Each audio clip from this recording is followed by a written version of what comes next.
Alright, let me give it a try. Honestly, as long as it didn't cost more than a bicycle, she thought it was worth it. Fu Mingxue gave her some pointers. This is the brake. Just press it. Her mother waved her away. This is just like a bicycle. I know how to do it. Don't get in the way.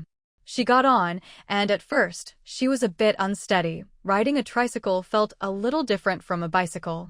But after a couple of laps, she realized this was great. It was much more stable than a bicycle. So, do you like it now? Her mother beamed and shot back. How could I not like something this precious? Fu Mingxue laughed and said, when the time comes, you can just put the two kids in the back of the tricycle and take them out with you. Hearing this, Mother Fu was left speechless and didn't even want to respond. Put the kids in the back of the tricycle. How could that be okay? What if someone snatched them away? And isn't it dangerous for little kids to sit in the back like that? What if they fall out? After parking the tricycle, Fu Mingxue said, with such a good-looking and practical tricycle, I bet a lot of people will want to borrow it from us in the future. Fu Mingxue didn't care at all. Just don't lend it out, right? If we don't lend it to anyone, they'll stop coming to ask. Mother Fu shot her a look. Easy for you to say. If the tricycle's at home and someone asks to borrow it, can I really refuse? Not to mention, what about those we're close with? Can I really say no to them? Fu Mingxue replied, how long have you been here? How many people are you actually close with? Besides, just tell them it cost over 200 yuan. Would they really have the nerve to borrow it? It's like a bicycle. Who borrows someone else's bike every day? Wouldn't that be shameless? Mother Fu thought about it and agreed. Not every family has a bicycle, and even if someone without one wants to borrow, they wouldn't come asking every day. After all, it's expensive. Alright, let's not dwell on this. Have you guys had dinner yet? Is there any left? I'm starving. As soon as Mother Fu heard her daughter hadn't eaten, her attention shifted immediately. You haven't eaten? I'll make you some noodles. Great. Make a big bowl, I'm really starving. I'll go take a shower first. She reeked of paint and needed to wash up before she'd have any appetite. When she walked into the main room, she saw the two little ones sitting in their own special chairs. When they saw her come in, they were delighted. Especially Qin Kiki, who stretched out her arms, her beautiful eyes sparkling. Mama, hug. Fu Mingxue really wanted to hug her, but she smelled too strong. Kiki, be a good girl. Mama's going to take a shower first, then I'll come hug you. She pointed at her clothes. Dirty. Ever since the twins started talking, they'd shown a real knack for language. They'd picked up quite a few words. And usually, they could understand what was being said.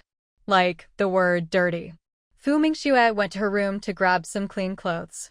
Then she took a quick shower. When she came out, she saw Wang Xiang circling around her tricycle. She was absolutely fascinated by it. As soon as Wang Xiang saw Fu Mingxue, she hurried over to ask, Mingxue, where did you get this tricycle? I haven't seen it at the supply and marketing co-op. How much did it cost? Before Fu Mingxue could answer, Mother Fu came out carrying the noodles and said directly, of course the co-op doesn't have it. This is a special supply model. Not for sale right now. Wang Xiang. Not for sale? Then how did you get one? Anyway, it's just on loan from the work unit for now. They want us to test it out. That's all I can say, Sister Wang, don't ask anymore. It's work unit business, not something I can talk about. Fu Mingxue. Her mom really would say anything. Wang Xiang. She didn't understand a word of it. Oh well, she decided not to ask anymore. Besides, even if it was for sale, with the little money her family had, she couldn't afford it anyway. Seeing Fu Mingxue about to eat, Wang Xiang sensibly took her leave. What are you standing around for? Hurry up and eat, Mother Fu said, putting the noodles on the table. Fu Mingxue walked over and sat down. Mom, your noodles are always the best. Mother Fu. How could they not be? With both meat and eggs in there, add those too, and even if you're just boiling weeds, they'd taste delicious. Fu Mingxue finished her meal quickly. Only then did her stomach finally feel comfortable. She suddenly remembered something. Oh right, did the kid next door end up with Director Wang? Mother Fu immediately recounted what had happened that morning. Fu Mingxue. Wait a minute, something doesn't feel right. Mom, are you saying that Chui Meiyong had already bought her train ticket in advance, and after leaving her child with Director Wang, she just left straight away? I went to the hospital at the time, didn't I? That's what Wang Xiang from next door said. In an instant, Fu Mingxue figured out what was off. She couldn't help but laugh in exasperation. Mom, I think we've been set up. Mother Fu looked at her, puzzled. Set up? How? Her real target might never have been us. Of course, if we'd agreed to take care of her child, that would have been even better for her.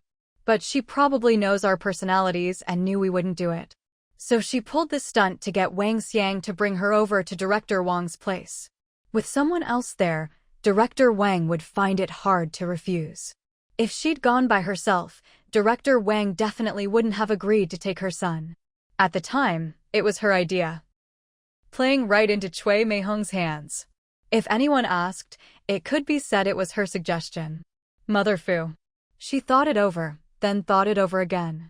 Her face immediately darkened. She ground her teeth. So all of Chui's little tricks ended up on our heads? And to think she'd always felt sorry for Chui Meihong. With such a nasty mother-in-law at home, being the young wife in that family really was pitiful.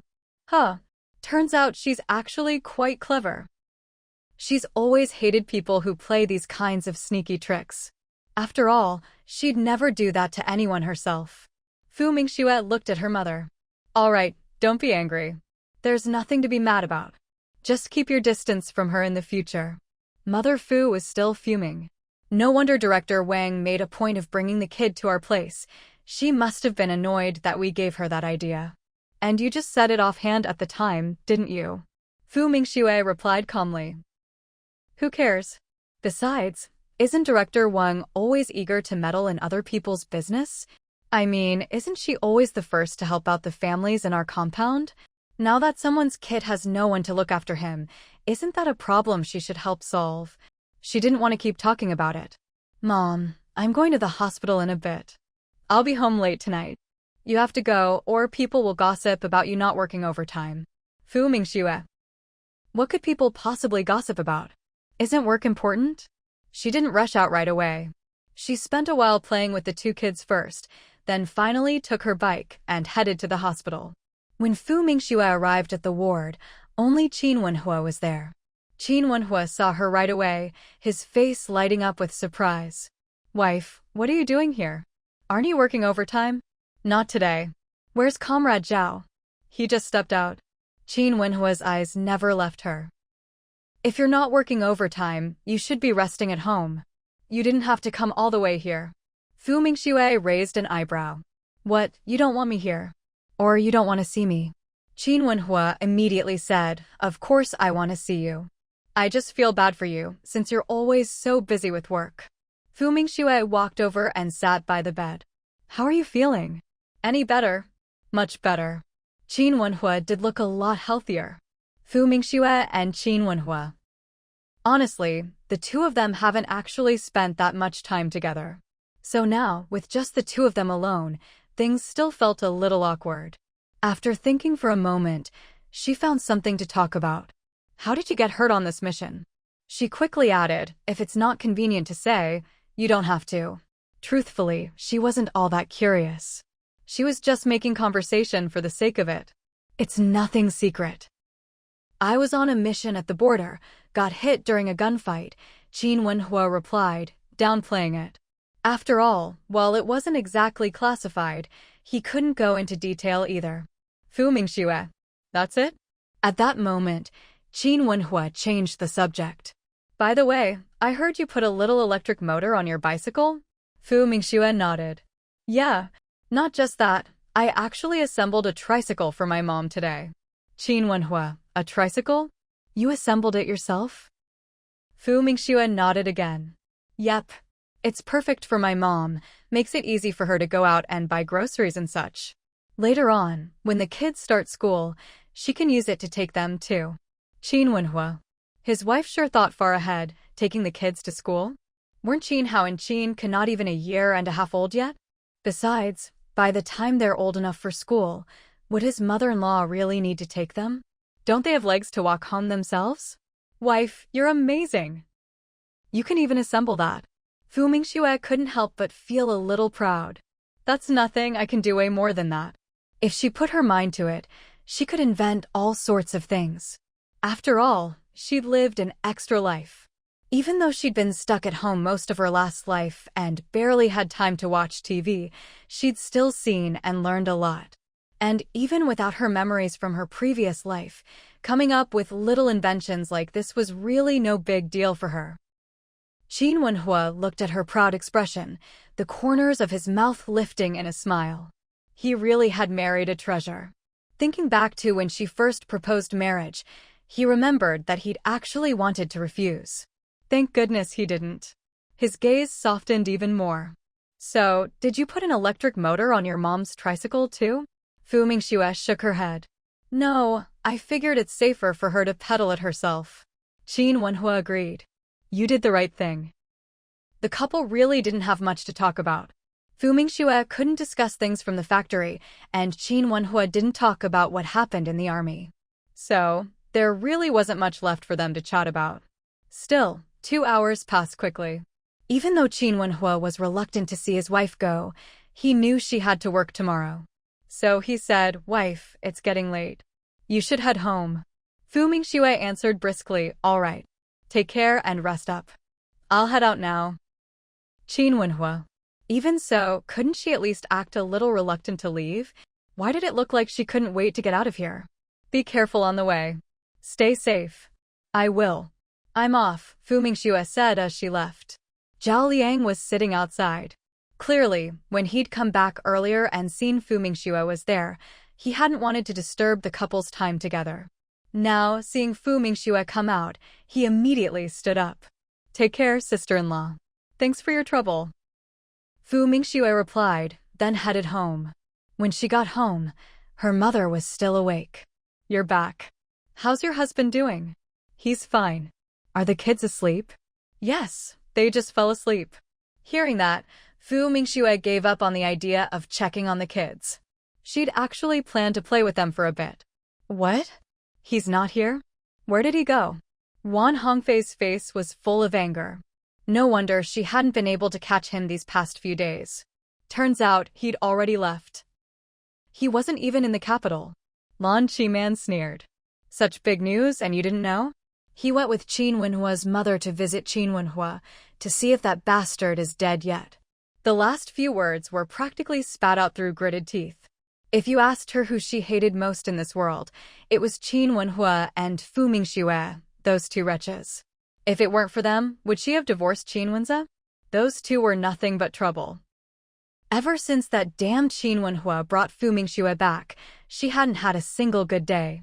From the moment Fu Mingxue entered the Qin family, the whole family had looked at her, the eldest daughter-in-law, with nothing but disdain and contempt. They could never see her in a good light. What? You're saying Qin Wuxu went to Qin Wenhua's unit? Wan Hongfei was stunned by Lan Qingman's news, utterly shocked. That's right. What, you didn't know? You're really behind the times, Lan Qiman said with utter disdain. But in her heart, she actually hoped Wan Hongfei would get tangled up with Qin Wuxu. She couldn't stand the thought of the Qin family doing well. Wan Hongfei felt as if the sky was falling. She'd already had several ugly fights with Zhao Sisi. No matter what, she was determined to win over Qin Wuxu. She'd even bought the medicine, ready to make things happen only for her plan to fall apart when he left. If Qin Wuxu had gone to the army, he'd definitely find out about her schemes. After that, even meeting him would be difficult. Suppressing her frustration, she looked at Lan Qiman. You said last time you'd help me. As long as you help me, money's not an issue. Lan Qingman's eyes shifted. How much are you offering? As long as I can successfully marry into the Qin family, I'll give you 200. Lan Qiman scoffed at the amount. Who are you trying to fool? I want 1,000. Wan Hongfei stared at her in disbelief. What? 1,000? That's daylight robbery. The most I'll give you is 300. Besides, you're already divorced from Qin Wenhua's brother. You don't have much to do with the Qin family anymore. There's no guarantee you can even pull this off. The thing Lan Qingman hated hearing most these days was anyone mentioning her divorce from Qin Wenze. It made her feel like she'd been cast aside by him. Her face darkened as she sneered. So, what if I'm divorced? That doesn't stop me from getting things done for you. And don't forget, my son and daughter are still in the Qin family. How am I not connected to them? Besides, do you have any other way to get close to Qin Wuxu?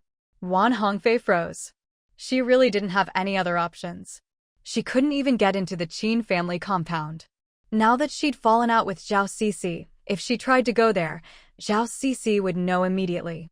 But 1,000 was just too much. She didn't have that kind of money right now. Even if she did, she wouldn't want to give it. 500, that's my limit. If you won't take it, forget it. She made as if to turn and leave. Lan Qingman immediately reached out to stop her. 500 it is. But you have to give me 100 up front. When Qin Wuxu comes back, I'll help you figure something out. Otherwise, if you back out and don't pay, all my effort will be for nothing. Wan Hongfei's face darkened. She really hated this greedy woman. She hadn't even done anything yet and already wanted money. She was so angry she nearly ground her teeth to dust. Fine. After 3 days on the train, the two of them finally got off. Qin Wuxu felt like he'd really suffered. We've finally arrived. Auntie, how are we getting there? We didn't even tell anyone to come pick us up. Qin's mother replied irritably, We'll walk, of course. How else would we go? You think there are cars everywhere. Qin Wuxu. All right, let's just get out of the station first. Maybe if they were lucky, they'd run into a fellow villager with an ox cart outside. They only had 2 suitcases, so naturally Qin Wuxu carried them both. Once they left the train station, Qin Wuxu started looking around. Just then, a delighted voice called out from not far away, In-laws over here. Qin Wuxu instinctively looked toward the voice. When he saw who it was, he got excited. Auntie, look, it's sister-in-law's mom. Qin's mother immediately reached out and smacked the back of his head. Call her Aunt Dot. Then she turned to the approaching Fu mother. In-law, what are you doing here? Fu's mother quickly replied, Mingxue said you might arrive today. She checked the train schedule, so I came to pick you up. And sister-in-law is really something. But you really didn't have to come. Auntie and I could have just walked. It was quite a distance from the train station to the army base. She didn't have a car, so coming here wasn't much help. Qin's mother nodded in agreement. That's right, in-law, you really didn't have to come for us. We could have managed on our own. Fu's mother interrupted, It's fine, I rode my bike here. You can put your suitcases on it. Come on, let's get going and talk on the way. Qin's mother and Qin Wuxu were a bit confused. What kind of bike? A bicycle? Or maybe she borrowed an ox cart. Or a handcart. Though puzzled, they followed Fu's mother outside. There, they saw a very unusual tricycle. It wasn't big, but it looked like it could fit 2 people. This tricycle? Qin's mother asked, puzzled. She thought Fu's mother had borrowed it from the army. Fu's mother said proudly, Mingxue put this together herself. But don't spread it around. It's just for us to know. Don't worry, this tricycle is sturdy. It can handle 200 or 300 jin, 100 to 150 kilograms, no problem. The two from the Qin family were truly amazed.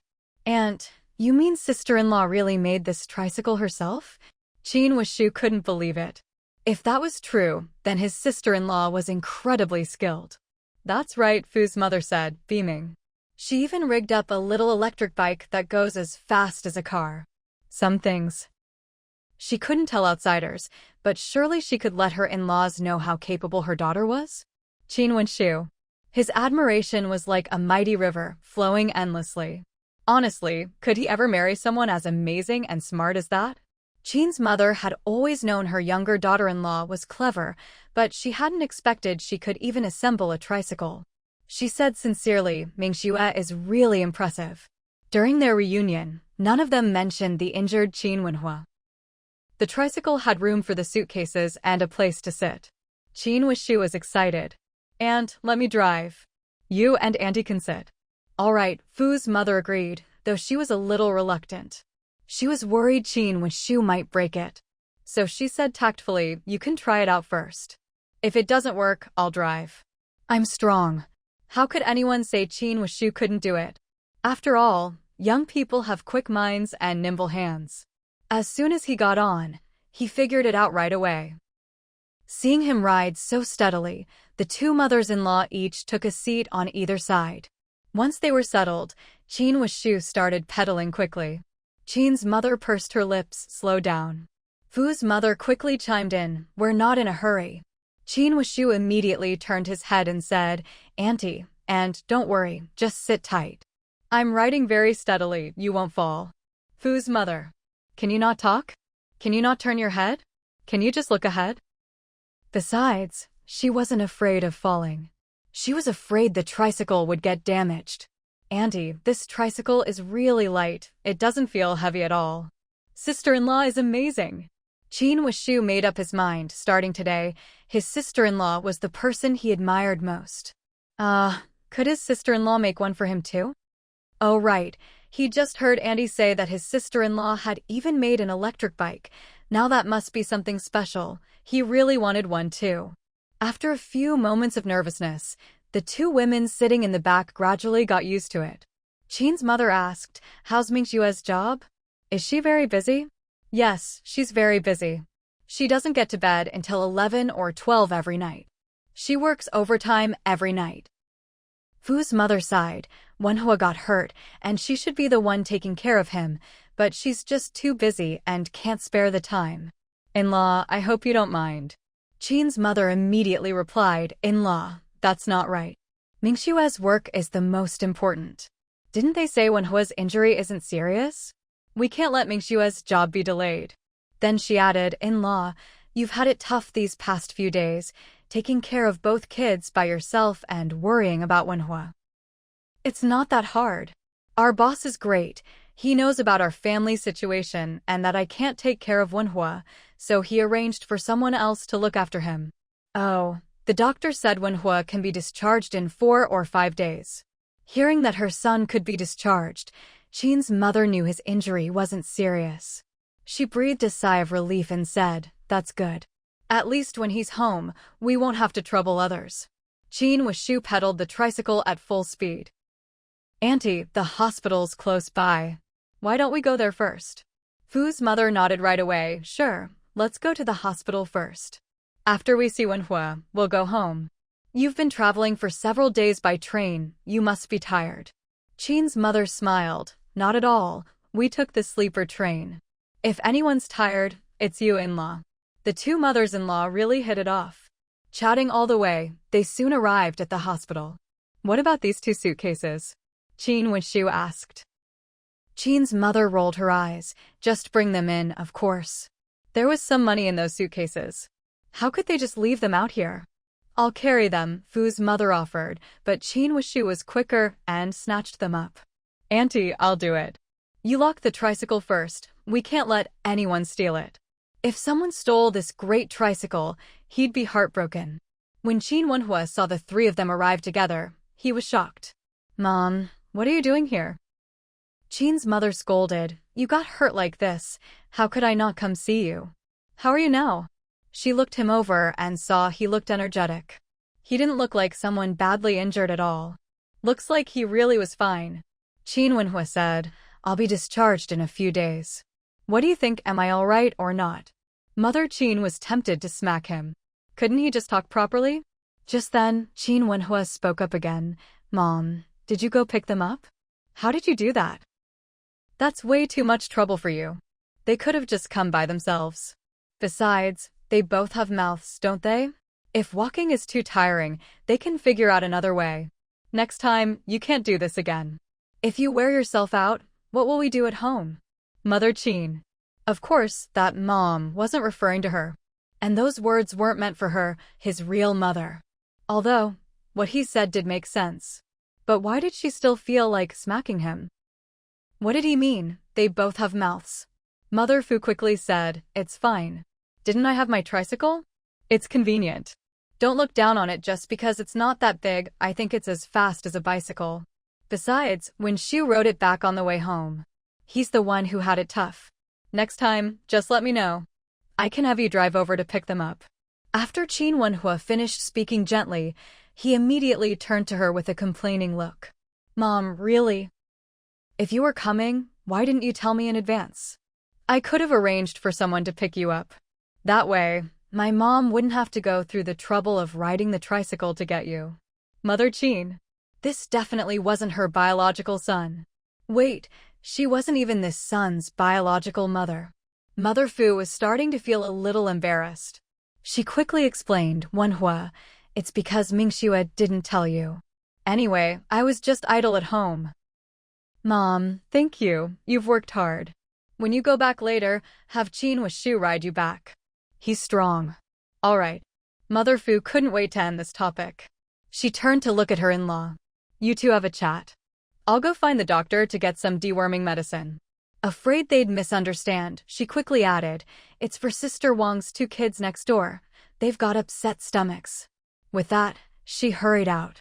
As soon as she left, Mother Qin's face darkened. She immediately glared at Qin Wenhua. If I'd known you were this lively and perfectly fine, I wouldn't have come at all.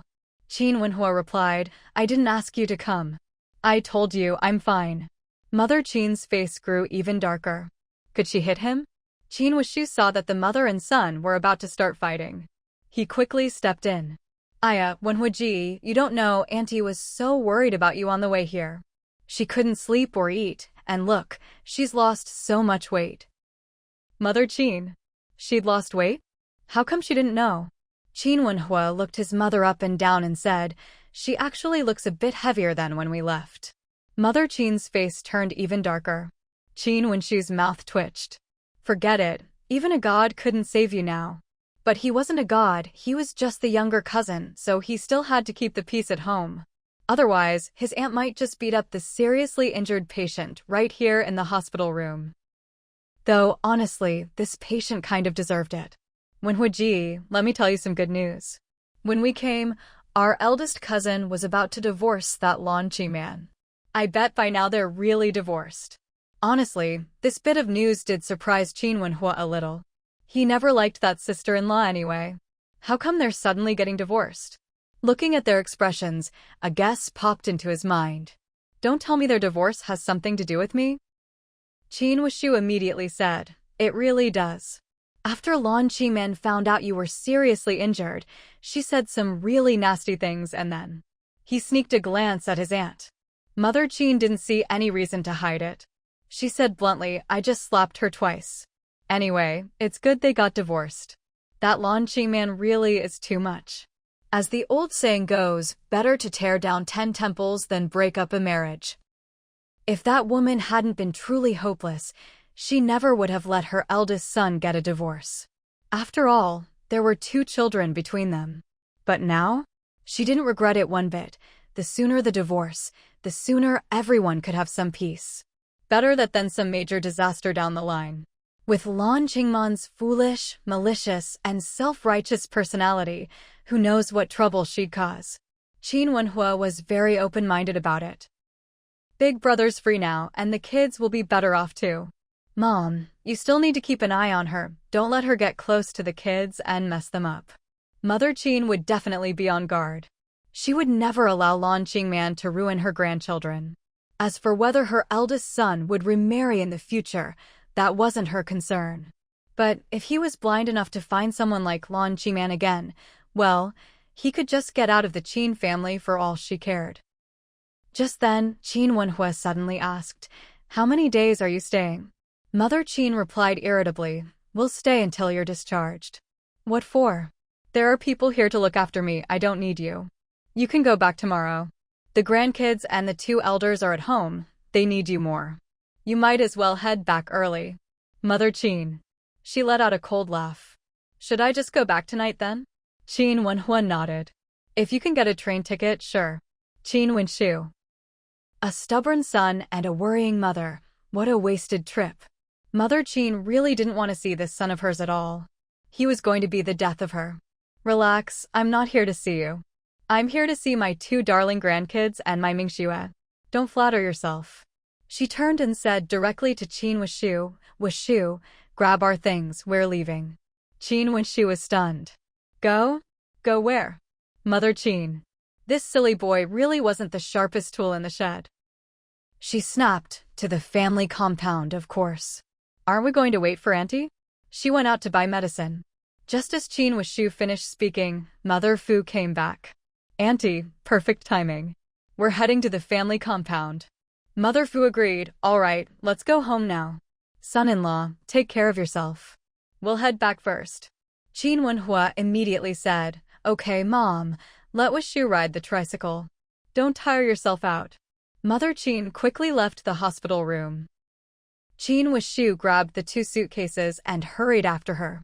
When the 3 of them arrived at the family compound, quite a few people looked at Mother Qin and Qin Wuxu in surprise. Qin Wuxu actually looked a bit like Qin Wenhua, young and handsome.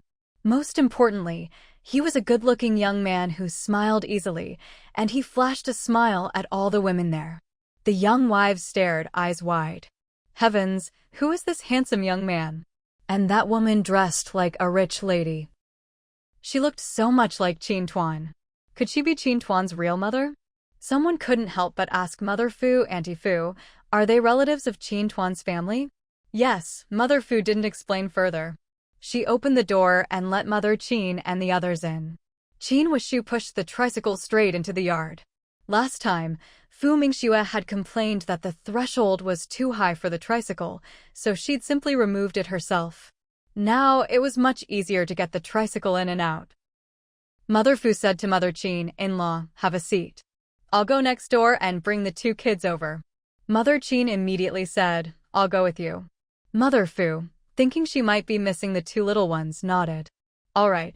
The 2 of them were just about to head next door when they ran into Wang Xiang, who was carrying the 2 children over. I've brought the kids over for you. I'll bring the chairs over in a bit. Mother Fu and Mother Qin quickly stepped forward to take the children from her. Then Mother Fu introduced them. This is our in-law, Wenhua's mother. In-law, this is Wang Xiang. We really have to thank her for helping look after the kids these days. Thank you so much, Mother Qin said warmly. Wang Xiang waved her hand. Oh, it was nothing really. I only watched them 2 or 3 times. We're neighbors, after all, it's what we should do. Well, you all chat. I'll go get the chairs. After she left, Mother Qin looked down at the child in her arms and noticed her little granddaughter had changed quite a bit. She even felt a bit heavier in her arms. Clearly, her in-laws were taking great care of her. Kiki, do you remember Grandma? Grandma. Qin Kiki immediately called out sweetly. Mother Qin was overjoyed. Oh my, it hasn't even been that long, and Kiki's speech is already so clear. And she wasn't shy at all. This little one actually still remembered her grandma. Mother Fu smiled and gently patted Qin Hao's back. How you call Grandma too? Little Qin Hao obediently called out, Grandma. Good boy, Hao. Mother Qin was absolutely delighted. Kids really are the cutest, unlike Qin Wenhua. Just looking at him makes me want to give him a smack or 2. Just then, Wang Xiang came back carrying 2 chairs. Auntie, I'll just leave these here. I'll head back and start cooking. All right, said Mother Fu, who also needed to start cooking. She set Qin Hao down on a chair. In-law, you don't need to keep holding Kiki either. Let her sit by herself. The bathroom's over there, you can go take a shower first. That room is for you, go have a look. I'll get started on dinner. Mother Qin thought about it and realized she was quite dirty herself, not really suitable for holding the kids. What if she passed on some germs to them? She set Qin Kiki down on the chair. Kiki, be good. Grandma's going to take a shower and will hold you again in a bit. She picked up her suitcase and went to the room her in-law had pointed out. It was nice and clean. She found some clothes and headed to the bathroom. Meanwhile, Qin Wuxu played with the kids for a while, then went to the kitchen to help with the fire. Mother Fu saw him tending the fire and quickly said, Oh, you don't need to do that. I can manage here. Auntie, it's fine. I love tending the fire. Just let me do it. Mother Fu. Half an hour later, the table was covered with dishes. Wow, Auntie, your cooking smells amazing. Qin Wuxu was already hungry, and his stomach started growling uncontrollably. Then eat up. Mother Fu beamed. She turned to Mother Qin. In-law, eat. Try my cooking. Your cooking has always been excellent. Mother Qin picked up a piece of fish and put it in her mouth. It really was delicious. After they finished eating, Mother Qin insisted on washing the dishes. But Mother Fu stopped her. You just got here. I'll do it. Go look after the kids. Qin Wishu said he was going to take a walk. Qin's mother didn't want to fight over it, so she let Fu's mother go wash the dishes. She walked over to the two children. Looking at how adorable they were, her mood brightened even more. These two kids really were good-looking. But then again, her own Mingxue and Qin Wenhua were also good-looking. When they had children in the future, those kids would surely be just as handsome. In her heart, she already treated these two as her own grandchildren. But as a mother-in-law, of course, she hoped her younger son and daughter-in-law would have a child of their own. Boy or girl, it didn't matter. Besides, even if they did have their own biological child, she believed the couple wouldn't treat the children any differently. Meanwhile, Fu's mother finished washing the dishes quickly. Seeing her in-law chatting with the two kids, she remembered she still hadn't delivered the medicine she bought for the neighbor. In-law, I'm going next door to drop off some medicine. Qin's mother nodded. All right, go ahead. Fu's mother took the medicine next door and was back in no time. In-law, will Mingxue be working late again tonight? Qin's mother asked. Fu's mother replied, she's not home yet, so she's probably still working overtime. I heard that project she's on is pretty tough, but I'm not sure. That's so exhausting. Qin's mother said, feeling sorry for her. It is a bit tough, but that's how it should be. After all, her workplace is so good to her, and she gets paid well with lots of bonuses. If she slacked off, she'd feel guilty. With that much money, if she didn't work late or put in the effort, wouldn't the money burn her hands? She might not be highly educated, but she knew you shouldn't take advantage of the country. Qin's mother. In-law, Mingxue's job isn't paid by the hour. Her research and development work is really important. Even if she only worked half a month, as long as she produces results, that's her biggest contribution. She earns every cent of her salary. Our Mingxue's greatest asset is her mind. Fu's mother was delighted to hear this. What mother doesn't like hearing others praise her daughter? Especially when that other is her daughter's mother-in-law. In-law, you're absolutely right. My daughter really is smart. She's loved reading since she was a child. She used to be a bit of a bookworm, but she's much better now. Honestly, her daughter used to be a little stubborn. Oh, by the way, in-law, are you planning to sleep in the storage room tonight? Don't bother. The bed here is so big, there's plenty of room for all of us. Let's sleep together tonight and have a nice chat. Let Wenshu sleep in the storage room instead. Fu's mother hadn't expected this. Well, all right. She'd only cleaned out the storage room for herself because she was worried Qin Wenhua's mother wouldn't be used to sharing a room. Besides, the storage room was actually pretty spacious, and after tidying up, it was quite nice. As for her daughter's room, she wouldn't squeeze in there. Her daughter was a light sleeper and could only rest well alone. Meanwhile, Qin Wishu was making his rounds at the base. Before he knew it, he'd wandered over to the performing arts troupe. He almost bumped into someone. Watch where you're going. Li Jing snapped, a little annoyed. Qin Wishu quickly apologized as sorry. Li Jing glared at him. Who are you? What are you doing in our troupe? Qin Wishu. He couldn't exactly say he'd just wandered over by accident, could he? After all, this was the army. There were places you couldn't just go wandering around. He thought quickly. I'm here to ask about something. Did your troupe used to have someone named Wan Hongfei? Li Jing and Wan Hongfei have never gotten along. Now, seeing that this man was actually here to ask about Wan Hongfei, her expression grew even more unpleasant. She let out a cold laugh. Are you her boyfriend? Qin Wishu immediately shook his head in alarm. No, how could I possibly be her boyfriend? Li Jing pressed, then why are you looking for her? Qin Wishu quickly explained. I'm not looking for her, I'm just asking on behalf of a friend. My friend's family is trying to set him up on a blind date, and he's looking for a way to turn it down. Since I happened to be coming here, he asked me to find out what kind of person she is. I heard she was fired. Why was she fired? Li Jing. And who are you anyway? Why are you here in the army? Even if she and Wan Hongfei didn't get along, there was no way she'd just tell a stranger about Wan Hongfei. I'm Qin Wishu, Qin Wenhua's cousin. Li Jing. Her face was full of nothing but surprise. Then her gaze grew meaningful. If you really are Commander Qin's cousin, you shouldn't be asking me about Wan Hongfei. You should be asking your cousin. With that, she turned and walked away. Qin Wishu was dumbfounded. Why did she just leave like that? Couldn't she at least explain things a bit more clearly? What did she mean, ask his cousin? But, thinking about it, she was right. Wouldn't it be simplest to just ask his cousin? Not wandering around anymore, he headed back to the small courtyard. When he saw that the two mothers-in-law were still sitting in the yard chatting, he didn't even know what to say. Did they really have that much to talk about? Auntie, maybe I should go to the hospital. I can keep Wenhua company for the night. Even if there's nowhere to stay at the hospital, isn't there a guest house nearby? Qin's mother was about to say it wasn't necessary, but then suddenly realized it might not be appropriate for Qin Wishu to stay here either. So she nodded. All right, you can go now. Okay, I'll head out right away.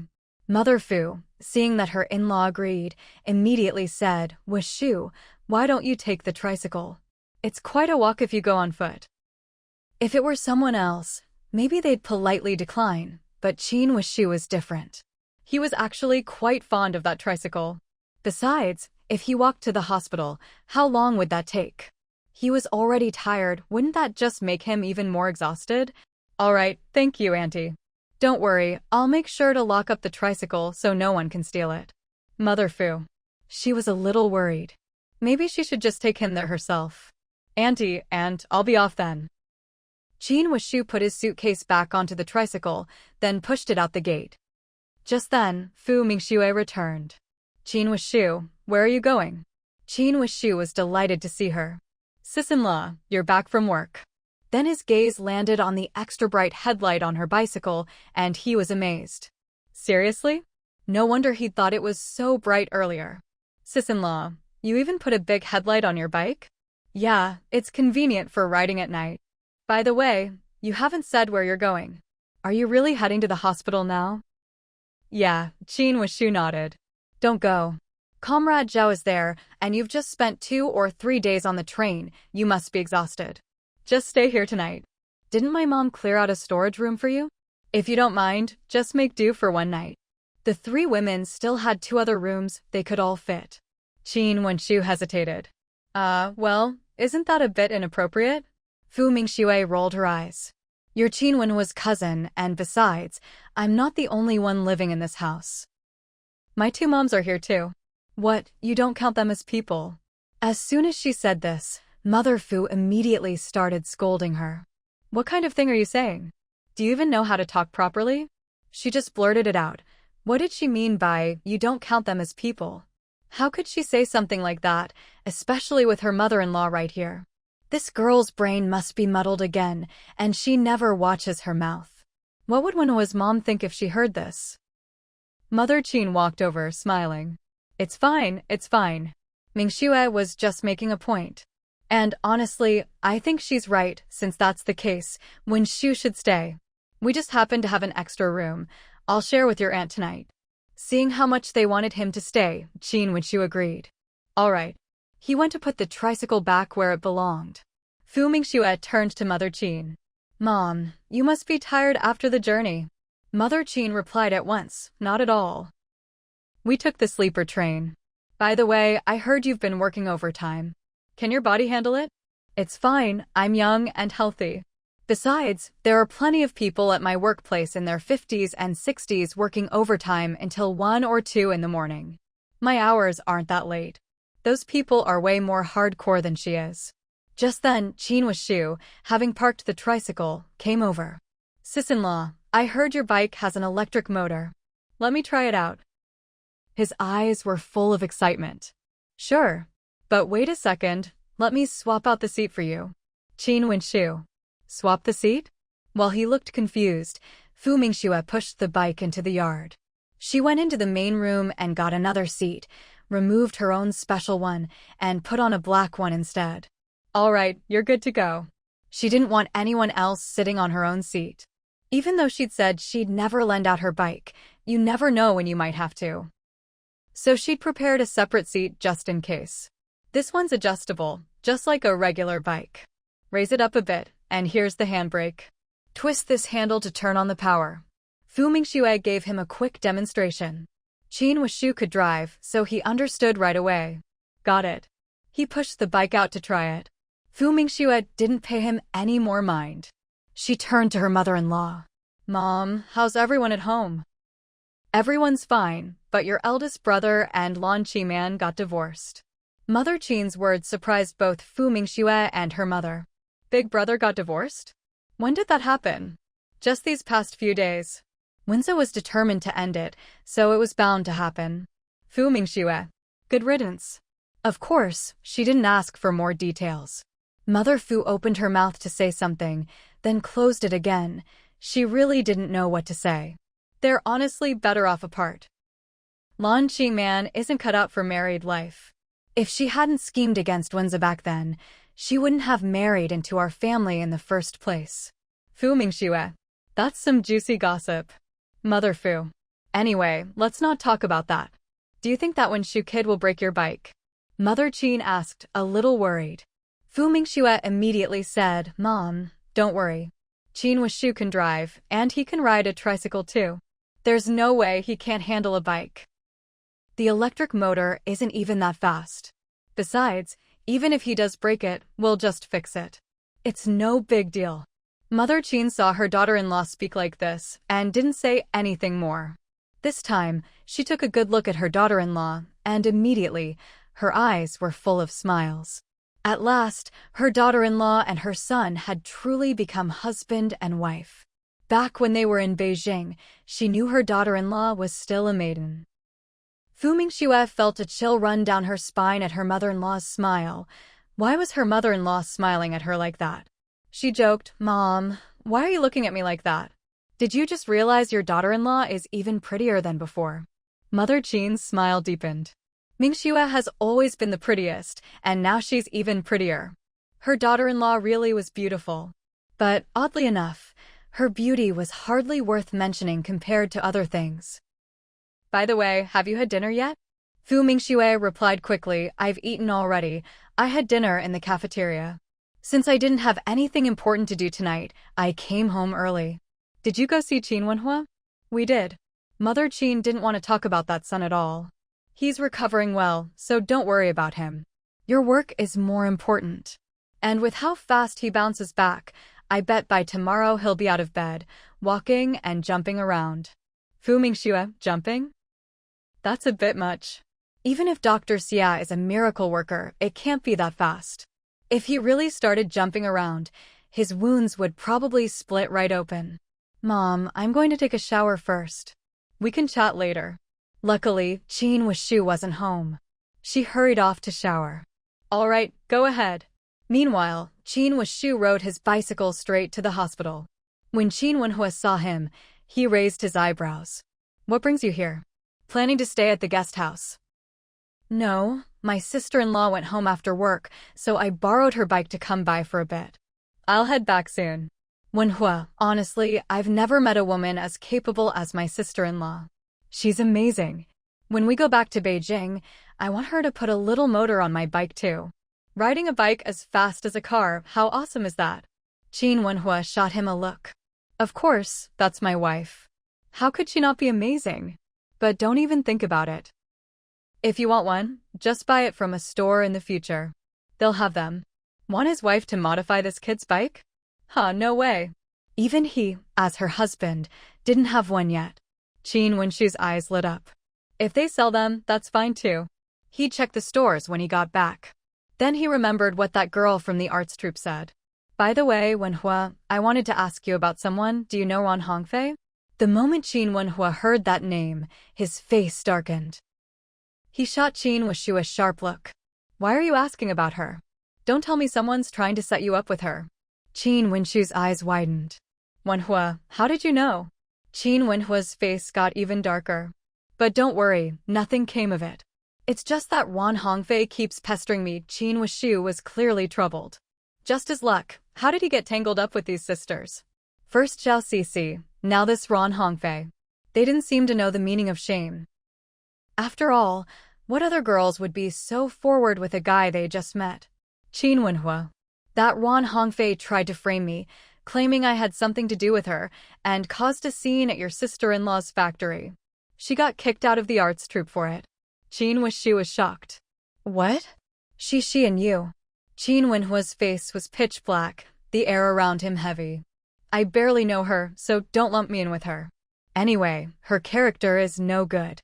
You can't marry her. And when you get back to Beijing, stay far away from her. If she tries any tricks, you might end up having to marry her whether you want to or not. You don't need to go back tonight. Just sleep at the guest house next to the hospital. But my bicycle, won't my sister-in-law need it to ride in the morning? Qin Wenhua actually liked sleeping at the guest house. It was so comfortable to have a place all to himself. Besides, all my documents are in my suitcase. How am I supposed to check into the guest house? Although staying at the guest house wasn't as strict as it used to be, you still needed to show some proof. He had even gotten a certificate from his work unit for this trip. Qin Wenhua looked at him with utter disdain. Then just go home and sleep. All right, you can leave now. If you go back too late, you'll wake everyone up. Qin Wenhua immediately said, there's no way they're asleep so early. They'll probably chat for ages. I'll head off then. Qin Wenhua waved him away, telling him to hurry up and get lost. Sure enough, when Qin Wenhua returned to the family compound, he saw the three of them still sitting in the courtyard, chatting. What took you so long? I went to see Wenhuaji. Then Qin Wenhua started praising the bicycle. Sister-in-law, your bike is amazing. The headlight is super bright, almost as bright as a car's. And it's so fast too. Sister-in-law, you're incredible. Fu Mingxue. That's enough. He already said all this before. She quickly changed the subject. How's Qin Wenhua? My brother's in great spirits. The four of them chatted for a while longer before heading off to bed. The storage room where Qin Wenhua was staying was actually kept very clean. After all, Mother Fu was a tidy person. Even with 2 kids to look after, she still kept the house spotless. Fu Mingxue didn't go straight to sleep after returning to her room. She read for a while. The next morning, Fu Mingxue was woken up by voices outside. Only then did she remember her mother-in-law had come. She quickly got up. Just as she came out, Mother Qin was about to call her, when suddenly there was a loud, urgent knock at the door. Mother Qin went to open it and was surprised to see a woman outside, holding a child and looking anxious. Can I help you? Sister Wang ignored her, carrying the child straight over to Fu Mingxue. Fu Mingxue, this child has a high fever. Your bicycle is fast, please. Can you take him to the hospital? Fu Mingxue. Wait, doesn't the unit have cars? Why does she have to use her bicycle to take the child? She was speechless.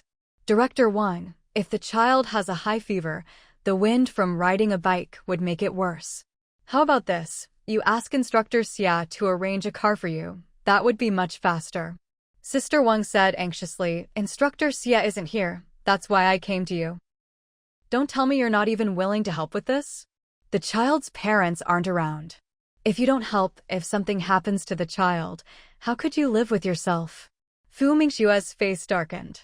Was she really trying to pin this on her? Mother Qin didn't know who this woman was, but as soon as she heard this, she felt something was off. She immediately stood up to defend her daughter-in-law. That's not right. How could the unit only have one vehicle? Are you wasting time instead of getting the child treated? Never mind anything else. Take the child to the unit leader and get them to arrange a car. No matter what, a car from the unit would be faster and safer than our bicycle. You people have no compassion, Sister Wang shouted as she ran out with the child in her arms. Mother Qin. What just happened? Mother Qin couldn't help but look at Fu Mingxue. Mingxue, what's going on with her? That's not her child. The child's parents aren't around, so they entrusted the kid to her, Fu Mingxue explained. After thinking for a moment, she added, Mom, I'll go find the staff. Otherwise, this will be hard to explain. The child was burning up with a high fever, his face flushed red. But instead of taking the child to see a doctor first, this Director Wang actually came running here. No matter what happened to the child, she'd end up getting blamed for it. All right, go quickly. Fu Mingxue hurried out the door. She shouted at Director Wang, who was already nearly out of sight. Director Wang, the Hao family's kid has such a high fever. Don't run around all over the place, you're just wasting time. You need to take him to the hospital. Look, don't run off. I'll go borrow a car from the leadership and be right back. She went back into the yard, grabbed her bicycle and rode straight to Instructor Xie's office. Meanwhile, Mother Qin had also come out, her voice especially loud. She shouted toward Director Wang in the distance. Director Wang, my daughter's gone to find a car, so don't run off. The child can't be exposed to the wind. If you're in a hurry, we can take you on our bicycle. By the way, how did the child end up with such a high fever? And you, as a leader, don't even have this bit of common sense? When a child has a high fever, you can't let him be exposed to the wind. How come such a big unit doesn't even have a car to take you to the hospital? I know you're anxious, but you can't lose your head. It's not like you've never taken care of a child before. Well, I get that you're worried, but you can't panic. Come over here, my daughter will definitely get a car soon. The whole family compound already knew what was going on when Director Wang brought Hao Rong's son to Fu Mingxue's house. Now, hearing what Mingxue's mother said, they felt it made a lot of sense. Director Wang, the child really can't be exposed to the wind. That's right, Director Wang. Even if you're anxious, you can't just run around everywhere with the child. If the wind gets him, his fever will only get worse. At this hour, a lot of people from the compound were around, all chiming in at once. Director Wang. Her expression stiffened. I was just too anxious. I thought Fu Mingxue's bicycle was fast, so maybe we could get there quicker, but she didn't agree, and I know. Mother Fu sneered inwardly. What did this have to do with her daughter? Trying to throw mud at her? Well, that depended on whether she'd allow it. Her voice grew even louder. Director Wang, that's not right. Of course, she couldn't agree. Never mind that our bike's back seat isn't for carrying people. Even if it was, the child has a high fever. Riding a bike that fast, the wind would be howling. Are you trying to save the child or harm him? You're a leader, but you don't even know the common sense that us rural women know? Aren't leaders supposed to be educated? People who know you might think you just forgot yourself in your worry. But people who don't might think you came here on purpose to frame my daughter. After all, we hadn't even finished talking before you rushed off. What, you want everyone to think my daughter wouldn't even help with something like this? That she's cold and heartless. Director Wang's face turned red and then green. Aunt Fu, don't say that. How could I think that way? I was just anxious. No matter whether you did or not, your way of handling this just isn't appropriate. All right, let's not talk about this now. No matter what, the child is the most important thing. We'll just assume you're worried about the child. Mrs. Fu's words made Sister Wang so angry she could barely contain herself. But she couldn't afford to lose her temper here. She forced out a smile. I'm just really worried about the child. Look at how red he is with fever. If anything happens, how will I explain it to his parents? Mrs. Fu sighed directly. The child is young, so you do have to be careful, but you really were too careless. How could you let him get a fever? Sister Wang. What does she mean, I was too careless? Her face turned red with anger again. Just then, a car pulled up. It was faster than anyone had expected. At the same time, Fu Mingxue arrived on her bicycle, braking hard to stop. Director Wang, what are you standing around for? The car's here. Don't waste time. Get in the car and take the Hao family's child to the hospital. Oh, did you bring money? If not, I'll have my mom give you 10 yuan first. She turned and called to Mrs. Fu, Mom, hurry and give Director Wang 10 yuan. Saving the child is the priority. Before Mrs. Fu could respond, Director Wang quickly said, No need, I brought money. If she admitted she hadn't brought money, how could she manage the families in this compound in the future? Then hurry and get in the car. By the way, is there anyone free to go with her? We can't let Director Wang handle this alone. When she's anxious, sometimes she can't think straight. If 2 people go, at least one of them can keep a clear head. Sister Wang's face turned from black to blue, then to purple. Now both Fu Mingxue and her mother had labeled her as someone who couldn't think straight under pressure. Although the people in the compound were full of their own little schemes, there were plenty with a sense of justice too. Immediately, several people stepped forward. "I'll go with you." "I'll go too." Fu Mingxue quickly said to the first two, "Then get in the car, quick. We can't waste any more time." The two hurried into the car. "Director Wang, you get in too. With them going, it'll be easier for you. Besides, the car is much faster than my bike, and the child won't be exposed to the wind." "Don't worry, Sister Wang." She really had nothing left to say. With a stiff face, she carried the child and got in the car. As soon as she and the child were in, the driver floored the gas pedal and sped off. Fu Mingxue watched the car leave, then slowly turned her gaze away. She pushed her bike and headed home. Mrs. Fu, however, hadn't gone back yet. She was still sighing and chatting with the group of people who hadn't dispersed from the compound. Taking care of kids isn't easy, and looking after someone else's child requires even more care. Otherwise, wouldn't the parents be heartbroken? When Director Wang came running to my house earlier, she gave me quite a scare. Why didn't she find a military vehicle? Why come all the way to my place for a bicycle? With this cold wind, won't the child's illness get worse? Inside the courtyard, the mother and daughter-in-law could still hear Mrs. Fu's voice from outside. Mother Qin smiled. "Your mom is really something." Fu Mingxue agreed. "By the way, what was going on with that woman just now?" Mother Qin had originally thought the child was that woman's. But from what she'd heard, that wasn't the case. Fu Mingxue briefly explained the situation. Mother Qin. "Everyone in this compound is hard to deal with. Good thing your mom is here. Otherwise, her kind and innocent daughter-in-law would have been bullied for sure." Mother Fu came back. She didn't look too happy. "That woman surnamed Wang is really something, isn't she? What's her problem? Is she just trying to smear your name and make you look bad?" "Mom, didn't I already fight back just now? Besides, the child has already been sent to the hospital. I'm sure he'll get treated soon." Fu Mingxue had already guessed what this Sister Wang was up to. She probably thought Mingxue had encouraged Cui Meihong to leave the child with her, and then came over just to vent her anger. But she wouldn't really risk the child's health. "Let's hope that child's fever goes down soon," Mother Fu said, still clearly annoyed at Sister Wang's attitude. But she still hoped the child would be okay. Even if the Hao family's kid was pretty unlikable and she didn't care much for him, he was still just a 5 or 6-year-old child. What fault could a child have? If anything, it was the adults who hadn't taught him well. Mother Qin said, "The hospitals here are pretty good. They should be able to bring the fever down." Mother Fu sighed. "That's for the best. Otherwise, the kids' parents would go crazy when they came back." That Cui Meihong didn't seem to favor sons over daughters, but if something really happened to her son, who knows how she'd react. Fu Mingxue felt she'd done everything she should, so she had no psychological burden. "Mom, I'm heading to work." Mother Qin immediately said, "All right, off you go." Fu Mingxue hopped on her bicycle and left. Mother Fu then asked Mother Qin, "In-law, are you going to the hospital?" Mother Qin had no patience for that brat.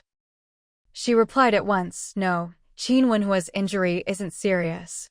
I'd rather stay home and look after these two kids. Besides, he probably doesn't want to see me anyway. He wanted me to leave yesterday." Hearing this, Mother Fu couldn't help but laugh. "Wenhua just likes to joke around with you. You two have such a good mother-son relationship." You had to admit, Mother Fu could be quite tactful sometimes. She really knew how to talk. Mother Qin. "This is what you call a good mother-son relationship? Why didn't she feel it at all?" Fu Mingxue arrived at the factory. She went to the morning meeting first. After that, she got busy with work. Just then, the deputy team leader came over. "Team leader Fu, we just got a call. Our materials test was a success. Do you want to go check it out?" Fu Mingxue was overjoyed when she heard this. "It succeeded? Of course I have to go see it. It's a bit far, so it'll take the whole day." "Is that okay?" "No problem." Fu Mingxue knew that if she was going, it would take a whole day. After all, it was quite a distance from here. "I'll go arrange a car then." Everyone on the team was pretty excited. After all, The success of this material meant that once it went into production, it could be used directly in the engine. That would really speed things up. Maybe they'd be able to build the most advanced aviation engine as soon as next month. Mingxue nodded. All right, I'll get my things together and be right there. When she finished and came out, she saw that not only were the deputy team leader and herself going, but Director Gung and Su Ming were there too. She took the passenger seat, while the other three sat in the back. Meanwhile, even though Mother Qin said she wasn't going to the hospital, she still showed up. What are you doing here? Qin Wenhua's words immediately annoyed Mother Qin again. Don't worry, I'll leave as soon as I've seen you. I already asked the secretary to buy me a train ticket for tomorrow morning. She'd originally planned to stay a few more days, but she was still worried about things at home. After thinking it over, she decided she'd better head back first. Qin Wenhua, travel safe. Mother Qin rolled her eyes at him. As if I need you to tell me. I'll be fine. After spending most of the day taking Hao Zijia to the hospital, a couple of the people who went with him finally returned. As soon as they got back, someone from the family compound hurried over to ask, "How's the Hao family's child?" One of them, Sister Kai, replied, "He's still fighting the fever." There wasn't much we could do there, so we came back first. After all, Director Wang is there. The other woman sighed. That poor child is really suffering. The doctor took his temperature. It was as high as 40 degrees. Thank goodness we got him there in time. If we'd been any later, he could have been burned into a fool. Exactly. 40 degrees. That's hot enough to burn your hand. If you ask me, Director Wang is really something. How could she let the child's fever get that high? Shows you, when it's not your own kid, you just don't put your heart into it. Sister Kai lowered her voice for that last part. Everyone agreed there was some truth to what she said. If it were their own child, no way would they let the fever get so high. Wouldn't you be worried sick? After all, with such a high temperature, even adults sometimes can't take it. Ending up brain damaged would be the least of it. And to think she's a leader. Always talking about helping this person and that one, but when it really matters, she didn't help at all. If she didn't want to look after someone else's child, she should have said so from the start. Now look at this. When Hao Rong's wife comes home, she'll be heartbroken. She still had time to drag the kid all around the compound. Why not just ask the army car to take him straight to the hospital? Everyone started talking at once. Whatever good reputation Sister Wang had built up in the family compound was now completely ruined. Mother Fu didn't go outside, but she could hear all the criticism from the neighbors. She spat in her heart. Serves her right. She didn't feel the least bit sorry for that Wang woman. After all, she'd brought people around earlier to make trouble for her and her daughter about work. Mother Fu had known then that she wasn't a good person. She really wondered how someone like that had become a leader. She looked down at the twins and said, "Good babies, we have to be upright and honest people, just like your father." Mother Qin came back just before noon. She'd gone to the supply and marketing cooperative in town and bought a whole load of things. Luckily, they had a tricycle, so everything fit. As usual, Secretary Qin pedaled them home. When Mother Fu saw the tricycle piled high with goods, she was stunned. "In-law, why did you buy so much stuff? You've got your hands full with the kids and can't go shopping, and Mingxue is busy every day. She's working so hard, so she shouldn't have to worry about these things. Anyway, I'm only buying this once. As for all this meat, if we can't finish it, we'll just cure it. The rest is just rice, flour, grain, and oil, things that keep for a while. As for clothes, there aren't many styles in town, so I just got what I could. I bought 2 sets for you, 2 for Mingxue and a few sets for the kids. The weather's about to get hot, so these will be just right." As for Qin Wenhua, well, it was good enough she didn't give him a scolding. That boy really knows how to get on her nerves. Of course, he didn't need new clothes anyway, since the army provides them. Mother Fu was surprised to hear she'd bought clothes for her, and quickly waved her hand. "Why'd you buy clothes for me? I still have plenty. It's just 2 sets. The styles aren't as nice as in Beijing, but I came in a hurry this time and didn't have time to prepare. Next time, she might not be able to come again. After all, The Qin family couldn't easily leave home. But she could always buy things back home and mail them over. All right, in-law, what's bought is bought, can't return it anyway. Let's deal with all this meat first, before it goes bad. Mother Fu looked at the big pile of things and could only accept it as it was. She actually wanted to say, although she didn't often go into town to buy groceries or meat, her daughter Mingxue had a good colleague. That colleague had a lot of connections, and every now and then would help buy meat, fine flour, and rice for them. So their household had never really run out of supplies. Lunch was quite a feast. In the afternoon, Sister Kai still made a trip to the hospital. But she brought back good news. The high fever of Hao Rong's son had finally gone down.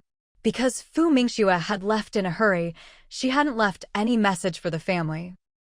Mother Qin, knowing she was leaving the next day, decided to wait up a bit longer. But to her surprise, even at 11 o'clock, her younger daughter-in-law still hadn't come home. Does she work overtime this late every day? That's just too exhausting. She wanted to wait a little longer, but sleepiness got the better of her, and she dozed off. The next morning, both mothers-in-law got up early. But today, Qin Wishu was up even earlier than them. Auntie, did sister-in-law not come home last night? Her bicycle isn't here. Qin Wishu had planned to get up early and ride the bicycle to the hospital, hoping to be back before his sister-in-law left for work. But to his surprise, the bicycle wasn't in the yard. Even if the Hao family's kid was pretty unlikable and she didn't care much for him, he was still just a 5- or 6-year-old child. What fault could a child have? If anything, it was the adults who hadn't taught him well. Mother Qin said, the hospitals here are pretty good. They should be able to bring the fever down. Mother Fu sighed. That's for the best. Otherwise, the kids' parents would go crazy when they came back. That Cui Meong didn't seem to favor sons over daughters, but if something really happened to her son, who knows how she'd react. Fu Mingxue felt she'd done everything she should, so she had no psychological burden. Mom, I'm heading to work. Mother Qin immediately said, all right, off you go. Fu Mingxue hopped on her bicycle and left. Mother Fu then asked Mother Qin, in-law, are you going to the hospital? Mother Qin had no patience for that brat. She replied at once, no, Qin Wenhua's injury isn't serious. I'd rather stay home and look after these 2 kids. Besides, he probably doesn't want to see me anyway. He wanted me to leave yesterday. Hearing this, Mother Fu couldn't help but laugh.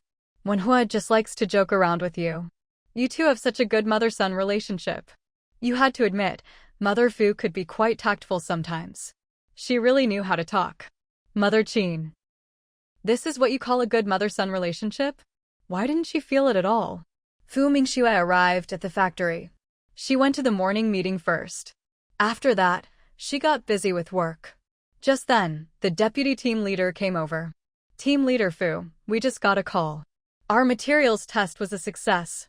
Do you want to go check it out? Fu Mingxue was overjoyed when she heard this. It succeeded? Of course I have to go see it. It's a bit far, so it'll take the whole day. Is that okay? No problem. Fu Mingxue knew that if she was going, it would take a whole day. After all, it was quite a distance from here.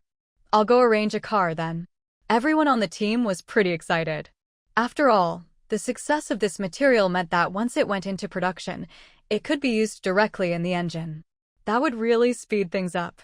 Maybe they'd be able to build the most advanced aviation engine as soon as next month. Fu Mingxue nodded. All right, I'll get my things together and be right there. When she finished and came out, she saw that not only were the deputy team leader and herself going, but Director Geng and Su Ming were there too. She took the passenger seat, while the other 3 sat in the back. Meanwhile, even though Mother Qin said she wasn't going to the hospital, she still showed up. What are you doing here? Qin Wenhua's words immediately annoyed Mother Qin again. Don't worry, I'll leave as soon as I've seen you. I already asked the secretary to buy me a train ticket for tomorrow morning. She'd originally planned to stay a few more days, but she was still worried about things at home. After thinking it over, she decided she'd better head back first. Qin Wenhua, travel safe. Mother Qin rolled her eyes at him. As if I need you to tell me. I'll be fine.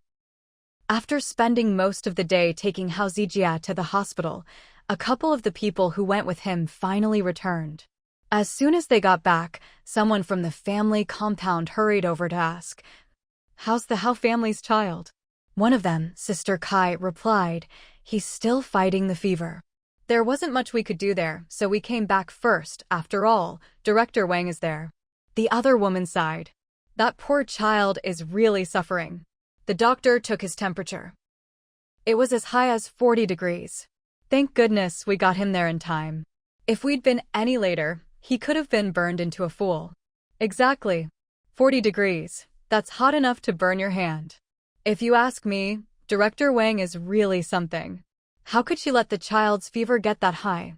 Shows you, when it's not your own kid, you just don't put your heart into it. Sister Kai lowered her voice for that last part. Everyone agreed there was some truth to what she said. If it were their own child, no way would they let the fever get so high. Wouldn't you be worried sick? After all, with such a high temperature, even adults sometimes can't take it. Ending up brain damaged would be the least of it. And to think she's a leader. Always talking about helping this person and that one, but when it really matters, she didn't help at all. If she didn't want to look after someone else's child, she should have said so from the start. Now look at this. When Hao Rong's wife comes home, she'll be heartbroken. She still had time to drag the kid all around the compound. Why not just ask the army car to take him straight to the hospital? Everyone started talking at once. Whatever good reputation Sister Wang had built up in the family compound was now completely ruined. Mother Fu didn't go outside, but she could hear all the criticism from the neighbors. She spat in her heart. Serves her right. She didn't feel the least bit sorry for that Wang woman. After all, she'd brought people around earlier to make trouble for her and her daughter about work. Mother Fu had known then that she wasn't a good person. She really wondered how someone like that had become a leader. She looked down at the twins and said, "Good babies, we have to be upright and honest people, just like your father." Mother Qin came back just before noon. She'd gone to the supply and marketing cooperative in town and bought a whole load of things. Luckily, they had a tricycle, so everything fit. As usual, Secretary Qin pedaled them home. When Mother Fu saw the tricycle piled high with goods, she was stunned. "In-law, why did you buy so much stuff? You've got your hands full with the kids and can't go shopping, and Mingxue is busy every day. She's working so hard, so she shouldn't have to worry about these things. Anyway, I'm only buying this once. As for all this meat, if we can't finish it, we'll just cure it. The rest is just rice, flour, grain, and oil, things that keep for a while. As for clothes, there aren't many styles in town, so I just got what I could. I bought 2 sets for you, 2 for Mingxue, and a few sets for the kids. The weather's about to get hot, so these will be just right." As for Qin Wenhua, well, it was good enough she didn't give him a scolding. That boy really knows how to get on her nerves. Of course, he didn't need new clothes anyway, since the army provides them. Mother Fu was surprised to hear she'd bought clothes for her, and quickly waved her hand. "Why'd you buy clothes for me? I still have plenty. It's just 2 sets. The styles aren't as nice as in Beijing, but I came in a hurry this time and didn't have time to prepare. Next time, she might not be able to come again." After all, the Qin family couldn't easily leave home. But she could always buy things back home and mail them over. "All right, in-law, what's bought is bought, can't return it anyway. Let's deal with all this meat first, before it goes bad." Mother Fu looked at the big pile of things and could only accept it as it was. She actually wanted to say, although she didn't often go into town to buy groceries or meat, her daughter Mingxue had a good colleague. That colleague had a lot of connections, and every now and then would help buy meat, fine flour, and rice for them. So their household had never really run out of supplies. Lunch was quite a feast. In the afternoon, Sister Kai still made a trip to the hospital. But she brought back good news. The high fever of Hao Rong's son had finally gone down. Because Fu Mingxue had left in a hurry, she hadn't left any message for the family. Mother Qin, knowing she was leaving the next day, decided to wait up a bit longer. But to her surprise, even at 11 o'clock, her younger daughter-in-law still hadn't come home. Does she work overtime this late every day? That's just too exhausting. She wanted to wait a little longer, but sleepiness got the better of her, and she dozed off. The next morning, both mothers-in-law got up early. But today, Mingxue was up even earlier than them. "Auntie, did sister-in-law not come home last night? Her bicycle isn't here." Mingxue had planned to get up early and ride the bicycle to the hospital, hoping to be back before his sister-in-law left for work. But to his surprise, the bicycle wasn't in the yard. Surely sister-in-law hadn't left for work before dawn? Hearing this, both mothers-in-law looked over to where the bicycle was usually parked. Sure enough, it was gone. Mother Fu had never seen her daughter work overtime so late that she didn't come home at all. Seeing this, she started to get anxious. She immediately went to knock on Fu Mingxue's door. "Mingxue." She knocked hard, and the door swung open. When Mother Fu saw the neatly folded quilt on the bed, clearly untouched, she realized no one had slept there. And the room was empty. She grew even more worried. She really didn't come home last night. Could something have happened? Mother Qin also glanced into the room. It was obvious no one had stayed there. "Don't worry, in-law," she said. "Maybe there was an urgent task at the factory and she had to work overtime." That's what Mother Fu hoped, but she couldn't help feeling anxious. What if it wasn't just overtime? A young woman coming home so late at night, who knows what could happen on the road? How about Washu goes and checks? "No need, aren't you two catching the 8 o'clock train? You'd better hurry or you'll miss it. Mingxue is probably still at the factory still. She really should have let us know if she was working late and not coming home." Mother Fu wasn't really complaining, she was just worried. Mother Qin quickly said, "Mingxue is working, and no one else from our family compound works at her factory, so she couldn't ask anyone to bring a message." Her words reminded Mother Fu. There was no one to bring a message, but couldn't she have called? The army compound had a phone, and so did the factory. But she quickly dismissed the idea. If she was working overtime until dawn, it wouldn't be appropriate to call, would it? It's not good to bother others in the middle of the night. As long as she's at the factory, it's fine.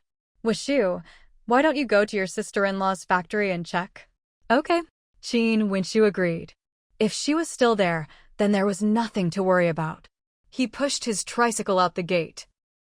Mother Fu wanted to say it wasn't necessary, but she really was worried about her daughter, so she reminded him, "Washu, go and come back quickly. Don't miss your train." "Auntie, there's plenty of time. It's only 5:30. Washu said as he rode off. Mother Qin started helping with breakfast. Mother Fu was still uneasy. She thought, even if it was overtime now that it was daylight, shouldn't she be home by now? Washu arrived at the engine factory. However, he was stopped by Captain Fang from the security department. "Who are you looking for? What's your business here?" "Comrade, I'm looking for my sister-in-law, Fu Mingxue. Is she still in the factory?" Captain Fang sized him up, then noticed the tricycle nearby. All right, he was sure this was someone from Team Leader Fu's family. He didn't recognize the person, but he definitely recognized that tricycle. His tone softened. She'd worried that Lan Chi-man might cause trouble, or that the elderly at home might not be in good health. But she never imagined it would be her granddaughter who went missing. Her eyes quickly reddened, and she gritted her teeth. Lan Chi-man, as a mother, how could she let the child go missing? Is she dead or what? And why did they let Lan Chi-man take the 2 kids in the first place? Too bad her son and husband weren't home. Otherwise, she'd have someone to vent her anger on instead of the elderly in-laws. We never thought she'd lose the kids. She's their mother, after all. Mother Qin's mother-in-law was filled with regret. She should have stopped it. But Lan Chi-man was the kids' biological mother. Even though she and her husband were divorced, you couldn't just stop a mother from seeing her own children, could you? Father Qin was also upset. Her biggest mistake was not coming back to tell us right away after the child went missing. With so much time lost, it just gave those traffickers more of a head start. Mother Qin was both furious and anxious. Did she do it on purpose? Mother Qin's mother-in-law shook her head. I don't think so. She's still their mother, no one could be that cruel. Mother Qin sneered, you never know. Lan Qingman never really liked Xiao Qiao. Maybe she's still bitter about the divorce. And took it out on Xiao Qiao. Her mother-in-law was shaken by these words. That can't be. How could a mother be so vicious? Would she even be human? Mother Qin didn't want to think the worst of people. But when it came to Lan Qiman, she really couldn't say for sure. Suppressing her anger, she gently asked her grandson, Yeah, tell Grandma what happened at the time. Grandma, my sister and I went to the restaurant with Mom. My sister said her stomach hurt, so I went with her to the bathroom. I waited outside, but after a long time, she still didn't come out. Qin Yu's tears fell in big drops. Grandma, it's my fault my sister's missing. His guilt made Mother Qin's heart ache. Yeah, it's not your fault. It's the bad people's fault. Right, your sister's stomach hurt. Where was your mom? Qin Yu lowered his head. She was eating. Mother Qin. What a wretch. She was eating and let two such young kids go to the bathroom by themselves. Did Qin Wenza investigate her or not? Mother Qin could barely contain her anger. He did. The police looked into her at the time. It should have been an accident. Old Master Qin couldn't believe that a mother could do something so heartless. Mother Qin let out a cold laugh. An accident? Human traffickers usually target young women or steal boys. Who would snatch a little girl? Would those traffickers really do such a thing? I'm going to confront her. Mother Qin simply couldn't let Lan Qiman off the hook. She just didn't believe it could be such a coincidence. The child was so young. If she really had been taken to some remote mountain village, what would become of her? Would those people hurt her granddaughter? Would her little Qiao Qiao be scared? Was she feeling helpless right now? Just thinking about it made Mother Qin's heart ache unbearably. Seeing how furious she was, the two elders of the Qin family didn't try to stop her. Maybe it was good for her to vent a little. At least Lan Qiman wouldn't dare set her sights on Qin Yu again. Yeah, come over to great-grandma's side. Qin Yu wanted to go with grandma too. But it wasn't because he missed that mother of his. He was just worried that grandma might get too upset when she confronted the Lan family. I'll go. Qin Wishu, who had been listening quietly all along, volunteered. Old Master Qin thought that was a good idea. Hurry and go with her. Don't let your aunt get too worked up. Don't worry, Grandpa, I know what to do. With that, Qin Wishu quickly ran out after her. Meanwhile, Mother Qin, brimming with anger, stormed over to the Lan family's house. The Lan family's front door was tightly shut. Clearly, the people inside were afraid the Qin family would come looking for them. Mother Qin grew even angrier. Damn it. Her own daughter was missing, yet Lan Qiman wasn't even out looking for her. This time, she didn't hesitate to kick the door. Lan Qiman, get out here right now. Normally, Mother Qin prided herself on her elegance. In her whole life, she could count on one hand the number of times she'd lost her composure like this. And, don't be angry, let me kick. Qin Wishu tried to step in, but Mother Qin stopped him. Her face dark, she said, Wishu, stay out of this. I'll handle it myself. Hearing this, Qin Wishu could only silently lower his raised foot and step aside. It was better to let Aunt vent her anger, otherwise, she'd just make herself sick holding it in. Lan Qiman, get out here right now. Mother Qin saw that the people inside were still hiding like turtles, refusing to come out. She kicked the door several more times. Other than Lan Mingxue and his wife who were at work, the Lan mother and daughter were indeed at home. Of course, they both heard the commotion at the door. Lan's mother was furious at first. After all, someone was kicking her door, who could tolerate that? But just as she was about to go out, she heard Mother Qin's voice. She immediately drew her foot back. Qiman, your mother-in-law is back. She's here to settle accounts with us. Lan Qiman was panicking too. Mom, what do we do? Last time, she slapped me just for Qin Wenhua. Now that Qiao Qiao is missing, won't she skin me alive? Lan's mother was panicked as well. You really are something. You only had 2 kids to watch and you couldn't even manage that. Now they're here at our door, what am I supposed to do? We can't just hide inside forever. If we do, she'll kick our door down sooner or later. Either way, there was no escape. Gritting her teeth, she said, let's just let her in. Otherwise, with all this yelling and kicking, the whole neighborhood will be laughing at us. Just then, Qin Wishu chimed in from the side. Auntie, I think they're just feeling guilty and refusing to open the door. She must have abandoned the child on purpose, just to get back at our Qin family. Let me kick this door open for you. Inside the courtyard, the mother and daughter's faces turned pale, then green, then white again as they heard Qin Wenshu's words. No, I'll open the door. Lan's mother couldn't let them keep spouting nonsense outside. If this went on, the Lan family's reputation would be completely ruined. They'd be branded as people who deliberately abandoned their child. No matter how unwilling Lan Qiman was, she knew they had no choice but to open the door. The mother and daughter went to open the main gate. Standing right outside was Qin mother, seething with rage. Mother-in-law. Mom. The mother and daughter called out at the same time. The moment Qin mother saw them, her anger flared up uncontrollably. She rushed over, grabbed Lan Qiman by the collar, and slapped her hard across the face several times. Smack, smack, smack. You wretched thing. Did you abandon our Qiao Qiao on purpose? Lan Qingman's face instantly swelled from the slaps. Her face stung so much she wanted to fight back. But she knew she couldn't hit back. So she choked out, aggrieved and tearful. Mom, no. I'm Qiao Qiao's real mother. How could I do something so inhuman?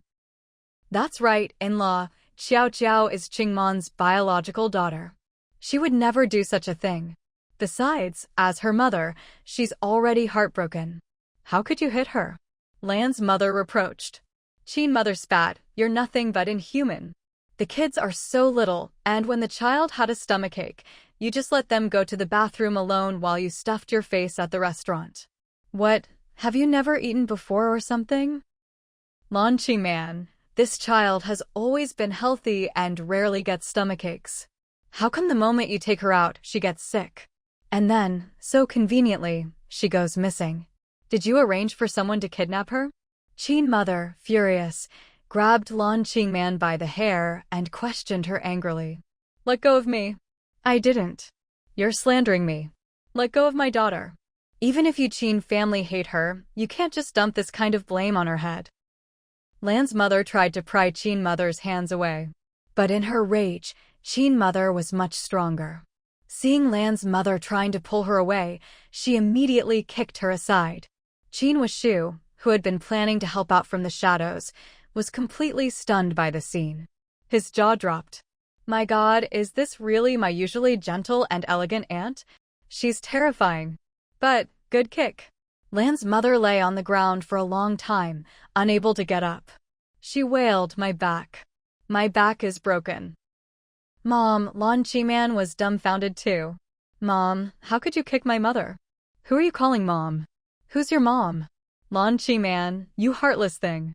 Not only did you lose my granddaughter, you're still hiding at home instead of looking for her. I'm telling you, if I find out you abandoned our Qin family's child on purpose, I'll never forgive you. After threatening her, Qin mother slapped Lan Qiman a few more times. By the time Lan Qiman was dizzy and seeing stars from the beating, Qin mother stormed off in a rage. Qin Wenshu hurried after her. Lan Qiman was truly furious now. This was too much.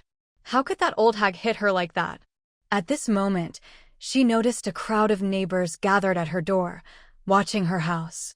She immediately burst into aggrieved tears and cried out, my child is missing. Of course I'm heartbroken and upset. How could she accuse me, her own mother, like this? Just then, someone in the crowd couldn't stand it anymore and spoke up. I really don't see how you're heartbroken or upset. I heard you laughing at home just yesterday. And by the way, the smell of your chicken last night wafted all the way down the street.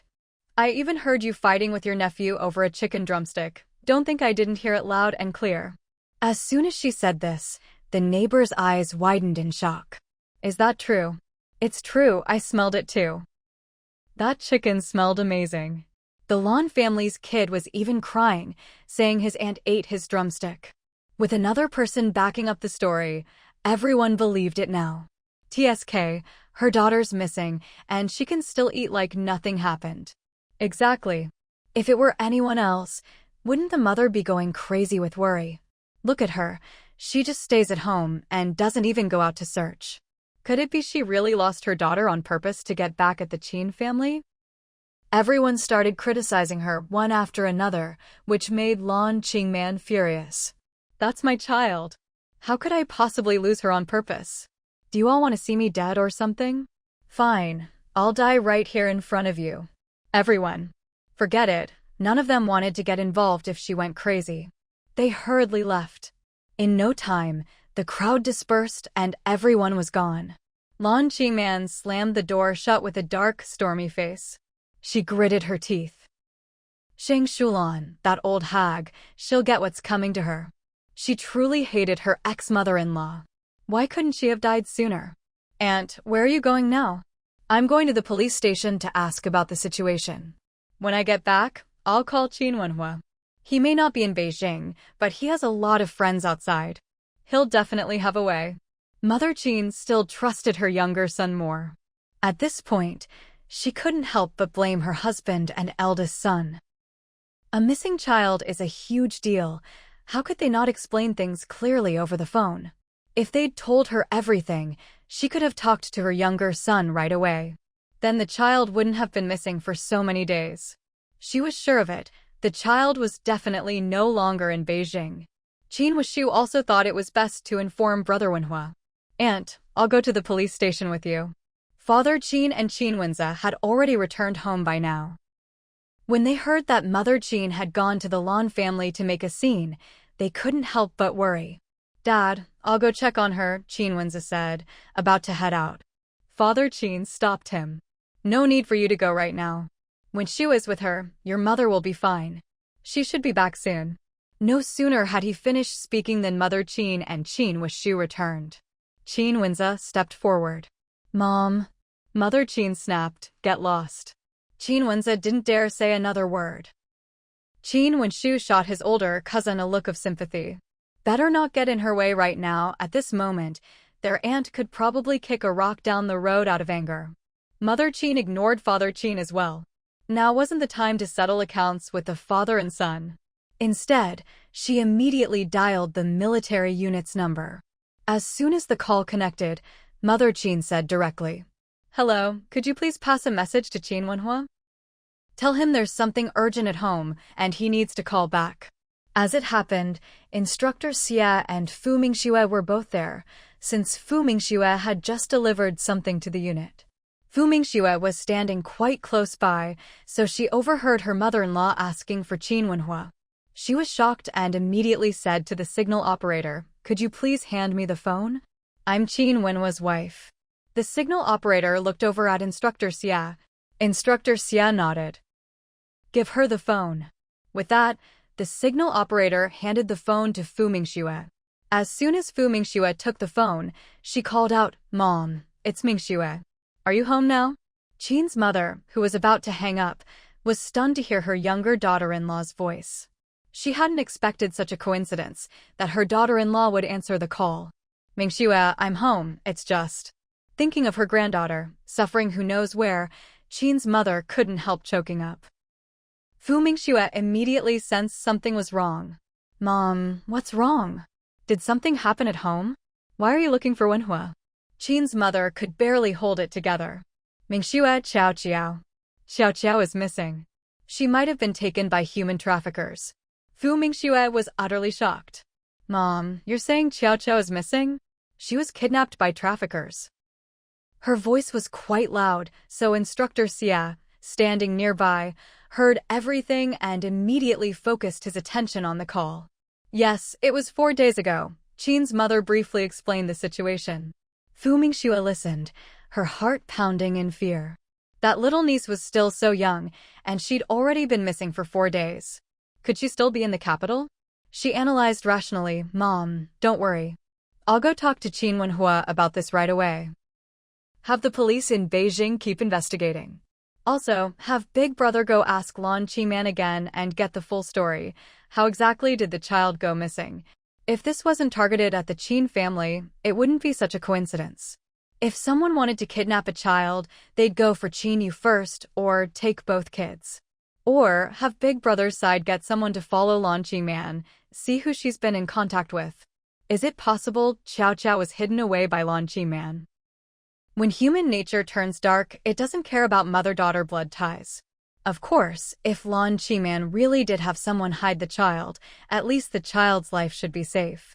If not, given the backward transportation and underdeveloped communications, finding a missing child is truly like looking for a needle in a haystack. Qin's mother deeply agreed with what she said. She also felt that Lan Qiman was acting suspiciously. People say a mother couldn't be so cruel. But why would she hide her own child?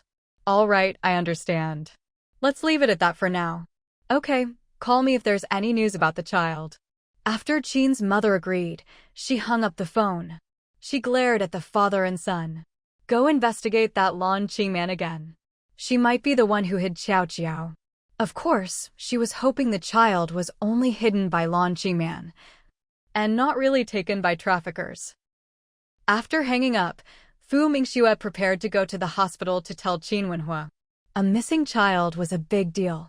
Instructor Xia saw she was about to leave and quickly stopped her. Wait a moment, tell me everything you just heard on the phone. Also, what does the child look like? I'll see if I can get someone to look into it. Qin Wenhua is in the hospital right now, he can't do much. Fu Mingxue had nothing to hide after hearing this. She immediately repeated everything her mother-in-law had told her. Then she asked, do you have paper and pen? I'll draw you a sketch of the child. Instructor Xia handed over some paper and a pen. When he saw Fu Mingxue sketch out a lifelike portrait in just a few strokes, he was genuinely shocked. This is the portrait.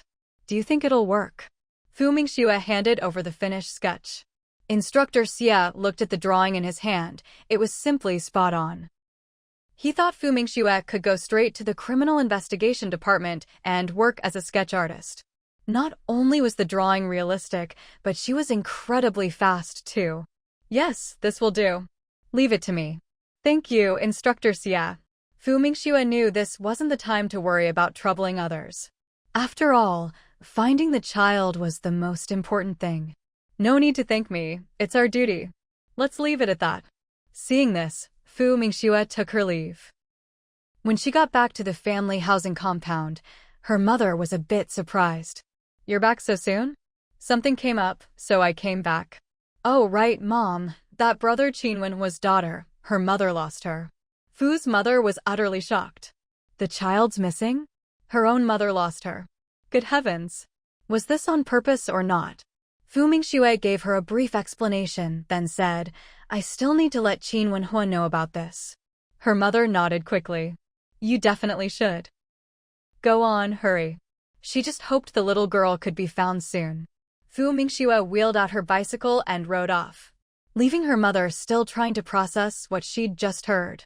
Good heavens, if the biological mother really did this on purpose, that Lan woman is truly terrifying. She'd thought losing a daughter like this only happened in the countryside, where so many people only wanted sons. She never expected it could happen in a big city too. If it really was her son-in-law's ex-sister-in-law who lost her own daughter, it was probably for revenge. Fu Mingxue's electric bike was, of course, pretty fast. She arrived at Qin Wenhua's hospital room. Sis-in-law. Zhao Liang's shout woke Qin Wenhua, who'd been sleeping.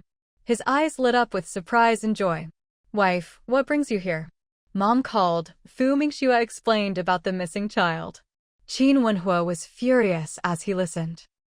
Seeing how agitated he was, Fu Mingxue quickly tried to calm him down. Don't get so worked up, be careful not to tear your stitches. Dad and Big Brother didn't tell you on the phone because they were afraid you'd react like this. Instructor Xia said he'll handle it. Qin Wenhua tried to suppress his anger. Instructor Xia has a lot of connections. But if the child had really been taken out of the capital, it would be very hard to find her. After all, the area was huge and no one knew where she might have been taken. Plus, with underdeveloped transportation and communication, information would travel slowly.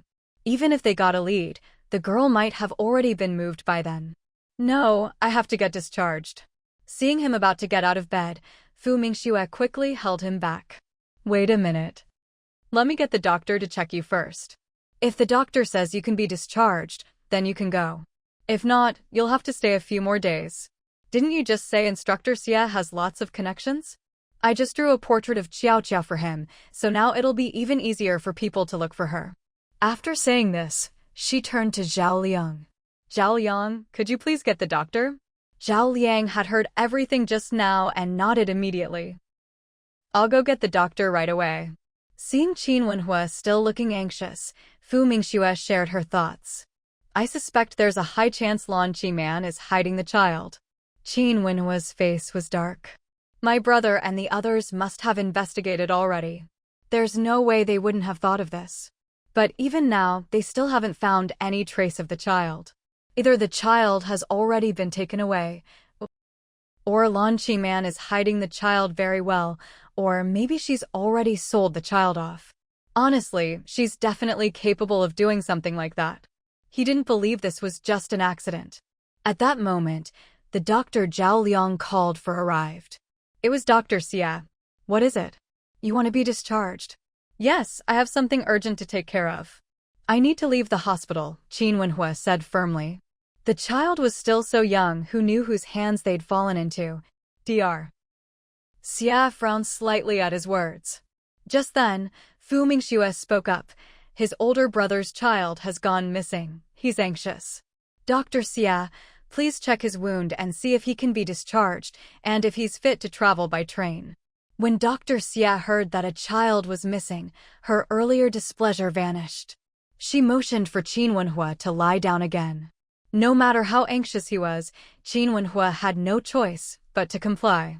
Dr. Xia examined his wound. 10 minutes later, she said to the couple, the wound is healing very well. You can be discharged, but take it easy, don't do anything too strenuous. In 10 days, you must come back to the hospital for a checkup. All right, we understand. Oh, Dr. Xia, could you prescribe us some extra medicine? Enough for at least 10 days. Dr. Xia glanced at Fu Mingxue. Sure. One of you can come with me, and the other can go handle the discharge paperwork. Okay. Fu Mingxue went to handle the discharge, while Zhao Liang went to pick up the medicine. Half an hour later, as Qin Wenhua and the others were leaving the hospital, Instructor Xia arrived. I knew you'd be discharged. Good timing, I brought my car. Come on, I'll take you home. Qin Wenhua looked at his wife. Seeing his look, Fu Mingxue immediately said, you two go with Instructor Xia. I'll ride my bicycle, I can go pretty fast on it. Since she said so, Qin Wenhua could only agree. Be careful on the road. He and Zhao Liang got into Instructor Xia's car. Originally, Zhao Liang had wanted to ride the bicycle himself, let his sister-in-law and Qin Wenhua take the car. But he didn't get a chance to say anything. Fu Mingxue was indeed fast on her bike. She arrived almost at the same time as the car. Qin Wenhua's discharge drew attention. Everyone in the family compound who was home came out to see. Someone greeted him, Qin Tuan, you're out of the hospital. Yeah, Qin Wenhua replied simply, then headed straight into his own yard. He was in no mood for small talk. Mother Fu was in the kitchen. Hearing the commotion outside, she immediately came out. When she saw it was her son-in-law, she was shocked. Son-in-law, why are you out of the hospital? Mom, the doctor said I could be discharged. Mother Fu. She knew exactly why her son-in-law wanted to leave the hospital. Hurry, go inside and lie down for a bit. Qin Wenhua shook his head. Mom, I'm fine now. I need to talk to Instructor Xia about something. I'll be back in a bit. With that, after Zhao Liang put down their things, the two of them left again in Instructor Xia's car. Fu Mingxue pushed her bike into the yard. Mother Fu asked worriedly, is your husband really okay, being discharged now? Don't worry, Mom. The doctor said he's recovering well, and she prescribed lots of medicine. Besides, even if you made him stay in the hospital now, he wouldn't be able to rest. Mother Fu sighed. That's true. No one could stay put in his situation. Fu's mother went back to the kitchen. Originally, she had only cooked for herself and her daughter. Now that her son-in-law was home, she needed to make some lighter dishes as well.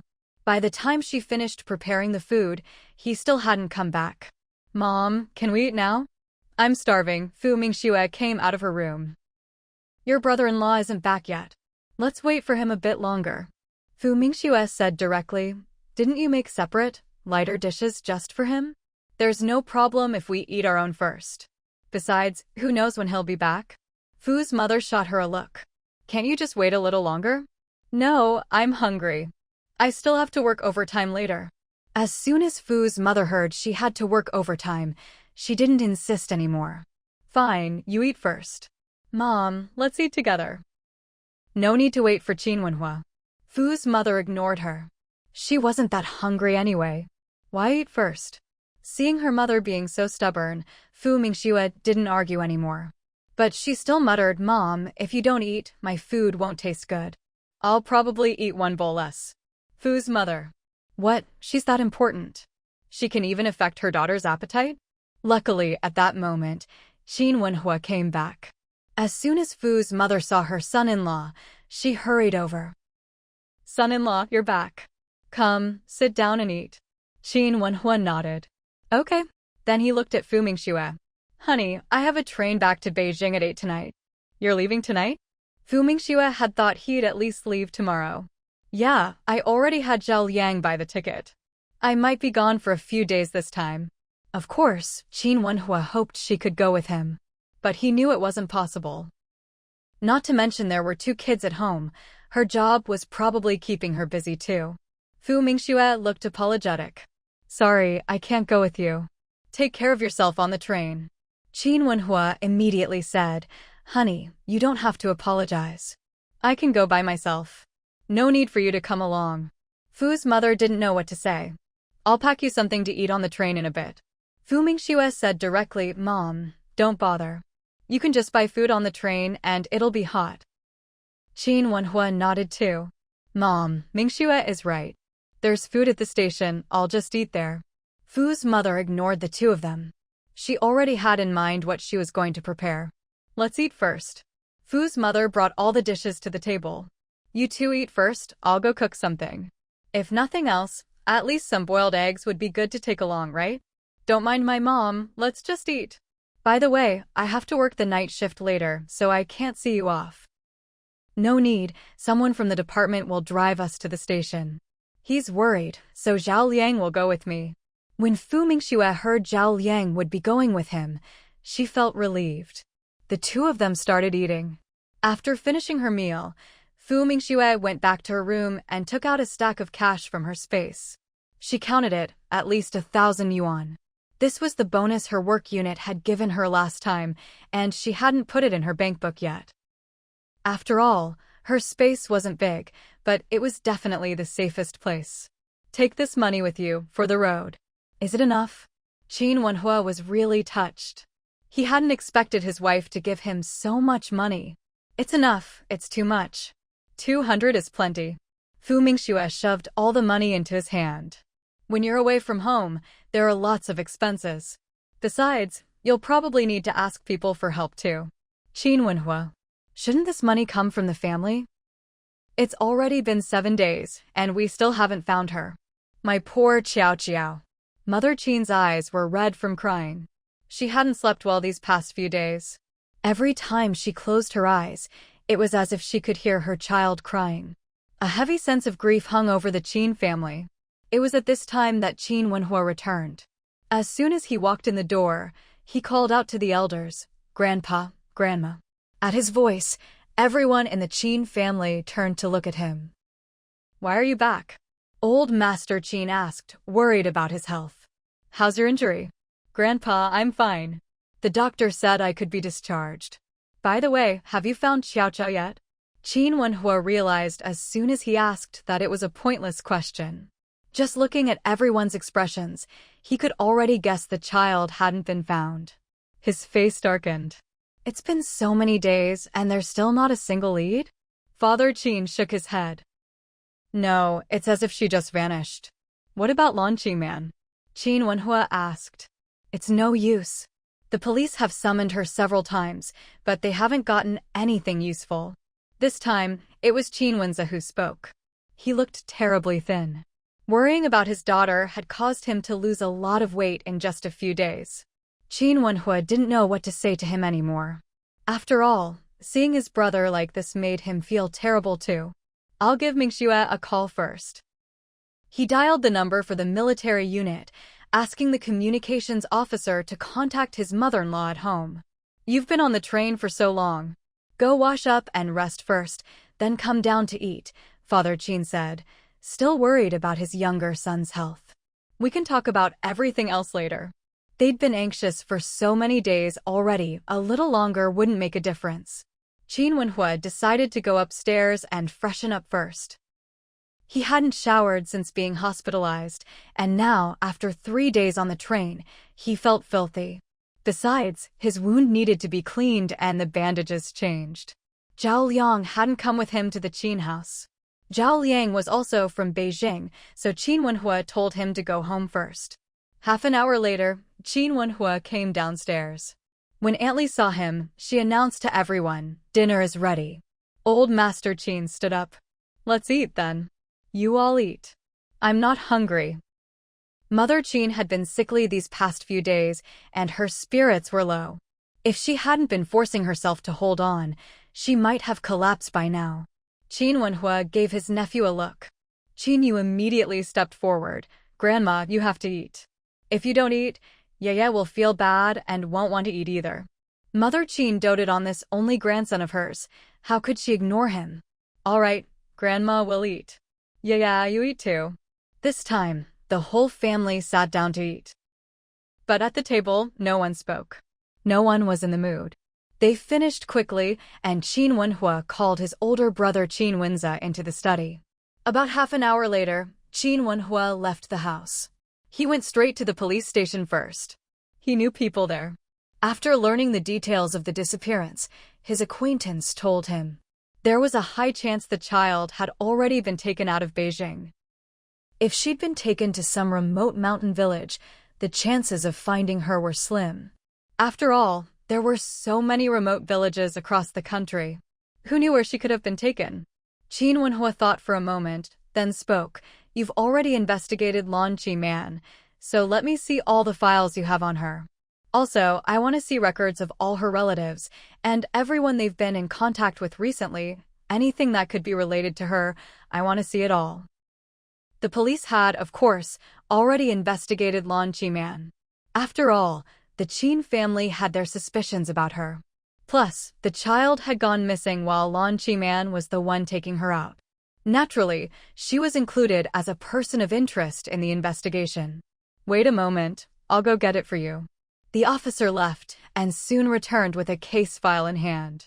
"This is the investigation report on Lan Qi Man. Everything's in here." Qin Wenhua took it and flipped through it. He had to admit, the police station's investigation was quite thorough. They'd even looked into all of her former relatives. "We've already visited all of these people's homes. We didn't find anything unusual." Lan's family didn't have many relatives. Their old family home was on the outskirts of the city. It was only after Lan's father started working that the whole family moved into the city. There were still 1 or 2 uncles' families back at the old home. Lan's father was the 3rd child. Qin Wenhua kept reading. He didn't find anything else useful. According to the investigation, Lan Qi Man isn't a suspect. And as the biological mother of the missing child, she shouldn't have any motive, at least. That's what the report says. But "shouldn't" was already a pretty imprecise word. Qin Wenhua sneered inwardly. Who said Lan Qi Man didn't have a motive? What about hatred and revenge? "Thank you. I'll be going now. If anything comes up, please let us know right away." Of course. Qin Wenhua left the police station. He didn't go home. Instead, after winding through several alleys, he arrived at a small courtyard. He raised his hand and knocked on the door. After a moment, the door opened. The man who answered was clearly surprised to see him. "Qin Wenhua? What are you doing here? Let's talk inside." As soon as Qin Wenhua said this, the man stepped aside to let him in and closed the door behind them. Qin Wenhua didn't go into the house. He just stood in the courtyard. "I need your help looking into something, a 5-year-old girl. Here's her portrait. Her name is Qin Ruoqiao. The portrait was drawn by Fu Mingxue the other day.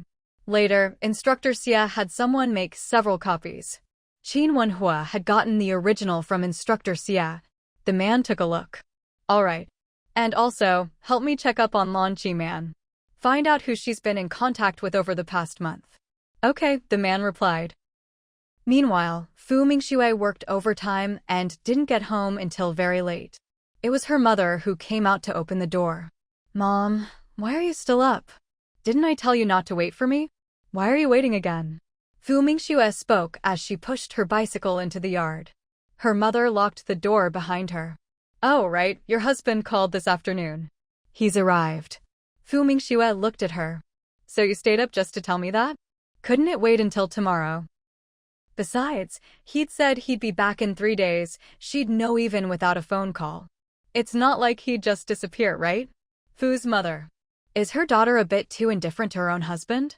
Mom, go to bed. I still have to do some drawing. You're still working this late? You work so late every day, can your body handle it? Isn't this too much? You're working yourself to the bone. Fu's mother felt that, sure, the pay was good, but if she kept working overtime at this intensity, it couldn't be good in the long run. Wasn't this just earning hard money at the expense of her health?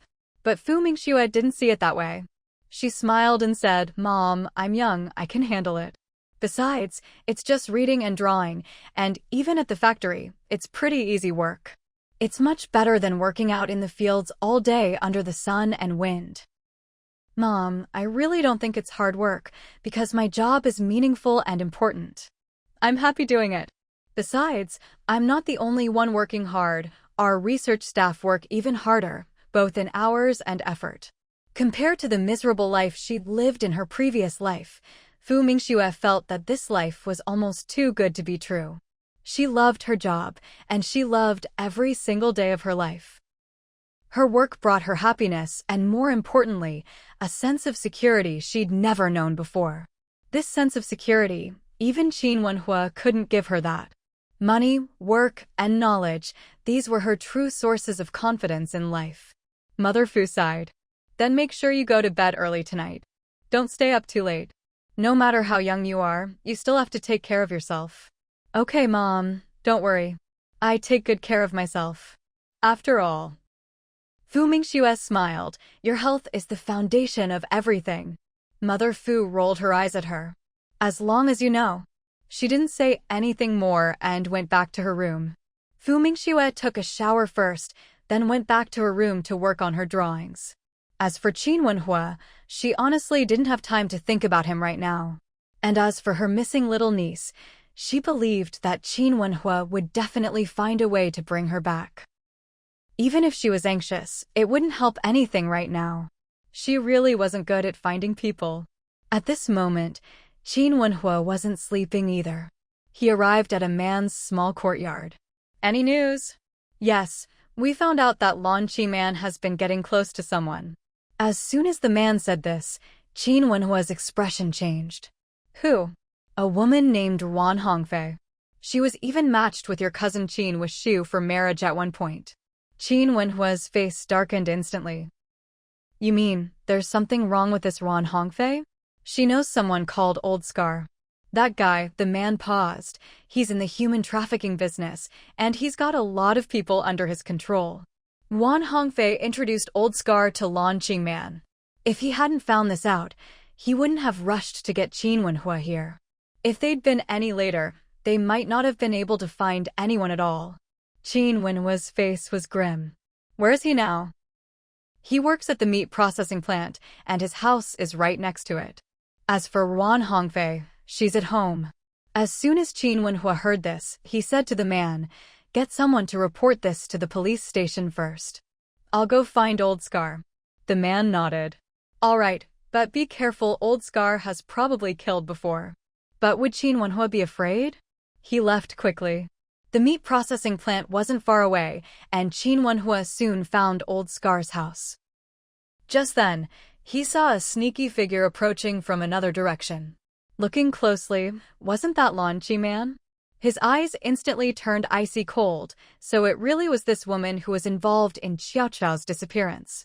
He didn't go forward, but instead hid in the shadows by the wall. Lan Man looked around to make sure no one was there, then quickly knocked on the door. After 3 knocks, the door opened. Lan Man was pulled inside. Qin Wenhua watched as Lan Qiman went in and the door shut behind her. Only then did he come out, jogging quickly over. He saw a big tree in the yard, and with a few agile moves, he climbed up. Inside, Old Scar was hugging Lan Qiman, but suddenly he pushed her away. Did you hear something? Lan Qiman, already nervous, grew even more anxious. Did you? I didn't hear anything. Old Scar was extremely cautious by nature, and he had better hearing than most people. Right now, he trusted his ears. He immediately went out to check. The yard was silent, nothing there. He couldn't help but open the door to look outside. There wasn't a soul in sight. How did it go? Lan Qiman followed Old Scar, asking nervously. Old Scar didn't answer her. Only after making sure there was no one around did he close the door. He looked at Lan Qiman, his earlier enthusiasm gone. What are you doing here? Lan Qiman lowered her voice and spoke quickly. My ex-husband's younger brother came back to Beijing today, just to look for the child. He's a top special forces soldier, really formidable. I'm worried. He'll come after me again. To be honest, Lan Qiman was truly regretting things now. Old Scar didn't care. Let him investigate then. You're the child's biological mother. No matter how hard he digs, he won't find anything. The most important thing is, he shot a cold glance at the panicked woman. Just keep yourself together. Don't let someone break you down with a few words. Lan Qiman was a nervous wreck inside.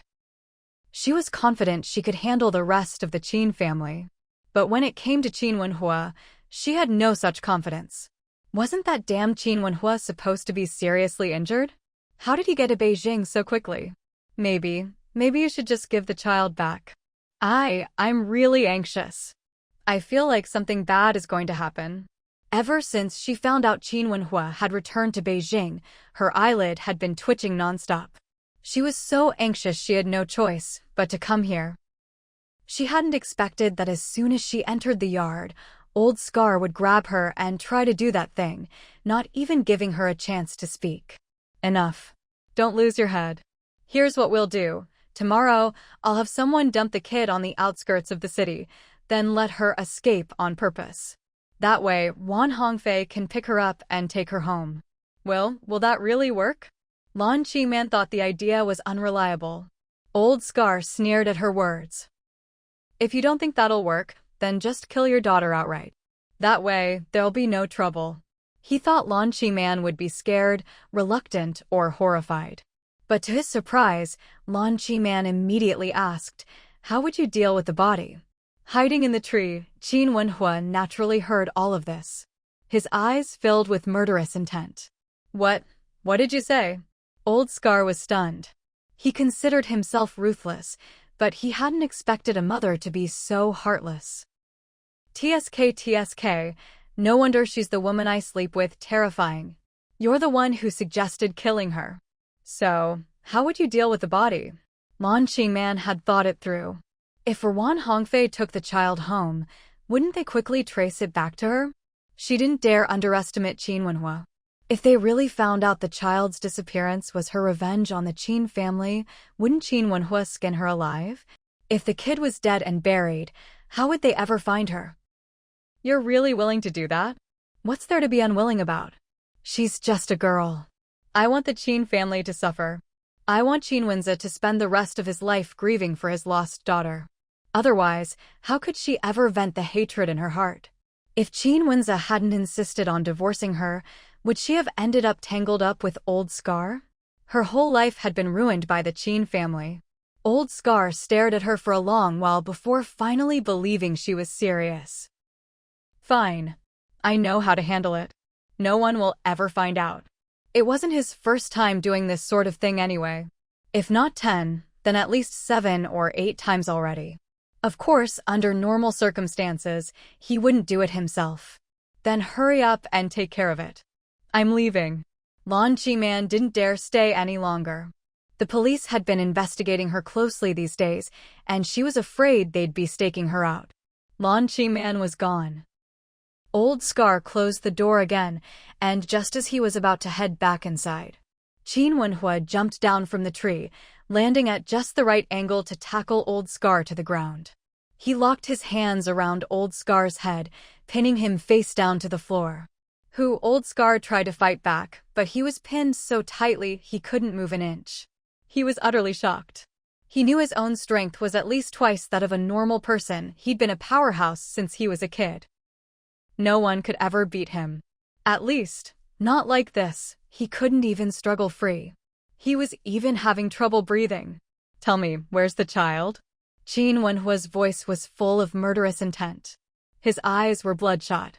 If it weren't for needing to find out where his niece was, he'd have beaten this scum to death already. Old Scar heard this and immediately thought of what Lan Qi-man had just said. He instantly guessed the man's identity. He had to be the Special Forces Uncle Lan Qi-man mentioned, Qin Wenhua. "Let me go. I don't know what child you're talking about. This is breaking and entering. I'm calling the police."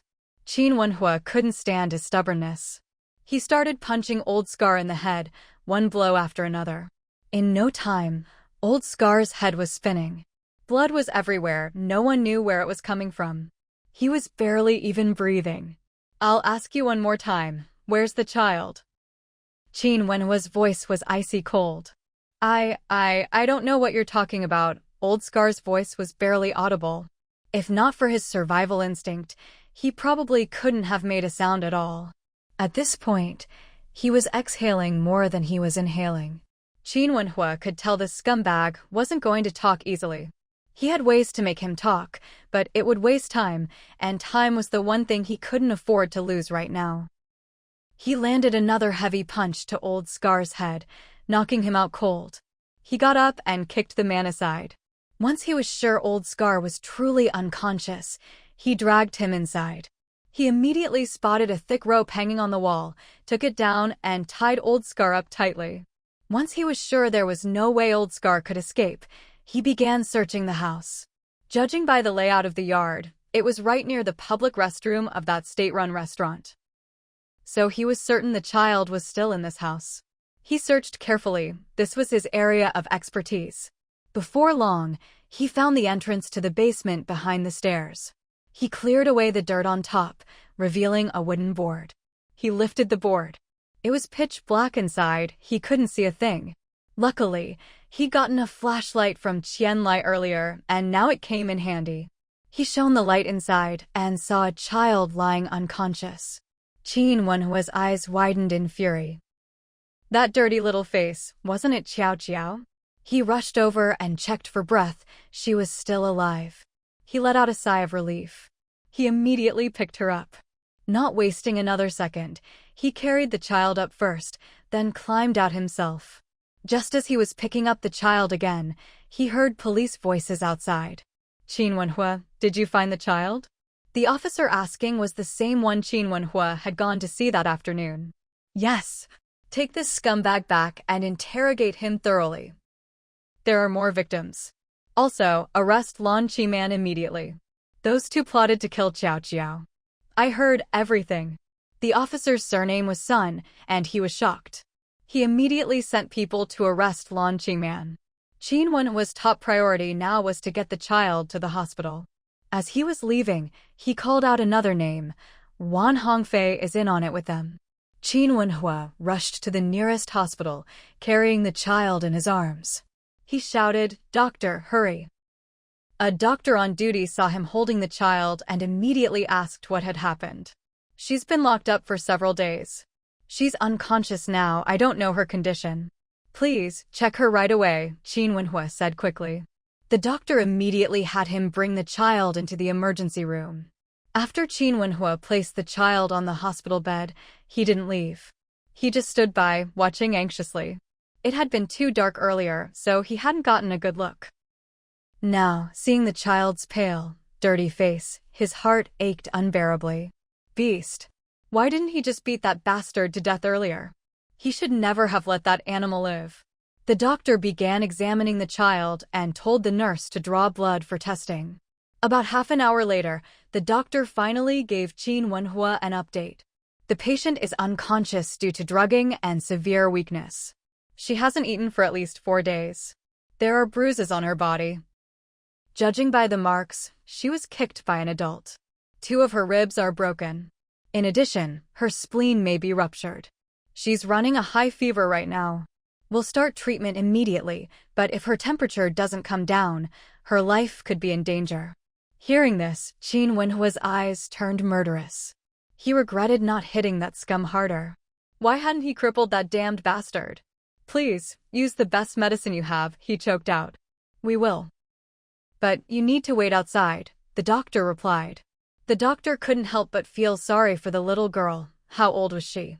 How could she possibly endure such serious injuries? Qin Wenhua knew his presence would only get in the way, so he left without another word. After thinking for a moment, he found the hospital's duty office, where there was a phone. I need to make a call, Qin Wenhua said, showing his credentials. The staff member on duty saw he was from the military and immediately handed him the phone, letting him dial himself. Qin Wenhua called home. It was his mother who answered. She couldn't sleep and had just come downstairs for some water. The phone's sudden ringing pierced the night. Startled, she hurried over to answer. Before she could even ask who it was, she heard Qin Wenhua's voice. We've found Xiao Xiao. Come to the hospital.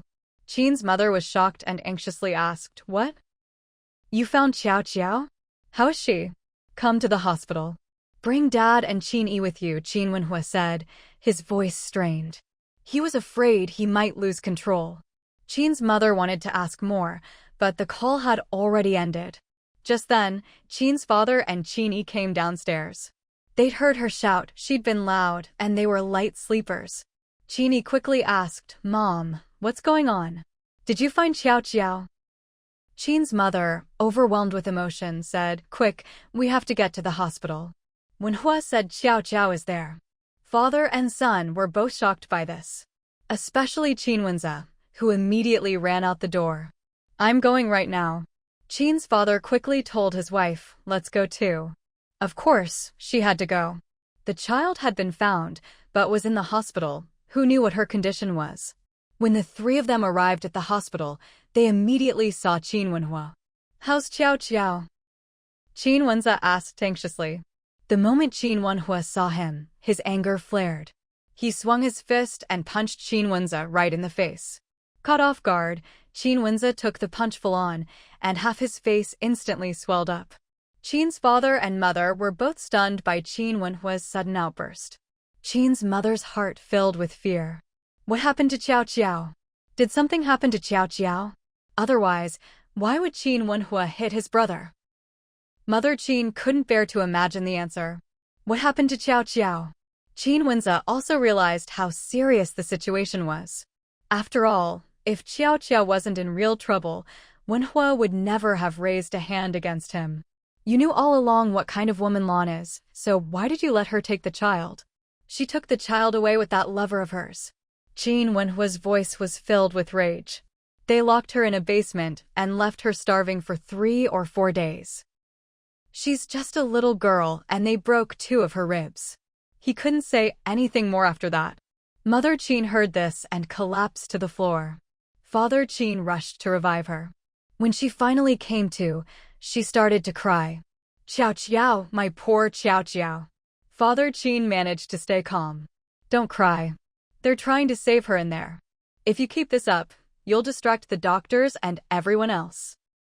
Hearing that she might affect the doctors inside, Mother Qin forced herself to stop wailing. She wept in silence. Qin Wenza's eyes were red too. They say men don't cry easily, but that's only because they haven't been truly heartbroken. When he heard what had happened to his little girl, he couldn't stop the tears from falling. It was his fault. He hadn't been a good father, hadn't fulfilled his responsibilities. These past few days, he'd still believed that, no matter how bad that woman was, she would never harm her own daughter. But in the end, he buried his face in his hands and sobbed silently. Father Qin was also deeply distressed. If everything Wenhua said was true, then Lan Qingman was truly heartless. Just then, the police arrived. How is she? Someone asked. Qin Wenhua spoke up. She's still being treated. Have you caught Lan Qingman and Wan Hongfei? We've arrested them both. We're interrogating that old Scarface about the others' whereabouts. Also, we've brought the rest of the Lan family to the station. Good. They should be thoroughly interrogated. How could she do this to her own daughter? How could she be so heartless? Mother Qin's eyes were bloodshot, filled with hatred. She just couldn't understand, no matter how much Lan Qingman hated the Qin family, Qiao Qiao was her own flesh and blood. How could a mother be so cruel? If her granddaughter wasn't the most important thing right now, she would have rushed over to beat that woman herself. At that moment, the doors to the emergency room swung open. The Qin family rushed forward, not caring about anything else. "Doctor, how's my granddaughter?" The doctor glanced at them. "The patient has 2 broken ribs, which should heal well since she's still young. The most serious problem is a ruptured spleen. She's bleeding internally and needs surgery." Mother Qin nearly fainted again when she heard this. "Doctor, please, save Qiao Qiao. She's just a child." Well, the doctor hesitated, clearly unsure. He didn't have the skill for such a difficult surgery. Just then, a voice rang out, "I'll do the surgery." Everyone turned to look.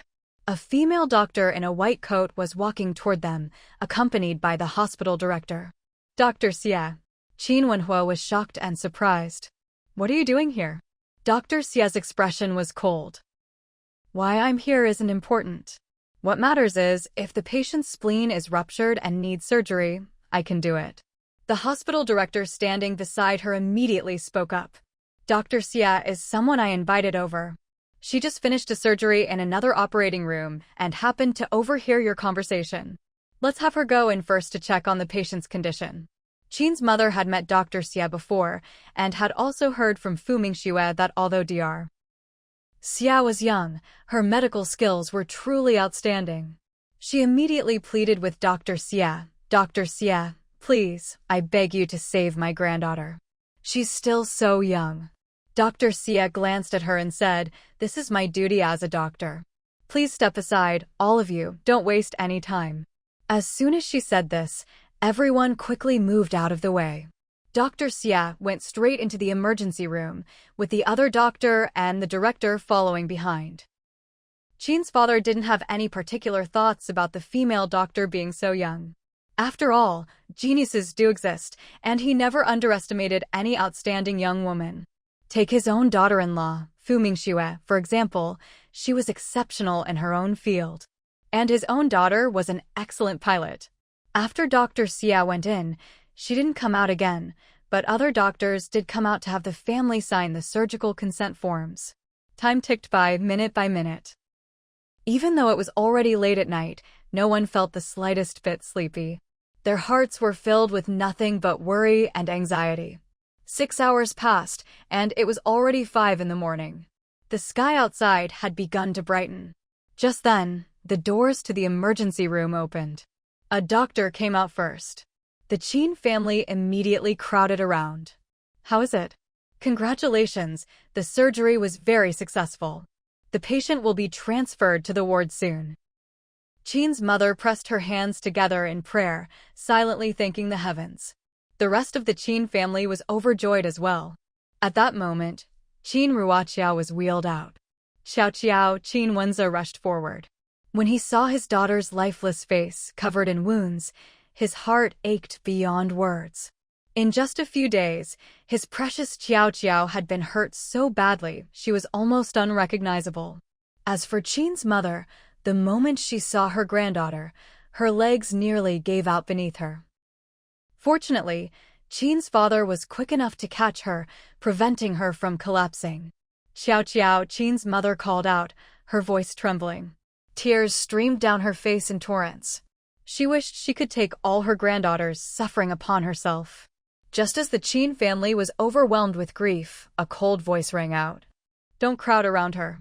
She needs to be taken to the ICU for observation. If she doesn't develop a fever or any signs of infection in the next 24 hours, she can be moved to a regular ward. Only one family member can stay. The rest of you don't need to wait here. No visitors are allowed in the ICU. Also," Dr. Xie turned to Qin Wenhua, clear displeasure in her eyes.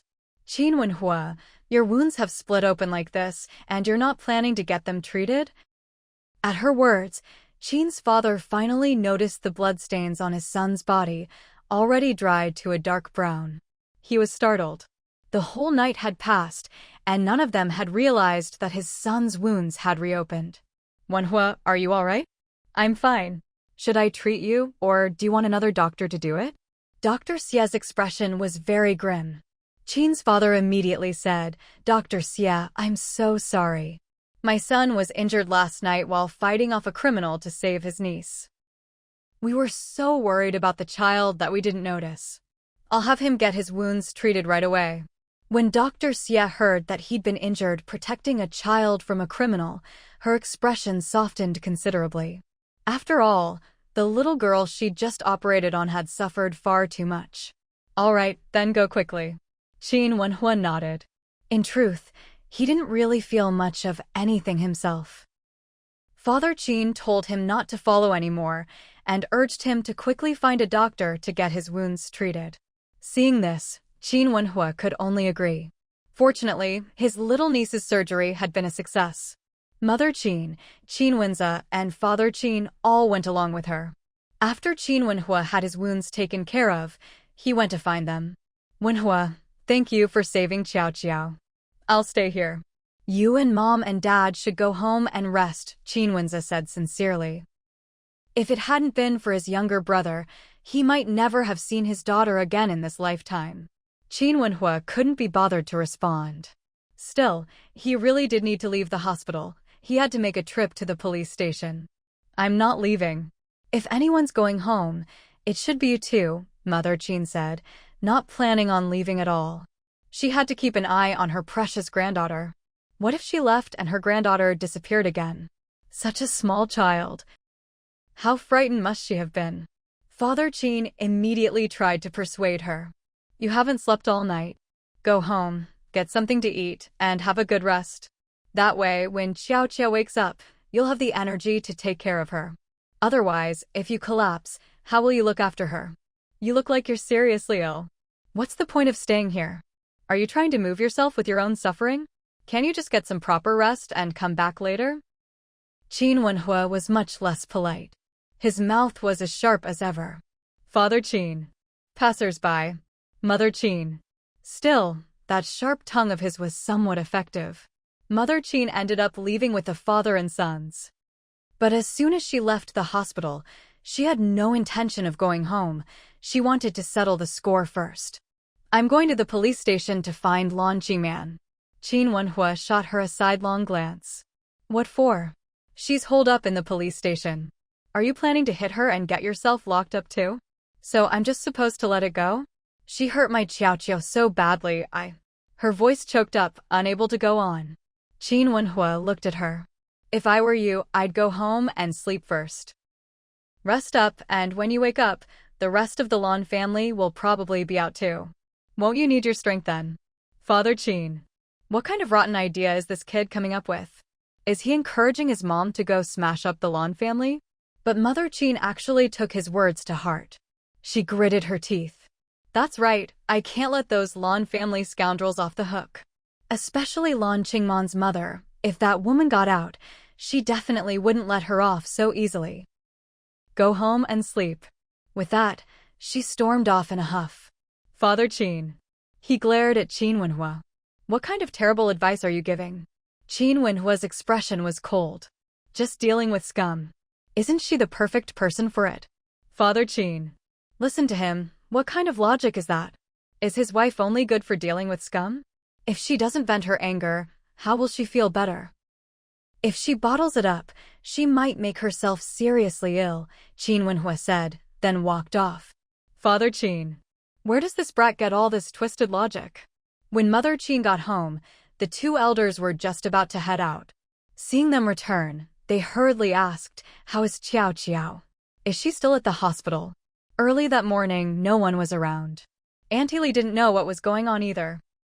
But Auntie Li had just gone out for a bit, and when she came back, she said the child had been found and everyone was at the hospital. The two elders had been about to go to the hospital themselves, but hadn't expected them to return just in time. Before Qin's mother could speak, Qin's father quickly answered, Xiao Qiao's fine. It's just that those people didn't give her anything to eat these past few days. She's very weak and needs to stay in the hospital for a few days to recover.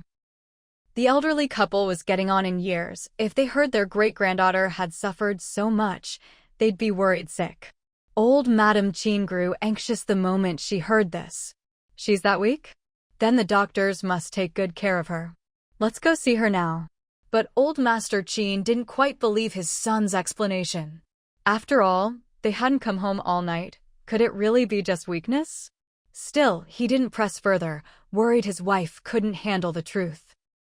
Of course, Qin's father had no intention of letting them visit. You two shouldn't go right now. We haven't slept all night, so we're going to rest for a bit.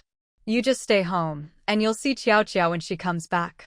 Old Madame Qin wanted to argue, but old Master Qin stopped her. Listen to him. We're old, and it's not convenient for us to go to the hospital. We'll wait until Xiao Xiao comes home. Seeing her husband insist, old Madame Qin could only nod. Qin's mother was truly exhausted at this point, both physically and emotionally drained. I'm going upstairs to get some sleep, she said. She needed to regain her strength. After all, there was still a big battle ahead. Qin Wenhua also went upstairs. His clothes were stained with blood and filthy. Earlier, he'd avoided the elderly couple. If old Madame Qin had seen him, she would have been beside herself with worry. Thankfully, their attention hadn't been on him just now, so they didn't notice. He quickly washed up and changed into clean clothes before heading downstairs. Old Master Qin looked at him. Wenhua, you haven't slept all night. Why don't you get some rest? Grandpa, I caught a nap at the hospital. I'm not tired. I have something to take care of and need to go out for a bit. Without giving his grandfather a chance to say more, Qin Wenhua left the house. He headed straight for the police station. I want to see that old Scarface. As for Lan Qiman, he had no interest in seeing her at all. It wasn't until after lunch that Fu Mingxue remembered what was going on with Qin Wenhua. She returned to her office and immediately called the Qin family. The call was answered quickly. Who is this? Fu Mingxue recognized her father-in-law's voice and quickly said, Dad, it's me, Mingxue. How's the child? Any leads? As soon as Qin's father heard it was his younger daughter-in-law, he replied, Last night, Wenhua found Xiao Xiao. She's in the hospital now. She broke 2 ribs and suffered a ruptured spleen with internal bleeding, but the surgery was successful. Don't worry. Fu Mingxue was stunned. Oh my god, what did she just hear? Had the child really suffered that much? Were those people caught? Yes, and that Lan Qiman. She colluded with others to kidnap Xiao Xiao. Fu Mingxue was shocked again. Did she just hear that right? Lan Qiman really conspired with others to kidnap her own daughter? And hurt her so badly? Lan Qiman was Xiao Xiao's biological mother. How could she be so heartless? At this moment, Fu Mingxue was at a loss for words. What kind of mother is this? She's 1,000 times worse than any stepmother. Dad, you and Mom need to take care of yourselves. Xiao Xiao will need you to look after her. Qin's father replied, Don't worry, just focus on your work. Once Wenhua has finished handling things here, he'll come back. Fu Mingxue immediately said, It's fine, let him stay in Beijing for a few more days. He can take the time to recover from his injuries instead of rushing back and forth. When Fu Mingxue hung up the phone, she was still sighing with emotion. Compared to Lan Qiman, she was practically the kindest stepmother ever. In her previous life, hadn't she treated those 3 ungrateful brats of the Song family so well? She'd worried and worked herself to the bone for them, 100 times more than even a biological mother would. In this life, even though she was busy with her own career, she still made time every day to interact with those 2 kids whenever she could. And when it came to food, she was even more generous. The formula milk, even though it was a system mission reward, she gave it all to them to drink. Alright, to be fair, those 2 kids had also helped her earn quite a bit of money because of the missions. But overall, she was still very kind. At that moment, someone knocked on the office door. Come in. It was Director Geng who entered, and behind him was Elder Ji. When Fu Mingxue saw him, she immediately stood up. Elder Ji, you're here. Last time, Elder Ji had only made a quick visit to the factory before heading back to the capital. She hadn't expected to see him again so soon. Xiaofu, congratulations.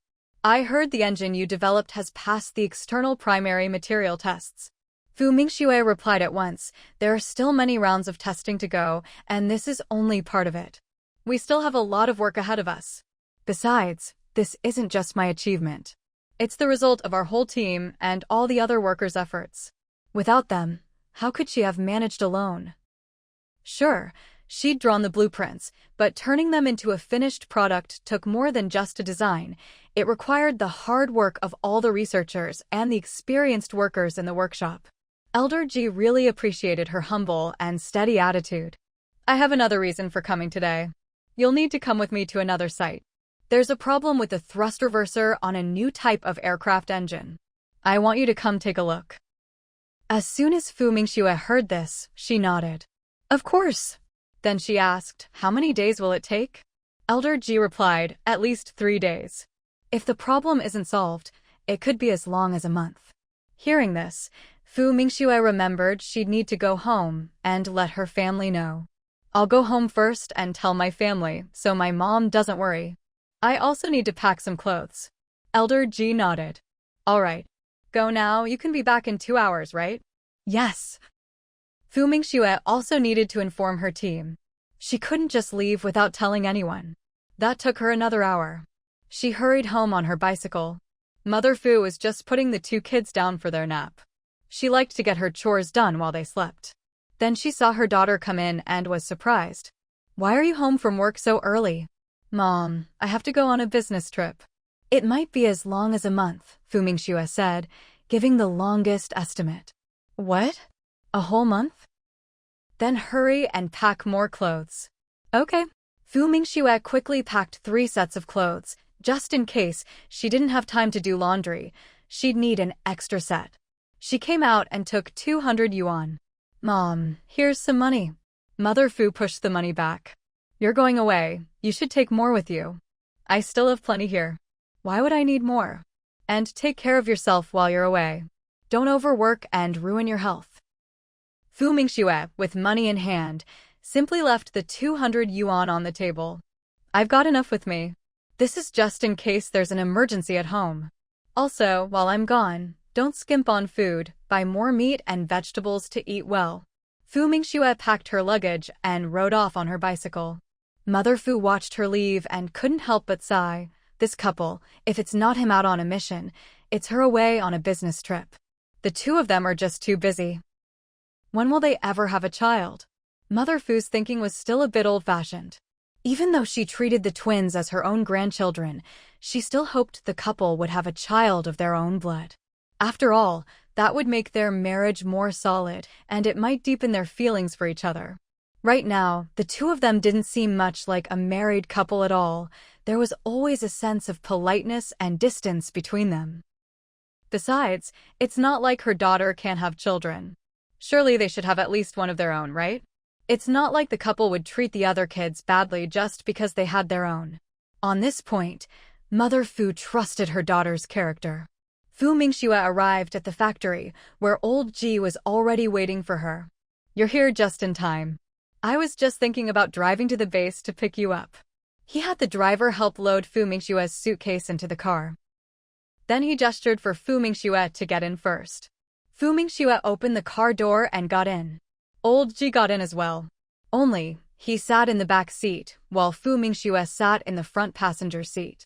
Once the car started moving, Old Ji said with a smile, Xiaofu, I heard you came up with 2 great inventions for the bicycle factory. It's nothing special, just something I wanted to use myself. I made a few modifications, and the bicycle factory happened to like them, Fu Mingxue replied modestly. That's great. If you have any good ideas or designs in the future, go ahead and do them. But make sure they pay you a design fee. Don't work for free. Old Ji wasn't the old-fashioned type who thought that, just because Fu Mingxue was from the Research Institute, she should devote everything to it. All right. I'll listen to you. Fu Mingxue replied with a smile. Of course, she wouldn't work for free. In this life, she was determined not to be taken advantage of. Besides, she had a new product, the hair dryer. Although there were hair dryers already, The one she designed would definitely be better in terms of performance and practicality. The current hairdryer's heating wires just weren't good enough. She had made improvements in that area. And this could lead to even more products, like industrial blowers and so on. Meanwhile, Mother Qin slept straight through until about 2 in the afternoon, waking up feeling refreshed and full of energy. She hadn't slept much these past few nights. On top of that, last night she'd been worried and anxious, staying up all night. Her body just couldn't take it anymore. So, after finally relaxing, she slept deeply. Old Madame Qin saw her awake and looking energetic, and finally felt relieved. These past few days, old Madame Qin had been worried about her. After all, at her age, she couldn't keep going like this. Come eat. After a good sleep, Mother Qin was indeed hungry. Plus, she still had a battle to fight later, so she needed to eat and eat well. Mom, where is everyone? Wen's father went to work. Wenza isn't back yet. Wen was out too. I asked Aunt Lee to dish up your food for you. Seeing how deeply she was sleeping at noon, they hadn't called her for lunch, letting her rest.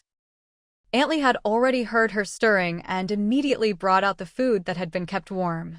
Mother Qin hurried to eat. Old Madame Qin came over as well, and seeing her wolfing down her food, couldn't help but ask, "You're going to the Lan family?" Previously, the family had kept everything from her and the old man. But how could something like this really be kept a secret? After just one walk outside, she and the old man found out everything. Her heart ached terribly. She had always believed that Lan Qingman couldn't possibly be involved in something like this. After all, she was a mother, how could she do such a thing? But reality had given her a harsh slap in the face.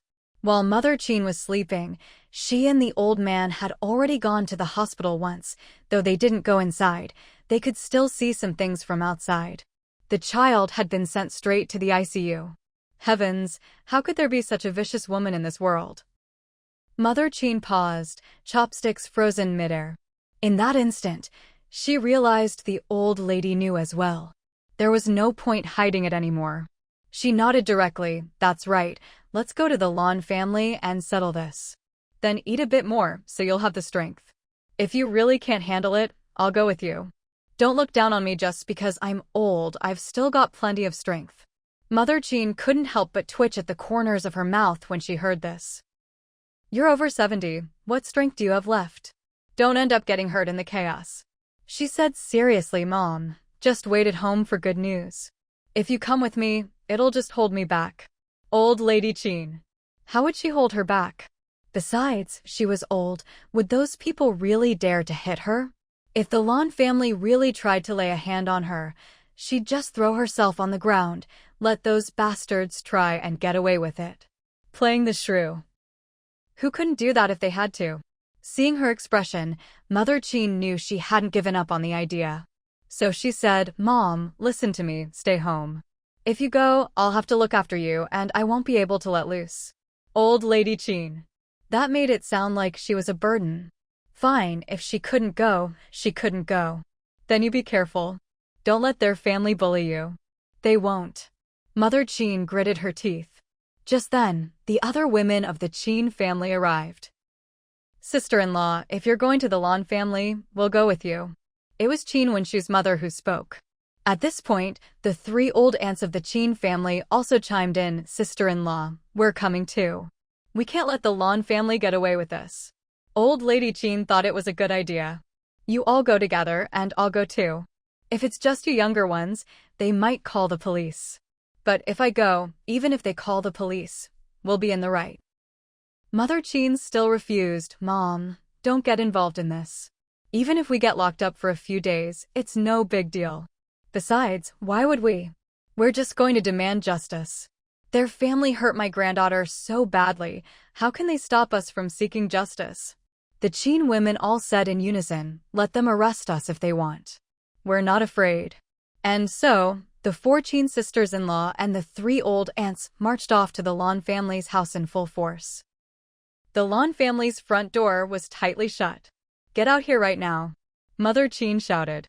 The Lan family stayed silent as the grave, not daring to make a sound. They'd only just been released from the police station themselves. They truly had no idea Lan Qingman would conspire with others. If they'd known, wouldn't they have stopped her? Neighbors watched the Qin women, fierce as tigresses, and didn't dare poke their heads out to watch the commotion. By now, everyone knew what the Lan family had done. They despised Lan Qingman for being so heartless and deranged. The Lan family listened to the commotion outside, but didn't dare make a sound. It's all Lan Qingman's fault. If she hadn't done something so insane, why would the Qin family have come here to settle the score? Luya's eyes were full of resentment. She finally exploded, unable to take it anymore. Why should she and her child have to suffer like this? This had nothing to do with her at all. Shut up, Lan mother snapped angrily.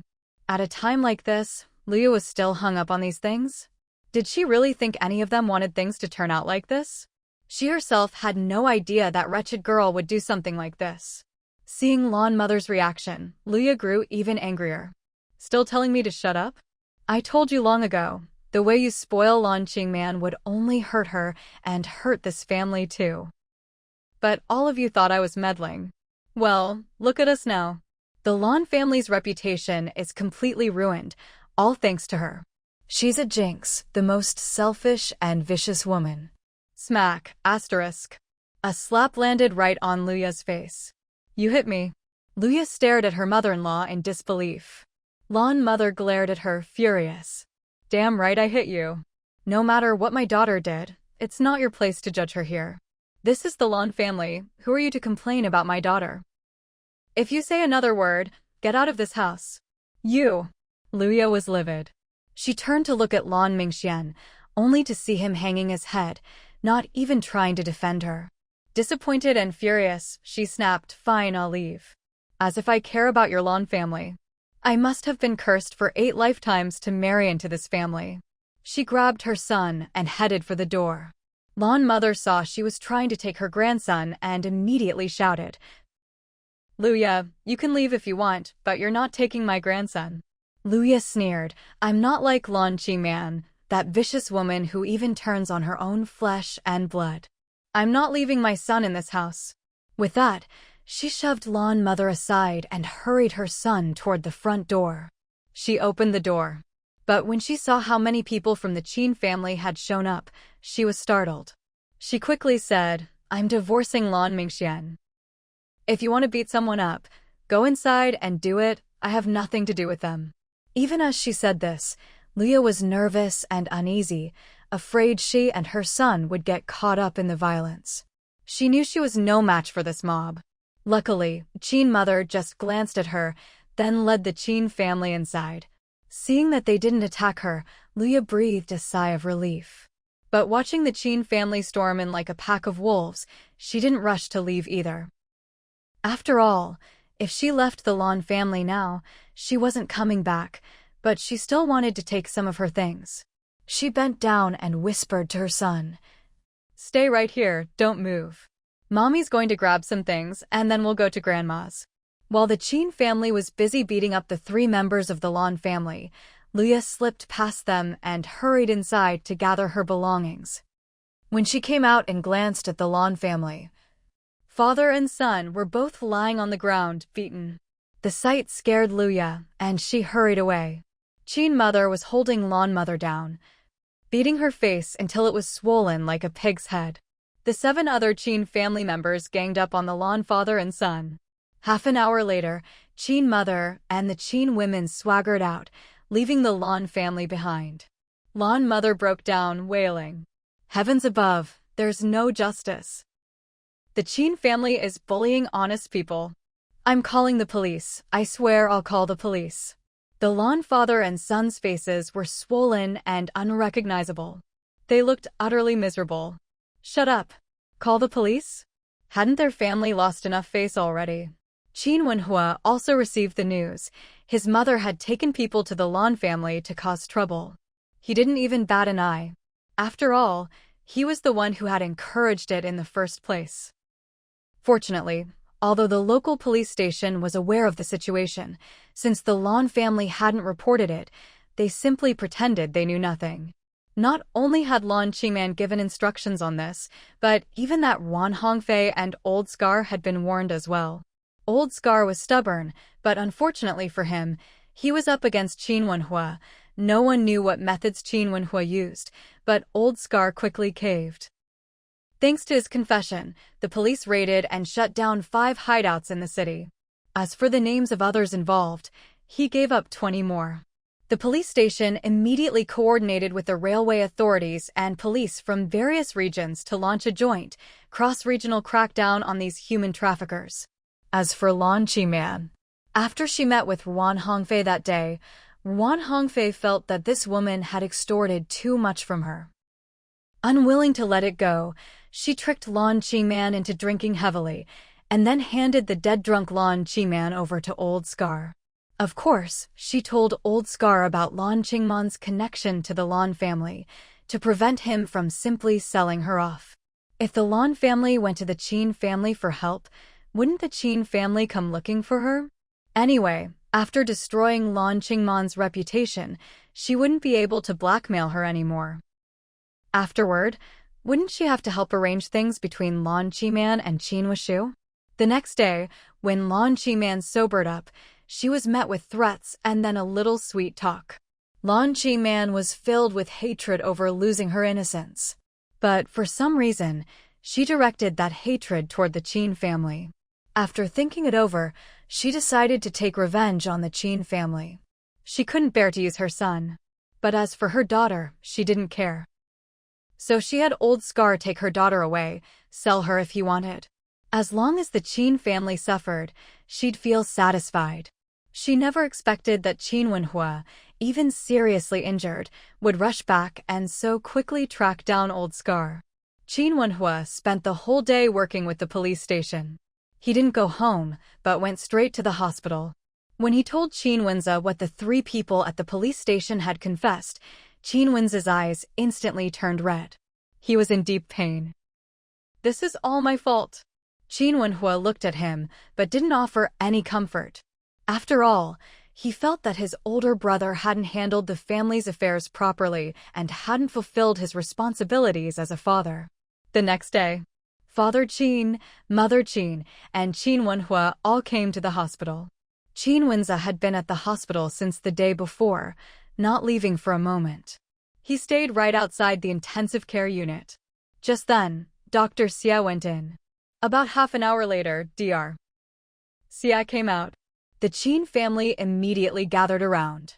Mother Qin anxiously asked, "Dr. Xia, how is my granddaughter?" "Very good. There's no sign of post-surgical infection, and her high fever has subsided. She'll be transferred to a regular ward soon." Hearing this, Mother Qin's eyes reddened again. "Dr. Xia, thank you so much." Dr. Xia's expression was calm. "Just doing my job, no need to thank me." However, when the patient wakes up, she'll likely feel very insecure, and she may have psychological trauma. As her family, you must give her warmth and companionship. We definitely will," Mother Qin replied, fully understanding what she meant. Even if Dr. Xia hadn't said it, she would have done so anyway. This is a wound that will last a lifetime. The Qin family watched as the child was wheeled out, then transferred to a regular hospital room. They hurried to follow. Qin Wenza had already arranged for a private room. A nurse was adjusting the 4-drip and checking the needle in the back of her hand. It was at this moment that Qin Ruoxia woke up. When she opened her eyes, they were filled with terror, and she kept shrinking back. She was especially frightened when she saw strangers. Even though they were just doctors and nurses, she was still terrified. Seeing her like this broke Mother Qin's heart. She rushed forward to hug Qin Ruoxiao, but Ruoxiao reacted even more strongly. Fortunately, after days without food, her body was weak, and after the surgery she had no strength left. She could barely lift her arms, let alone push anyone away. She could only stiffen and let herself be held, but the fear and resistance in her eyes were painfully obvious. "Xiao Qiao, it's Grandma," Mother Qin called out softly, trying to comfort her. Perhaps because the voice was familiar, Qin Ruoxiao gradually calmed down. But then she started to cry, tears streaming down her face. She wanted to call out for her grandma, but no sound came out. Qin Wenze hurried over as well. Xiaojiao, it's Daddy. When Qin Ruoqiao heard her father's voice, she still couldn't quite believe it. When she looked up and saw it really was her father, her tears flowed even harder. Daddy, has Daddy come to save her? Qin Wenhua, standing to the side, was the first to notice something was wrong. What's going on? Did my niece injure her vocal cords? As soon as he said this, the whole Qin family was alarmed. Xiaojiao, it's Grandma, call for Grandma. Qin Ruoqiao's eyes were still filled with fear, her body trembling. She was scared, truly terrified. Grandma, she wanted to call out, but she didn't dare.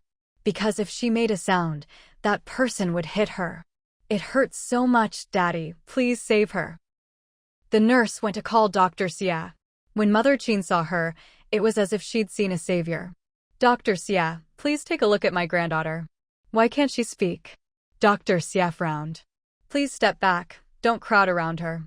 The Qin family immediately moved a little further away from the bed. But when Mother Qin tried to leave, Xiaojiao grabbed onto her clothes, the little girl's hand clutching her sleeve tightly, her eyes full of fear. She was afraid her grandma would leave.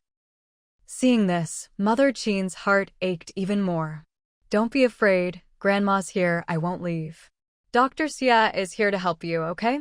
Let's let Dr. Xia take a look at you. Seeing this, Dr. Xia didn't insist on her leaving and began to examine the child. Maybe it was the white coat, but to a child, it still brought a sense of safety. So she didn't resist anymore. Good girl, open your mouth for me. Dr. Xia's expression softened when facing the child, her voice gentle.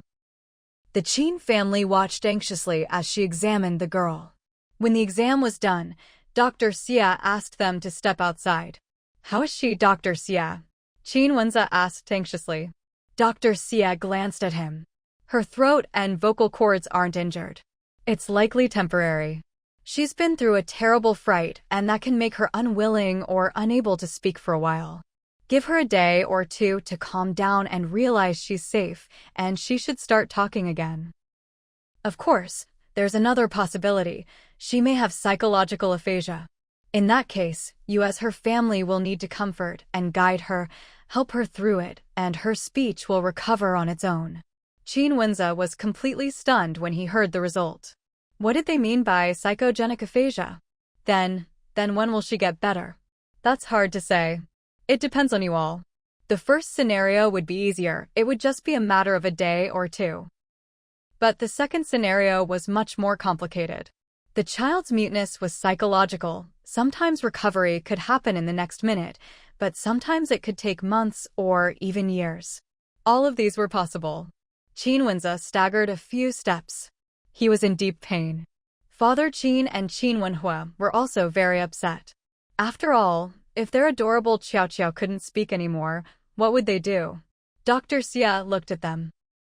Actually, as long as you help the child regain her sense of security and provide proper psychological counseling, she might recover her speech very quickly. After thinking it over, feeling sorry for the little girl, she added, if she's still not speaking in a month, come find me at the military hospital. If it weren't for the fact that this child needed surgery, she would have already returned to the military hospital. Currently, she was employed at the military hospital. Qin Wenze nodded immediately. All right.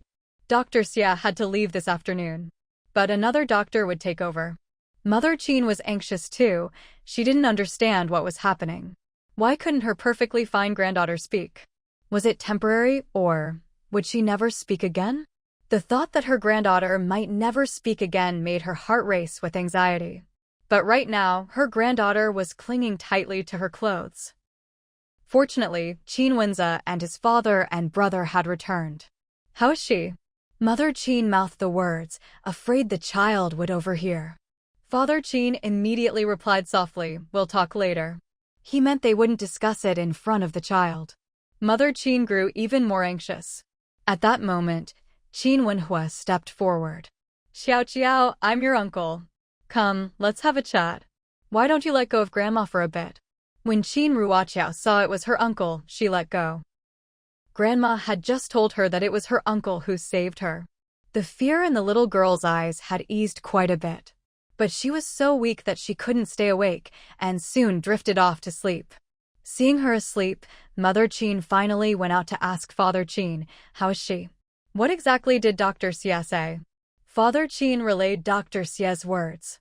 After hearing them, Mother Qin's eyes immediately turned red. Her Qiao, what would they do? Things weren't any better for the Lan family. "Mingxue, how's your sister?" "What did the police say?" Lan Mingxue looked exhausted. She confessed herself. "There's nothing we can do, she'll be sentenced." Yesterday, the Qin family had gone straight for his face. He couldn't even go to work now. Even if he did, he'd have to face all the gossip and finger-pointing from the people at the factory. After all, what happened in his family had already spread like wildfire throughout the neighborhood. He couldn't even leave the house. Mother Lan immediately burst into tears. That wretched girl, why did she have to be so stubborn?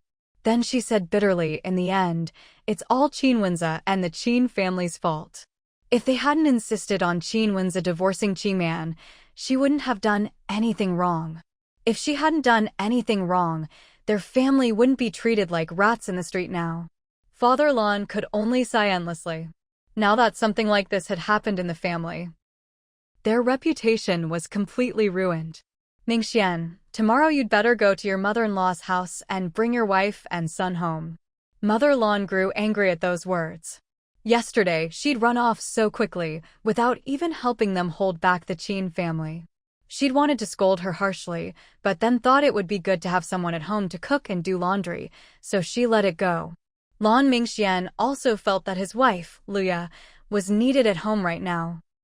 After all, his mother's cooking was nowhere near as good as his wife's. And he missed his son. As for his wife saying she wanted a divorce, he hadn't taken it seriously at all. How could Luya possibly divorce him? Yesterday was just because his mother slapped her, so she got angry. "All right, I'll go right now. But Mom, when Luya comes back, be nicer to her, okay? Don't scold her anymore." Mother Lan was furious when she heard this. "I'm your mother.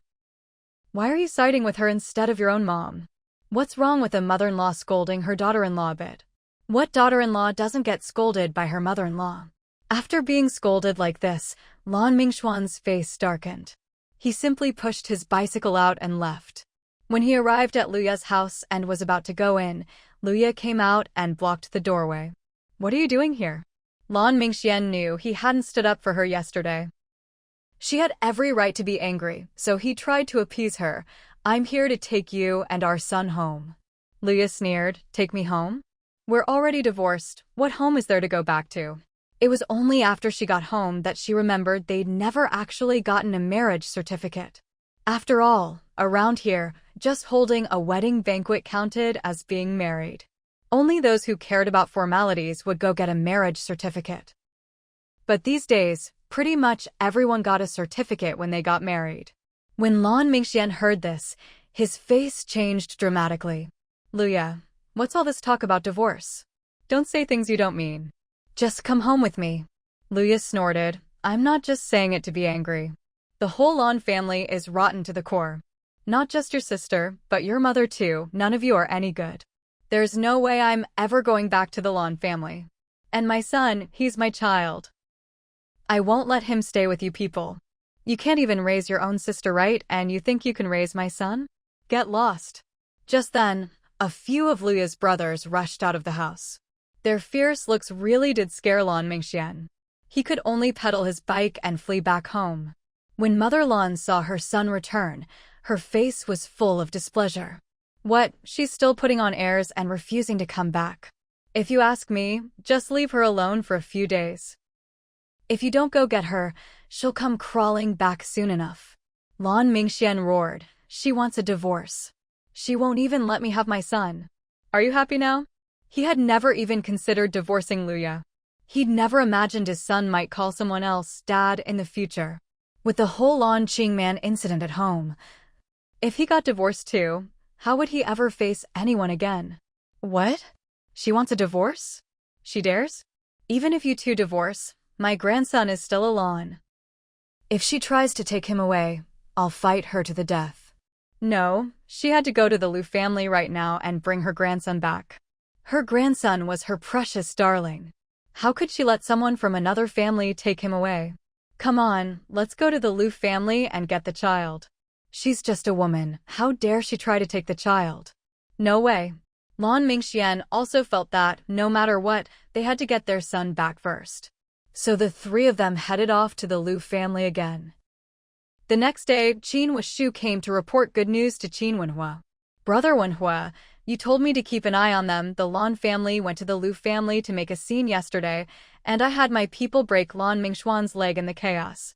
Qin Wenhua shot him a sideways glance. Did you grow a brain? That's his own business with his wife's family. What's it got to do with you? Qin Wuxu immediately realized and hurriedly said, Right.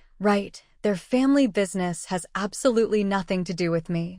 Qin Wenhua felt nothing at all for the Lan family. Whatever happened to them, they had it coming. Compared to what his little niece had suffered, this was nothing. An adult breaking a leg? At most, they'd be laid up for half a year. But his Xiao Xiao had not only undergone surgery, she'd be carrying this trauma for life. And if she couldn't recover from it, she might never speak again. I'll be leaving soon. You can drive me to the station. Qin Wuxu grew anxious when he heard this. Wenhua Ji, why are you leaving so soon? Qin Wenhua shot him a sidelong glance. It's just my mom and 2 kids at home. If you were me, would you be at ease? Qin Wuxu. He really does call his mother-in-law more affectionately than his own mom. And it just rolls right off the tongue. Yeah, I wouldn't be at ease either. Go get the car. My train's at 9. Qin Wenhua planned to stop by the hospital first. Qin Wuxu checked his watch when he heard the time, only 7:30, plenty of time. All right, I'll come by around 8. Qin Wenhua nodded, then headed out. When he arrived at the hospital, both his mother and Qin Wenza were there. His mother glanced at him. What brings you here? Ever since her granddaughter woke up, she hadn't left the hospital.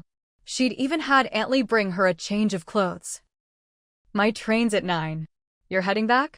His mother thought for a moment. That's good. It's not easy for your mother-in-law to look after 2 kids by herself, and Mingxue's job keeps her so busy. Honestly, the reason they'd found Xiao Xiao so quickly this time was all thanks to her younger son. After all, none of them had believed Lan Qiman could do something so heartless.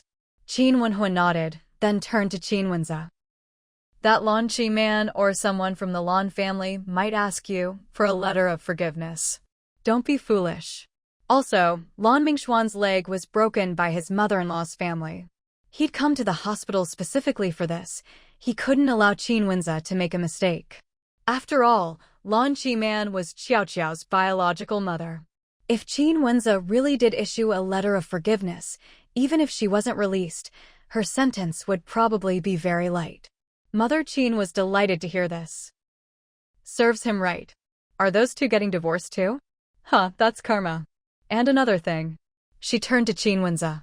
If the Lan family comes to beg for mercy, and you let Lan Qiman off, then you're no son of mine. Qin Wenza. What was with them? Did he look like that kind of person? He said helplessly, I won't let her off. I won't forgive her. Mother Qin huffed, you'd better mean it. Now that she thought about it. Her younger son might not be the most likable, but he had principles and was far more reliable than the older one. Sometimes, having a tough personality wasn't such a bad thing. Qin Wenhua, having said what he needed to say, got ready to leave. He'd wanted to say goodbye to his little niece, but unfortunately, she was asleep. I'm heading out. You 2 handle things here. Qin Wenza immediately replied, Don't worry about things here, I'll take care of it. He'd keep up with the police investigation and make sure those people got what they deserved. Just as Qin Wenhua got home from the hospital, Qin Wuxu pulled up in the car. Wenhua Ji, let's go. After 3 days on the train, Qin Wenhua finally returned to the family housing compound. Mother Fu was surprised to see him. Son-in-law, what are you doing back? How's the child? Mom, the child had surgery and still needs to recover. Otherwise, she's okay, just too frightened to speak for now. Mother Fu was shocked by his words. Can't speak? Heavens, is it that serious? So, what do we do? When will she get better? Qin Wenhua shook his head. I'm not sure. We'll have to wait and see how she recovers. Poor child. She really is so pitiful. She'll be able to talk soon, I'm sure. Kids forget things quickly. Once this period passes, she'll gradually recover. Of course, Qin Wenhua hoped that would be the case. Mom, you've worked so hard these days. The twins haven't been too naughty, have they? They're very easy to take care of, not fussy at all. And now, both of them can walk already. Mother Fu adored the twins. They really were adorable. She couldn't understand how could their mother bear to leave such lovely children behind and remarry. But the kids were truly clever. They could already walk steadily now. As they spoke, the twins toddled over. When they saw Qin Wenhua, their faces immediately lit up with happy smiles. Daddy, Daddy. That call of Daddy instantly healed Qin Wenhua's heart and made him incredibly emotional. Not to mention, seeing the two little ones wobbling over to him filled him with indescribable joy. He dropped his things and opened his arms. One on the left, one on the right. Daddy Stinky. Stinky. Then the two little ones tried to wriggle away. Qin Wenhua. Couldn't they let him enjoy this fatherly moment a little longer? That was way too short. Mother Fu chuckled. Son-in-law, stop hugging them and go wash up. Qin Wenhua had to admit, after 3 days on the train, he probably did smell. Plus, his wounds were still bandaged and he hadn't changed the dressings in 3 days, no wonder he stank. He let go of the kids. The two little ones toddled over to their grandma. Clearly, his mother-in-law had taken excellent care of them. You could tell how much they liked and trusted her. After all, children are the most genuine. If you treat them badly, how could they be so attached? Mom, is Mingxue working late tonight too? Mother Fu sighed. She's on a business trip. If it runs long, she might not be back for a month or two. She was supposed to call you, but the trip came up suddenly. She only had time to come home and grab a few clothes. Qin Wenhua was surprised. But then, thinking about her job, he wasn't that surprised after all. Mingxue's work is important. Yes, it is. Son-in-law, go take a shower and change. I'll make dinner. Mom, you just look after the kids. I'll cook dinner later. Let me show off my skills. Another day. Tonight, just eat what I make. Mother Fu wasn't unreasonable. How could she let her tired, injured son-in-law cook? Especially when he was still recovering. Qin Wenhua didn't argue. He went to his room to put down his luggage. He glanced around. His room was spotless, clearly cleaned every day. He had to admit, having his mother-in-law living with them was a real blessing. Bringing her over was the best decision he'd ever made. Wait, technically, his wife was the one who brought her mother over. Fu Mingxue had no idea that Qin Wenhua had already returned to the family compound. At this moment, she was at the aviation base. There was no time to introduce Fu Mingxue to the base. Old Ji took her straight to the engine research team. As soon as the person in charge saw Old Ji arrive, he hurried over and asked, Old Ji, where's the expert you invited? Everyone who heard this turned to look at Old Ji. They were all engineers, either in design, research, or maintenance. But instead of seeing the expert who was supposed to solve their problem, all they saw was a young girl standing next to Old Ji. Wait a minute. Could a place like this really be somewhere a young girl should be? At a time like this, how could he bring a young girl along? Wasn't that just adding to the chaos? Still, no one had time to worry about the girl. What they needed most right now was an engineer, an expert. Could it be that the engineer hadn't arrived? While everyone was anxiously waiting, Old Ji directly introduced Fu Mingxue. Director Liu, this is Fu Mingxue, the person I brought. She can solve the problem with the engine's thrust reverser. Everyone was stunned. Director Liu was especially dumbfounded. Especially when he saw that the person Old Ji was introducing was the young girl standing beside him, who looked barely 20. He couldn't even hide his anger. Suppressing his temper, though his face was dark and his tone unhappy, he said, Old Ji, don't joke with me. Has the person you invited actually arrived or not? He didn't even bother with the formalities anymore. Old Ji wasn't surprised by his reaction. Why would I joke with you? Am I the kind of person who jokes about this? He pulled Fu Mingxue forward to stand in front of everyone. Let me formally introduce her. This is Comrade Fu Mingxue from our research institute. She's the designer of the latest JJF-15 engine. The recent breakthrough with the foreign engine was also thanks to Comrade Fu Mingxue. And those new high-temperature resistant aluminum alloys and engine materials she developed, you've all seen the sample data, haven't you? At this, everyone's eyes widened in shock. Of course they knew about the JJF-15 engine. It was the most advanced engine technology at present. If it could be successfully developed, it would be a major breakthrough. It could be applied in critical fields, military, aerospace, and more. Many derivative technologies could be built on its foundation. How could such an important project be led by a girl who looked like she wasn't even 20? Some of the older engineers had granddaughters about the same age as her. It was hard to believe. No matter how much of a genius someone was, could they really be this much of a genius? After all, learning and experience both take time to accumulate. However, seeing old G's serious expression, it didn't look like he was just trying to promote the young girl. After a long silence, Director Liu finally managed to ask, "Are you really Fu Mingxue, the chief designer of the JJF-15? Facing the doubts of these big shots, Fu Mingxue didn't shrink back or show any sign of fear or discomfort. Instead, she nodded calmly and confidently. Yes, I am Fu Mingxue, chief designer of the JJF-15 engine and head of the research team. She didn't need to explain or prove how impressive she was. Now, can we go take a look at the problematic thrust reverser? Director Liu looked at her unusually calm expression, feeling a whirlwind of complicated emotions. All right, come with me. It wasn't that he trusted this young woman. He mainly trusted old G. Old G wouldn't just praise someone for no reason.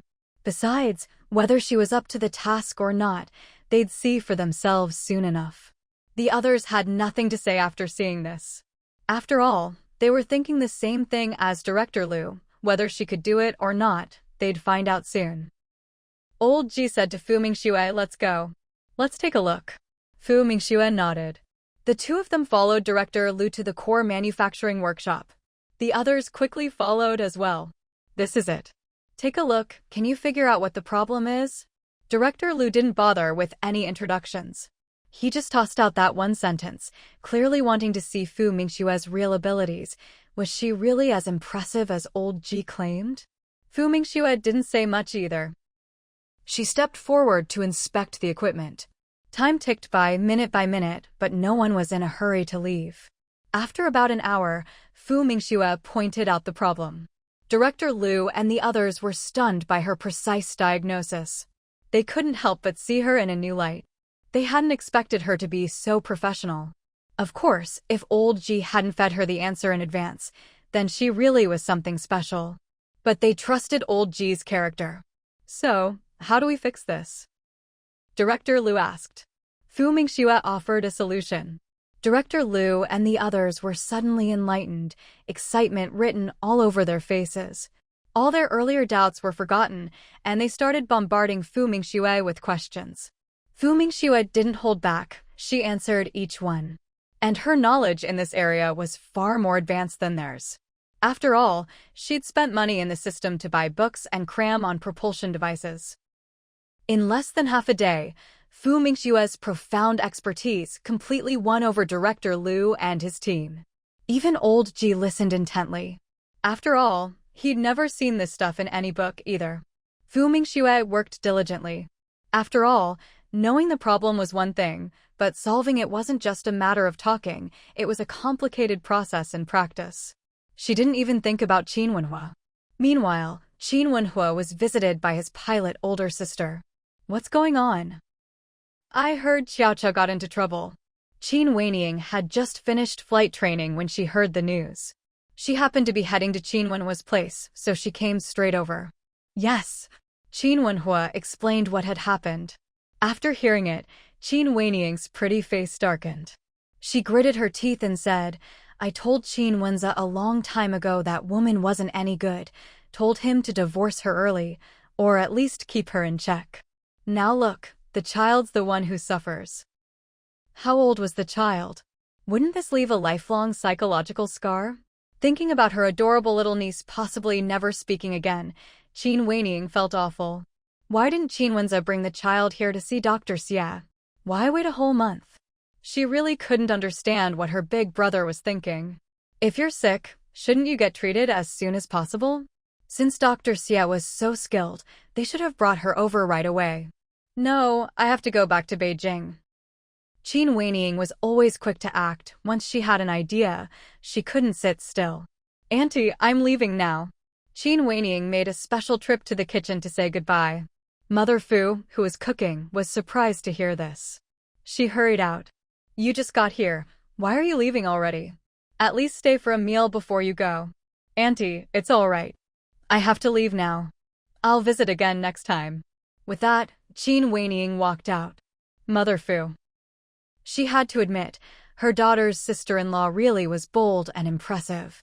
Qin Wenhua didn't try to stop Qin Weining from leaving. Mom, don't worry about her. She's flying back to her unit in Beijing this time. It'll only take a few hours, she'll be there soon. Mother Fu. The in-laws' 3 children are all so outstanding.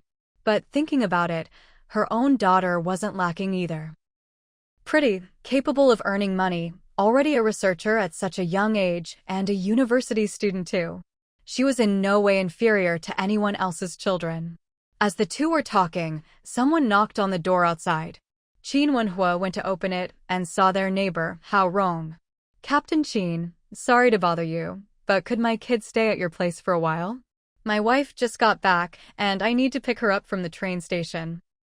Hao Rong, holding his son Hao Ziji's hand, looked a bit embarrassed as he spoke to Qin Wenhua.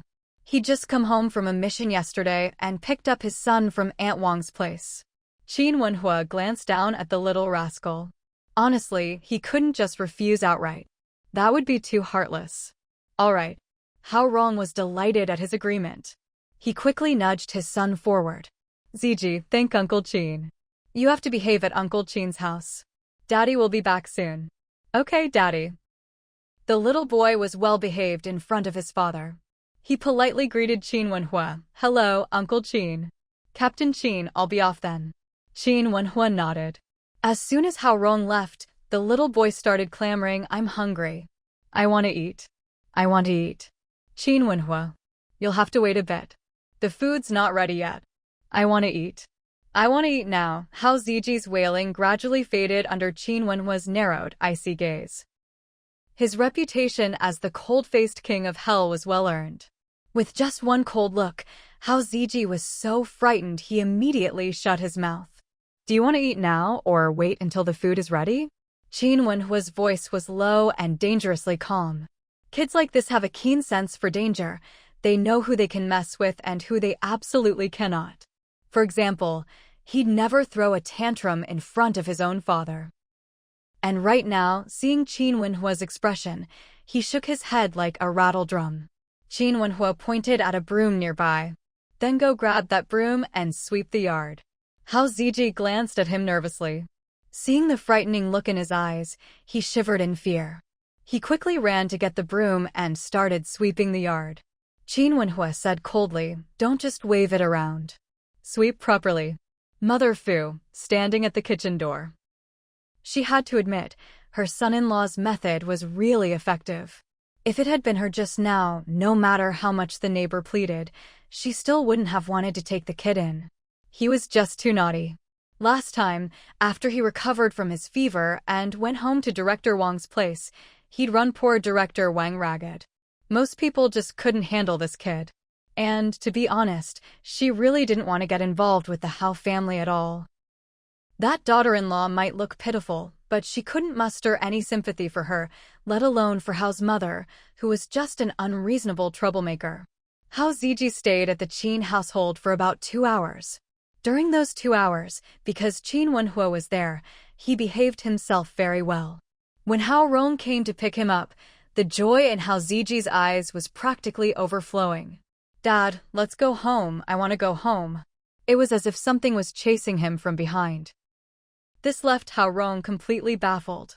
Commander Qin, Auntie, thank you. I'll take the child home first. Qin Wenhua nodded. How Ziji swore he would never come here again. That Uncle Qin was just too scary.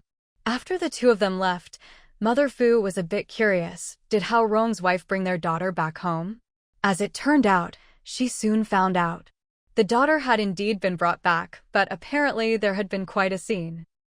Hao Rong's wife not only had injuries on her face, but also on her hands. It seemed she'd had a big fight with that nasty mother-in-law back in their hometown. But that was none of her business. Qin Wenhua rested at home for about 10 days before returning to the unit. However, since his injuries hadn't fully healed, he was only supervising training. He himself was strictly forbidden from resuming training. Because of this, he spent more time at home than usual. During this period, he would spend time with the two children, make them simple toys, teach them to say more words, and tell them stories. With him looking after the kids, Mother Fu's life became much easier. Her only worry was her own daughter. She wondered how she was doing out there. Was she eating well? Was she working late every night? Fu Mingxue was indeed working late. Not only did she have to solve the problem with the counter-thrust device, but there were other issues as well. She was busy for over a month straight. On the day she left, Director Liu and the others, who had worked with her for a month, were very reluctant to see her go. Xiao Fu, why don't you transfer over to our place? Director Liu looked at Fu Mingxue expectantly. Before Fu Mingxue could answer, Old Ji immediately refused on her behalf. Don't try to poach her. She's a talent from our research institute and, besides, her project isn't finished yet. Xiao Fu, don't pay them any mind. Hurry up and get in the car. If they kept saying goodbye, they might just keep her there. Fu Mingxue said her farewells to them, then got in the car and left. When she returned to the family compound, it was 3 in the afternoon and Qin Wenhua wasn't home. Originally, she'd planned to have the car take her straight to the factory, since her own bicycle was still parked there. But then she thought better of it. She'd been traveling for several days without a proper wash. If she went straight to the factory, she'd look far too disheveled. Mother Fu heard the sound of a car outside and hurried out. When she saw her daughter getting out of the car, she was delighted. Daughter, you're back. Mom. Fu Mingxue was also very happy to see her mother. Oh my, you look like you've lost so much weight. Come on, let's get inside. Fu Mingxue nodded. Mother Fu had already taken her luggage from her. As soon as she entered the courtyard, she got a little surprise. A small figure walked steadily toward her. Mama. The voice was soft and sweet. Fu Mingxue hadn't expected that after a whole month apart, the little one would still recognize her as Mom. She immediately squatted down and opened her arms. Baby, Mommy missed you so much. Come, give me a kiss. She picked the child up and planted 2 big kisses on those chubby cheeks. The little one giggled with delight. Mother Fu, seeing mother and daughter hugging, was also very happy. Put the child down and go wash up first. Only then did Fu Mingxue realize how dirty she was. She put the child down. All right, I'll go take a shower first. Be good, baby. Mommy will come cuddle you again after I'm all clean. At the training ground, Qin Wenhua watched the trainees with a stern gaze. Just then, Coach Xia passed by and called out, Qin Wenhua, your wife's back home. Aren't you going back? He said it loud enough for everyone to hear. The trainees all froze mid-action, turning to look at Captain Qin. Curious about how he'd react though, knowing his temperament, they figured he wouldn't leave. After all, he was famous for being a cold, strict taskmaster. Surely, training came first for him. Seeing everyone stop to gawk, Qin Wenhua barked. What are you all standing around for? Get back to training. If you're also free, then give me 30 more sets. Right now. Immediately. Get started. Groans and complaints erupted from the group, but no one dared look at Captain Qin again. They hurriedly resumed their interrupted drills. Qin Wenhua ignored them and turned to Coach Xie. They're yours now, he said, tossing the responsibility over without waiting for a reply, then spun on his heel and strode off. Everyone. Did Captain Qin just ditch them to go home and see his wife? Just moments ago, they'd been sure he wouldn't leave, but now they'd been proven dead wrong. Coach Xie watched Qin Wenhua's eager, retreating figure, the corners of his mouth twitching. His wife isn't going anywhere, what's the rush? Meanwhile, Qin Wenhua arrived at his doorstep in record time. Before going in, he took a moment to steady his racing heartbeat. Not even a 50-kilometer forced march had ever gotten him this worked up. He pushed open the door and stepped inside, his eyes quickly scanning the courtyard. His gaze landed on a suitcase in the main room, and he couldn't help but smile. Just as he was about to go inside, Mother Fu, hearing the commotion from the kitchen, came out. Seeing Qin Wenhua standing in the courtyard, she was a bit surprised. "Son-in-law, why are you home so early today? Did you hear that Mingxue is back?" Qin Wenhua's expression froze for a split second before he nodded. Yes. After that single word, his tone became much more natural. "I heard Mingxue was back." "That's right, she is. She's taking a shower." Before Mother Fu could finish, Fu Mingxue walked out of the bathroom. She paused for a moment when she saw Qin Wenhua. Their eyes met in midair. Qin Wenhua was visibly stunned. Fu Mingxue, fresh out of the shower, had a rosy glow to her fair skin, looking even more radiant than before. Her eyes sparkled like stars, making it impossible for him to look away. He swallowed hard. "Wife, you're back. Fu Mingxue. Isn't that obvious?" "I'm standing right here. I'm back. How's your injury? Are you all healed up?" Hearing her concern, Qin Wenhua forced down the surge of emotion in his chest and replied calmly, "I'm completely healed. But don't worry, I haven't been training, just supervising." He wasn't even sure why he felt the need to explain, but the words came out before he could stop them. "Still, you should be careful," Fu Mingxue said, then fell silent, at a loss for words. After all, they hadn't seen each other for over a month, and the awkwardness between them was palpable. They hadn't married for love, after all. At least, she hadn't. And neither had he. Back then, it was basically the system that had forced her into marriage. Mother Fu saw the two of them gazing at each other and quietly slipped back into the kitchen to make dinner. The couple hadn't seen each other for a month. It was only right to give them more time together. Unfortunately, the two little ones didn't share her sense of tact. They came running over, one dashed to Qin Wenhua, the other to Fu Mingxue. "Daddy. Mama." Qin Wenhua looked down at the little one clinging to his leg. He really wanted to say, "Can you go play by yourself?" No sense of timing at all. "Daddy, hug." Qin Hao tilted his head up, not understanding why his father hadn't picked him up yet. With a hint of disdain, Qin Wenhua scooped the little guy up in one hand. Then he walked over to Fu Mingxue and picked up the other little one as well. "Mama's tired, Daddy will carry you." Fu Mingxue. She actually wanted to hold her sweet, fragrant little dumpling. Besides, how could holding a child for a while make her tired? Especially when those big, crystal grape-like eyes were blinking up at her, filled with longing for their mother. Who could possibly resist that? She certainly couldn't. She reached out and took the soft, cuddly little dumpling back into her arms. "I'm not tired." Qin Wenhua. What could he do now? Was he supposed to snatch the child back? "Is everything at work settled? Are you getting some rest?" "I can't tomorrow. I have to go back to the factory and check on things." She hadn't been back in so long. Who knew how her team was doing? She definitely needed to go take a look. Qin Wenhua thought her job was really tough. Just then, Fu Mingxue remembered something. "How's Qiao Qiao doing?" "She's recovered pretty well, and she's moved past that incident. But honestly, it's all thanks to that Dr. Xia." Fu Mingxue perked up with interest. After all, she'd been so busy with work she hadn't even called, so she really didn't know what had been going on.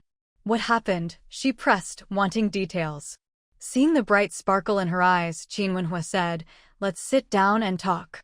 Fu Mingxue sat down on a bench in the courtyard, holding her little girl. "Where did this stone table come from?" "It's really nice." Qin Wenhua was happy she liked it.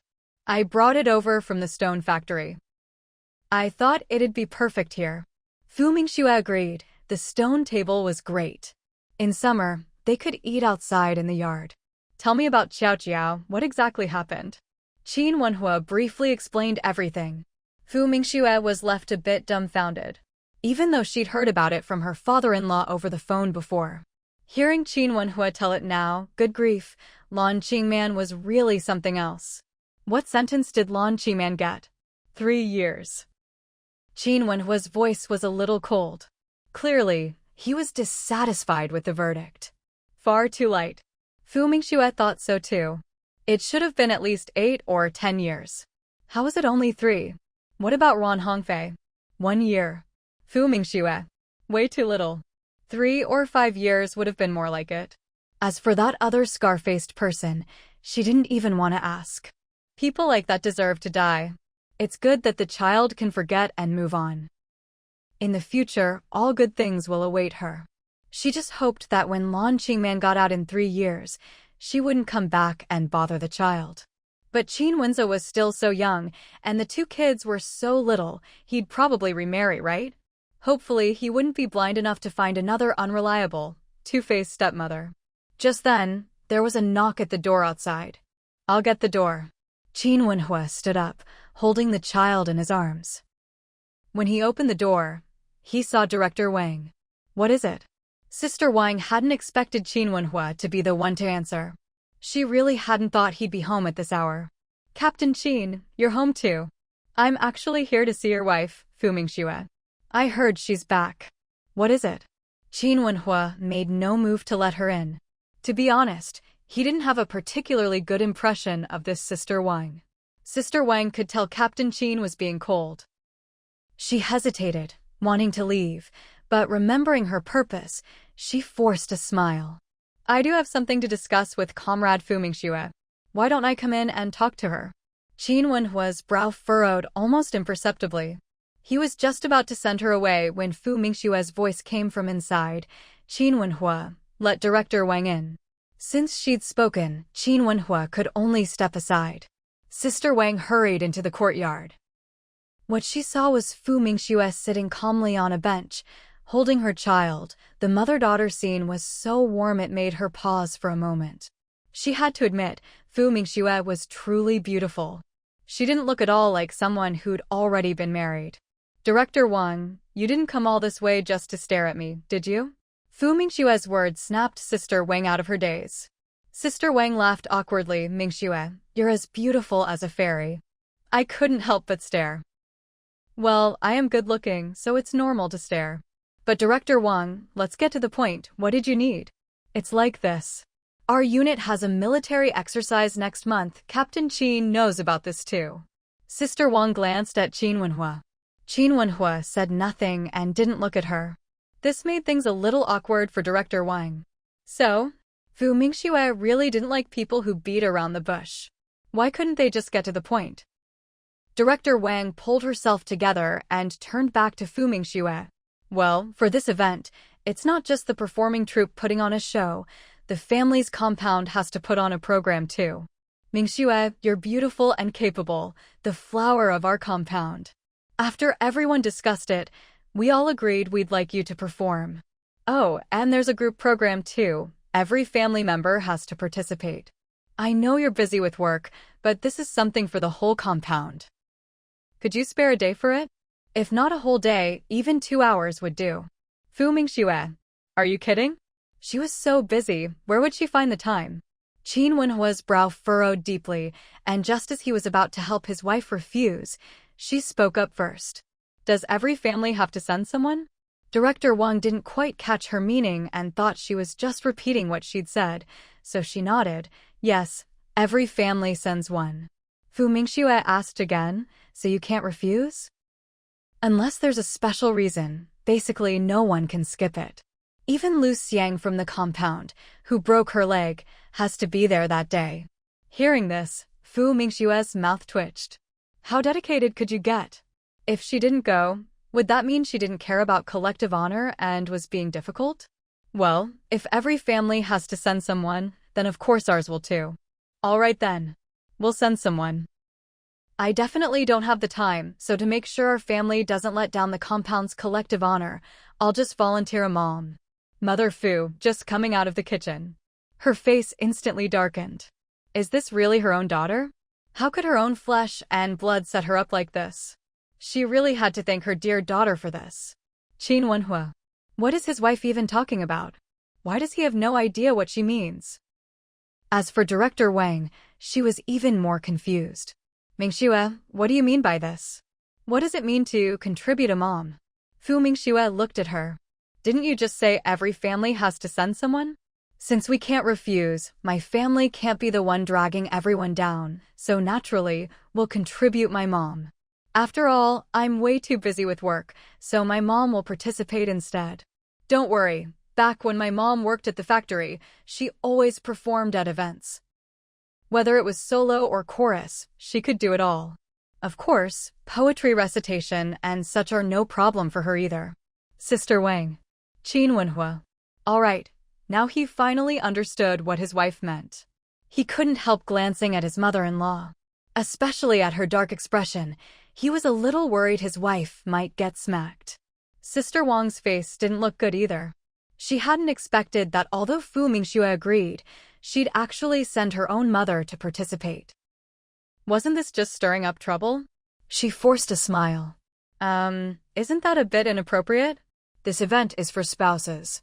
How is it inappropriate? Isn't my mom family? Besides, you just said every family has to send someone, so if my family sends someone, isn't that fair? Or are you saying you think my mom is too old? Mother Fu. Her anger shot up, veins bulging on her forehead. Could this girl not keep her mouth in check? How is she old? People say she looks like she's in her 30s or 40s. No, your mom isn't old, Sister Wang tried to explain. Mingxue cut her off. If she's not old, then it's fine. Besides, even if my mom were old, you said even someone with a broken leg has to go on stage, so there's no reason to refuse my mom. Or do you want my two adorable kids to go instead? Actually, that's not impossible, but they're still at the age where they can't control their bowels. If they have an accident on stage, that wouldn't be great, so I think my mom should go. The two little ones. Who can't control their bowels? They might not understand the rest, but they definitely caught those two words. Qin Wenhua. Mother Fu. She couldn't take it anymore. Director Wang, it's about participation. Since my daughter is really busy with work and you insist our family send someone, then I'll go. You're not expecting my son-in-law to go, are you? Qin Wenhua. Mother-in-law, please have mercy. Sister Wang. She was covered in metaphorical black lines. What's with this mother and daughter? Why is each one harder to deal with than the last? Even if Team Qin was willing, would she dare let him go? We'll go discuss it again. She was about to leave, but how could Mingxue let her off so easily? She immediately spoke up, displeased. Director Wang, that's not fair.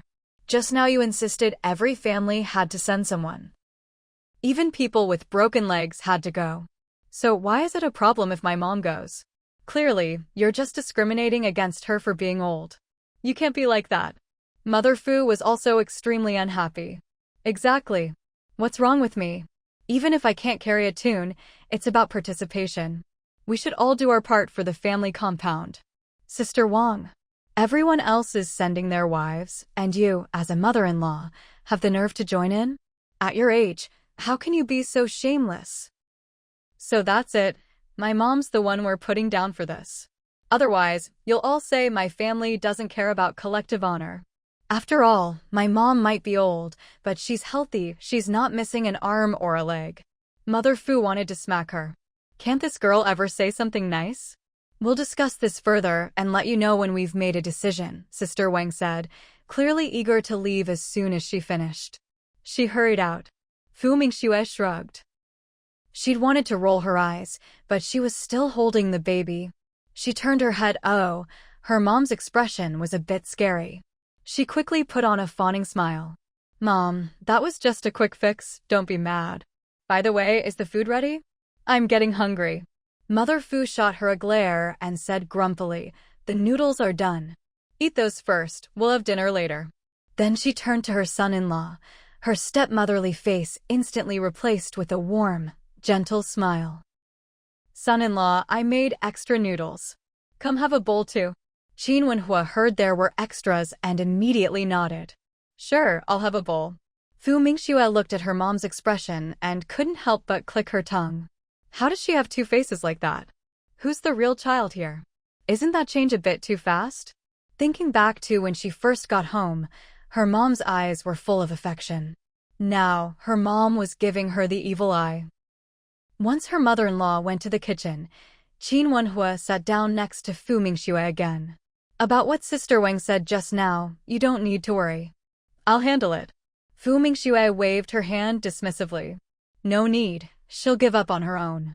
Besides, my mom's here. She shot Qin Wenhua a sidelong glance. Don't underestimate your mother-in-law's fighting power. Trust me, even if she really has to perform, my mom's totally up for it. She's got real experience. Back at the factory, whenever there was some celebration or performance, with prizes, of course, her mom always went for those rewards. After all, bringing home a ceramic mug or a towel saved the family money. That was adding to the family assets. Her mom was super enthusiastic about that stuff, never missed a chance. Luckily, her mom's voice was actually pretty nice. It was just that, as a widow, whenever she went on stage, people would gossip. But that never dampened her mom's enthusiasm. In fact, if she ever overheard someone talking, she'd go right up and curse them out. When it came to arguments, her mom had never really lost. After a while, people at the factory didn't dare gossip about her anymore. After all, her mom would chase them all the way home to yell at them, who'd dare mess with that. If she'd had the chance back in the day, she probably could have gotten into a performing arts troupe. Qin Wenhua, my mother-in-law's really that fierce? Just then, Mother Fu came out carrying a bowl of noodles. Qin Wenhua quickly put the child down. Mom, I'll get the rest myself. He hurried off to the kitchen. Fu Mingxue looked at the big bowl of noodles and took a sniff. Mom, smells amazing. Your noodles are the best. I've been craving them this whole month while I was away. Mother Fu snorted. All you ever miss is your mom's cooking. For everything else, you can't wait to throw your mom into the fire. When you need something, it's mom, but when there's trouble, it's still mom. What, is your mom just here for you to set up and take the fall? Mom, listen to you. How could I not come to you whether I have something going on or not? This is called. Fu Mingxue suddenly remembered a term from the future, mama's girl. I can't do without you. Without you, this family would fall apart. As soon as she said that, Fu Mingxue got a smack on the back of her head. Mother Fu glared at her. You just can't keep that mouth of yours shut for a second, always spouting nonsense. Even eating can't keep you quiet. How much longer could she live? The family would fall apart without her? No, she really needed to do something about this girl's mouth. How could she just say whatever pops into her head? Seeing that her mother was genuinely getting angry, Fu Mingxue quickly made a zipping her lips gesture. Give me the kids. You eat by yourself. I've already served food for the two of them. Mother Fu took the kids, holding one in her arms and taking the other by the hand. She settled them into their special seats, then went to the kitchen and brought out 2 small bowls of noodles. She placed a bowl in front of each child and handed them little wooden forks. How, Kiki, eat your noodles. She hadn't given them much, since it would be time to cook dinner soon anyway. The 2 kids loved noodles. They picked up their little forks and started eating right away. Fu Mingxue quickly finished her meal, and Qin Wenhua cleared away the dishes, taking them to wash. Once the kids were done eating, Fu Mingxue washed their faces and hands. Then she remembered something she hadn't done in a while. While she was away, she'd been doing all the systems tasks herself. Everything was up to her. Oh right, over the past month she'd stockpiled quite a bit of rice, oil, flour, and meat. She'd have to find a chance to take those out tomorrow. But after she'd solved that engine repair issue, the system had given her a big reward. The bonus was actually 1,000 yuan. That helped replenish her depleted balance a bit. Now that she was home, she could get back to doing tasks related to the kids. For example, teaching them to recognize characters. Every day she taught the kids a new character, she'd get 1 yuan. Granted, 1 yuan wasn't much to her anymore, but every little bit counts. If both kids learned a character, that's 2 yuan, right? For an ordinary family, that was still a decent sum. She went to get some paper and a pen, then wrote a character on the sheet. Come here, this is Ma as in mama. Mama. Little Kiki was the first to repeat after her, making Fu Mingxue very happy. She bent down and kissed the little girl's cheek. My Kiki is so smart. That's right, this is the ma in mama. Then she looked at her son. How, do you recognize it? Ma, as in mama. Qin Hao. He turned his head away. Fu Mingxue. Hey, this little guy was pretty stubborn. Well, she wasn't about to be outdone by a little kid. Your little sister is so clever, she already knows this character. She gets a reward, a piece of candy. With a magician's flourish, she produced a candy in her palm. She unwrapped it. Here you go, sweetie, have some candy. This is a lollipop. The little one had never had a lollipop before, and took it with delight. Qin Hao couldn't help but turn back around, his eyes full of longing for the lollipop. Just then, Mother Fu came out of the kitchen. When she saw her granddaughter holding the lollipop, she asked in surprise, "Where did that candy come from? And it's got a little stick in it." "It's a lollipop. Someone brought it for me from outside," Fu Mingxue replied casually. She couldn't exactly say it was a reward from the system. There was a whole big bag of them, about 100 in total. As expected, the moment Mother Fu heard that the candy was a gift from someone else, she stopped asking about its origins. This candy is great. With the little stick, it's perfect for kids. What are you waiting for? Give Haha one too. No way. This is a reward for learning characters. You have to recognize the word to get the candy, Fu Mingxue said, peeling one for herself as she spoke. Mother Fu. Mom, don't worry about them. Mingxue knows what she's doing, Qin Wenhua spoke up for his wife. Fu Mingxue shot him an appreciative look. At least the man knew to take her side. She nodded at Mother Fu. That's right. They're not little kids anymore. It's time for them to start learning characters. In a while, they'll need to start practicing writing too. Mother Fu. She wondered if she'd misheard.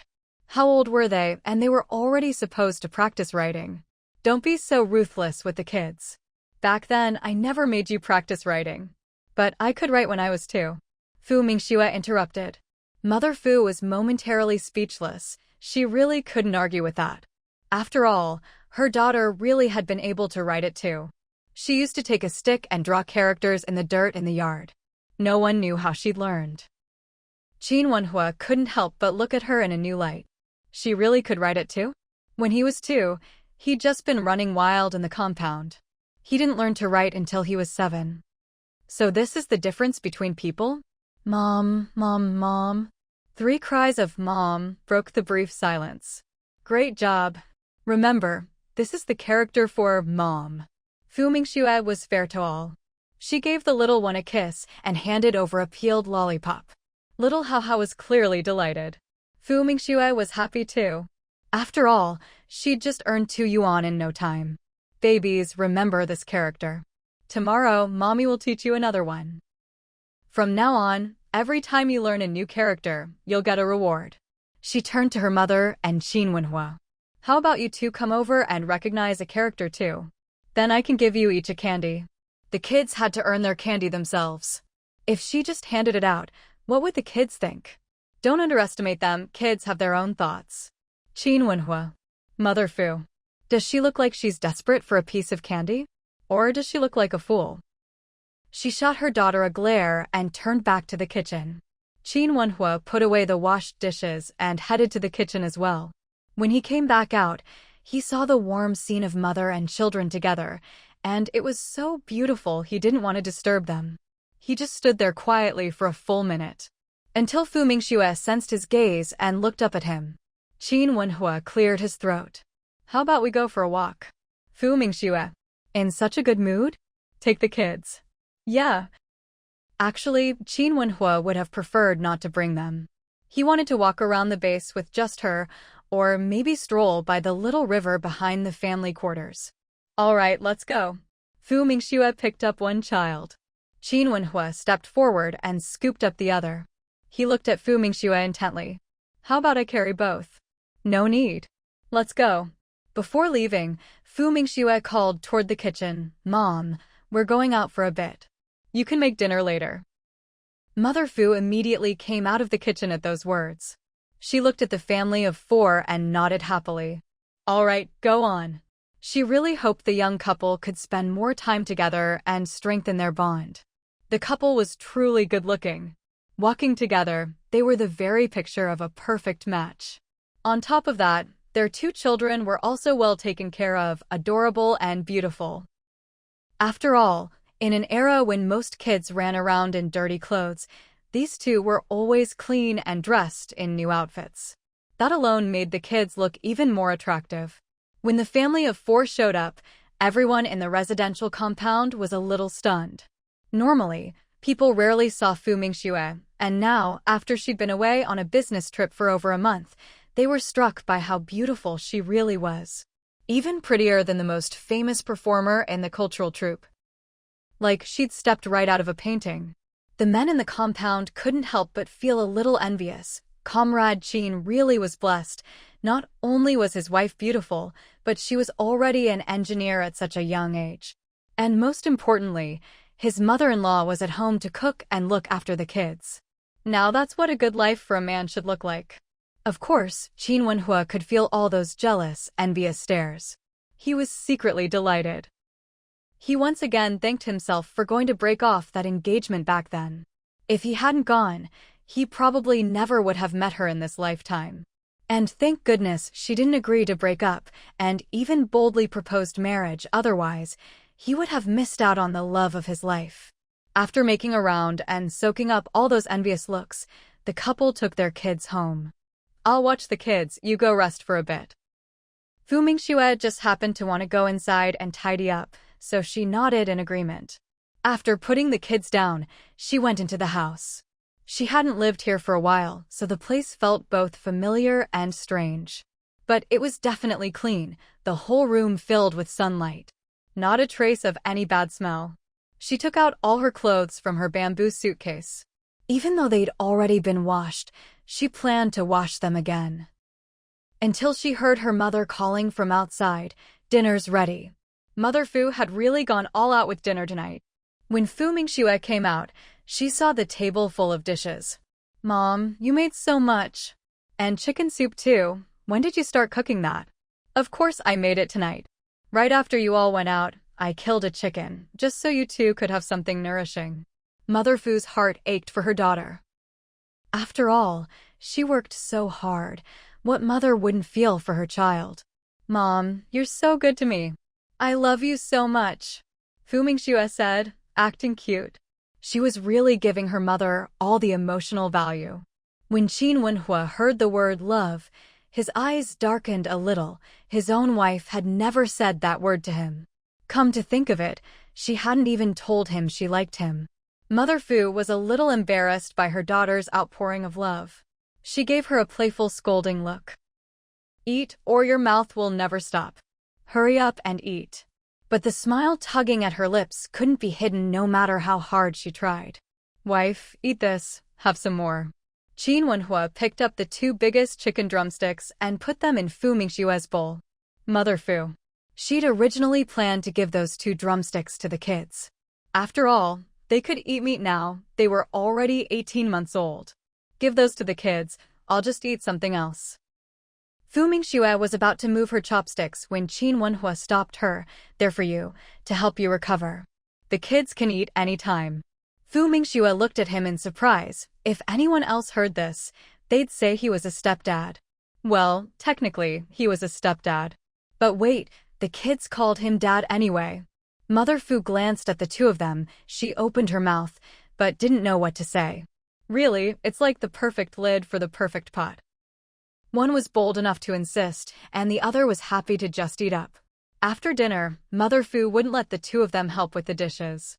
"You 2 don't need to fight over this. If you really want to do something, just look after the kids for a bit. I'll wash the dishes myself, they'll come out cleaner that way." Her tone was full of undisguised distaste. "Qin Wenhua. Mingxue. Fine, if she doesn't want us to wash, we won't wash." Honestly, she hated doing chores like washing dishes the most anyway. After all, in her previous life, she'd done more than enough of that. Mother Fu was quick and efficient. Once she finished washing the dishes, she bathed the 2 kids and took them back to her room. She didn't bother the couple. After all, she was still hoping they'd give her another grandchild. Meanwhile, Fu Mingxue took another shower. When she returned to the bedroom, she saw Qin Wenhua, who was wearing a white tank top. His exposed arms were all solid muscle, bulging impressively. The strong scent of masculinity filled the entire room. The atmosphere instantly turned a little ambiguous. Wife. Qin Wenhua's voice was a little husky. His eyes burned as he looked at Fu Mingxue. Ever since she came back, he hadn't had a chance to be alone with her like this. He walked up, reached out, and pulled her into his arms, a satisfied sigh escaping his lips. Honestly, ever since he saw her come home that afternoon, he'd wanted to do this. Now, he finally had her in his arms. Feeling her struggle a bit, he whispered, "Don't move, let me hold you for a while." "Wife, I missed you." "Did you miss me?" That line hit Fu Mingxue hard. She froze instantly. Truth be told, this past month, she hadn't thought of him at all. She'd been so busy from dawn till dusk, where would she find the time to think about a man? Her mind was full of machines, engines, and rare materials. Even her mom, she'd only thought of her once or twice in the whole month. And him? As if he could take precedence over her mom. Still, sometimes a little white lie was necessary. "I did." When she said it, her tone was as earnest as if she were taking an oath. To Qin Wenhua, hearing that word made his heart beat even faster. He honestly hadn't expected to hear her say it. He pulled her back to look into her eyes. She wasn't lying, he could see it in her gaze. She really did miss him. Qin Wenhua lowered his head and kissed her. The next morning, Fu Mingxue woke up sore and aching. The person beside her was already gone. Hearing sounds from outside, she sighed helplessly. This man, his stamina was really something else. But she liked it. She got up, got dressed, and went out to see him sweeping the yard. He looked up at her. "Why don't you sleep a little longer?"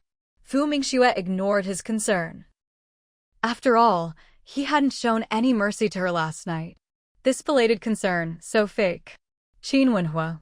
Was his wife glaring at him? Thinking of last night, his gaze flickered with guilt. "Wife, go wash up. Mom went to the market in town today. Breakfast is already in the pot." When Fu Mingxue heard market, she remembered she still hadn't taken out the rewards from her space. She'd find an excuse to do it after coming back from the factory tonight. "My mom went to the market." "Where are the kids?" Qin Wenhua immediately replied, "They're still sleeping.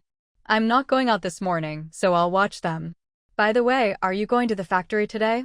Fu Mingxue nodded. "Yes, but I'll get off work a bit earlier today. I'll come pick you up then." As soon as Qin Wenhua said this, Fu Mingxue immediately refused. "No need, I'll come back myself." What a joke, if he came to pick her up, how was she supposed to bring back that whole pile of stuff? Qin Wenhua. "I'm not sure when I'll be back. I might get off work early or maybe a bit late, so there's no need for you to come get me. Besides, I ride my bike pretty fast. It's automatic, so I'll be home in no time. But aren't you still recovering from your injuries? You should rest more and next time."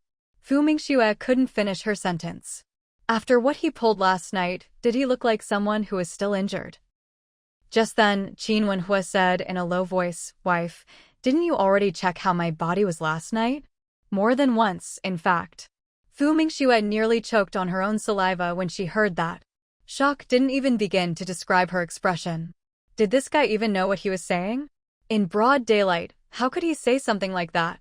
Thank goodness the kids were still asleep and not here. She shot him a fierce glare. "Shut up. No need to pick me up." Then, face burning, she hurried off to wash up. What she didn't see was the huge grin on Qin Wenhua's face. He hadn't expected his wife to get so shy. They were a real married couple after all. What hadn't they seen of each other? Yet, she still blushed over something like this.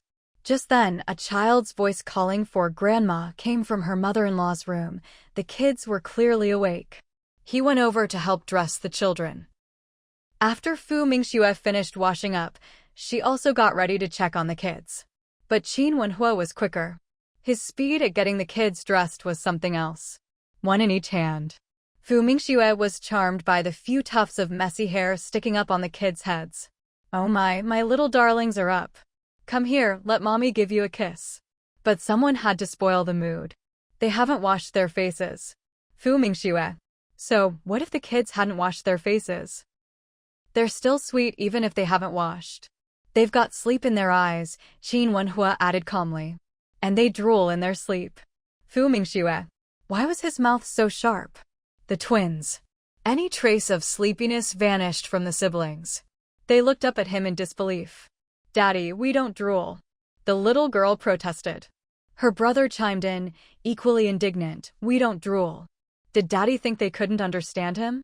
They were smart, you know. Qin Wenhua remained calm. Then go wash your faces and brush your teeth. So early in the morning, and she wanted to kiss them. She hadn't even kissed him yet. He led the two kids out to the yard, fetched some warm water, and helped them wash up. Finally, Qin Wenhua tied his little girl's hair into two cute pigtails. Fu Mingxue couldn't help but give him a thumbs up. You've got some serious skills. Learned from Mom, Qin Wenhua said, quite pleased with his handiwork. One pigtail or two, it didn't matter. Maybe they could have another daughter.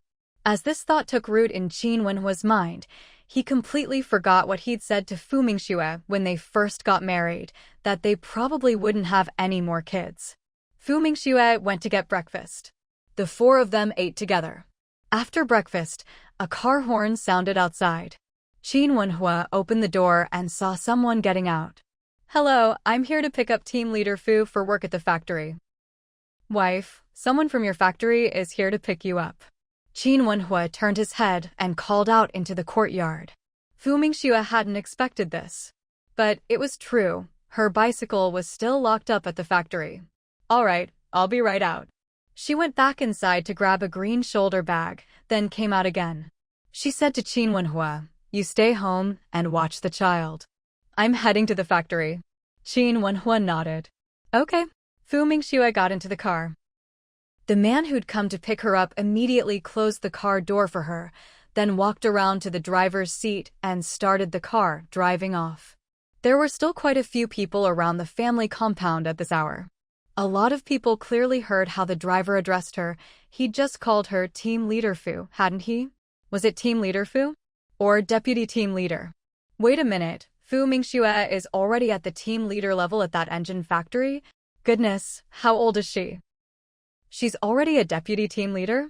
That's the most prestigious work unit in the whole area, a state-owned enterprise that countless people dream of getting into but can't. It's a true iron rice bowl with the best benefits around. And to be at the team leader level there? That's incredible. Even just being a deputy team leader, that's still amazing. What's more, the factory even sent a car to pick her up. Now that's impressive. Some people were green with envy. Others were simply curious. Qin Tuan, what does your wife do exactly? I remember she's only been working for a few months, right? How is she already a team leader? How could she have gotten promoted so fast? Qin Wenhua's face was expressionless, giving them no leeway. Why are you asking about this? Anyone who didn't know better would think you're trying to dig up secrets. That's not good. The person who'd asked immediately froze, embarrassed. She stammered, I was just curious. It's better not to be so curious. Qin Wenhua threw out this line and turned around to go back inside. He didn't care in the slightest if he offended anyone with his words. After all, his wife's work was confidential. He didn't even know the details himself, just that it was engine research and development and rare materials development. Even when his wife drew blueprints at home, he usually didn't look. If they had another room, she'd probably ask for a separate study. No one in the compound had expected Qin Wenhua to respond like that. Everyone looked at each other, not daring to say more. But in private, a few people were still very unhappy. One of them was Zhu Xiaohong, who went home with a sour face. She sneered, what's so great about being a deputy team leader? I bet Qin Wenhua pulled some strings for her. Lu Feng, who was eating, couldn't help but get a headache when he heard his wife. Why is she upset again? Don't talk nonsense. Qin Tuan's wife got that job on her own. You believe what they say? She's a woman, younger than me. Only been working a few months, and she's already a deputy team leader? If Qin Wenhua didn't pull strings for her, I'll eat shit. Lu Feng was instantly disgusted as he ate. Wife, can you not talk about people behind their backs? Qin Tuan's wife is really capable. He didn't want to argue, especially since she was pregnant. If she got too worked up, that wouldn't be good. Zhu Xiaohong was furious. Lu Feng, what do you mean by defending her? Is it because you think she's pretty? Lu Feng's face turned black. Zhu Xiaohong, watch what you say. If word gets out, what will people think? Do you want to make my life miserable? He really didn't understand. Why couldn't people just mind their own business? Why go out of their way to stir up trouble with others? Fu Mingxue had no idea that the way the driver who came to pick her up addressed her had sparked a lively discussion among the residents of the family compound. She had just arrived at the factory and hadn't even made it to her own office when she was called to Factory Director Geng's office. Director Geng, is there something you need? You've been working hard lately. I have something to show you. Director Geng got straight to the point, not wasting time on small talk. He pulled a large document folder out of his drawer. What's this? Fu Mingxue asked curiously. Director Geng didn't answer her directly. Instead, he pushed the big folder toward her, signaling for her to open it herself. Fu Mingxue stepped forward, took the folder, and opened it. When she saw it was a design blueprint, she was surprised. This is an agricultural water pump? That's right. This is the old model's blueprint. It needs to be improved. Take a look and see what you can do. Can you make this pump last longer underwater? The current model breaks down easily once it's submerged, and the pumping capacity isn't great either. Isn't the busy farming season about to start, when water demand peaks? See if you can make some improvements. Then he added, it's a bit urgent. Fu Mingxue, how could it not be urgent? It was already May, and June was just around the corner. July wasn't far off either. Even if the blueprint was finalized right away, production would still take time, not to mention shipping the pumps all over the country. She wanted to ask, was there no one in their own factory to handle this? Why did they need her to revise the design? And what about the original design engineer? All right. Director Geng was visibly pleased to hear her agree. Roughly when do you think you'll have it ready? Within 3 days. Fu Mingxue didn't give too tight a deadline. Although this was urgent, she had other pressing matters too. 3 days is great. Director Geng was delighted. He'd originally thought that if it could be done in 7 days, that would be ideal. He hadn't expected her to say 3. Fu Mingxue put the blueprint back into the folder. If there's nothing else, I'll get going. Wait a moment. How's your team's project coming along? I'll go check on the progress now. Once the prototype is ready, we'll move into the testing phase. With that, Fu Mingxue left the office. She first returned to her own office to store the blueprints away. Only then did she head to the lab. Some members of Team 6 were there, others were in the workshop. Someone spotted her first. Team Leader Fu, you're finally back. Fu Mingxue smiled, yes, I'm back. How are things going here? Any problems? Su Ming was the first to approach her. Team Leader Fu, I have a set of data here that doesn't look right. Could you take a look? As soon as she heard this, Fu Mingxue followed him over. Look here, there's a discrepancy. Su Ming pointed out the error. This melting point isn't right. Fu Mingxue sat down and examined it carefully, her mind already racing through calculations. It's already 5:30. Looks like Mingxue will be working late tonight, so let's not wait for her and just have dinner, Mother Fu said, now quite used to her daughter working overtime. After all, with that kind of salary, it made sense to put in the extra effort. Mother Fu was genuinely fine with her daughter working overtime. Her only hope was that Mingxue wouldn't come home too late. Or at least, if it was only until midnight every now and then, that would be acceptable. After all, health was still important. Qin Wenhua's hope of having dinner with his wife was dashed. He composed himself. All right. I'll go serve the rice. Okay. Mother Fu didn't argue. I've set aside some food for Mingxue. Let's just eat ours. Fu Mingxue left the factory gate at 11 o'clock at night. When she saw Qin Wenhua waiting there, she hurriedly squeezed the brakes, stopping her bike with one foot on the ground.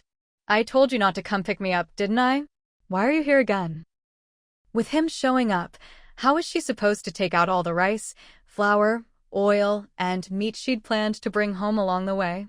Sometimes, listening to people is a kind of kindness, or at least, it means not making things more complicated. Qin Wenhua could hear the slight annoyance in her tone. He was briefly taken aback, then quickly explained, "It's so late, I just couldn't help worrying about you." "There's no need to worry so much. It only takes me a few minutes to get home by bike." "Really, you don't need to come pick me up next time." Fu Mingxue meant what she said. Even when she was alone, she sometimes enjoyed the quiet on the road. It let her clear her mind for a bit.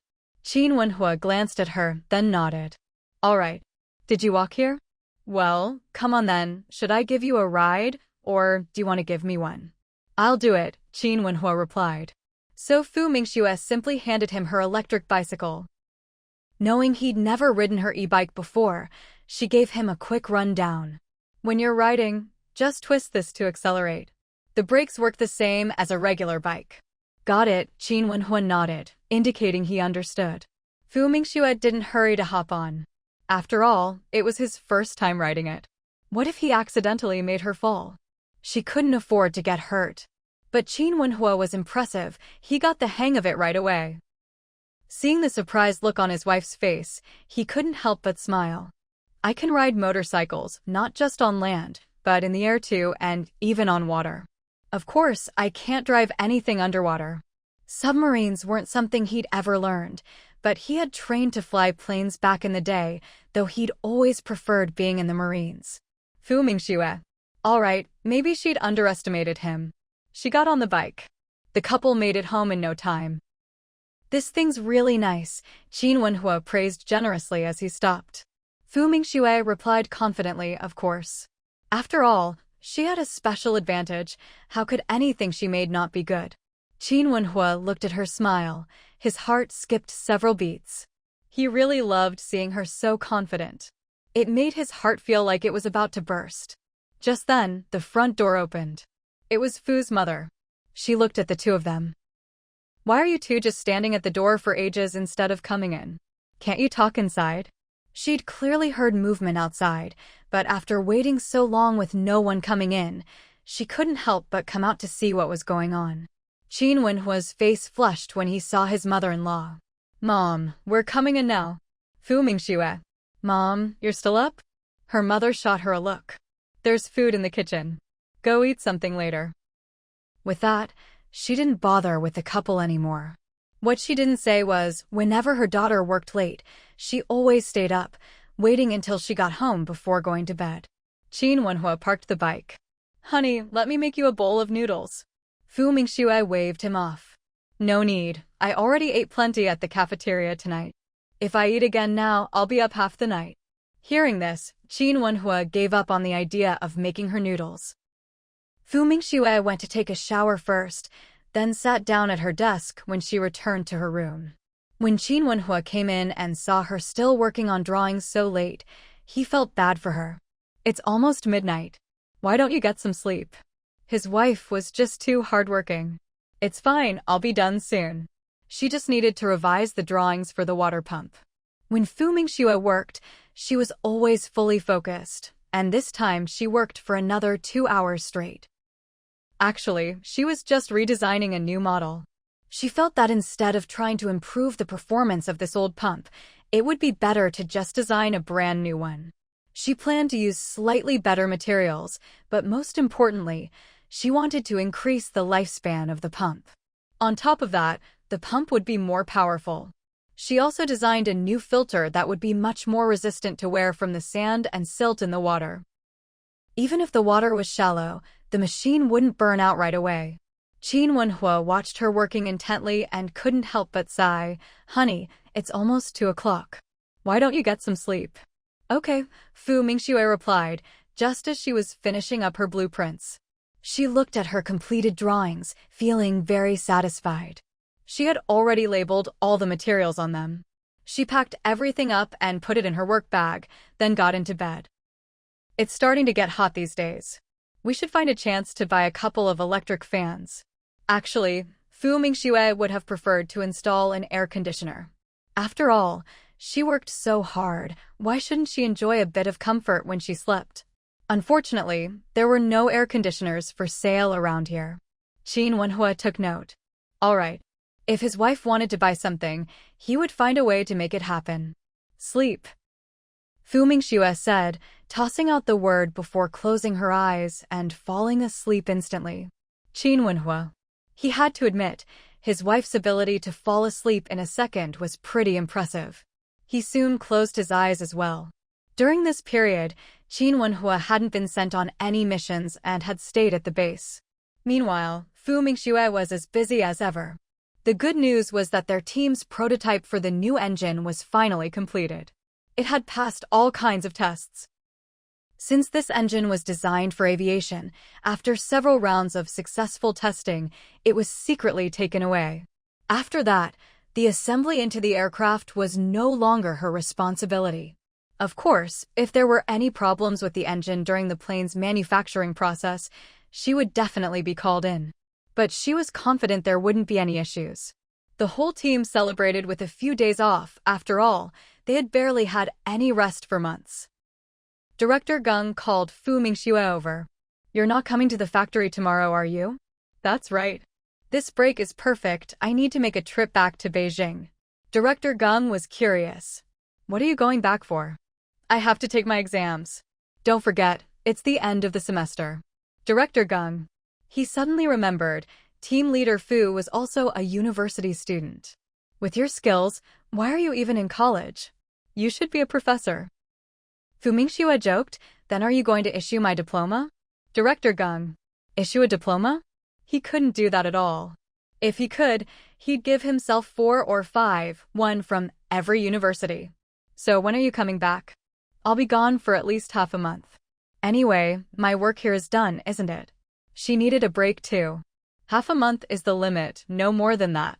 There's a new mission. Director Gung lowered his voice. Old G hasn't told you yet? Your team has to develop a more powerful engine for the Research Institute's fighter jet project. Originally, this task wasn't supposed to fall to them. But their JAGE F-15 was just too impressive, far ahead of current standards. So now, the mission to develop the new fighter jet engine had landed on Fu Mingxue's team. Director Gung heard this and laughed. He knew that although Fu Mingxue was young, she was actually more reliable than anyone else. Then I'll wait for you. He then took a thick envelope out of the drawer. What's this? Remember that water pump blueprint you improved? The prototype is done, and after several rounds of testing, it worked great. We're preparing to start production. This is your bonus, 1,000 yuan. Fu Mingxue's eyes lit up. She could never say no to money. Thank you, Director Gung. If there's ever anything like this again, just come to me. I promise it won't interfere with my regular work. What's wrong with earning a side income? After all, she had a money-burning system to feed. With money, she could learn more advanced knowledge from the system. Without money, how could she learn anything? Basic principles of internal combustion engines, dynamics, all sorts of books, none of these could be found in the present world.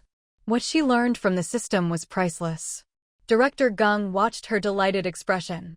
He finally understood this aspect of her personality. She loved money. But that was fine. After all, what she loved was the legitimate income her knowledge brought her. As long as her patriotism didn't change, a few small flaws like this were no big deal. Fu Mingxue got home quite early that day. Mother Fu was surprised to see her back so soon. Why are you home so early today? The project wrapped up for now, so we get half a month off. Just in time, I need to go back to Beijing for exams. Mom, why don't you come with me for a trip to Beijing during this break? You have half a month off? Going back to Beijing? Mother Fu was both surprised and a little tempted. Yeah, Mom, why don't we go together? We can air out the things at home too. Mother Fu was moved, but she hesitated because of the money. It would cost quite a bit to make the trip. Maybe it was better not to waste the money. How could Fu Mingxue not know what her mother was hesitating about? She took out the thick envelope from her bag. Mom, guess what this is? Mother Fu's gaze landed on the thick envelope. What is it? A bonus. I designed a water pump for the factory last time, and they gave me this, 1,000 yuan. Mother Fu's eyes widened at the number. How much? Fu Mingxue said, keep your voice down, it's 1,000. Mother Fu. Oh my heavens. A bonus of 1,000. She felt dizzy. Somebody, help her stay upright. She steadied herself and asked in disbelief, is this really a bonus from the factory? She'd never heard of any factory giving out 1,000 yuan as a bonus. This was enough to scare someone to death. Could her daughter be lying just to get her to go to Beijing? This girl. Trying to fool her own mother now. Fu Mingxue? Look at the envelope, where's it from? Seeing her own mother's disbelief, she simply handed over the envelope. See for yourself, it's all brand new bills. Mother Fu took it and saw the factory's official stamp on the envelope. She carefully opened it. All crisp, new bills, still smelling of fresh ink. It's really a bonus? Of course. Why would I lie to you? But don't go telling everyone, Fu Mingxue said in a low voice. Mother Fu rolled her eyes at her. You think you need to tell me that? She'd lived long enough to know you shouldn't flaunt your wealth. Still, the heavy envelope made her heart race. Her late husband, did you see this? Your daughter has really made something of herself. What others might earn in years, her daughter got in a single month. Mom, are you going or not? Just give me a straight answer, will you? Fu Mingxue saw her mother still hesitating and couldn't help but urge her. To be honest, her mother was a little tempted to go. But after thinking it over for a while, she shook her head. I won't go. It's so hot these days, and bringing the 2 kids along, wouldn't that just make them suffer on the train? You'll only be gone for half a month anyway, so I won't put myself through all that. When Fu Mingxue heard this, she sighed. All right then, if you're not going, you're not going. I'll leave tomorrow. Looking at her daughter, Fu's mother suddenly said, I wonder if your husband has time. If he could go with you, that would be best. Even though she wasn't going herself, she was still worried about her daughter. After all, trains weren't exactly safe. There were a lot of human traffickers around. Just look at Hao Rong's wife next door. Didn't she almost get snatched along with her child when she went home last time? If she hadn't been lucky, both mother and child would have been taken. Her daughter was so pretty, wouldn't those traffickers target her as soon as she got on the train? The more she thought about it, the more uneasy she felt. Just then, Qin Wenhua pushed the door open and came in. Mom, what were you asking me about? Clearly, he'd overheard a bit from outside. Fu Mingxue was a little surprised to see him back so early. Why are you home so soon? I came back since I had nothing to do, Qin Wenhua replied calmly. He couldn't exactly say he'd heard she was home, so he came back early to see her. Son-in-law, you're just in time. Here's the thing, Mingxue's factory gave her some time off, so she's going back to Beijing for school tomorrow, and she'll be gone for half a month. So you. Before Fu's mother could finish, Fu Mingxue cut her off. Mom, he's got work at the army base. Since you don't want to drag the kids along, I'll just go by myself. Qin Wenhua instantly understood what they were talking about. He immediately said decisively, I'm free. Things aren't busy right now, so I just need to let them know. I'll go with you tomorrow. By the way, have you bought your train ticket yet? Fu Mingxue shook her head. Not yet. I was planning to buy it tomorrow. Leave the tickets to me. It's still early, so I'll go buy them now. If you wait until tomorrow, you might not be able to leave until the day after, or there might not be any good seats left. I'll see if I can get sleeper tickets. When Fu's mother heard her son-in-law was going too, she was overjoyed. Sleeper tickets are good. We're not short on money, so just get sleepers. Sleepers were definitely much safer than hard seats. Besides, she knew her daughter's personality. She'd rather spend a little more for comfort. Mom, I know. I'll go now, said Qin Wenhua. Fu's mother immediately added, take Mingxue's bicycle, it's faster. Qin Wenhua nodded. Okay, and went out to get the bike. Fu Mingxue, why is it that nobody's asking for my opinion anymore? After her son-in-law left, Fu's mother turned to her daughter. What are you standing around for? Aren't you leaving tomorrow? Go pack your things. Fu Mingxue. It's not like I'll be gone for long. It's summer, so packing clothes won't take long. No rush. I'm going to play with the kids. Fu's mother thought about it and agreed. She let her be. But since the young couple would be taking the train tomorrow, she'd better prepare some food for them to eat on the way. Just as Fu Mingxue was about to enter the house, she seemed to guess what her mother was thinking. "Mom, it's so hot today, you don't need to prepare any food. We'll just buy something to eat on the train." But Mother Fu wouldn't listen to her. Even though it was hot, she could just prepare a little less food. Fu Mingxue noticed the two children playing. She walked over. "Babies, look what I have here." She pretended to take something out of her bag, but in reality, she pulled two tin frogs out of her space. These weren't something she bought, they were rewards from the system's missions. She'd just been too busy lately to take them out.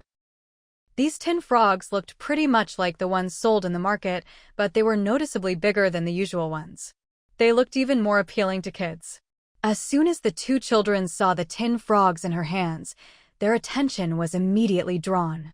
They ran over to Fu Mingxue. At 19 months old, they were already walking quite steadily. They reached out to grab the toys. But Fu Mingxue just smiled and held them up out of reach. "You want these, huh?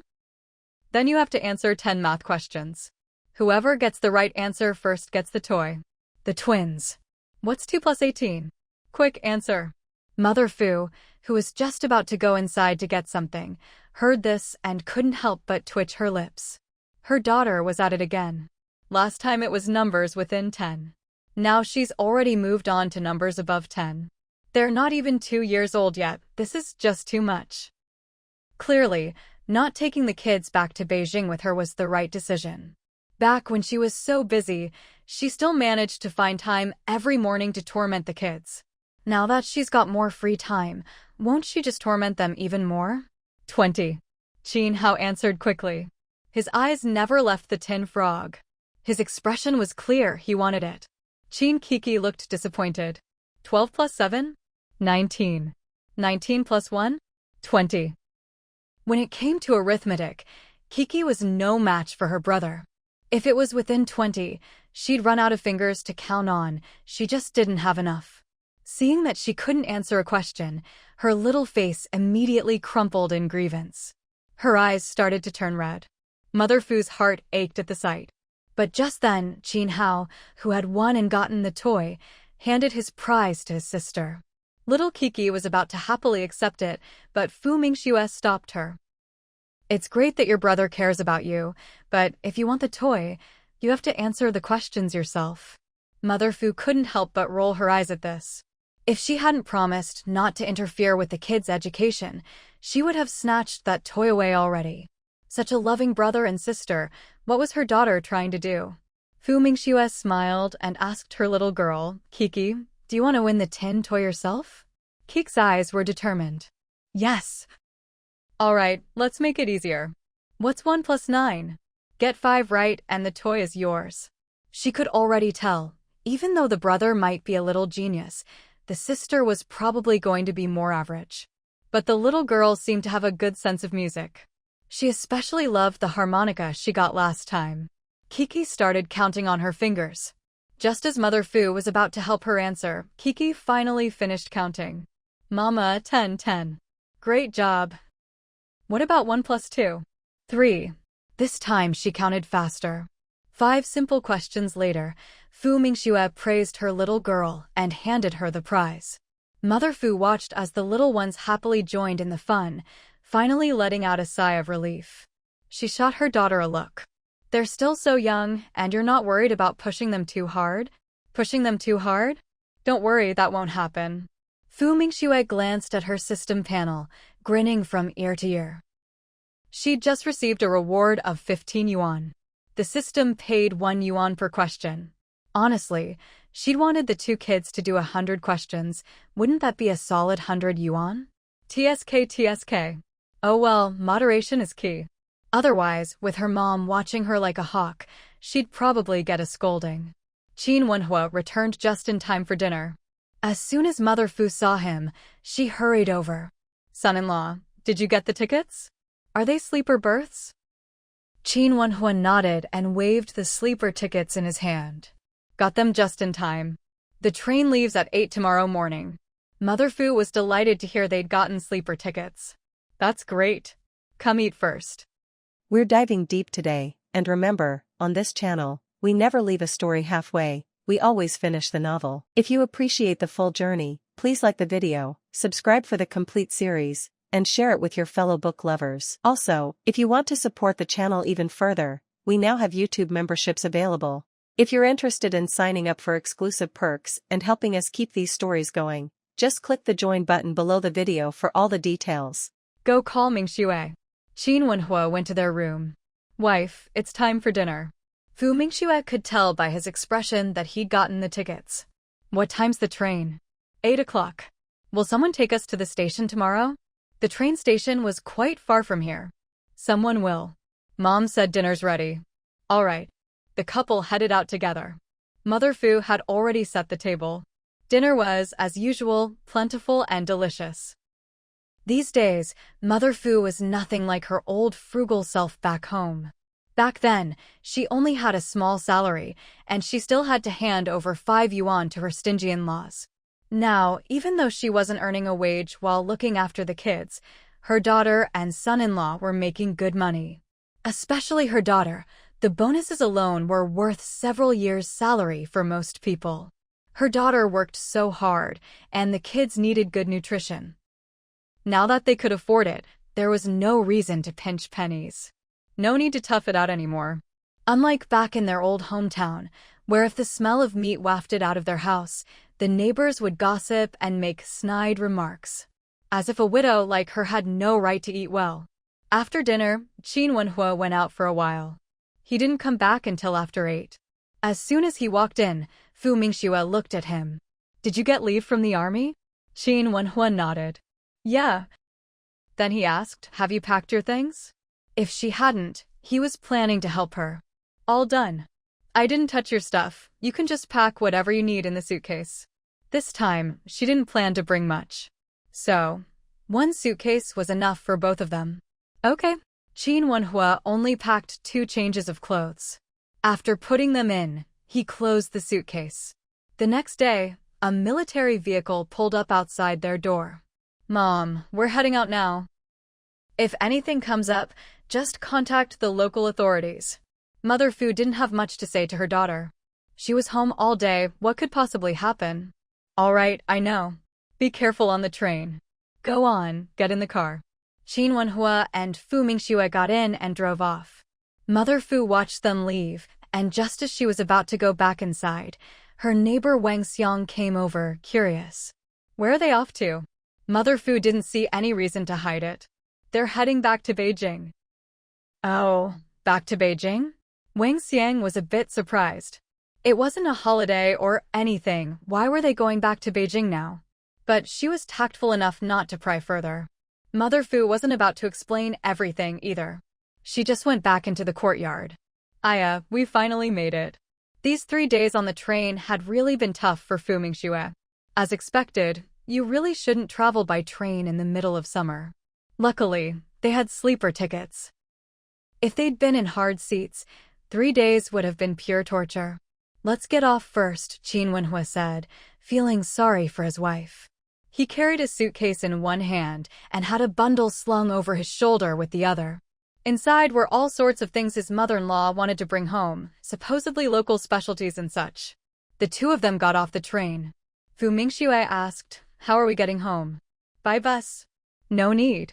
When I went to buy the tickets, I called home. Wishu should be coming to pick us up by car. Let's head out. Hearing that Qin Wishu would be picking them up, Fu Mingxue immediately felt relieved. Let's go. The couple exited the station. They spotted Qin Wishu at a glance. He saw them too, waving enthusiastically. Wenhua, sis-in-law, over here. I'm here. The couple walked over to him. Qin Wishu quickly took their suitcase and loaded it into the car. Once everyone was inside, he started driving away from the train station. As he drove, Qin Wishu suddenly asked Wenhua, sis-in-law, did you guys come back because you heard Big Brother is getting married? His words startled both of them. You mean Qin Wenza is getting married? Qin Wenhua's expression turned a bit grim. Fu Mingxue was genuinely surprised. It hadn't been that long Qin Wenza was already getting married. She honestly didn't know what to say about it. Yeah.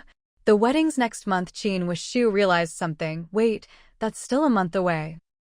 Are you two planning to stay in Beijing for a whole month? Qin Wenhua's voice was calm. I'm not here for his wedding. I'm just accompanying my wife back to Beijing. She has an exam at school. In truth, he was quite displeased with Qin Wenza. Why was he suddenly getting married? Who's he marrying? Qin with Shu grinned. You'll never guess. It's an old classmate of his. She was sent to the countryside a few years ago, and last year she tried to take the college entrance exam but didn't pass, so she only just returned to the city this year. Hearing this, Qin Wenhua's frown deepened. Before he could ask more about the woman, Qin Wishu kept chattering away. The new sister-in-law is really gentle, and her temper is way better than that Lan Qingman from before. Mom really likes her. The family has no objections, so they're preparing for the wedding. As for Big Brother and the new sister-in-law, they got their marriage certificate today. Qin Wenhua. Fu Mingxue. That was fast. Heh. Good thing Big Brother never registered his marriage with that Lan Qingman. So this is actually his first marriage. Fu Mingxue. Qin Wenhua didn't want to listen anymore. When it came to relationships, his big brother really didn't seem reliable. Oh right, the new sister-in-law is at your house now. You'll see her soon. I guess they're celebrating, and Mom also told them you'd be coming back, so everyone's having dinner together. Qin Wishu kept talking, filling them in on everything that had happened recently. And one more thing, do you remember that annoying Zhao Sisi? She finally got married last month.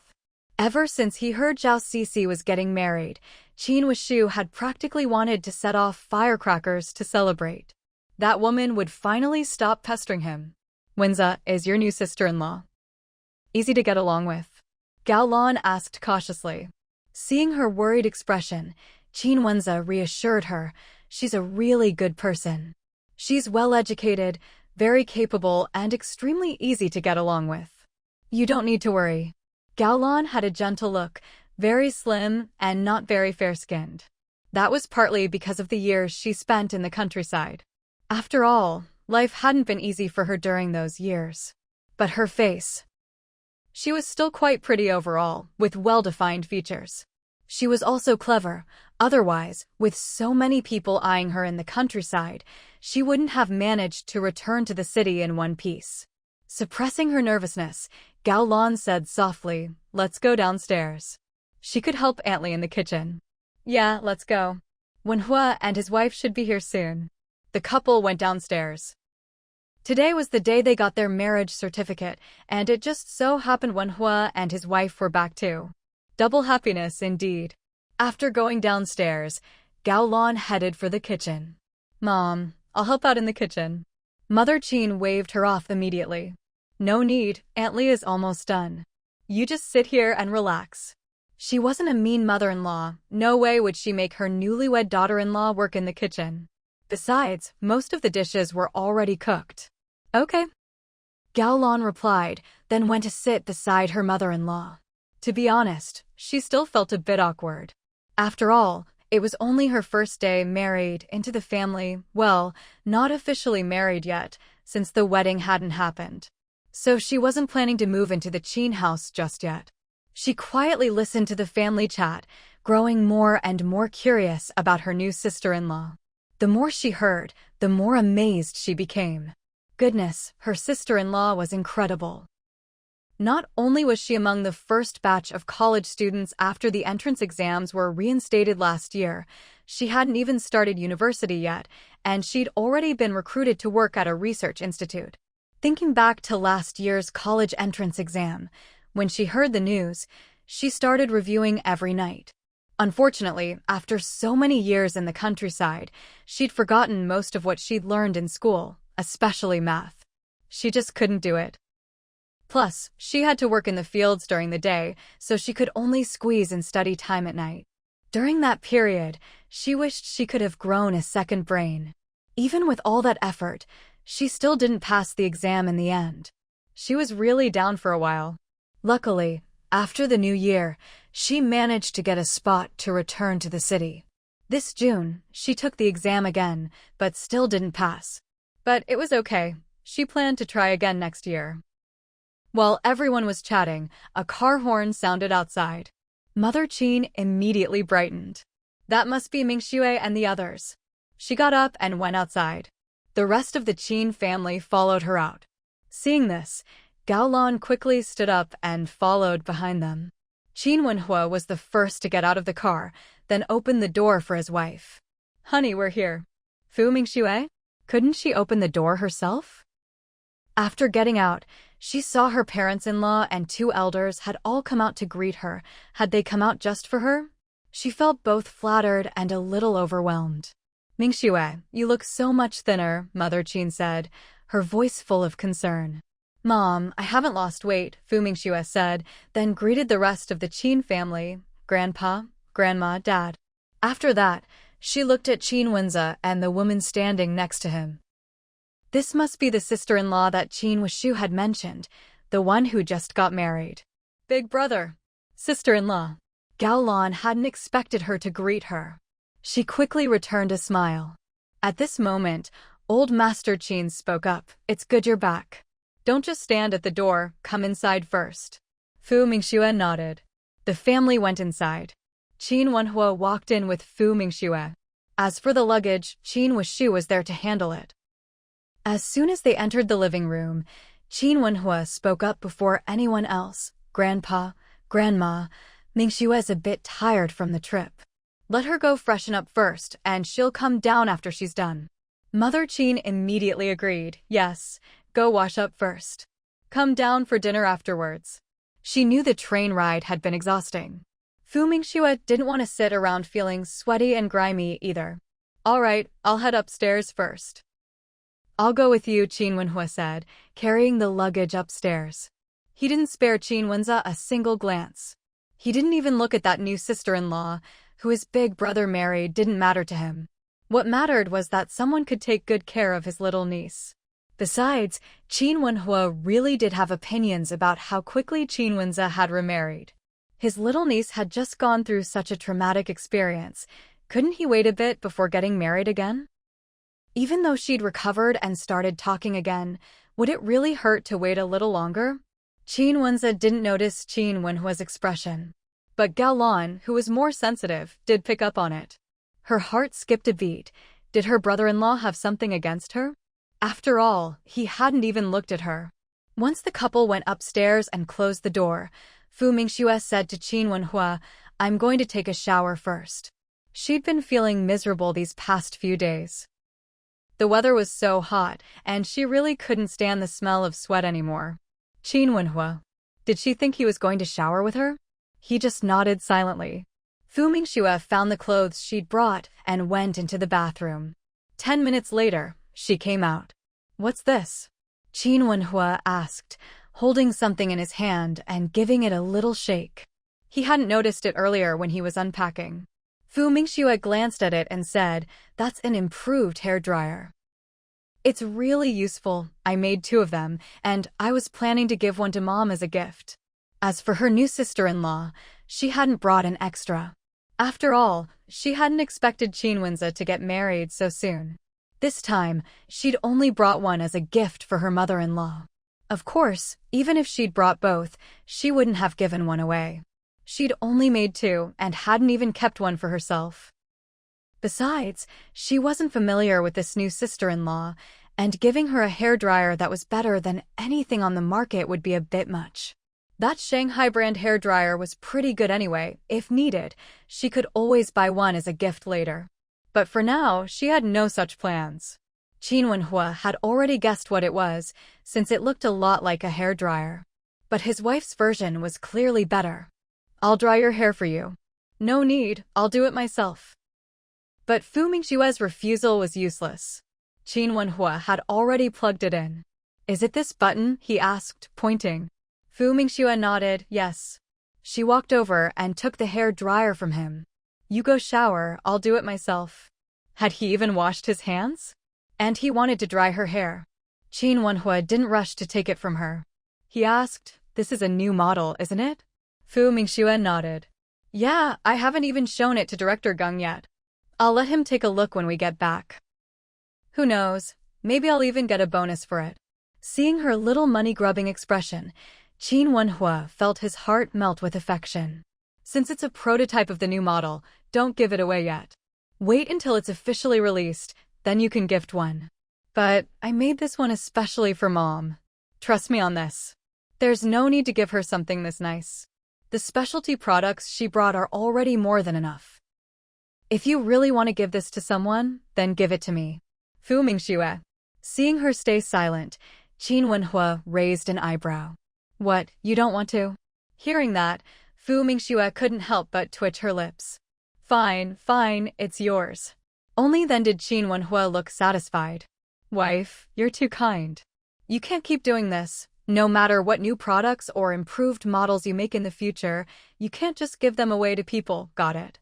Fu Mingxue. Looking at how seriously he was waiting for her answer, she could only nod helplessly. Got it. What's the big deal?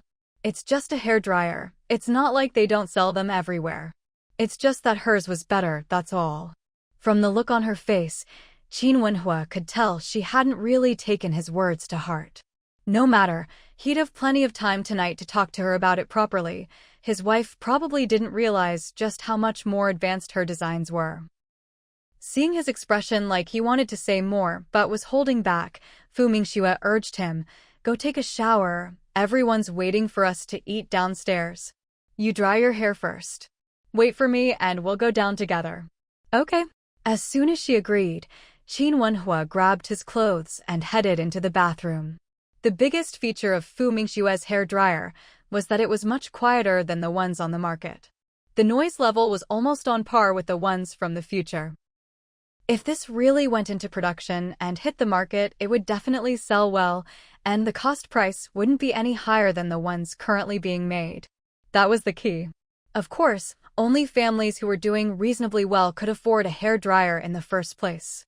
If you didn't have money, you wouldn't buy one anyway. Qin Wenhua took a military-style shower. He was out in just a few minutes. When he came out, Fu Mingxue had just finished drying her hair. All done already? Qin Wenhua had never actually used a hair dryer himself.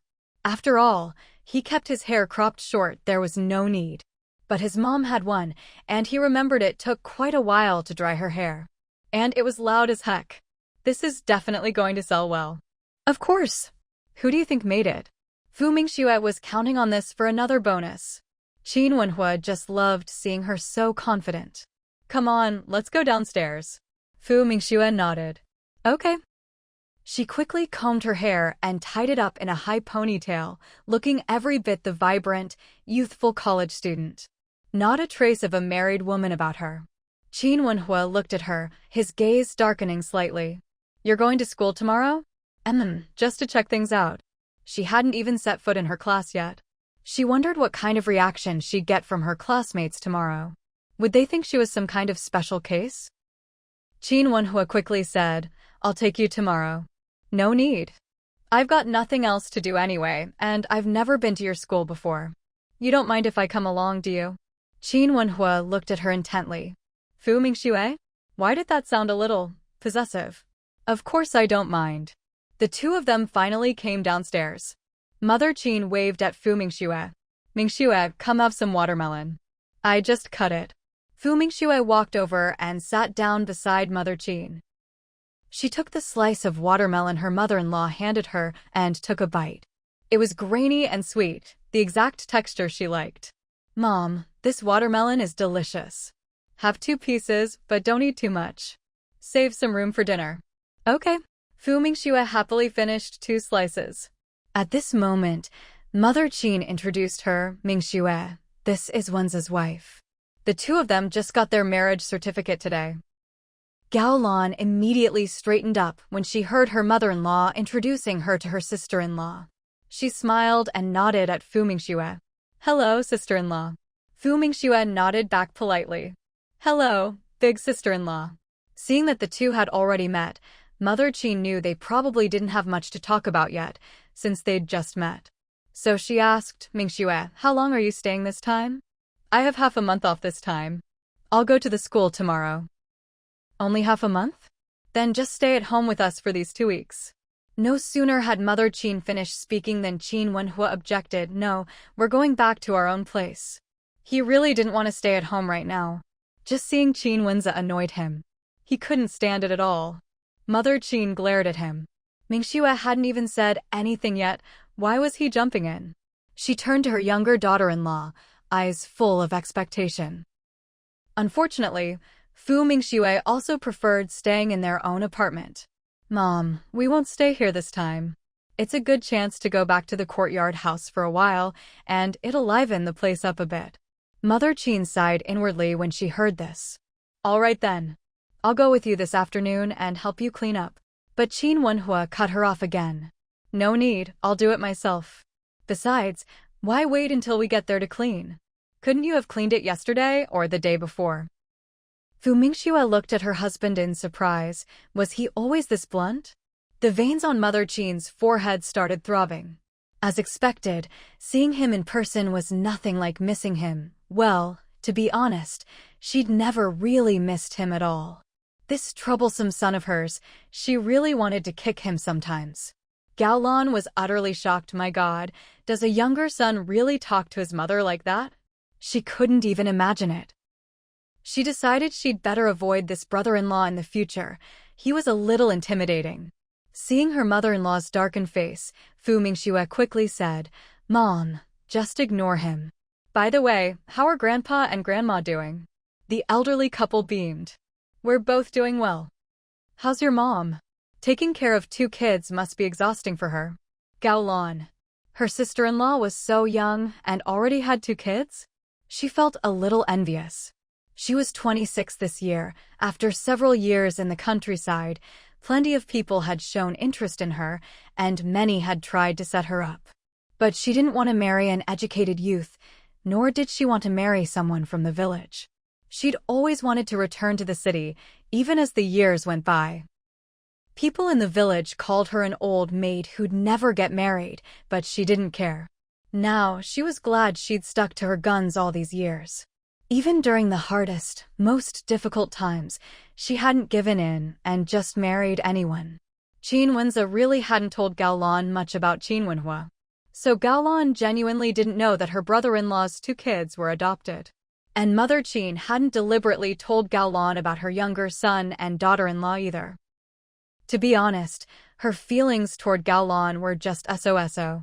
After all, her eldest son had chosen her himself, and she hadn't spent much time with this eldest daughter-in-law. Besides, first impressions really matter. Mother Qin had taken a liking to Fu Mingxue at first sight. She just had that kind of instant fondness for her. My mom's in good health. She actually wanted to come back to Beijing with us this time, but the weather's so hot and the train ride takes 3 days. The kids are still so little, I can't let them suffer through that, so she decided not to come. If we have time during the New Year holidays, we'll all come back together. Of course, when she said we, she wasn't including Qin Wenhua. After all, who knows if Qin Wenhua will be off on some mission or not. And to be honest, her own work schedule isn't set in stone either.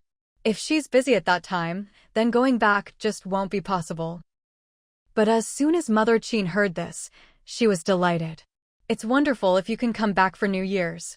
Oh, by the way, your eldest brother and Gao Lan are getting married at the end of the month. Will you 2 be able to make it? Just as Fu Mingxue was about to reply, Qin Wenhua beat her to it, bluntly saying, we don't have time. Fu Mingxue. Couldn't he have put it a bit more tactfully? With that tone, anyone would think he was really unhappy about the wedding. Mom, I'm sorry. After I go back from this break, the factory will be starting a new project. It's really important, and I'll be super busy then. I probably won't be able to get away. Mother Qin was just about to say it was fine, but Father Qin spoke up first. Your work is the most important thing. Mother Qin. Now it sounded like she was being unreasonable. Mingxue, your work comes first. If you can't make it, that's totally fine. Qin Wenze also chimed in, sister-in-law, just focus on your work. Our wedding banquet is really just a family meal. You being here today is just as good. Gao Lan quickly nodded in agreement. It's really okay. Your work is important. Just then, Aunt Li came over.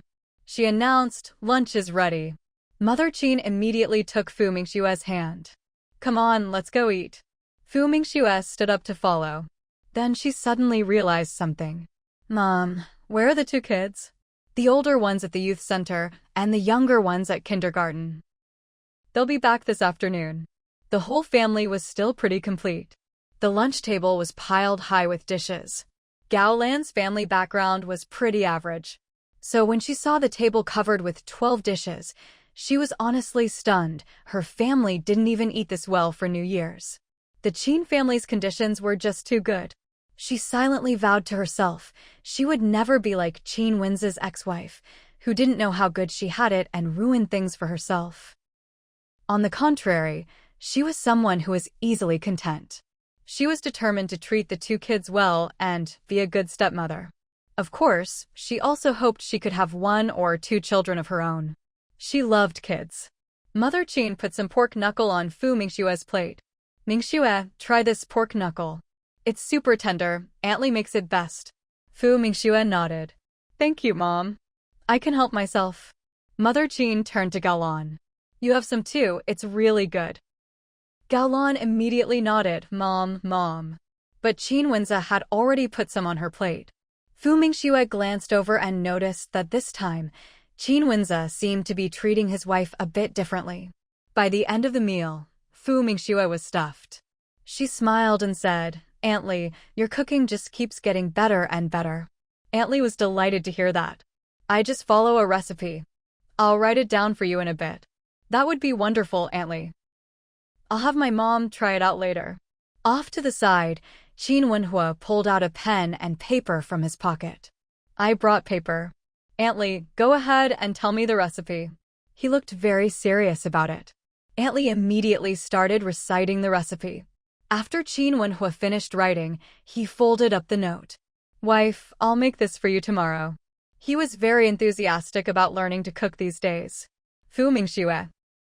Mother Qin couldn't help but secretly roll her eyes when she heard this. She was his mother, after all, and she'd never even had a meal he'd specially cooked for her. But Qin Wenhua didn't care what anyone else thought. He only cared about his own wife. Wife, you've been tired from taking the train these past few days. Go upstairs and take a nap. I'll go home and clean up a bit so we can stay there tonight. As soon as Fu Mingxue heard he was going to clean, she immediately said, Then I'll go with you. The two of us will be faster. But how could Qin Wenhua bear to let his wife suffer? No need. I work faster alone. You stay here and get some rest. Come over after you wake up. It's all dusty there right now, and the sun's blazing hot. I can't let you get overheated. Mother Qin also chimed in, Mingxue, don't worry about it. I'll have Wenza go with him. You go upstairs and rest. As soon as Qin Wenhua heard the name Qin Wenza, his brows furrowed ever so slightly, and he immediately refused, no need. I can handle it myself. Even if Qin Wenza was slow on the uptake, he could sense that his younger brother seemed quite unhappy with him this time. Was it because he got married? Let's go together. I just happen to have something to talk to you about. Qin Wenhua's brows furrowed again. But this time, he didn't refuse out loud. Fu Mingxue glanced at him, then at Qin Wenza. Then I'll go upstairs and rest. Oh, right, Qin Wenhua, give the bag you brought to Mom first. If it sits too long in this heat, it might spoil. Qin Wenhua nodded. Okay, go on upstairs. Fu Mingxue didn't say anything more. She greeted Mother Qin and the others, then went upstairs. Qin Wenhua pointed at the package. My mother-in-law packed that yesterday. Open it and have a look. Then he turned to Qin Wenza. You just got your marriage certificate today, so you don't need to come clean with me. My place is already pretty clean, it won't take long. You go take care of your own stuff. He emphasized the last sentence. Seeing that Qin Wenhua really didn't want him to go, Qin Wenza could only nod. All right then. Qin Wenhua didn't look at him again and went straight upstairs. When he entered the room, he grabbed the keys and his suitcase. Wife, I'm taking this suitcase home. I'll come back to get you later. No need. I'll come over around 3, Fu Mingxue said, thinking they'd probably still have dinner here. After all, today was the day Qin Wenza got his marriage certificate, a big occasion. All right. Qin Wenhua didn't say anything more about it. He'd just come back after cleaning up anyway. Once he left, Fu Mingxue lay down on the bed and took out some books from her space to read. After all, she wasn't in the habit of taking afternoon naps. She figured she might as well use the time to read more. This time, she picked out some university textbooks. Even if it was last-minute cramming, it would still help a bit. Qin Wenhua rode his bicycle to the Sihiyuan courtyard house. When he opened the gate, he saw the yard was very clean, not at all like a place that had been unoccupied for a long time. The main hall was spotless too. It was obvious his mother often came by to tidy up. But there was still some dust in the bedrooms. And in the kitchen, he spent 2 hours cleaning everything thoroughly. He even washed and dried all the bedding. The midday summer sun was so hot that the mats and sheets dried quickly. Just then, there was a knock at the door. Qin Wenhua went out to open the door. Standing outside was his wife. He immediately felt a pang of concern. "Why did you come over in this heat? Didn't I tell you to come later? It's not like I had anything to do, so I thought I'd come check things out. By the way, do we have a fan here? If not, let's go buy one from the store." If there was no fan at night, Fu Mingxue knew she wouldn't be able to stand it. She was especially sensitive to heat. "I'll go buy one in a bit. If they don't have any, I'll just bring the one from home over for now." Qin Wenhua's current philosophy was simple: no one could suffer, except definitely not his wife. Fu Mingxue nodded. "All right." Then she asked, "Have you finished cleaning up here?" "Yeah, all done." "Honey, go inside and rest first. It's too hot out here." Qin Wenhua had just finished making the bed. Fu Mingxue entered the courtyard. Qin Wenhua said he needed to head out. "Honey, go inside. I'm going out to look for a fan and such. Is there anything else you want me to buy?" Fu Mingxue shook her head. "Nope." "All right, I'll be off then. If anyone knocks while I'm gone, don't open the door. Be careful." Fu Mingxue's mouth twitched. What danger could there possibly be here? "Just go already. Stop dawdling." Qin Wenhua wheeled his bicycle out, still not at ease, and told Fu Mingxue to bolt the front gate after him. Fu Mingxue. 2 hours later, Qin Wenhua returned. And he brought back a whole cartload of stuff. "Honey, open up, I'm back." As soon as Qin Wenhua called out, Fu Mingxue came out to open the door. When she saw that he'd even hauled back a refrigerator, she was stunned. "Why did you buy that? We're only going to be here for, 10 days at most." "They happen to have one, so I bought it." Fu Mingxue was speechless. For just a few days, there really was no need. But since the fridge was already bought and delivered, there was no way she'd have them haul it back. She stepped aside to let the movers bring it in. It was a double-door fridge and 2 movers carried it inside. Qin Wenhua had them set it down in the main room. Then he gave each of the movers a few cigarettes. "Thanks for your help." The 2 movers quickly said it was no trouble and left. Qin Wenhua put the fan inside the house. "Honey, this was the last fan at the store, so I bought it. We'll use it for now." He'd actually wanted to buy 2. One for the main room where they ate. Fu Mingxue said, "One is enough. I'll go try it out." Qin Wenhua agreed and went out to set up the fridge. He'd also bought some groceries and fruit, which he put straight into the fridge. Fu Mingxue came out and saw that the fridge was already running. Suddenly, she remembered something. "Where did you get the money for the fridge?" "Your mother-in-law gave it to me. I told her we needed a fridge at home, and since I didn't have any money, she gave me some." Fu Mingxue. "You ran into her at the store?" "No, I went home on purpose." When Fu Mingxue heard that, she couldn't help but twitch her lips. "So he went to borrow money?" "More like he went to ask for it. Otherwise, he could have just come back and asked her for it." "Here, there's some left over. Honey, you keep it." Fu Mingxue's gaze fell on the stack of cash. There was quite a bit left, at least 2,000 by the looks of it. She was astonished. "How much did you take in the end?" Qin Wenhua spoke calmly. "She gave us 5,000. The fridge cost 2,000. It's a really good domestic brand. After buying the other things, like the electric fans, this is all that's left. All the money for our household should be managed by you." This time, Fu Mingxue didn't take the money. "Don't you still need to buy some things? Just keep the rest, you don't need to give it to me. It's fine. If I run out of money, I can just go back and get more." Fu Mingxue was left speechless by this. Just listen to him. How could he be so shamelessly dependent? This money is your mother-in-law's contribution to our little family. You should just keep it. Mingxue. Wasn't it you who shamelessly went to ask for it? He can't just keep milking his mother forever. What if there's nothing left to take? But then again, her mother-in-law really was loaded.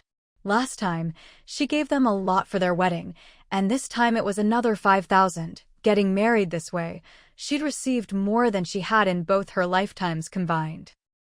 Qin Wenhua counted out 500 from the 2,500 he had, then stuffed the remaining 2,000 into Mingxue's hands. Wife, I'll just keep 500. You take the rest. Seeing that he'd kept 500, Mingxue accepted the 2,000 and put it away. She joked, your mom doesn't think I made you go ask her for money, does she? No way. She gave it herself. Besides, she knows what kind of person you are. She'd never think you'd ask her for money. Wife, don't overthink it. This money was meant for me anyway. She's already divided up the family assets, and this 5,000 is part of that. In the future, even if we ask her for more, there won't be any left. Of course, the old folks still have some money, so they'll probably give us more when the time comes. Mingxue. She was stunned. He's already thinking about getting money from the old folks?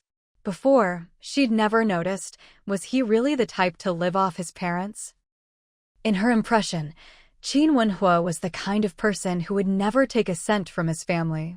So upright, even when his family offered him money, he'd refuse. But now the illusion was completely shattered. Wife, put the money away. I'll make you something to eat. With that, Qin Wenhua headed for the kitchen. Mingxue stopped him. Wait, aren't we going back for dinner tonight? No, we'll eat here. Qin Wenhua didn't want to see Qin Wen's face at dinner. It would ruin his appetite. He'd rather eat at home with his wife. Seeing this, Mingxue didn't say anything more. Once he went into the kitchen, she finally tucked the money away into her space. Then she opened the fridge only to find it was packed full. There was meat, vegetables, and even fruit. Especially the watermelon, just right to chill and eat later.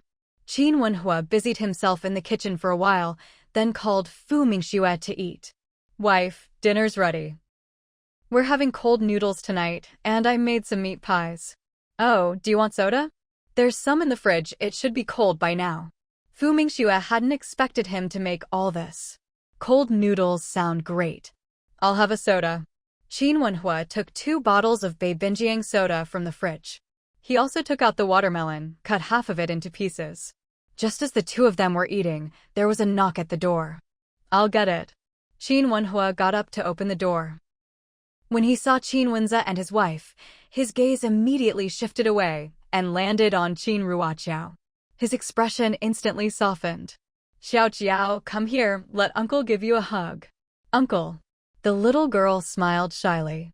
She really liked this little uncle of hers, especially after learning that it was her little uncle who had saved her last time. That sense of reliance and trust, even her own father couldn't compare. She nestled in Qin Wenhua's arms. Qin Wenhua was also very fond of his little niece. He turned around, holding the child. He didn't bother greeting that couple. Whether they came in or not, he didn't care at all. Uncle. Qin Yu hadn't expected his little uncle to leave without calling him, so he quickly called out and hurried after him. In just a few steps, he caught up to his uncle. Qin Wenhua looked down at him. Back from the youth center. Qin Yu nodded. The 3 of them entered the main room. Auntie, hello. Auntie, hello. The 2 kids immediately greeted Mingxue politely. Mingxue hadn't expected it to be them. She quickly got up. Hello. Oh, have you 2 eaten yet? Qin Yu nodded politely. Auntie, we already ate before coming. Then have a seat. Mingxue handed them 2 slices of watermelon. The siblings each took a piece. Thank you, Auntie. Thank you, Auntie. The little sister echoed her brother. Her beautiful eyes looked at Mingxue. Mingxue actually liked children a lot. Otherwise, in her previous life, she wouldn't have treated those 3 ungrateful brats so well.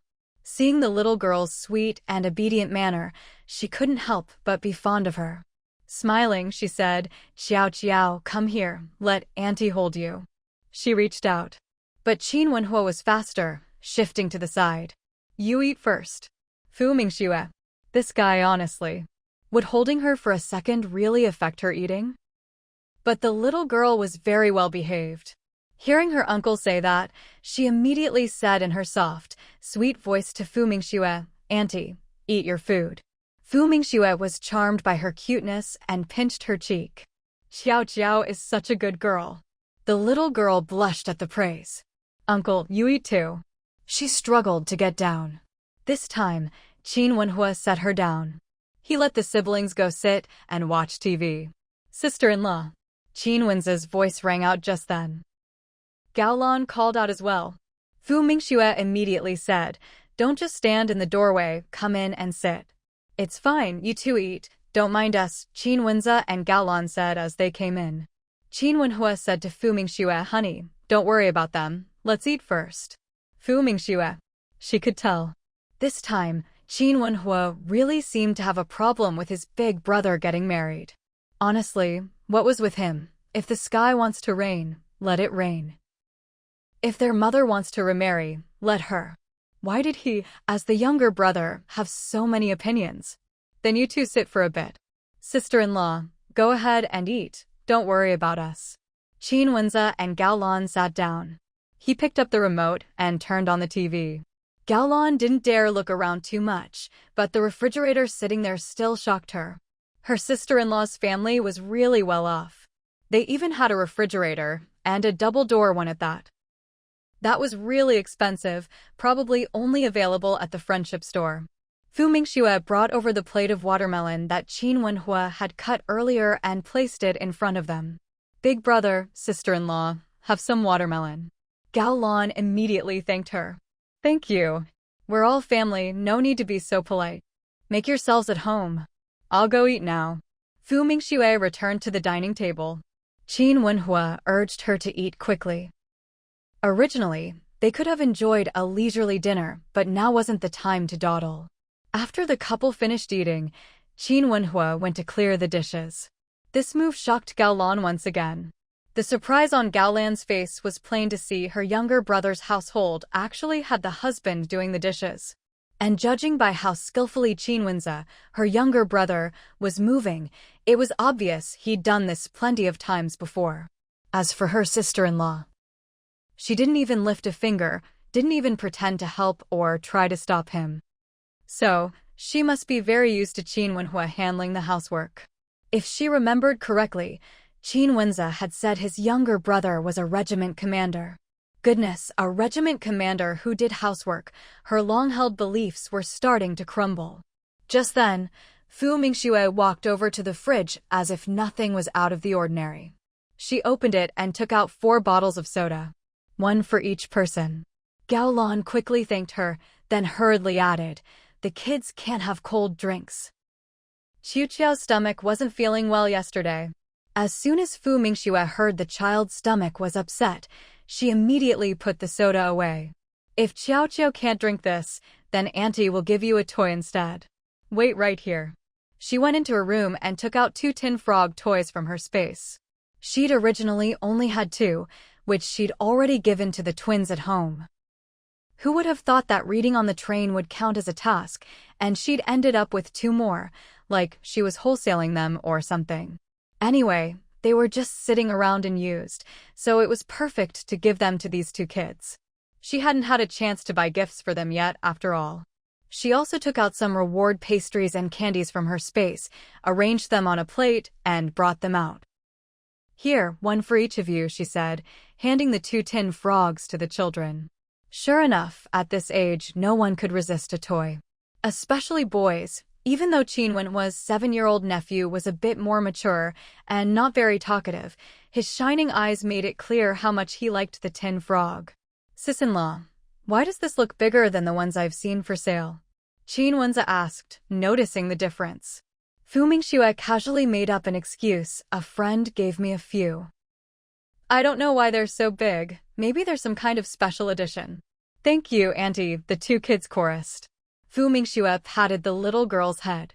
No need to thank me. As long as you like them. Both kids expressed how much they liked the toys. Qin Wenze changed the subject to work. I heard your project was a success, congratulations. It was a team effort, Fu Mingxue replied modestly. After all, she had designed the engine blueprints and was the chief engineer, but without the tireless work of the whole research team, there was no way they could have succeeded so quickly. There was no way she could have done it alone. Even though an engine might look simple, from the materials of the exterior to the internal mechanics, everyone had poured their heart and soul into it. Not to mention the craftsmen who built the prototypes, their skills were indispensable. At this point, Qin Wenze spoke up again. Sis-in-law, do you still have your study materials from when you took the college entrance exam? Your sister-in-law has taken it twice and still hasn't passed. I was thinking, if you still have your notes, maybe you could lend them to us. As soon as Fu Mingxue heard this, she realized this was their real reason for visiting. She apologized, I didn't bring my study materials with me. They're back at my old home, and some were borrowed by the neighbors. That was the truth. She hadn't had that many study materials to begin with. After she finished the exams, some people had asked to borrow them. And when she left, she hadn't taken them with her. It's a pity I don't have time, or I could have put together some notes for her. That shut things down completely. She really didn't have the time to highlight key points for anyone else. Of course, she still admired Gao Lan's determination to keep studying. Gao Lan's eyes dimmed for a moment, but she quickly waved her hand. I'm fine. You're busy, sister-in-law, I can manage on my own. She was planning to take the exam again. If she still couldn't pass, then she'd just accept her fate. Fu Mingxue thought for a moment and said, if there's a subject you're weaker in, you could hire a tutor to help you go over the material. That's much better than struggling on your own. That won't do. I don't want to trouble anyone. Besides, where would she get the money to hire a tutor? She didn't even know any teachers. Even though Qin Wenze had money, they'd just gotten married. How could she dare spend so much of his money? Otherwise, what would people think? Fu Mingxue didn't say anything more. After all, she'd already pointed out the best path. If you fail once and again, maybe it's because your revision methods are off or you don't understand the questions.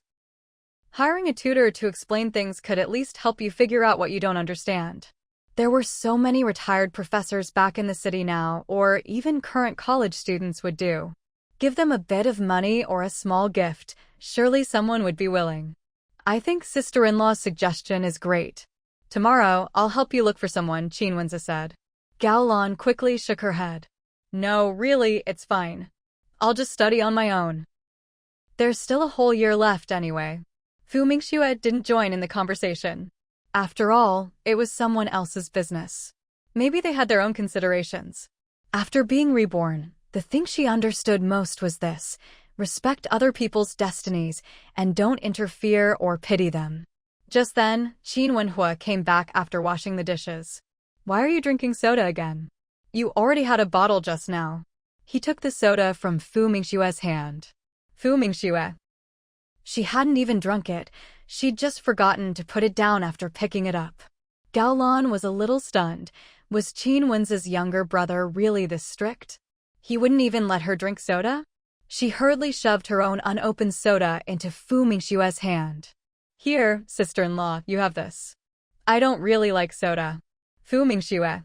Before she could explain, the soda was taken away from her again. You can't drink that. Your stomach's upset. You shouldn't have too many cold drinks. When Qin Wenhua said this, Gao Lan felt awkward. She wanted to find a hole to crawl into. She really didn't know about that. She'd thought, sorry, I didn't know. It's nothing serious. He's just being overprotective, Fu Mingxue said, then decided to boss him around. Go get the rest of the watermelon from the fridge. We're not eating anymore. It's getting late. We should get going, Qin Wenze said, standing up. Gao Lan quickly stood up too. The two kids didn't want to leave. They were still having fun playing with the tin frog toy. Time to go, Qin Wenze said, picking up his daughter. Bye, uncle. Bye, auntie. Come play again next time, Fu Mingxue said with a smile. After their family left, Fu Mingxue turned to Qin Wenhua. They came over, and you kept a straight face the whole time. Anyone who didn't know better would think you didn't like them or didn't want them here. I really don't like them, Qin Wenhua replied disdainfully. Fu Mingxue? She was speechless. They just got married. What's your problem? Are you the one living with them? Love and marriage are their own business. Why was he getting involved? Qin Wenhua replied calmly, I don't have a problem. I just don't want to talk to them much. Is that not allowed? You scholars have a saying, don't you? If our paths are different, we can't make plans together. Fu Mingxue's mouth twitched. He was even quoting proverbs now. I'm going to read. I have to study these next few days, or I'll embarrass myself at the exam. I believe in you. Qin Wenhua had complete faith in his wife's abilities. Her knowledge had already surpassed what was in the textbooks. If she couldn't ace the exam, who else possibly could? Fu Mingxue was really just saying that for the sake of it. She truly didn't need to read her university textbooks anymore. She'd already moved on to more advanced and profound fields of knowledge. Besides, she had a photographic memory. She'd already found time to go through all the freshman and even sophomore textbooks. They were all firmly etched in her mind. That night, Qin Wenhua didn't bother Fu Mingxue. Meanwhile, Gao Lan and Qin Wenze were walking down the street. Gao Lan couldn't help but comment, your brother and sister-in-law have such a good relationship. Qin Wenze agreed, yeah, they really do. Your sister-in-law is so young and already has 2 kids. She's amazing. Gao Lan was genuinely impressed by this. Not only did she get into university, but she's also juggling studies and work, and most importantly, she's already had 2 children. Someone like that, she was someone to look up to. And she'd married well, too. Her husband even did housework. Of all the men Gao Lan had met, none of them ever did that sort of thing. Even Qin Wenze, he was already a great guy, but she'd never seen him set foot in the kitchen. Qin Wenze was a bit surprised by her words. I never told you those 2 kids were adopted by Wenhua. Gao Lan was shocked. You mean they adopted those 2 kids? They're so young, why would they adopt? She really couldn't understand it. It's not like the couple couldn't have children of their own. Qin Wenze realized he probably hadn't mentioned the kids before. So he quickly explained, those 2 kids belonged to Wenhua's comrade. Their father died in the line of duty, their mother remarried, and with no one to look after them, Wenhua took them in. Now, Wenhua's parents are raising them. Our family really loves those 2 kids. We already treat them as part of the Qin family. There's no difference between them and Xiao Qiao and her brother. They're all the same to us. After her initial shock, Gao Lan was filled with respect. Qin Wenhua and his wife were truly righteous and compassionate. She never would have guessed. Good thing she hadn't brought up the topic of children. Fu Mingxue noticed that Qin Wenhua was staying home all the time. She couldn't help but ask, aren't you going out to meet up with your friends? No, nothing worth meeting up for. There was no way Qin Wenhua would leave his wife home alone. What if something happened? Of course, he didn't voice his worries. Since he said that, Fu Mingxue didn't press the matter. Then go do your thing. Go to bed early. I'm going to read for a bit. All right. Qin Wenhua moved the electric fan over to her desk, so it would blow directly on his wife. The next morning, Fu Mingxue woke up to find Qin Wenhua already gone. She got up and went outside, but didn't see him anywhere. She was a bit puzzled. Where had he gone? Just then, there was a knock at the door. Fu Mingxue went to open it and found Qin Wenhua standing there. Good morning, sister-in-law. Morning. Fu Mingxue had no idea why he'd come over so early. She stepped aside to let him in. Qin Wenhua wheeled his bicycle inside. He asked excitedly, sister-in-law, take a look, how should I modify this bicycle? Fu Mingxue. He came over this early just for this? You don't have an engine. You'll need to get the materials first before I can modify it for you. Actually, we need to go to a machine shop. Without the right equipment, it's hard to do anything. Without proper tools, even if she had the materials, she couldn't just make it with her bare hands, could she? Qin Wenhua immediately said excitedly, the machinery factory, right? I can make some calls. I have a friend who works at the factory. Before he could finish, an unhappy voice cut him off. Make calls for what? You have so much free time, but do you think my wife is as idle as you? Qin Wenhua walked in from outside, his face dark and stormy. Qin Wuxiu was a little startled by the look in his eyes. He gave an awkward laugh. Wenhuji, I just meant that if your wife has some spare time, maybe she could help me out. I wasn't asking her to do it right now. Of course, he'd love for her to do it right away, but that just wasn't possible, was it? Qin Wenhua shot him a sharp look. My wife doesn't have any spare time. You're not broke, can't you just buy one yourself? I really can't. He'd been to plenty of shops, but he hadn't seen what he wanted. And if he did find one, it'd probably be crazy expensive. If the family wasn't willing to pay, how could he afford it? On his 40-something yuan a month salary? Forget it. Then drop the idea. My wife doesn't have time. She needs to eat breakfast and then go to school. You should get going, don't waste her time. Go on, leave. Qin Wenhua shooed him away, clearly impatient. Qin Wenxiu. Seriously, bro? Do you have no family feeling left at all? I'm still your little brother. I even went to the train station to pick you up yesterday. Still not leaving? Qin Wenhua glared at him. Qin Wuxiu immediately grabbed his bike and ran off. He finally got it. Wenhuji was in a bad mood. Who ticked him off?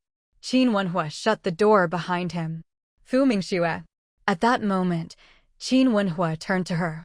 He spoke earnestly, wife, if Qin Wuxiu comes to you with this kind of stuff again, just say no. Don't feel bad about it. Otherwise, once you agree to one, others will start coming to you for modifications too. All those aunts and uncles and random relatives, do you have time for all that? If we need to refuse, we should refuse. Fu Mingxue. She'd planned to refuse anyway, he'd just come in too fast. Besides, it was only because it was Qin Wuxiu, she actually didn't mind him. If it had been anyone else, she would have turned them down the moment they opened their mouth. All right, I got it. Qin Wenhua thought his wife was just young and soft-hearted, worried about offending his relatives. That was on him. Just like with the hairdryer yesterday, if he hadn't spoken up in time, his mom would have gotten her hands on it for sure. And his mom would have shown it off to all her sisters-in-law and relatives. He'd have to give Qin Wuxiu a warning later, not to come to his wife with every little thing. Let's eat breakfast. I bought youtiao and wontons, they're really good. Okay. Fu Mingxue actually liked the breakfast stalls here. Especially the youtiao, they were so crispy and delicious. Her mom could make them too, but honestly, these tasted better. Qin Wenhua set out the breakfast he'd bought. He'd also gotten a few meat buns and 2 boiled eggs. Fu Mingxue sat down and saw how plentiful the breakfast was. Why did you buy so much? We can finish it. And even if we don't, we have a fridge now. Qin Wenhua's words reminded Fu Mingxue that they'd bought a fridge yesterday. I'll take you to school in a bit, okay? Fu Mingxue looked up in surprise when she heard this. Haven't we talked about this already? Of course you can. She didn't know why this guy was bringing it up again. Qin Wenhua's lips curled into a smile as he handed her a peeled egg. Have an egg. I can do it myself. Qin Wenhua thought that when you like someone, everything about them just seems wonderful. Like now.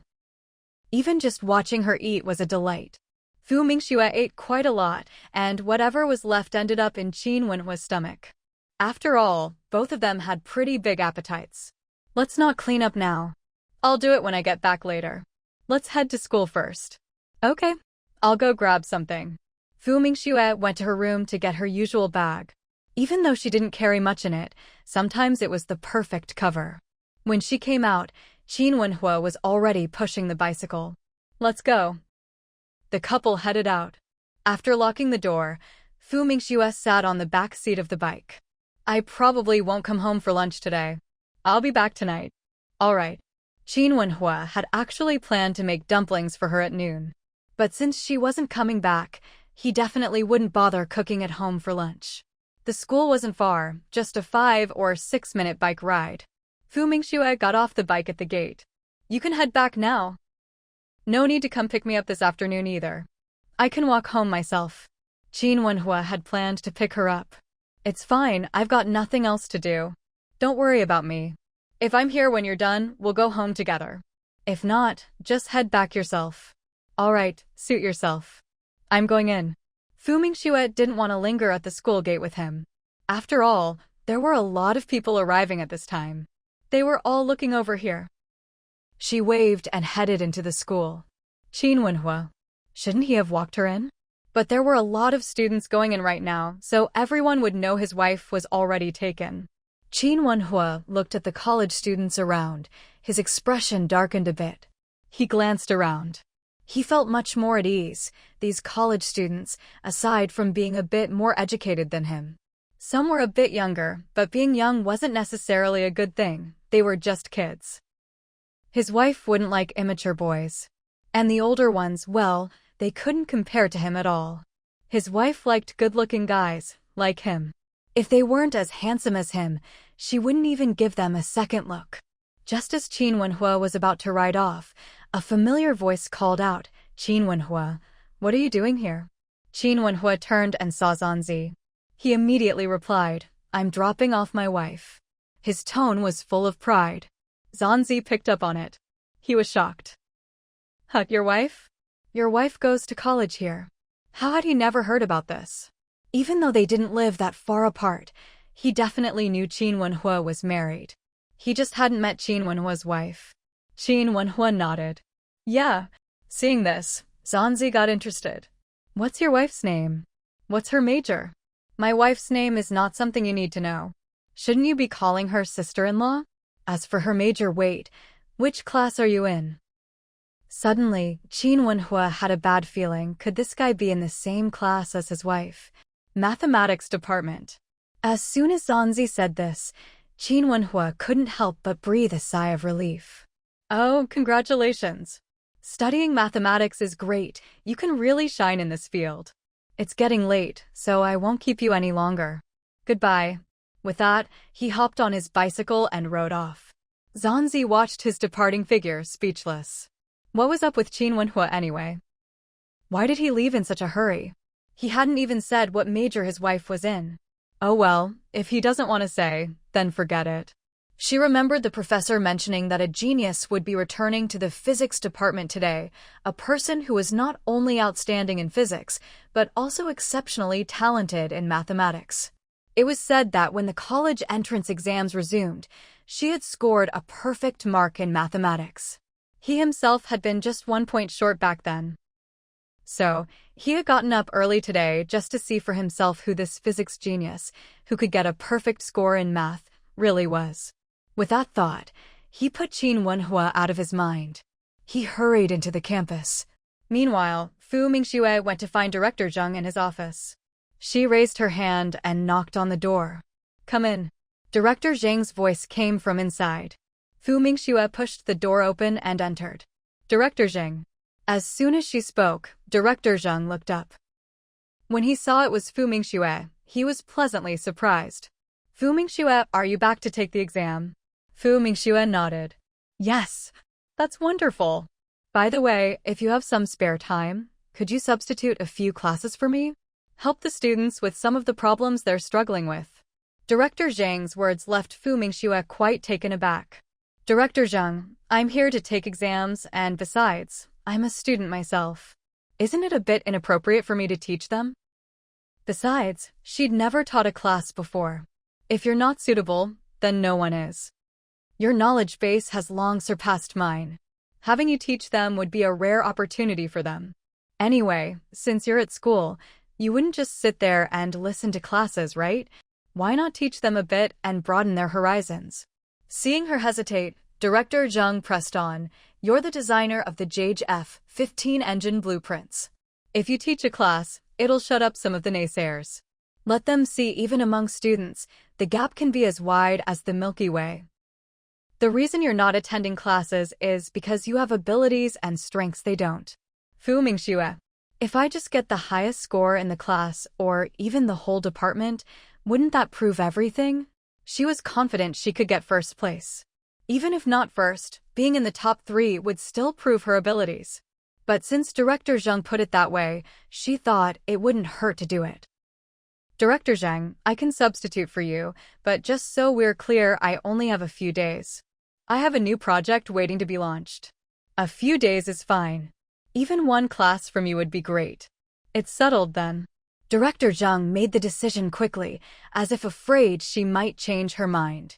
Fu Mingxue couldn't help but laugh. She really hadn't expected this turn of events. Director Zhang, just so you know, I've never actually taught a class before, so I can't follow your teaching style. I'll have to do it my own way. When you're teaching, you have full authority. The first class is coming up soon. Go ahead and teach it. After this class, I'll make a schedule for you. Fu Mingxue. A schedule? Is he planning to fill up my entire day with classes? Director Zhang had originally planned to let her go by herself, but after thinking it over, he decided he'd go too. It would be a good chance for him to listen in as well. I'll go with you. Fu Mingxue had no objections. Oh right, you didn't bring your book, did you? I have an extra copy here. No need, I have my own. When school first started, Fu Mingxue hadn't picked up her books right away, but she had collected them later. All right, let's go. Director Zhang grabbed his own book and led the way out. Fu Mingxue followed him. The two of them walked through the winding corridors and soon arrived at a classroom. This is the place. You've been here once before, right? Yes, I have.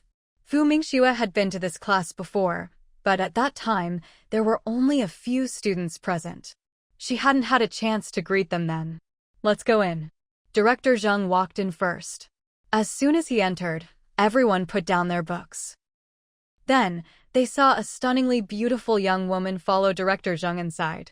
She was several times prettier than the school's acknowledged campus belle. Of course, 3 of the students recognized Fu Mingxue. They'd seen her at the very start of the semester. They knew she was the classmate who had appeared only once and never showed up again. The reason they still remembered her was simple. She was just that unforgettable. The kind of beauty you only need to see once to remember forever. Let me introduce you all, Director Zhang said. This is Fu Mingxue. For the next few days, she'll be taking over my classes and teaching you.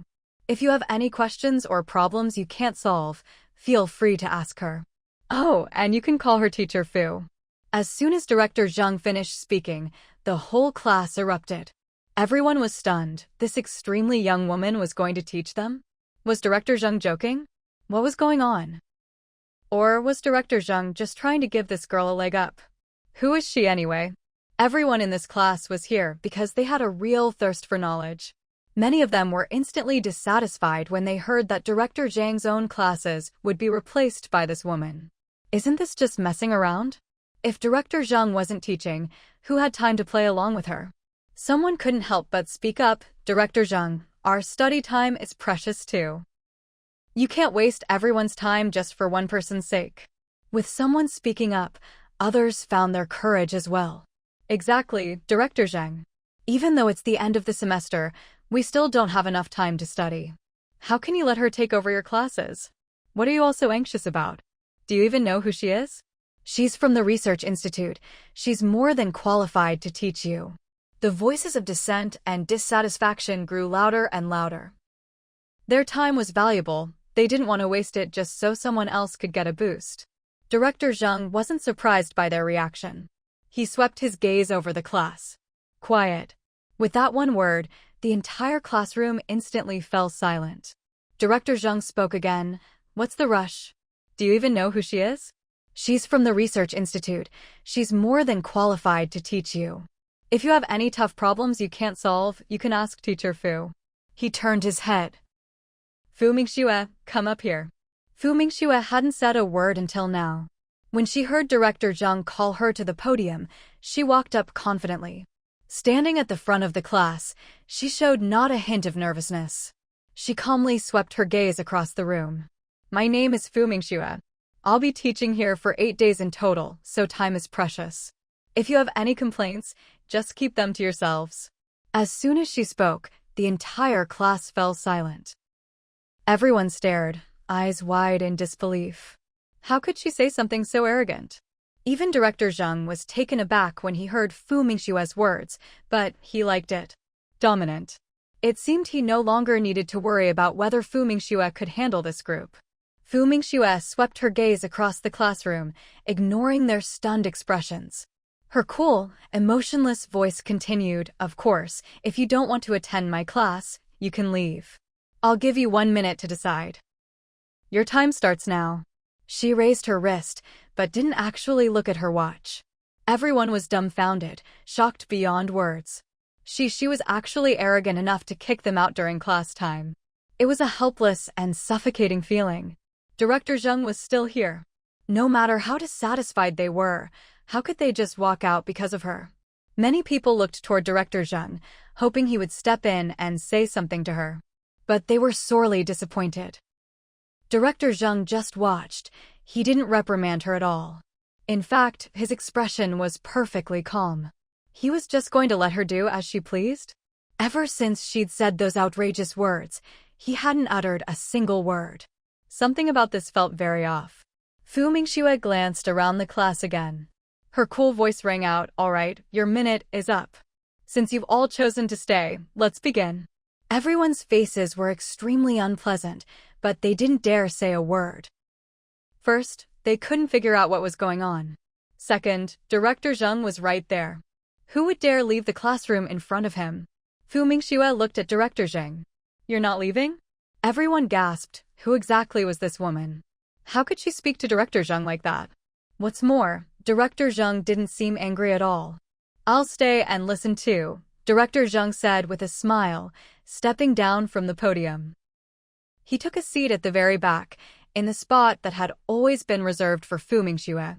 Although she never attended a single class, her seat had always been kept for her. When Director Zheng sat down, the entire class was stunned once again.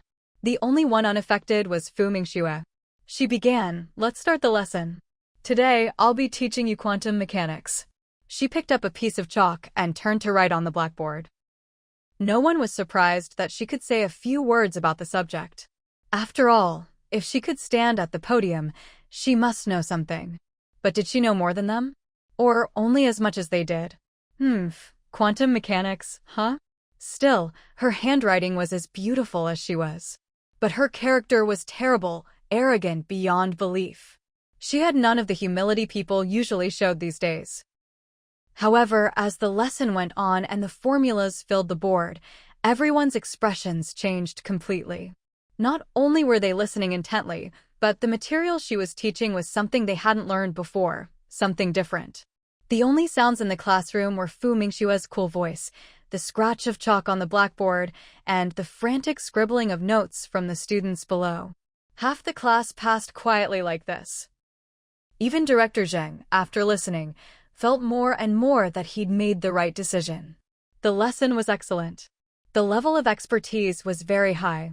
Even he borrowed paper and pen from a student nearby to take notes. Fu Mingxue stopped. "That's all for today's lesson. Now it's time for Q&A. You can ask any highly technical questions you don't understand." She had set aside this time specifically to answer their questions.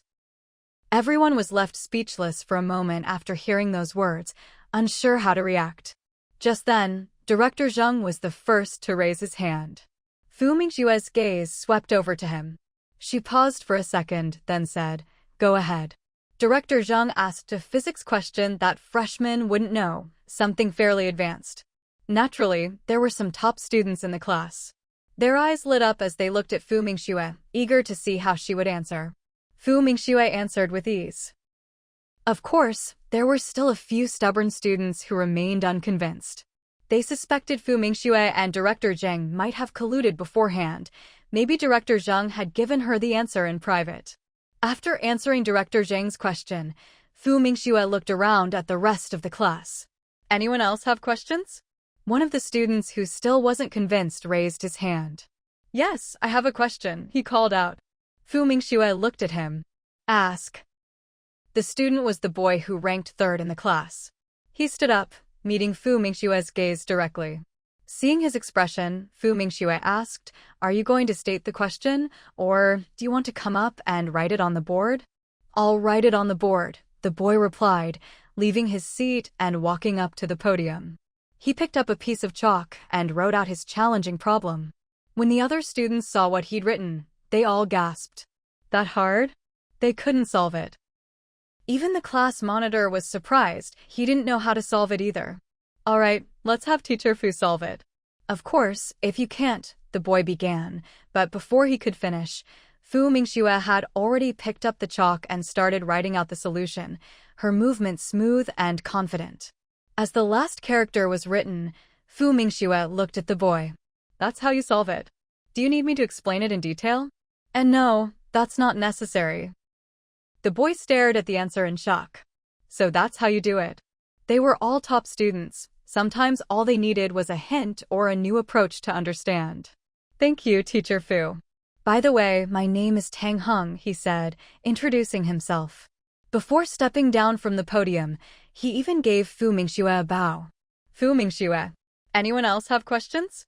Make the most of the time, she prompted. Of course there were more questions. Some wanted to test Fu Mingxue's abilities, thinking if she couldn't answer, she was all talk.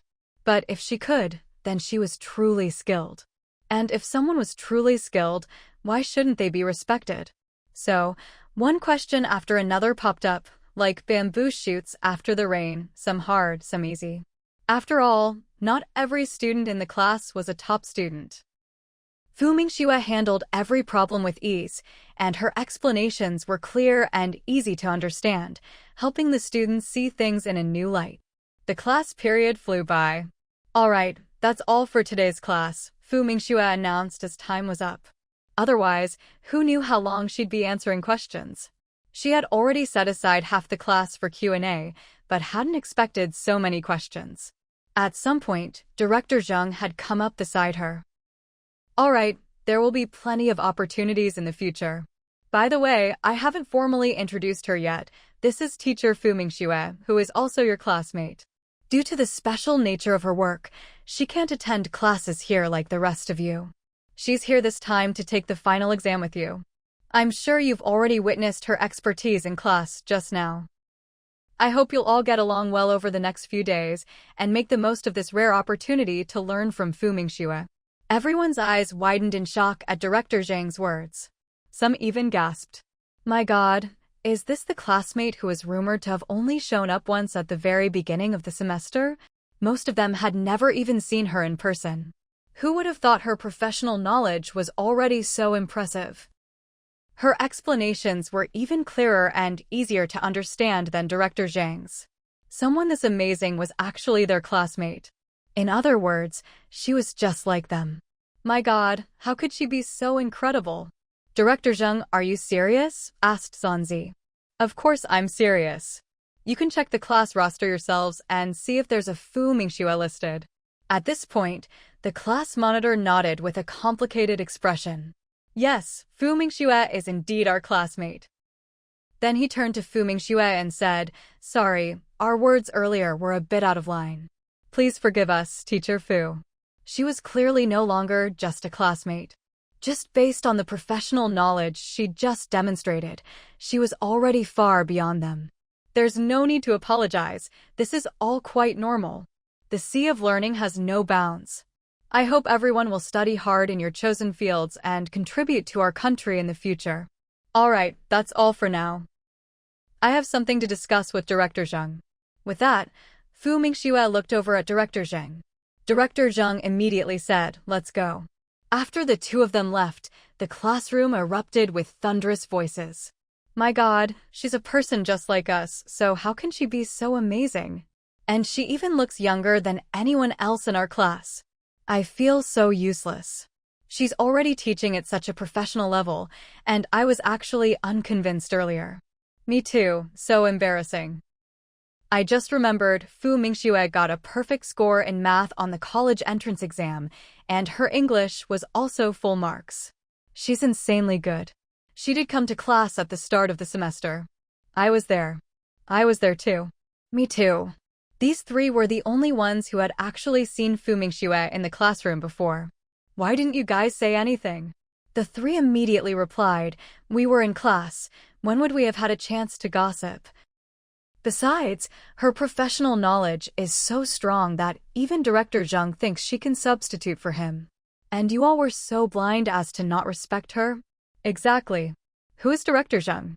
Would he let just anyone teach our class? Everyone's faces turned red and pale by turns. They really did feel a bit ashamed. Her lecture was really good, someone couldn't help but say. The others agreed. There was no way to deny it. Even if she didn't attend class, the knowledge in her head was far beyond theirs. At this point, the class monitor spoke up. All right, now that everyone's seen how impressive Teacher Fu is, next time she comes to teach, show some respect. And as Teacher Fu said, she'll only be on campus for a few days. So everyone, organize any questions you have in advance, and you can ask her during class. Everyone thought that made sense. Meanwhile, Fu Mingxue had returned to Director Zhang's office. Before she could speak, Director Zhang said, Fu Mingxue, your lecture was absolutely fantastic. Here's the thing, you don't need to attend regular classes anymore, since everyone's just reviewing at this stage anyway. It'd be a waste of your time to just sit in class. Why not give everyone some lectures instead? Don't worry, you won't be doing it for nothing, we'll pay you. There's no need for payment, Fu Mingxue interrupted. I just have one question, Director Zhang. If I give lectures to the class, won't people think I've seen the exam papers in advance when it comes time for the test? Director Zhang hadn't expected her to say that. He immediately replied, you really don't need to worry about this. The exam papers are all sealed. Besides, things are different now. I actually think it's more appropriate for you to be exempt from the exam. I'll go to the principal in a bit and apply for your exemption. I'll also try to get you some extra benefits. Next, I need you to go to the neighboring class and give a lecture. This time, I won't go with you. Fu Mingxue. Another lecture? Are they treating her like a workhorse? When the class bell rang, Fu Mingxue thought it over and decided to go anyway. But this time, the situation was much better than the last class she visited. When she entered, the students actually looked at her with anticipation. And the moment she stepped onto the podium, the students all greeted her in unison. Hello, Teacher Fu. Fu Mingxue. What's going on? Could it be that they already knew she lectured in the other class earlier? She figured that must be it. And in fact, she was right. They hadn't had a class in the previous period, so they were just reviewing on their own. The commotion from next door was so loud that, of course, they heard it. Some even sneaked over to peek in, and then came back to tell everyone what happened in the other class. Quite a few students even quietly listened in from outside. As a result, her impressive depth of professional knowledge left them stunned. The fools in the other class might have doubted Teacher Fu, but these students weren't so naive. Now, they were all eager to learn. Looks like everyone already knows who I am, so I won't waste any time. Let's get started. Just like in the other class, I'll lecture for half the period, and the other half will be for your questions. A student raised their hand. Teacher Fu, can we ask any question? Fu Mingxue replied, as long as it's related to the subject. All right, let's begin. This class went even better than the last one. This time, students from the previous class even came over to listen at the windows. But the students inside didn't have time to pay them any attention. They were too busy taking notes. During the Q&A session, the questions from this class were much broader and went deeper. Clearly, they trusted Teacher Fu more, so they dared to ask more difficult and advanced questions. Fu Mingxue's answers didn't disappoint them, and they only wished the class could go on forever. Unfortunately, time was up. After answering one last question, Fu Mingxue left the classroom. Thank heavens, no, thank the system, really. If it weren't for the professional books from the system, how could she have such a strong knowledge base? Of course, she also had to thank herself for spending the money, because that was no small sum. If anyone else heard about it, they'd probably be shocked. When she returned to Director Zhang's office, he happened to be there. But this time, he wasn't alone, the principal was there too. Fu Mingxue, let me introduce you. This is Principal Wu. Hello, Comrade Fu Mingxue. Principal Wu greeted her first. Fu Mingxue nodded slightly. Hello, Principal Wu. Director Zhang already told me about your situation. I think it's great, and I hope you can continue teaching our students for the next little while. In fact, he had just been standing outside the classroom, listening to her lecture. He thought she was truly impressive. What's more, she had even developed the latest engine. Having her teach was a real benefit for the students. Our school will exempt you from the exam and issue your diploma 2 years early. In return, I hope you can teach at our school for half a month. You can arrange the schedule yourself. Just come when you're available. We'd like to hire you as a special guest lecturer. As for the salary. Fu Mingxue interrupted Principal Wu. She quickly said, Principal, I don't need a salary. The school has already taken great care of me, and I'm more than willing to take half a month out of my time for this. How much does the salary amount to anyway? Rather than taking that little bit of money, it's better to leave a good impression on the principal. After all, she barely attends classes, gets exempted from exams, and will still get her diploma in the end. Most importantly, if she teaches classes for the students, that would be the perfect way to shut everyone up. It would be solid proof that her diploma was earned fair and square, with no shortcuts. Anyway, she had to at least show the right attitude. Whether they actually pay her or not, that's up to the school. Principal Wu was genuinely moved by her words. We absolutely have to pay you. Don't turn it down. We'll just. Director Zhang immediately cut in, we'll pay her according to my standard. Comrade Fu Mingxue is the lead on an important research project. She's more than qualified.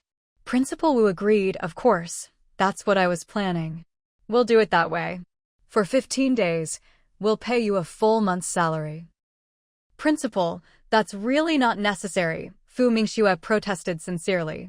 It's settled, Comrade Fu. Don't refuse anymore. Also, I heard your math is excellent. Would you be willing to teach a few math classes as well? Fu Mingxue. Are they overestimating her? Her own major isn't enough, and now they want her to teach math too? What, do they really see her as some kind of workhorse? All right. Now she really wouldn't feel guilty about taking a month's salary. After all, if she has to teach for 2 different departments, wouldn't that mean her schedule would be packed? Great, it's settled then. As for the specific courses, Director Zhang and Professor Su from the math department will discuss it. I'll be off now. As soon as Principal Wu finished, he hurried out the door. He was afraid that if he stayed even a second longer, Fu Mingxue might change her mind. After all, this was a huge bargain for the school. Fu Mingxue. Why did he leave so quickly? She hadn't even finished talking. Mingxue, here are the courses on my end. See if they work for you. As for the math department, don't worry about it. Just teach 1 class. We'll gather all the students together, and you just give 1 lecture. Fu Mingxue paused at his words.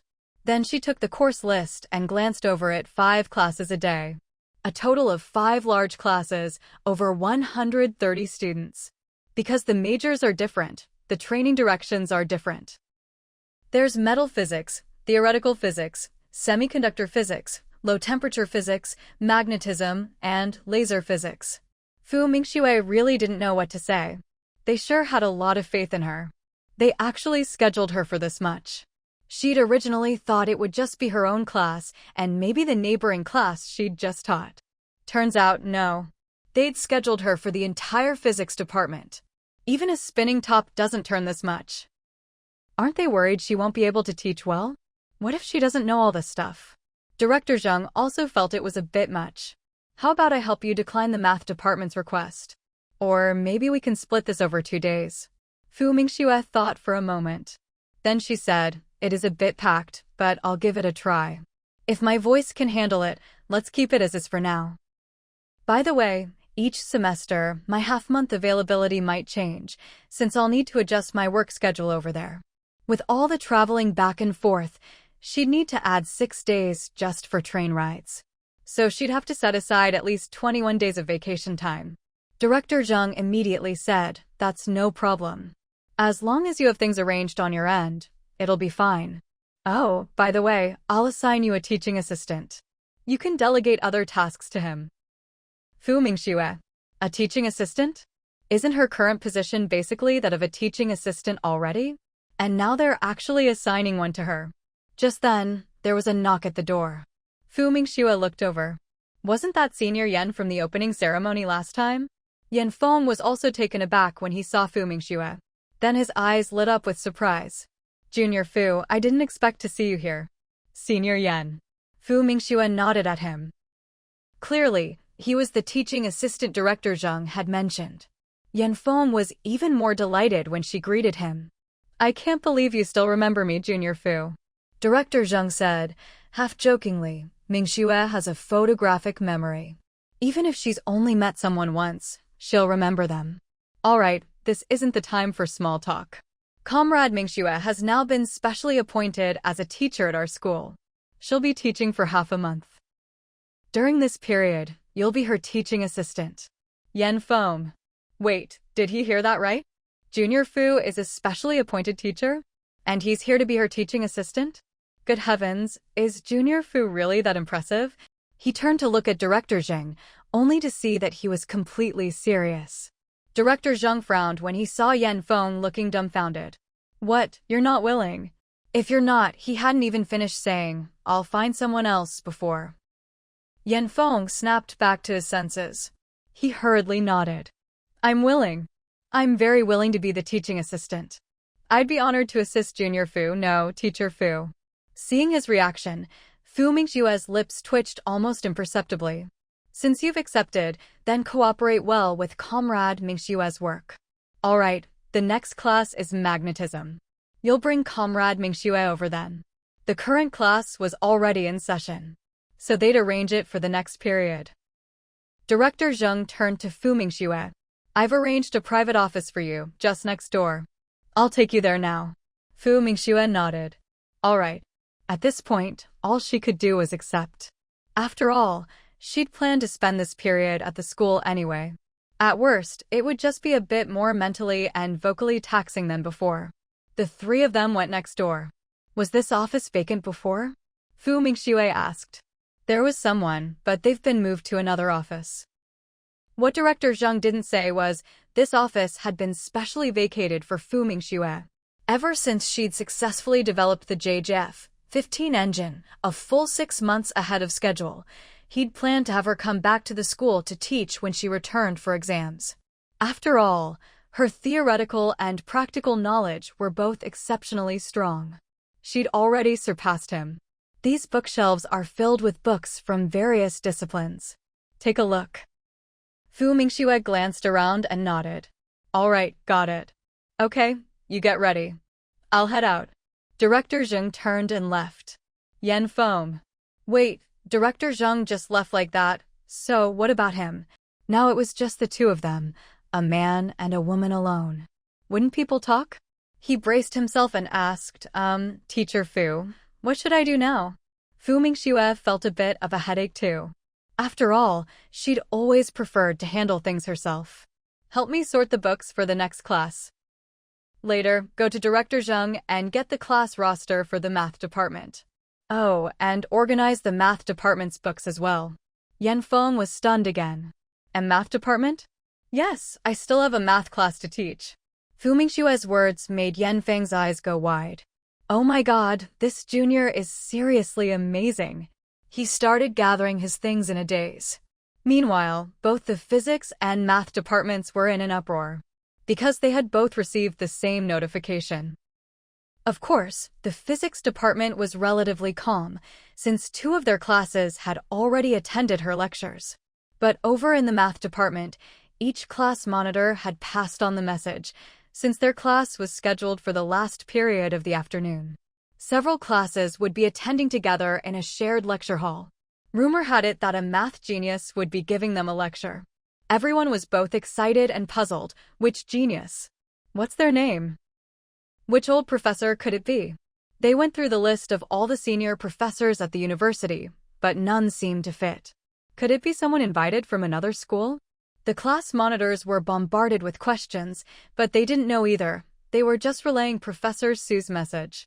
Someone's imagination ran wild, and they guessed, with all this secrecy, could it be that rumored genius from the physics department, Fu Mingxue? Someone immediately objected, no way, she's from physics.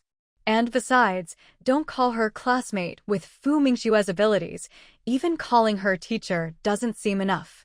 Word spread from class to class. Maybe she really was something special. But the thing was, she'd already taught every class in the physics department. That's not just special, that's superhuman. But being a physics genius is one thing, now she's teaching math too? Is this a joke? No one could be that amazing. Wait, no. She really is that amazing. Stop guessing. Whoever it is, if they dare to teach this class, they must be incredible. Let's just get ready. Everyone waited in anticipation. Finally, the time arrived. People rushed to the lecture hall as soon as they could, with many scrambling for seats in the front row. Yanfeng checked the time and asked Fu Mingxue, "Teacher Fu, are you nervous?" "Not a single person is absent. They're all here." Fu Mingxue looked up at him and replied, "Nervous? If I were nervous, I wouldn't have taken this on." "All right, let's go." Okay." Yanfeng followed her out. Inside the lecture hall, all the students were waiting eagerly.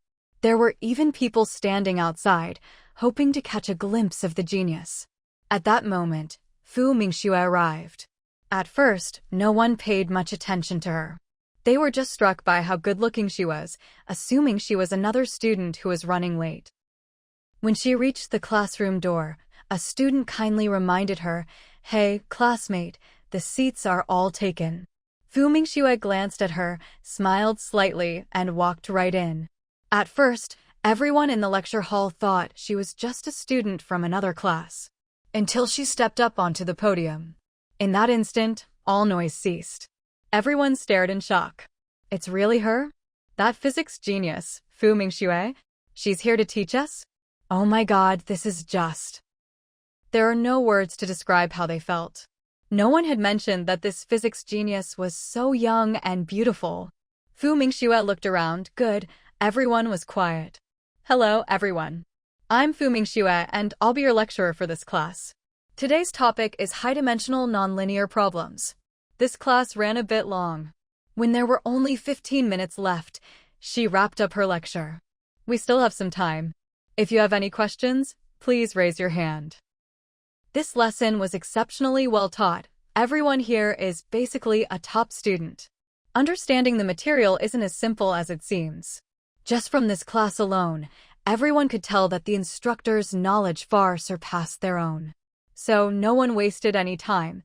They all pulled out the questions they'd prepared in advance. Time was limited, and everyone was eager to seize the chance to raise their hand and be chosen to ask a question. Someone was lucky enough to get picked first. Qin Wenhua arrived at the school as soon as the clock struck 4:30. He had no idea when people would be coming out, but since he had nothing else to do, he just waited there. What he didn't expect was that he'd end up waiting until nearly 6 o'clock. When he finally saw his wife come out, he hurried over to meet her. "Wife, why are you so late?" Fu Mingxue replied casually, "Something came up and delayed me." "You've been waiting a long time, haven't you? Didn't I tell you not to bother coming?" Qin Wenhua immediately said, "I had nothing else to do anyway. Let's go." "All right," Fu Mingxue agreed, wanting to leave as soon as possible. There had been so many questions earlier that things got dragged out for over an hour. If Yanfeng hadn't finally spoken up, saying she'd been lecturing for so long that her throat would give out, the questions might never have ended. Goodness, what a scene. Hopefully tomorrow won't be the same. She also needed to buy some throat medicine. Just then, the system's voice sounded in her mind. Because the host taught students for more than 5 class periods today, imparting knowledge and having a significant impact, you are specially rewarded with 2,000 yuan.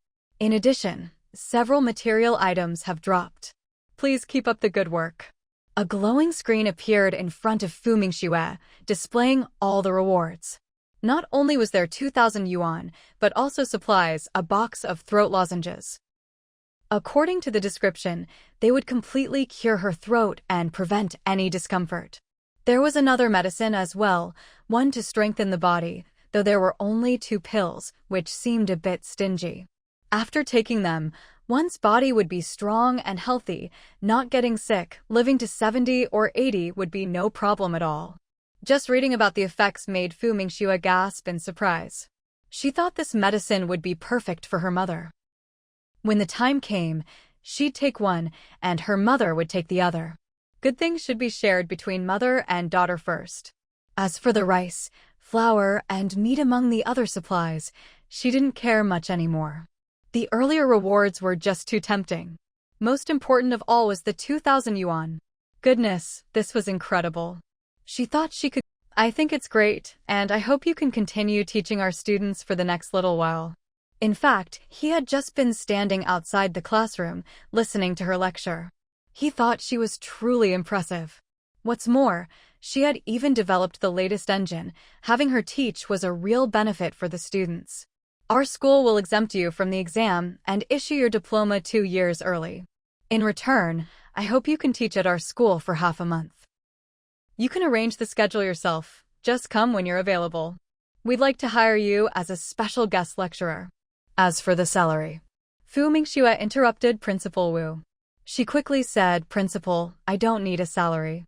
The school has already taken great care of me, and I'm more than willing to take half a month out of my time for this. How much does the salary amount to anyway?" Rather than taking that little bit of money, it's better to leave a good impression on the principal. After all, she barely attends classes, gets exempted from exams, and will still get her diploma in the end. Most importantly, if she teaches classes for the students, that would be the perfect way to shut everyone up. It would be solid proof that her diploma was earned fair and square, with no shortcuts. Anyway, she had to at least show the right attitude. Whether they actually pay her or not, that's up to the school. Principal Wu was genuinely moved by her words. "We absolutely have to pay you. Don't turn it down. We'll just..." Director Zhang immediately cut in. "We'll pay her according to my standard. Comrade Fu Mingxue is the lead on an important research project. She's more than qualified." Principal Wu agreed, "Of course. That's what I was planning. We'll do it that way. For 15 days, we'll pay you a full month's salary." "Principal, that's really not necessary," Fu Mingxue protested sincerely. "It's settled, Comrade Fu. Don't refuse anymore. Also, I heard your math is excellent. Would you be willing to teach a few math classes as well?" Fu Mingxue. Are they overestimating her? Her own major isn't enough, and now they want her to teach math too? What, do they really see her as some kind of workhorse? Alright. Now she really wouldn't feel guilty about taking a month's salary. After all, if she has to teach for 2 different departments, wouldn't that mean her schedule would be packed? Great, it's settled then. As for the specific courses, Director Zhang and Professor Su from the math department will discuss it. I'll be off now. As soon as Principal Wu finished, he hurried out the door. He was afraid that if he stayed even a second longer, Fu Mingxue might change her mind. After all, this was a huge bargain for the school. Fu Mingxue. Why did he leave so quickly? She hadn't even finished talking. "Mingxue, here are the courses on my end. See if they work for you. As for the math department, don't worry about it. Just teach 1 class. We'll gather all the students together, and you just give 1 lecture." Fu Mingxue paused at his words. Then she took the course list and glanced over it. 5 classes a day. A total of 5 large classes, over 130 students. Because the majors are different, the training directions are different. There's metal physics, theoretical physics, semiconductor physics, low-temperature physics, magnetism, and laser physics. Fu Mingxue really didn't know what to say. They sure had a lot of faith in her. They actually scheduled her for this much. She'd originally thought it would just be her own class and maybe the neighboring class she'd just taught. Turns out, no. They'd scheduled her for the entire physics department. Even a spinning top doesn't turn this much. Aren't they worried she won't be able to teach well? What if she doesn't know all this stuff? Director Zhang also felt it was a bit much. "How about I help you decline the math department's request? Or maybe we can split this over 2 days." Fu Mingxue thought for a moment. Then she said, "It is a bit packed, but I'll give it a try. If my voice can handle it, let's keep it as is for now. By the way, each semester, my half-month availability might change, since I'll need to adjust my work schedule over there. With all the traveling back and forth, she'd need to add 6 days just for train rides. So she'd have to set aside at least 21 days of vacation time." Director Zhang immediately said, "That's no problem. As long as you have things arranged on your end, it'll be fine. Oh, by the way, I'll assign you a teaching assistant. You can delegate other tasks to him." Fu Mingxue. A teaching assistant? Isn't her current position basically that of a teaching assistant already? And now they're actually assigning one to her. Just then, there was a knock at the door. Fu Mingxue looked over. Wasn't that Senior Yan from the opening ceremony last time? Yan Feng was also taken aback when he saw Fu Mingxue. Then his eyes lit up with surprise. Junior Fu, I didn't expect to see you here. Senior Yan. Fu Mingxue nodded at him. Clearly, he was the teaching assistant Director Zheng had mentioned. Yan Feng was even more delighted when she greeted him. I can't believe you still remember me, Junior Fu. Director Zheng said, half-jokingly, Mingxue has a photographic memory. Even if she's only met someone once, she'll remember them. Alright, this isn't the time for small. The school's exempting me, and they're giving me an extra month's salary. I'll tell you more about it when we get home. After all, this wasn't the best place to talk in detail. Okay. Qin Wenhua nodded, still in a daze. He hadn't fully processed the news yet. So what his wife meant was she hadn't gone to class as a student, but as a teacher. And not just for physics, but for math too? No wonder that Gai Zanzi was so shocked, and even said he was lucky. Turns out he was just jealous that Qin Wenhua had married such an amazing wife. The roast duck didn't keep them waiting long. When the waiter brought it over, Fu Mingxue was practically intoxicated by the delicious aroma. It just so happened that she'd burned a ton of energy today, and she was really hungry now. Qin Wenhua rolled up a duck pancake for her. Here, honey, eat. This time, Fu Mingxue didn't stand on ceremony. She took it and started eating right away. The moment she took a bite, her eyes lit up. Delicious! It's so good! Oh, and you don't need to make any more for me. Hurry up and eat some yourself. I'm fine, Qin Wenhua said, enjoying taking care of her. If this had been before, he would never have done something like this.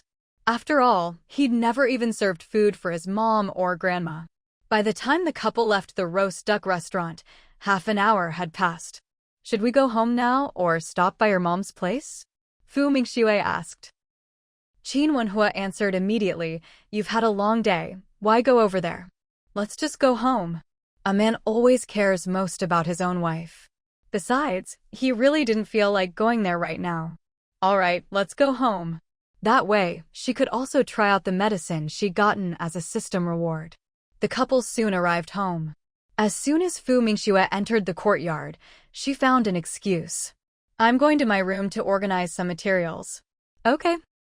After parking his bicycle, Qin Wenhua decided to fetch the watermelon he'd hung in the well to chill, so he could cut it up for his wife. Even though the fridge could chill it too, he felt that watermelons cooled in the well tasted better and were just the right temperature.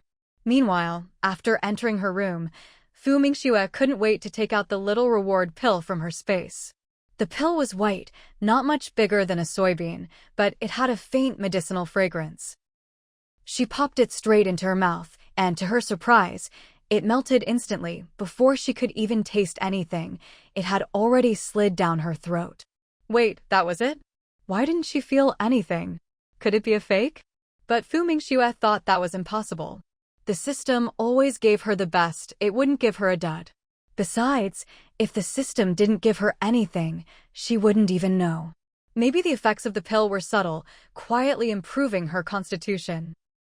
Fu Mingxue stopped worrying about it and took out another white porcelain medicine bottle. She poured out a lozenge and immediately felt a cool sensation. This must be the throat-soothing lozenge. She popped one into her mouth. The refreshing coolness instantly soothed her throat. It worked way better than any lozenge she'd ever bought. The bottle said there were 50 tablets inside. Looks like the system really is considerate. Was it planning for her to keep teaching nonstop? Just then, Qin Wenhua called from the main room outside, Honey, come out and have some watermelon. Fu Mingxue walked out. Wife, you should use a spoon to eat it, he said, only cutting the watermelon in half. No need, just cut it up. I'm actually pretty full already, I can't eat that much more. Otherwise, my stomach will feel uncomfortable. Because she had just taken one of those lozenges, when she spoke, it felt like a cool breath came out of her mouth. As soon as Qin Wenhua heard her say her stomach would feel uncomfortable, he quickly cut the watermelon into pieces. He handed her one of the pieces from the very center. Then just eat 2 pieces. You can have more after your stomach settles a bit. Okay. Fu Mingxue took the watermelon and started eating. She wasn't sure if it was because of that little pill she'd just taken, but even though she'd felt a bit stuffed earlier, now her stomach didn't feel full at all. Wife, is the school giving you too many classes? If you're tired, you should talk to them and ask for a lighter schedule. It's fine, I can handle it. She'd already agreed to the school's terms before and could accept them. Now, the system was even offering such high rewards, so long as she didn't collapse. She'd drag her tired body to teach those classes no matter what. Qin Wenhua still felt a bit sorry for his wife. They really are something. Even if it's just for 10 days or so, they shouldn't be giving you so many classes in one day. I'll go buy you some throat lozenges later. Fu Mingxue hadn't expected him to think of even that. She quickly said, no need, I have some. The school gave me a whole bottle. I'll let you try one later. They're actually pretty good.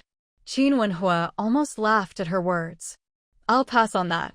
Fu Mingxue then told him about the conditions the school offered, including the salary. Actually, I think it's pretty good. Other than complaining about the heavy class schedule, Qin Wenhua didn't have much else to say. After all, it was all very beneficial for his wife. Wife, you're amazing. He was proud of her. Fu Mingxue was happy to hear that. She lifted her chin a little. Of course I am. Qin Wenhua looked at her confident expression and just couldn't help but love her even more. He couldn't resist. He leaned over and pressed a kiss to her lips. The sudden warmth on her lips made Fu Mingxue freeze. He's not playing fair. Why did he just kiss her out of nowhere? She quickly stood up. I'm going back to my room to organize the materials for tomorrow's classes. Qin Wenhua stared in surprise as she fled the room, then burst out laughing. His wife was just too shy. They were a married couple after all. There was no one else at home. What was wrong with a little intimacy between husband and wife? News of Fu Mingxue teaching at the school soon reached the Qin family. Of course, it was Zanzi who spread the word. As it happened, old Master Qin was at his house playing chess, and Zanzi bragged about Fu Mingxue to the skies, praising her as if there was no one like her on earth or in heaven. This made his own father so envious. Why didn't he have such a wonderful granddaughter-in-law? Old Master Qin, on the other hand, was beaming with pride. He didn't stay long at the Zan house and happily returned to the Qin home. As it happened, the whole Qin family was there. Father Qin was reading the newspaper. When he saw the old man come in with a huge smile, he asked with a laugh, "Did you win at chess?" Otherwise, why would he be so happy? The old man snorted. What's so great about winning at chess? When do I ever lose? I'm just happy our Mingxue is really something else. With that, he drew everyone's attention. Mother Qin asked in confusion, what about Mingxue? Didn't she go to the school today? Our Mingxue is really something. She didn't go back to school for a makeup exam, no. The school gave her an important responsibility and asked her to teach classes for 2 departments. As soon as the old man said this, the whole Qin family was stunned. Teaching classes? Mother Qin was puzzled. Old Master Qin explained in detail. This is what that boy from the Zan family said. He attended Mingxue's class today, and when he got home, he couldn't stop singing her praises, saying there's no one like her in the world. She's amazing. You all know that boy from the Zan family is a top student. He never admired anyone before. But now he's praising our Mingxue so much, it just shows how much more capable she is. He has no choice but to be convinced. He said that during Mingxue's class today, she went from being questioned by the students to being admired by them. All in just one lesson. The more old Master Qin spoke, the prouder he looked. Father and Mother Qin finally understood, and they were genuinely happy for their daughter-in-law. Of course, they were also happy for themselves. After all, such an outstanding daughter-in-law belonged to the Qin family. Sister-in-law is really impressive, Qin Wenza said with genuine admiration. Gao Lan was green with envy. Why is there such a big gap between people? Not only does her sister-in-law have a great job, she also got into such a prestigious university, and she doesn't even have to attend classes as a student. The school directly asked her to teach. How amazing must she be for the school to value her so highly? And then there's herself. She failed the college entrance exam twice. Thinking of this, Gao Lan's smile faded a little, and her mood dropped even more. Will she be able to get in next year? A thought flashed through her mind. Since her sister-in-law can teach college students, if she could help explain some problems to her or tutor her when she has time. Maybe then she'd be able to pass? But as soon as the thought came up, she pushed it down. No, her sister-in-law is way too busy. How could she have time to tutor her? At that moment, old Master Qin said, "Tomorrow night, let Wenhua bring Mingxue home for dinner. I'll ask Aunt Li to buy more groceries tomorrow. And since Mingxue is working so hard, let's have Aunt Li buy a free-range chicken." Aunt Li happened to be coming out of the kitchen and heard this. She immediately replied, "All right, I'll buy more groceries tomorrow. Oh, and Aunt Li, buy more eggs too. Also, get a big fish. Let's make sour fish soup. I remember Mingxue really likes your sour fish soup." Of course, Aunt Li agreed happily. At this point, Father Qin spoke up, addressing Mother Qin. "Mingxue is working so hard, standing and teaching for so long every day, it must be exhausting. Go to the store and see if there are any health supplements or tonics and buy some for her." "All right," Mother Qin replied with a big smile. She had completely forgotten about her younger son tricking her out of 5,000 yuan yesterday.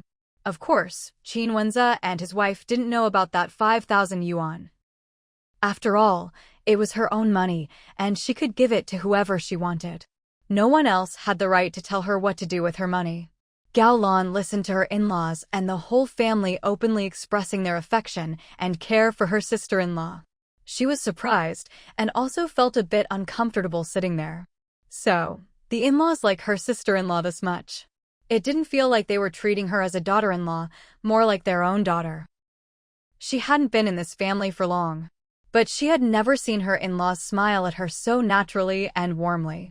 At this moment, Qin Wenze spoke up, "Dad, Mom, I'll go let Wenhua know, otherwise they'll end up having to cook for themselves tomorrow."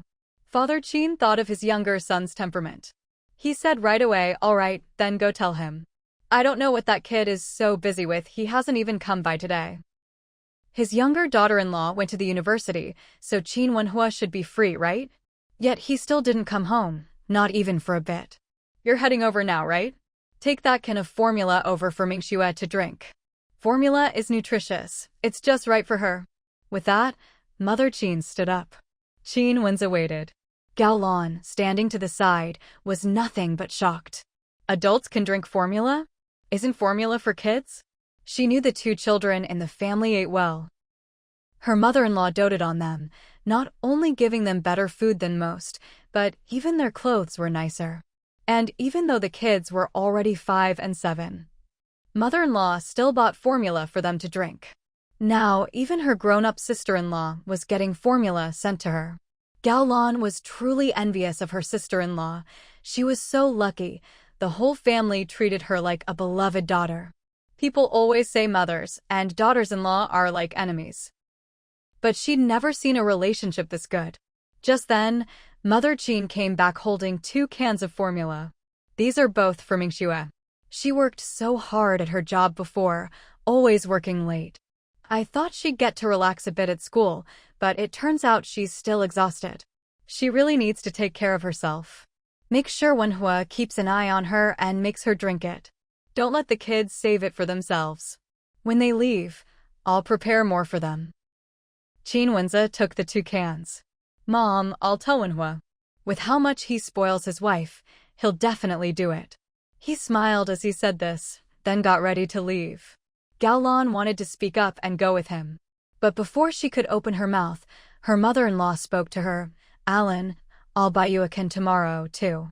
Mother Qin hadn't planned on it, but seeing Gao Lan there, she didn't want her to feel left out.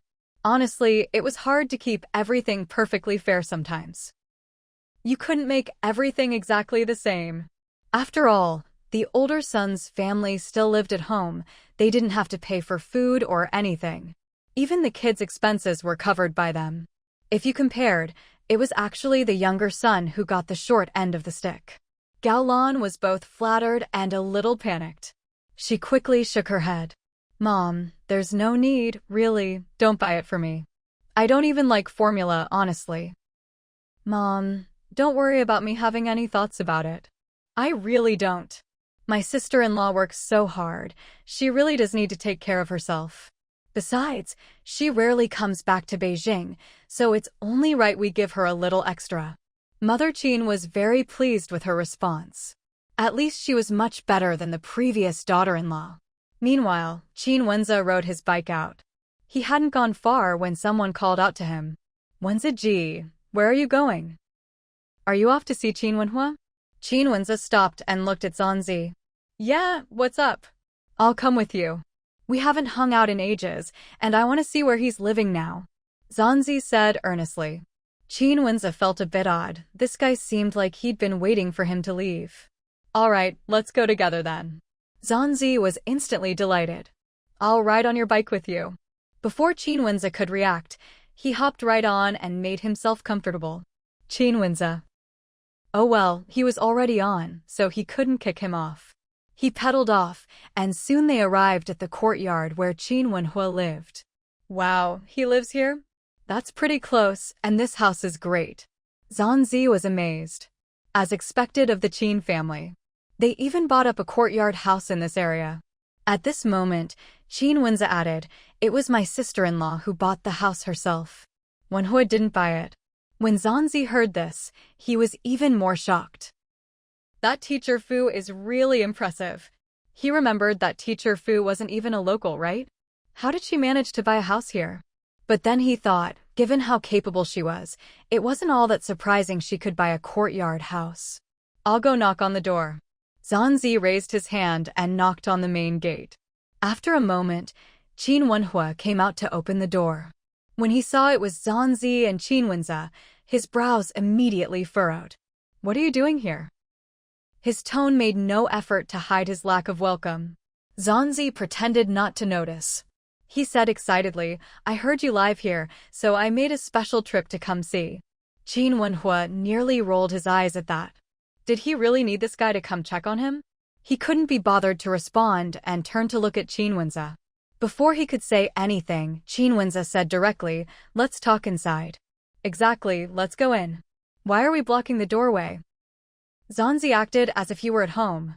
He walked right past Qin Wenhua and went inside. Qin Wenhua. Just barging in like that, did he ever say they could come in? Seeing Qin Wenhua's unhappy expression, Qin Wenze explained, Mom asked me to bring some things over. Qin Wenhua shot him a glance, then turned away without saying a word. Since one of them was already in, what difference did another make? Qin Wenze could tell his younger brother clearly had a big issue with him this time. Was it because he married Galan? He thought about it and decided he really should find a chance to have a proper talk with Qin Wenhua. He pushed his bicycle inside. Hey, where's Teacher Fu? Is she not home? Normally, given Zanzi and Qin Wenhua's relationship, he should call Fu Mingxue's sister-in-law. So, when someone is truly accomplished, they're no longer just an appendage of someone else. No longer just so-and-so's wife. She had a title of her own. Qin Wenhua glanced at him. Of course she's reading. Weren't you here to see me? Zanzi. Why would I come to see a rough guy like you? If he had that kind of free time, he'd rather be napping at home. Or maybe working on some tough math problems.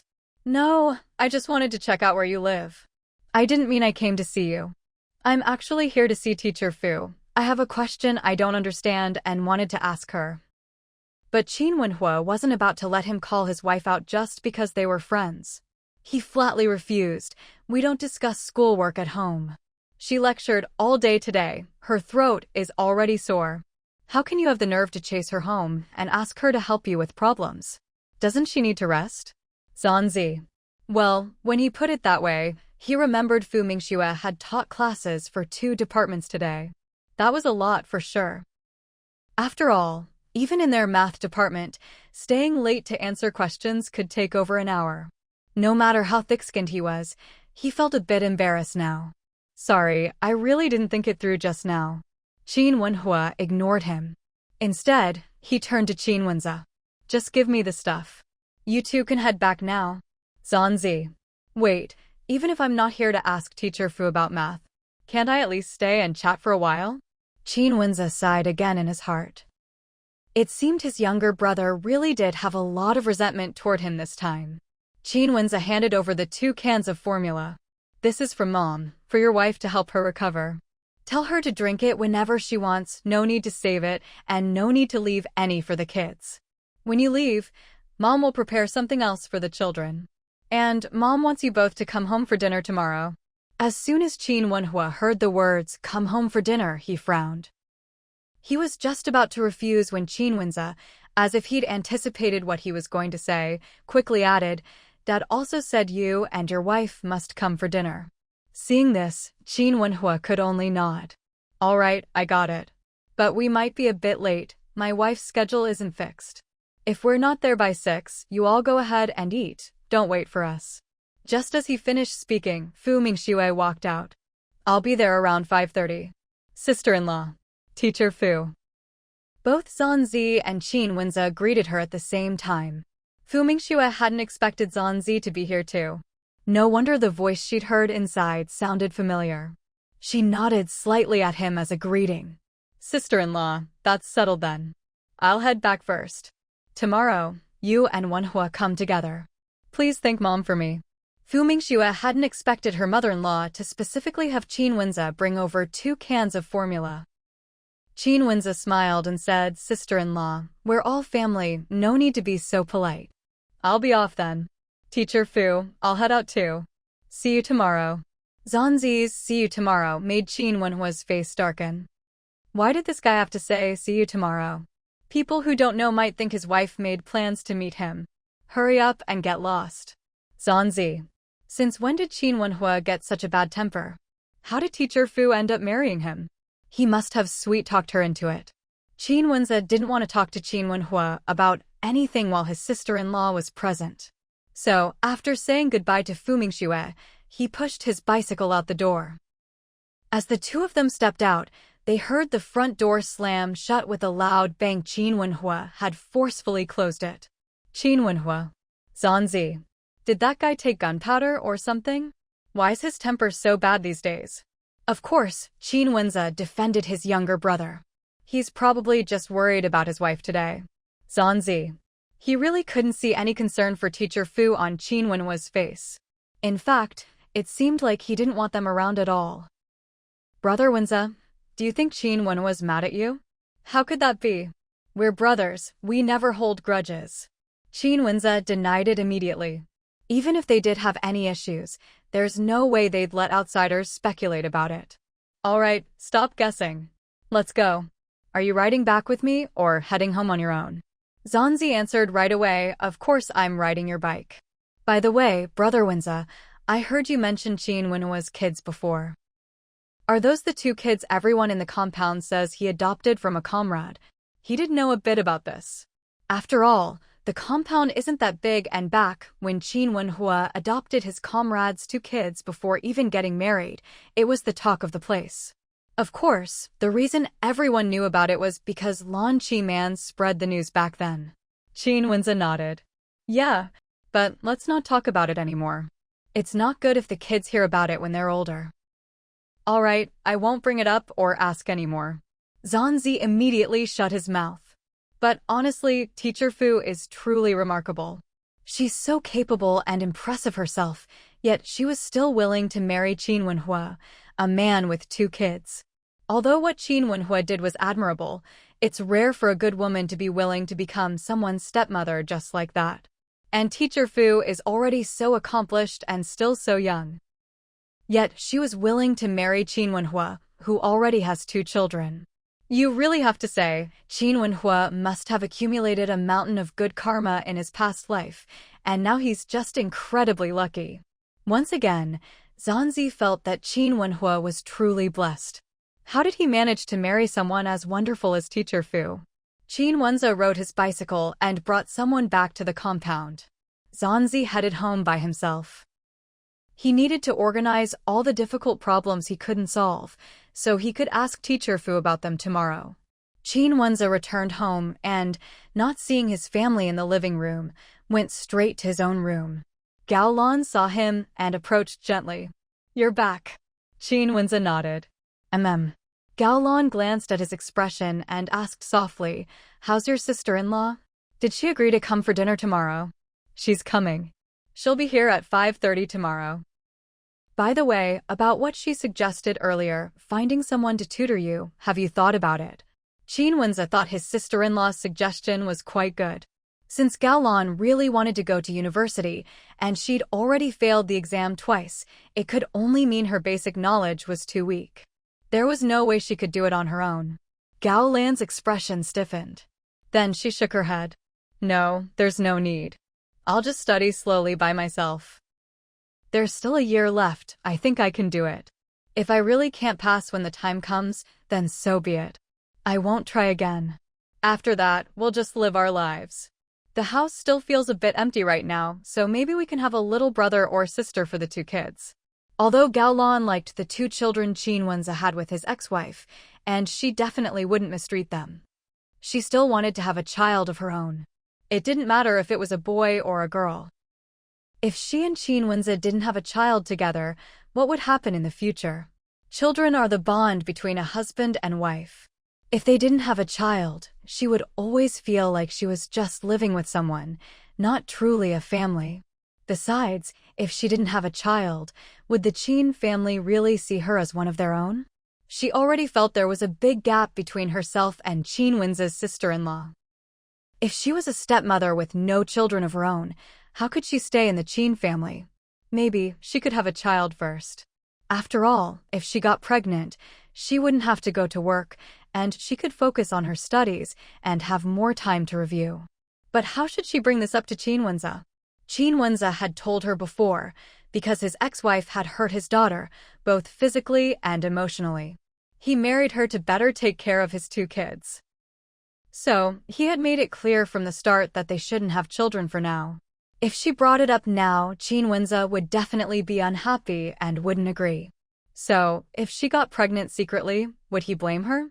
Thinking of this, her eyes flickered. Qin Wenze didn't notice. After hearing Gao Lan refuse again, he didn't push the issue. All right, if you really don't want to find someone, it's up to you.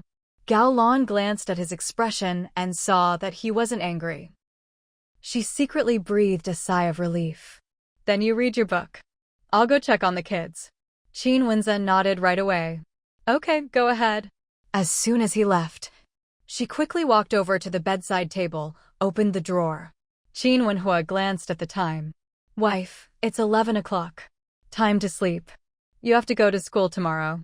Hearing this, Fu Mingxue checked her watch. It really was 11.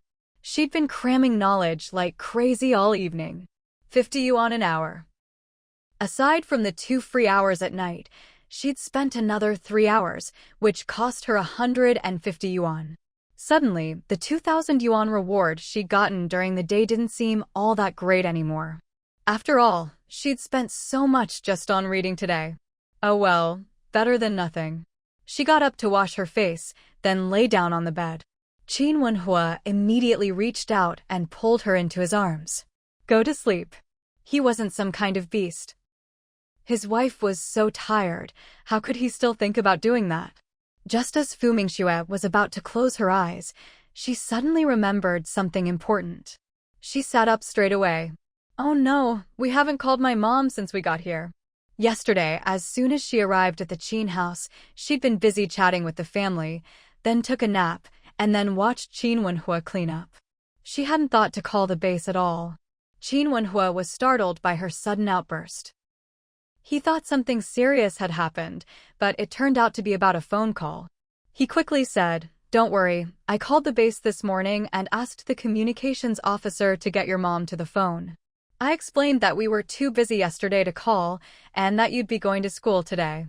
Fu Mingxue shot him a look. Why didn't you tell me? Qin Wenhua had forgotten about it too. Sorry, it just slipped my mind. Fu Mingxue wasn't really blaming him. It's fine, as long as you called. She lay back down. The next day, Qin Wenhua offered to take her to school, but this time Fu Mingxue refused. It's not that far. There's no need for you to take me. It's more convenient if I ride my bike. Besides, I don't know exactly when I'll finish today. What's the point of you just waiting around? And, honestly, riding my bike is more comfortable. She wasn't wrong. Sitting on the back of someone else's bike was really uncomfortable. The seat was hard as a rock. Seeing that she really didn't want him to take her, Qin Wenhua could only nod. All right. There are a lot of bikes, cars, and people around here, so be careful and ride slowly. Don't worry, I know. All right, I'm off. Just as Fu Mingxue was about to wheel out her bike, Qin Wenhua pushed it out for her. He only let her ride off once they reached the gate. As Fu Mingxue passed by the neighboring Sihiyuan courtyard house, she suddenly remembered. This courtyard was hers too. Last time, the system had rewarded her with another one. How was she supposed to tell Qin Wenhua and her mom about this? One house was easy enough to explain, but two? And they were connected. Not to mention her mom, even Qin Wenhua would get suspicious. TSK, having no house is a headache, but having too many is a headache too. Forget it, she'd just keep this one a secret for now. As for selling it, that was out of the question. This courtyard would be worth hundreds of millions in the future. She'd have to be out of her mind to sell it. When she arrived at the school office, Yan Feng was already there. Good morning, Teacher Fu. Morning, Senior Yan. They greeted each other. Oh right, Teacher Fu. Director Zheng just came by. He asked you to go to his office. Fu Mingxue asked casually, did he say what it was about? Yan Feng shook his head. No, he didn't.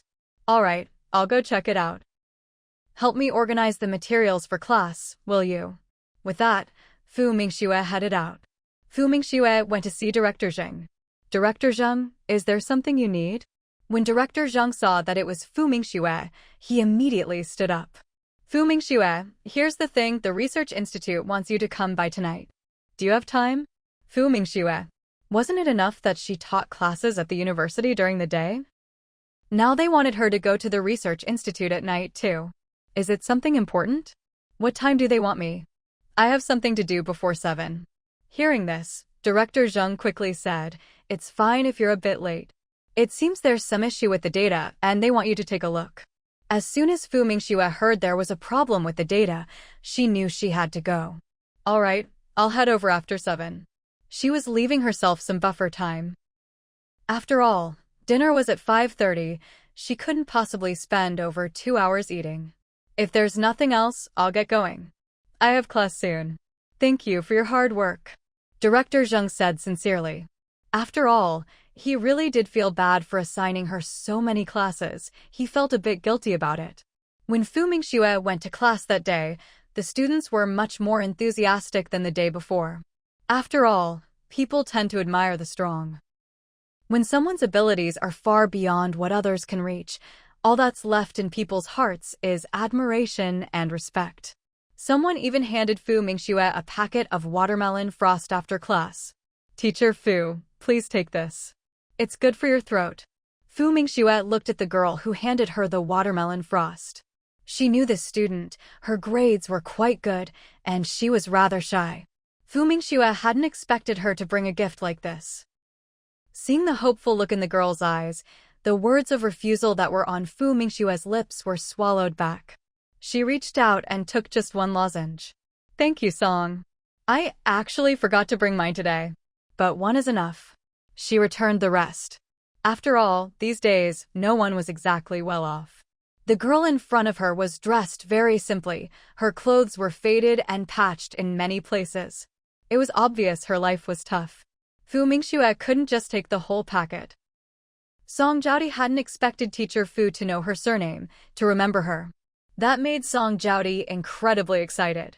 Watching Fu Mingxue walk away, a flood of emotions welled up in her heart. She wanted to learn from Teacher Fu. Teacher Fu's excellence made her realize deeply, women are not worthless, they can shine just as brightly. She wanted to become someone of value too. She firmly believed she could do it. That's right.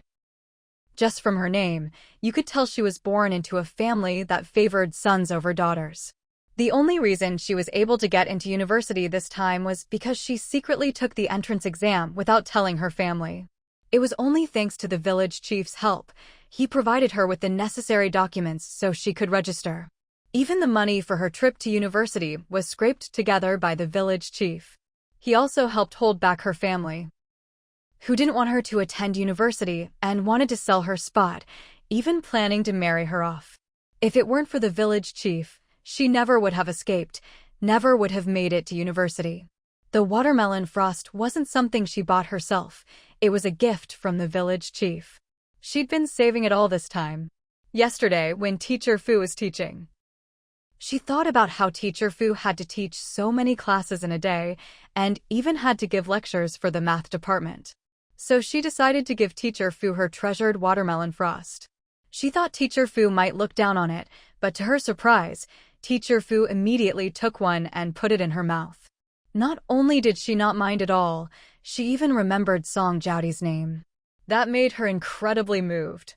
It had to be said, Song Jiaoti really left an impression on Fu Mingxue. When she got to the office, she asked Yan Feng, Senior Yan, "Do you know anything about that student, Song?" Yan Feng had been there just now too. "I actually do know a bit. Song is a very hardworking student, and her grades are excellent. She's in the top 5 of her class." He glanced at Fu Mingxue and continued, "Actually, I know about her because, just about a month after the semester started, her family brought a man in his 30s to the school, claiming he was Song's husband. They didn't want her to attend university and insisted she go home, get married, and have children. It caused quite a scene at the time. The school ended up calling the police, and her family ran off out of fear. But I heard that they came back several times to look for her afterward.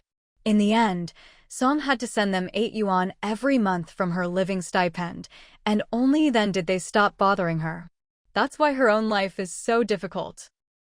The reason he knew all this in such detail was because he happened to be passing by once when she was handing over the money. To be honest, he really felt sorry for Song. "Fu Mingxue, in that case, could you put together a summary of her usual grades for me? Include some of her assignments as well." She wanted to see for herself what kind of student Song Jiaoti was and what kind of person. Yan Feng didn't know exactly what Fu Mingxue was getting at, but he guessed she might want to help Song. "All right, I'll have it ready before 4 o'clock today." "Okay, great." Fu Mingxue needed to get ready for her second class. The last math class of the afternoon was held in a public classroom, and this time she didn't run over by much. Just 10 minutes after class ended, she was back in the office. As she was packing up to go home, Yan Feng came in. He was holding a stack of papers. "Teacher Fu, here's the information you wanted on Song, the assignments and test papers." "All right, give them here." Fu Mingxue reached out to take them. She glanced at her watch.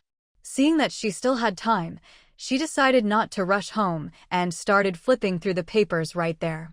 The first thing she noticed was the neat, elegant handwriting. Song Jiaoti's writing was really beautiful. She quickly skimmed through the test papers. She had to admit, being in the top 5 of the class was well-deserved. To be able to achieve such grades while worrying about her livelihood was truly impressive. She finished flipping through at a glance, then placed the papers on her desk. "Senior Yan, I'm heading home now." Yan Feng didn't ask what Fu Mingxue thought about Song. As soon as he heard she was leaving, he nodded, "See you tomorrow, Teacher Fu." "See you tomorrow." Fu Mingxue left. When she rode her bike home, she saw Qin Wenhua sitting by the stone table, fiddling with a wooden box. The box looked fairly large. Fu Mingxue asked curiously, "What's this?" Qin Wenhua replied immediately, "I'm just cleaning it up. It's an old item I picked up from the junkyard." "You know about antiques?" Fu Mingxue walked over, intrigued. She didn't know much about these things. "I know a little. Wife, once I clean this up, it's for you." In the old days, this was a dressing case. "Fu Mingxue," she joked, "you're poking around the bottom. Don't tell me there's a secret compartment?" Just as Fu Mingxue finished speaking, click asterisk, the box really did open. "What is it?" Fu Mingxue leaned over curiously to take a look. When she saw a white jade bangle inside, she was quite surprised. It's actually a bangle. It looked to be of excellent quality. Qin Wenhua was also a little surprised when he saw the bangle. When he first laid eyes on this jewelry box, he had a good feeling about it. It seemed perfect for his wife. He hadn't expected the box itself to be an antique, let alone that there would be a bangle inside as well. He took out the bangle and examined it carefully. Looking pleased, he said, "Wife, this white jade bangle is the real deal. And it's made of warm jade." As soon as Fu Mingxue heard that, she immediately said, Let me see. Seeing that his wife was interested, Qin Wenhua promptly handed the bangle over. Fu Mingxue ran her fingers over it, her eyes lighting up. It really is warm jade. This is priceless. Wife, you should wear it. It's good for your health, Qin Wenhua said. His words left Fu Mingxue a little surprised. I thought you'd turn this in. I bought it. Why would I turn it in? If he'd found it on the street, of course he'd have to hand it over. But he'd spent money to buy this. There was no reason to turn it in. Fu Mingxue looked at him with a beaming smile. So we're really keeping it? Of course. We bought it. You should wear it. Fu Mingxue shook her head. I can't wear it now, I have classes every day. How could I wear it? Let's just put it away for now. It wasn't appropriate to wear gold, silver, or jade at the moment. Maybe in a few years, she could take it out and wear it. Qin Wenhua, what's the point of having something nice if you don't wear it? I'll go put it away first. In a bit, let's head back to the compound for dinner. I have to go to the research institute at 7 tonight. Qin Wenhua frowned slightly when he heard that. Why does the institute need you in the evening? Were they trying to work his wife to death or what? There's something I need to take care of course. I'll go wash up first, Fu Mingxue replied, not saying much more. She went back to her room. Put the white jade bangle into her system space, then grabbed her clothes and headed to the bathroom for a shower. Half an hour later, the couple rode their bikes to the Qin family home. Seeing everyone was there, Fu Mingxue greeted them. Grandpa, Grandma, Dad, Mom, Big Brother, Sister-in-law. Qin Wenhua. That's quite a list. Doesn't she get tired saying all that? Wouldn't a nod do? Mother Qin stood up and walked over to Fu Mingxue, taking her hand. Mingxue, I heard you've been teaching classes to the college students at your school? Fu Mingxue saw the joy on her mother-in-law's face. She's really happy about this? Yes. Mingxue, you're amazing. Mother Qin's eyes were full of pride. Her daughter-in-law was so young, yet already teaching college students. And the best part, her daughter-in-law was a college student herself. Fu Mingxue felt a little embarrassed by the praise. I'm just okay, not that great. How is that just okay? It's incredible. When I went out today, everyone I met was jealous that I have such a capable daughter-in-law. Fu Mingxue was surprised news traveled that fast. Qin Wenhua watched as his mom went on and on with his wife, and he wasn't too happy about it. All right, my wife is obviously amazing. No need for others to say it. Let's eat. She still has to go to the research institute later, she's busy. You still have to go to the research institute tonight? You've already worked hard enough during the day. Mother Qin said, a little distressed. I'm not tired, it's fine, Fu Mingxue could only reply. She never talked much about her work. Mother Qin felt she absolutely had to make some nourishing food for her younger daughter-in-law. At this moment, Old Master Qin spoke up. Since you have something to do later, let's eat first. The whole family immediately moved to the dining room. Everyone in the Qin family sat down, while Mother Qin and Gao Lan went to the kitchen to help Auntie Li bring out the dishes. Once all the dishes were on the table, Mother Qin and Gao Lan finally sat down. The Qin family had its traditions. The old master took the first bite. Only then did everyone start eating. Mingxue, try this. Auntie Li simmered this chicken soup all afternoon. Here, this drumstick is for you, Mother Qin said, ladling a bowl of chicken soup for Fu Mingxue and putting the big drumstick in it. Mom, let the kids have the drumstick. I'll just eat some chicken after all. There are only 2 drumsticks on a chicken, and her mother-in-law actually gave her one. And there were 2 kids at the table. This isn't from me, Mother Qin smiled. Yeah, specifically told me earlier to save this drumstick for his little aunt. Yeah, am I right? Qin Yu nodded immediately. Grandma is right. He looked up at Fu Mingxue. Auntie, this drumstick is for you from Yaya. Please eat it. Otherwise, Yaya will be sad. Fu Mingxue. Oh my, this little one really knows how to talk. She was completely touched. Then Auntie will thank her precious Yaya. As soon as she said precious, Qin Yu's face turned bright red. Just then, little Qin Ruaqiao also picked up a drumstick. Auntie, Xiao Qiao wants to give you a drumstick too. Fu Mingxue quickly said, Xiao Qiao, sweetheart, you eat it yourself. That way you'll grow up big and tall. But Xiao Xiao wants to give Andy the drumstick too. How about this? We each have one, and let's see who can finish faster, okay? Fu Mingxue said with a smile. The little girl was young and easy to coax. Hearing this, she immediately agreed. Their conversation made the whole Qin family burst out laughing. Gao Lan watched everyone laughing so happily. Her feelings were complicated. She felt like she really didn't quite fit in with this family. It was as if she just couldn't blend in. A trace of bitterness appeared at the corner of her mouth. Just then, a piece of chicken appeared in her bowl. Gao Lan looked up in surprise and saw that it was Qin Wenze who had given it to her. I can help myself. Then hurry up and eat, Qin Wenze said. He had just noticed her mood seemed a little off, but he didn't think much of it. Gao Lan softly replied, She didn't want to draw attention from the others at the table. But the Qin family really did make a lot of food. There were actually 9 dishes and a soup on the table. For someone as frugal as Gao Lan, she still wasn't quite used to it. After all, when she was sent to the countryside, even a bowl of vegetable porridge was considered a treat. A few years ago, she often worked hungry. Days like those made her treasure food all the more. She really wasn't used to the Qin family's frequent feasts of meat and fish. By the end of the meal, Fu Mingxue had eaten quite a lot. Mainly because there were just too many people giving her food. If it wasn't her mother-in-law, it was Qin Wenhua. And the little girl sitting next to her would also add food to her bowl from time to time. Heavens, it's not that she minded the little girl's saliva, but could they at least use a different pair of chopsticks? This kind of sweet burden. Could they maybe not all give her food next time? She'd really prefer to eat by herself. She stayed at the Qin house until around 7 o'clock. Then Fu Mingxue had Qin Wenhua take her to the research institute. When they arrived, she said to Qin Wenhua, I'm not sure how long things will take here. How about this, you head home first, and I'll have someone from the institute give me a ride back when I'm done. No need, Qin Wenhua replied. I'm not busy anyway. I'll just wait here for you. Fu Mingxue was a little speechless when she heard that. Wait here for several hours doing nothing?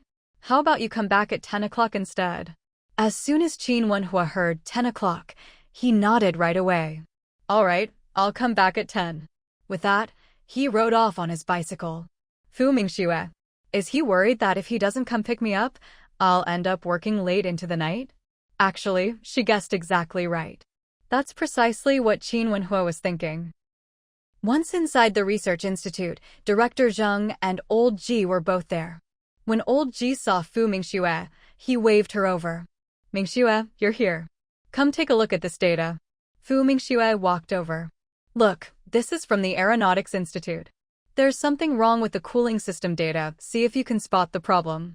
Director Zheng knew that when it came to engines, Fu Mingxue was truly an expert. Fu Mingxue started examining the data, her expression gradually growing serious. At 10 o'clock, Qin Wenhua arrived right on time to pick her up. But he didn't see his wife come out. By then, Fu Mingxue had completely lost track of time. After all, she was fully focused on solving the problem. Fortunately, her hard work paid off. After pointing out the issues, she also suggested some solutions. By the time she finished, it was already around midnight.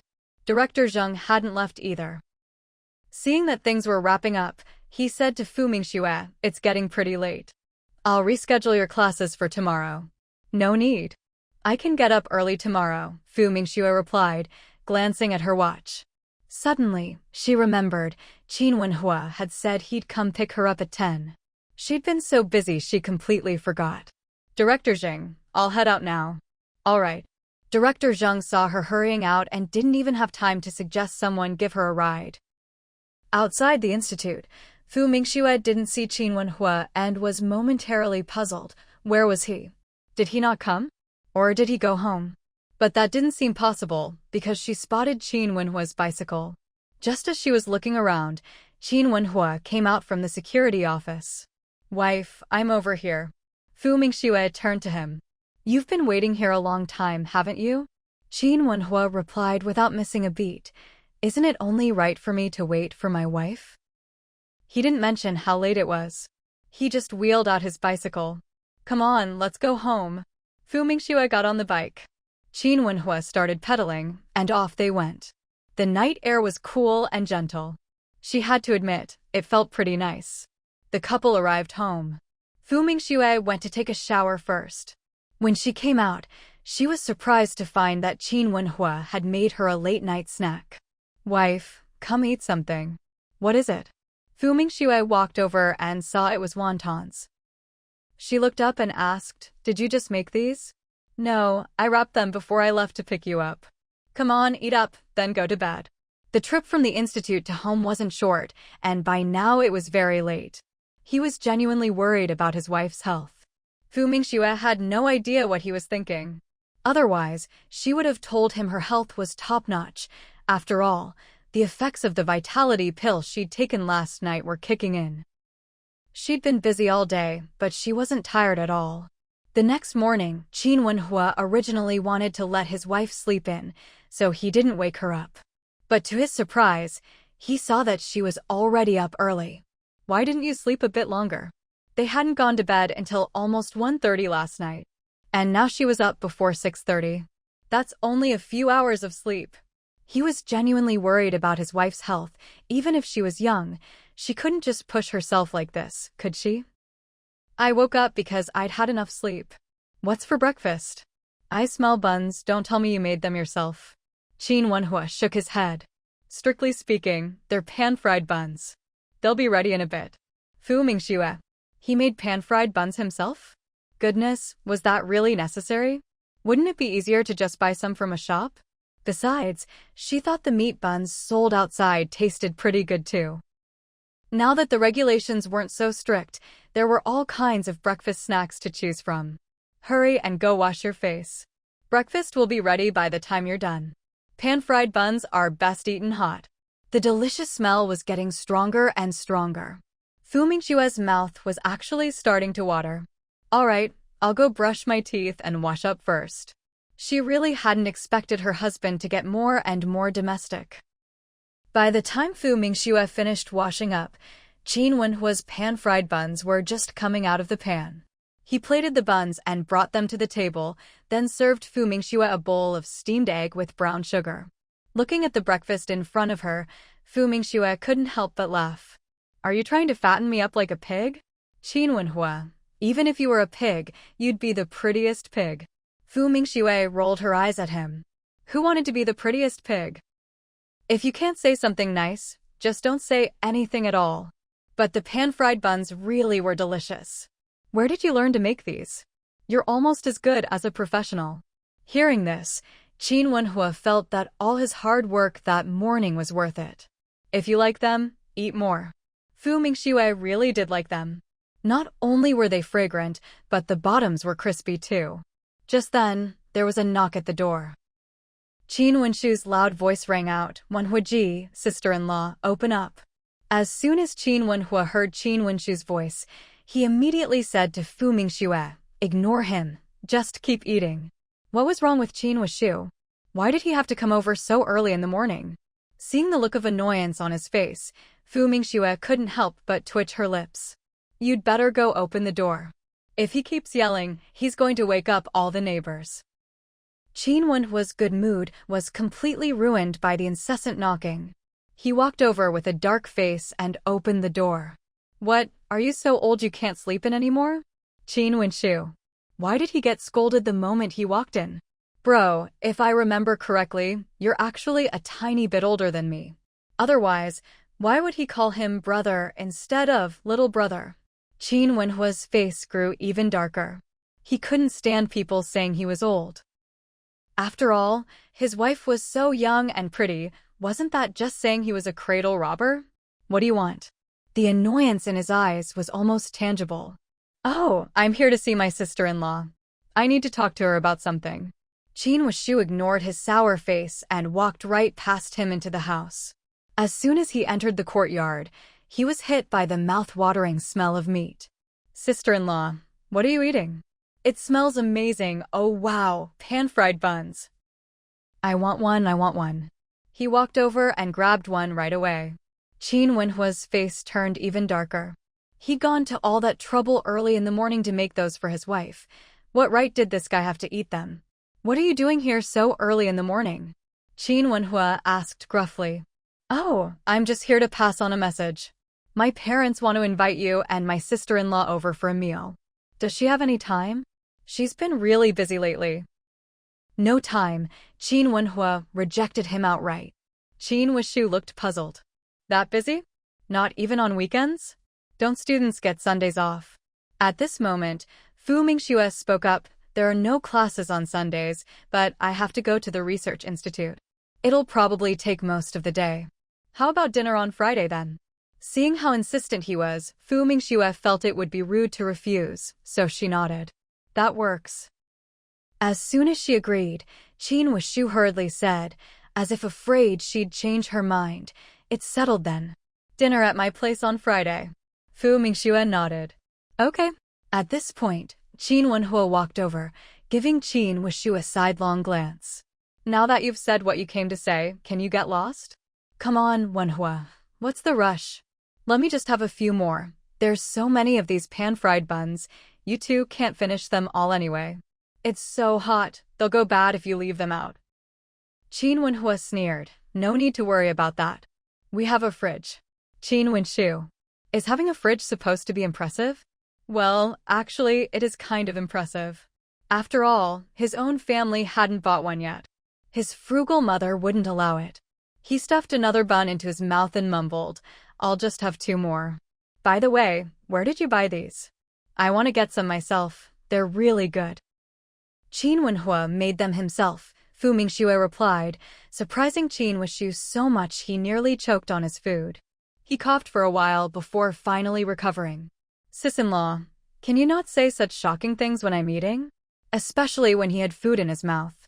If he died choking, people would probably laugh at him even after death. Fu Mingxue glanced at Qin Wenhua's darkened face and smiled. Why would I scare you? These really are Wenhua's homemade pan-fried buns. Qin Wenshu's eyes widened. No way, really? Wenhua's gotten so. He was about to say domesticated, but swallowed the word when he saw his cousin's icy, murderous glare. He quickly changed tack. Wenhua's gotten so skilled. Your cooking's improved by leaps and bounds. If he really had this kind of skill, even if he left the army one day, he could easily become a head chef at a state-run restaurant. Qin Wenhua kicked him. Now get lost. Qin Wishu chuckled. All right, I'm going. Before leaving, he stuffed another bun into his mouth and grabbed several more in his hand. Under Qin Wenhua's dark glare, he made a hasty exit. Qin Wenhua? He was very displeased that Qin Wishu not only ate so many, but even took some with him. In just a short while, a whole plate was missing 10 buns. By this time, Fu Mingxue was already full. You should eat up. I'll go to school by myself today. All right, be careful on the way. Qin Wenhua actually wanted to escort her, but his wife had refused yesterday, so there was nothing he could do. Still, he'd gone with her on the first day. Surely, by now, everyone at the school knew Fu Mingxue was married, right? Besides, she was a teacher now. No student would dare act out of line anymore, right? Fu Mingxue had no idea about all the things he was worrying about. After grabbing her green shoulder bag, she pushed her bicycle out and headed to school. After Fu Mingxue arrived at school, she went straight to class. It wasn't until noon that she headed to the cafeteria for lunch. The last 2 times, Yanfeng had helped her by bringing food back from the cafeteria. But this time, she decided to go eat there herself. She didn't go with Yanfeng. These days, there's a strict line between men and women. If she and Yanfeng went to eat together, just the 2 of them, it wouldn't take half a day before rumors started flying that they were a couple. She arrived at the cafeteria, took out her ration tickets, and said, Auntie, could I have 2 tails of rice and a serving each of braised pork and spicy cabbage? The auntie serving food heard her clear, pleasant voice and looked up, only to see the unfamiliar young woman's fair, beautiful face. She stared in a daze for a while. Heavens, isn't this girl just too pretty? How did she end up looking like this? Fu Mingxue noticed the auntie kept staring at her and wasn't serving the food. She called out again, Auntie? Auntie? I'd like to get my food. The auntie snapped back to her senses, a little embarrassed. Sorry, classmate, you're just so good-looking I got distracted. By the way, which class are you in? I don't think I've seen you before. Although the school was pretty big, she had a good memory. Besides, with looks like this, even if she'd only seen her once, she wouldn't have forgotten. I haven't eaten in the cafeteria before. Auntie, could you please give me 2 tails of rice, 1 serving of braised pork, and 1 of spicy cabbage? Thank you. Oh, sure.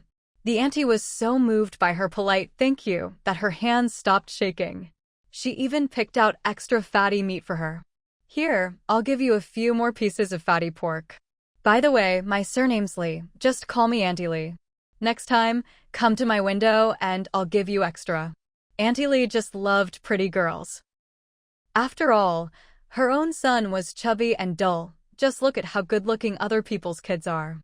These days, oil and fat are scarce, and everyone loves fatty pork. But Mingxue didn't like it. Just looking at the greasy meat made her feel full. Andy, you don't have to go out of your way for me. Just give me lean meat. I actually prefer lean. Auntie Lee thought this girl was genuinely kind. Who likes lean meat these days? It's fine, I can make the call here. Besides, it's not like I'm giving you that much. Then she deliberately picked out more fatty meat. Here, you're too skinny. Fatty pork is tasty and helps you put on weight. Eat more and next time I'll save you some extra. Mingxue. Anyone who didn't know better would think Auntie Lee had it out for her. Auntie, just give me lean meat, really. I don't like fatty pork.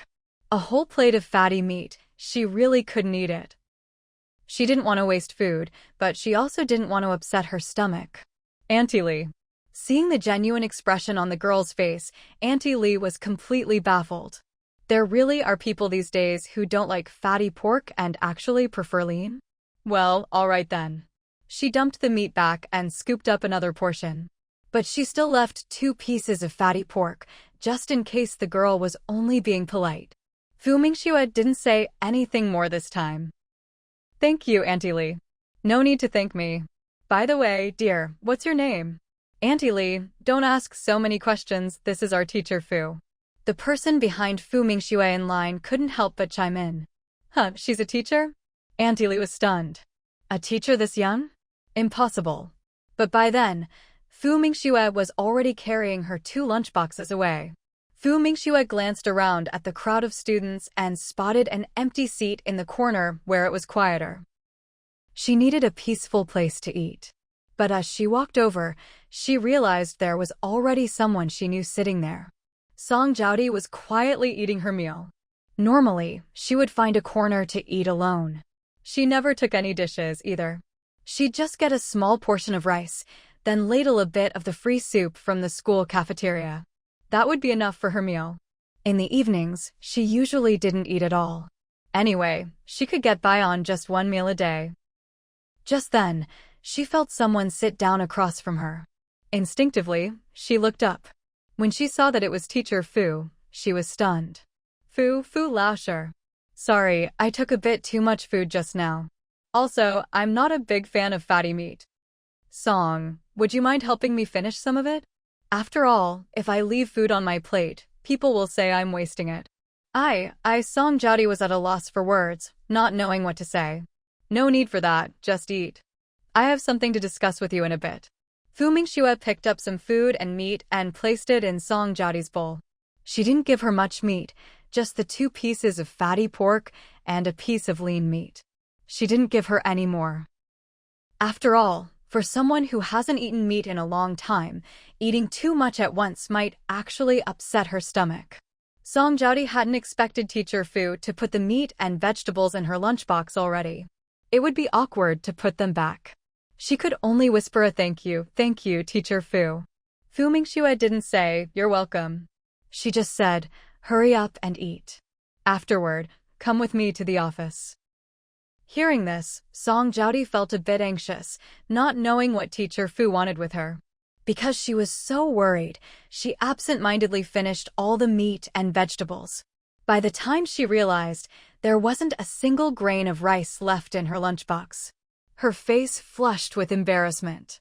She felt even more awkward and uneasy.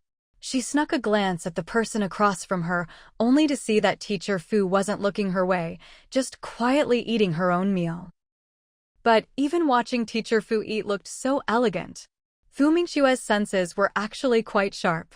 Especially after taking that constitution-enhancing pill, she felt her perception had grown even keener. Right now, she knew the girl across from her was sneaking glances at her. But she didn't look up, not until she finished her meal. Just as she was about to put down her chopsticks, her lunchbox and chopsticks were suddenly snatched away by the girl who had abruptly stood up. "Teacher Fu, let me wash these for you." Without waiting for Fu Mingxue's response, she grabbed the lunchboxes and hurried off. Fu Mingxue. Oh well, let her wash them. A moment later, Song Jiaodi came back carrying several lunchboxes. She handed the top two back to Fu Mingxue. "Teacher Fu, I washed them for you." "Thank you, Song. Let's go now." Fu Mingxue picked up the lunchboxes and stood up. Song Jiaodi started to feel nervous again. She still didn't know why Teacher Fu wanted to see her. But she didn't dare ask. She just followed behind Fu Mingxue all the way to the office. She stood there, feeling awkward and uneasy. "Teacher Fu, what did you want to see me about?" Hearing this, Fu Mingxue paused, then said, "Relax a little. And also, don't use such formal language, it makes me feel like I've aged several years." Song Jiaodi panicked a little. "No, not at all, Teacher Fu, you're really young." Fu Mingxue? Why is she so nervous? Wasn't she perfectly fine yesterday? Forget it, better get down to business. There's a test paper here. I'd like you to give it a try. Fu Mingxue took a test paper out of her drawer. She had put it together earlier that morning when she had a bit of free time. Song Jiaodi was a little taken aback. She hadn't expected that the reason Teacher Fu called her over was just to have her do a test. "Sit over there. Don't be nervous. Just do your best, like you would in a normal exam." Fu Mingxue's cool, calm voice was actually quite reassuring. Although Song Jiaodi still couldn't completely shake off her nerves, she did as Teacher Fu said, took the test paper and sat down. Fu Mingxue also handed her a pen. "Work on it here. I'll give you 40 minutes. I need to step out for a bit, but I'll be back soon." Fu Mingxue was worried that her presence might make Song Jiaodi even more nervous, so she simply left her alone to work. Sure enough, after hearing this, Song Jiaodi felt much less anxious. "Okay, Teacher Fu." As soon as Fu Mingxue left, Song Jiaodi started looking over the questions on the blank sheets. These weren't the kind of problems she usually saw. Some of them were pretty tough. But it wasn't as if she couldn't do them. Meanwhile, Fu Mingxue had actually gone to see Director Zheng. "Fu Mingxue, did you need something?" "Yes, I do. I wanted to discuss the data from the Research Institute yesterday." As soon as Fu Mingxue said this, Director Zhang's expression grew much more serious. "Go ahead." Fu Mingxue pulled a diagram out of her pocket. "Director Zheng? Something this important, and she just keeps it in her pocket? What if it fell out and someone picked it up?" He stepped forward and took the diagram from her. Fu Mingxue pointed out some data on the diagram, then began to explain. Half an hour passed just like that, until there was a knock at the door. Director Zheng immediately put the diagram away. "I'll talk to the team at the Research Institute about this." "All right. I'll get going, then," Fu Mingxue said, turning to leave. When she opened the door, Principal Wu was standing outside. Principal Wu was a bit surprised to see Fu Mingxue, but immediately smiled and said, "Oh, Teacher Fu, you're here too." "Hello, Principal Wu. I was just discussing some work matters with Director Zheng. I'll be off now, please go on in." With that, Fu Mingxue left. When she got back to the next room, Song Jiaodi had just finished her test. Seeing Teacher Fu return, Song Jiaodi immediately stood up. "Teacher Fu, I'm done." Fu Mingxue walked over and picked up the test paper to look it over. Song Jiaodi grew nervous again at this, unsure whether she should stay or leave. She just stood there frozen. Fu Mingxue finished reading quickly. After all, she could read 10 lines at a glance. She knew the answers to these questions like the back of her hand, and Song Jiaodi's handwriting was exceptionally neat and clean. After reading, Fu Mingxue graded the paper. "These questions you got wrong, you need to solve them like this." Seeing there was still time, Fu Mingxue decided to go over the questions with her. This time, Song Jiaodi forgot all about being nervous and immediately leaned in to listen. Her thirst for knowledge outweighed everything else. The more she listened, the brighter her eyes became. Half an hour later, Fu Mingxue finished explaining everything. Song Jiaodi immediately thanked her. "Thank you, Teacher Fu." She had thought she was in trouble for something, but it turned out Teacher Fu was giving her extra help. She was so excited. Just then, Fu Mingxue spoke up. "Song Jiaodi, I have a job here. I don't know if you'd be interested. It won't take up too much of your study time." Hearing this, Song Jiaodi was even more stunned. Teacher Fu was offering her a job? What did that mean? "Teacher Fu, what kind of job is it?" Song Jiaodi asked nervously, her heart pounding in her chest. "It's a data monitor at FAW," Teacher Fu replied. "The hours are from 5:30 to 8:30 in the evening. The pay is calculated daily, 2 yuan per day. However many days you work, that's how much you'll get. If you're willing, I can take you there after school this afternoon. If you're not." Before she could finish, Song Jiaodi nodded eagerly. "Teacher Fu, I'm willing. I really am." Although she loved studying and never wasted a moment at school, she knew all too well, she still had to survive. She desperately needed money. Besides, 2 yuan a day would add up to 60 yuan a month. That was a huge sum for her. Other people working in factories only made 30 or 40 yuan a month. Seeing how excited she was, Fu Mingxue could tell she had no objections. "In that case," she said, "go ahead and give it a try. If you ever feel it's interfering with your studies, just tell them you want to quit. It's no problem." "Thank you, Teacher Fu." Song Jiaodi's eyes filled with tears. She hadn't expected Teacher Fu to be so kind, even helping her find a job. "No need to thank me. By the way, Song, can I ask you a personal question? The school subsidy you receive should be more than 12 yuan, right? How much do you give your family?" "Of course, if you don't want to answer, that's fine."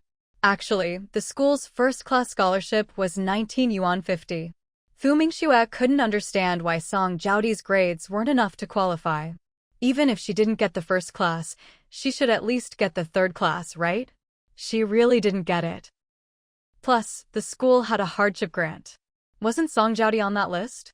And there were meal vouchers too. There was no reason for her to be eating so little, barely daring to take any vegetables. I don't mind answering," Song Jiaodi said awkwardly. "Altogether, my subsidies add up to 25 yuan. But I have to give them 20. Wasn't it 8? Fu Mingxue asked, puzzled.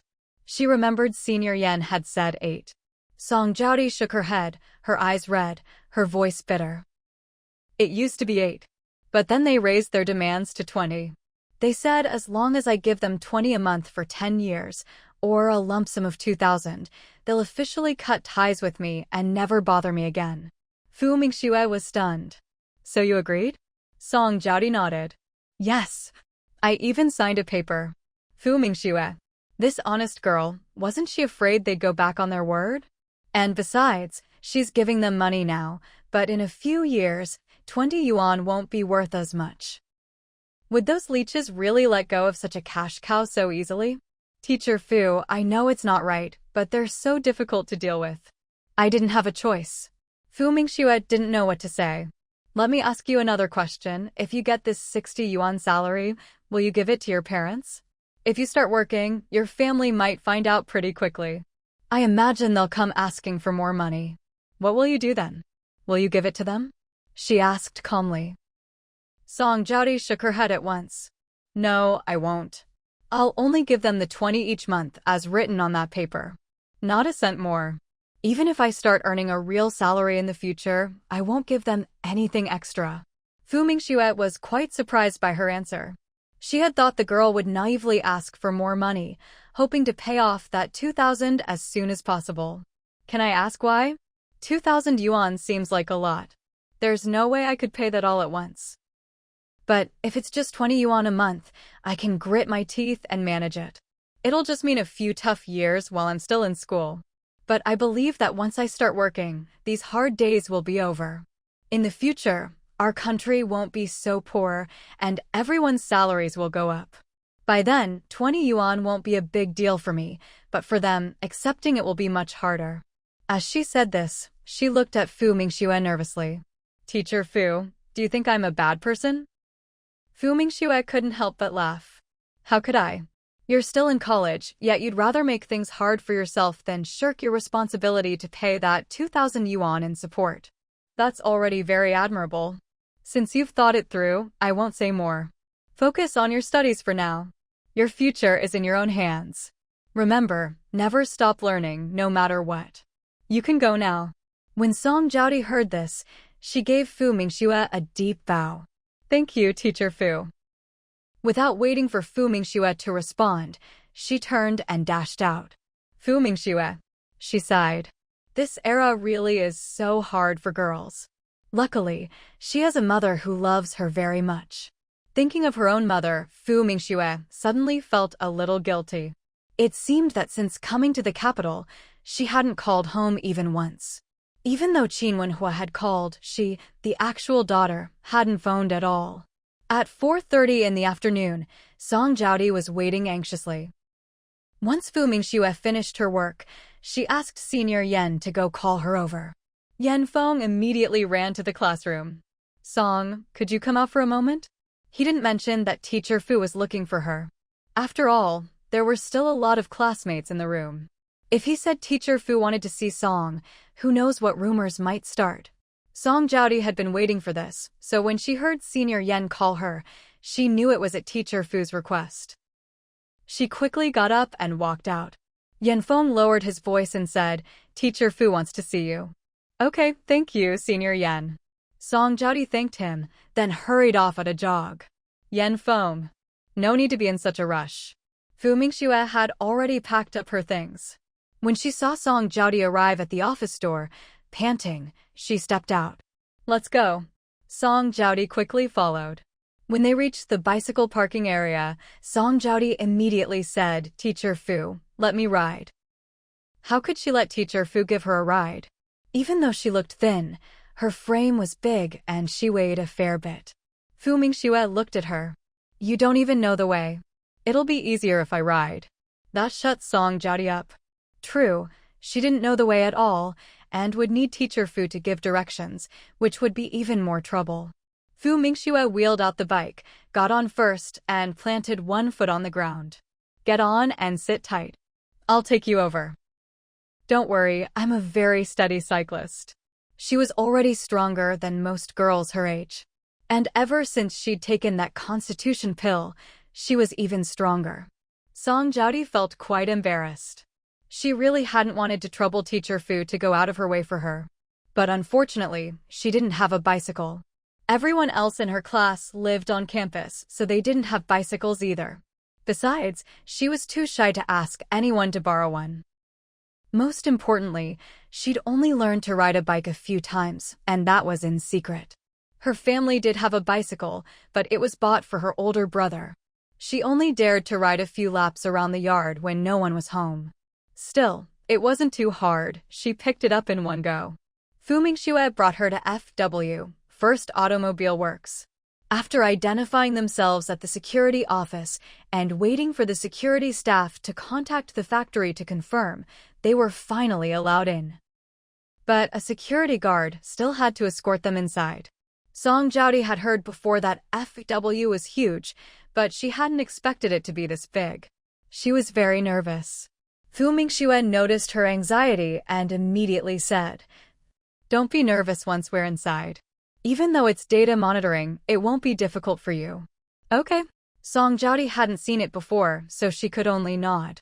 Led by the security guard, they finally arrived at the factory director's office.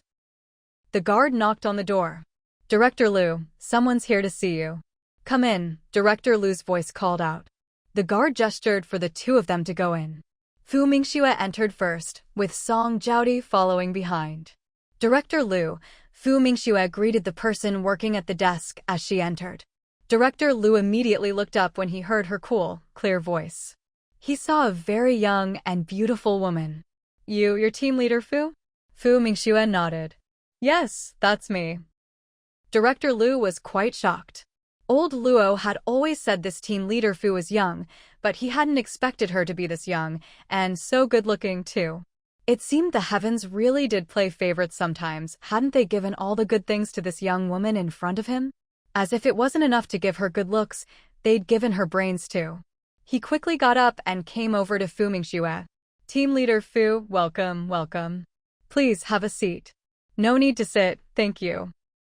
Here's the situation. Director Luo spoke to you before, right? Yes, he did. The data monitor you're recommending, is it her? Director Lu's gaze fell on the girl in patched clothes. She was very young too, but she looked thin and frail, as if she hadn't had enough to eat for a long time. It didn't matter whether this girl was a literate or a college student. Since Fu Mingxue was recommending her, he'd make sure she got the job. Yes, that's her. Her name is Song Jiaodi. Fu Mingxue didn't want to comment on the name, but since Song Jiaodi hadn't changed it, she could only introduce her as such. Director Lu. No wonder she was dressed so plainly and looked so malnourished. Her parents must really favor sons over daughters. He could also understand why Team Leader Fu wanted to help this girl get a job. Team Leader Fu was truly a good person. He wondered what her relationship was with this girl. Hello, Director Lu. Song Jiaodi did her best to overcome her nerves. Hello, Song, classmate. I've already spoken to the workshop about your job. You're still in college, right? Song Jiaodi nodded quickly. Yes. Teacher Fu said the work hours are from 5:30 to 8. Director Lu was a little surprised to hear her call Fu Mingxue Teacher Fu. Yes, 5:30 to 8. Of course, if those hours don't work for you, we can adjust them. I'll have someone handle the paperwork for you.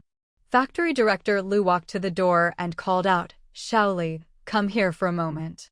In no time, the young man named Shaoli came running in. Director Lu, you wanted to see me? Yes. Take this student, Song Jiaodi, to complete her onboarding paperwork and get her work ID ready. Oh, and she'll be a data monitor. Shaoli glanced at Song Jiaodi in surprise. Is she some relative of Director Lu's? But that wasn't his concern. Comrade Song, please come with me. Song Jiaodi looked over at Fu Mingxue. Fu Mingxue nodded at her. Go ahead. So Song Jiaodi immediately followed Shaoli out.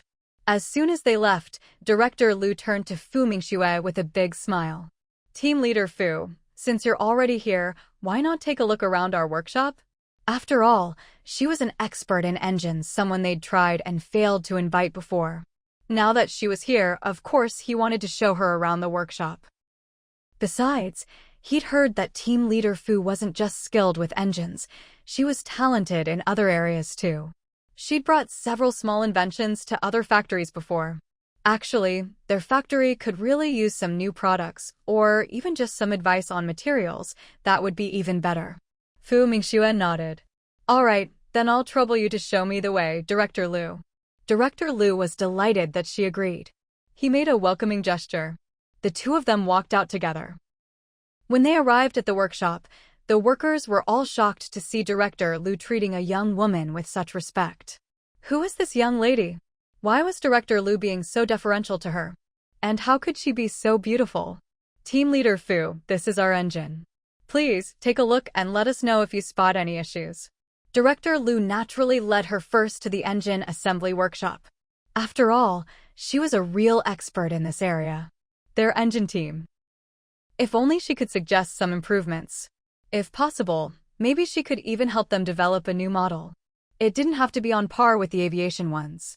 Everyone. What did Director Lu mean by that? Who was supposed to point out problems? Was he talking about this young lady?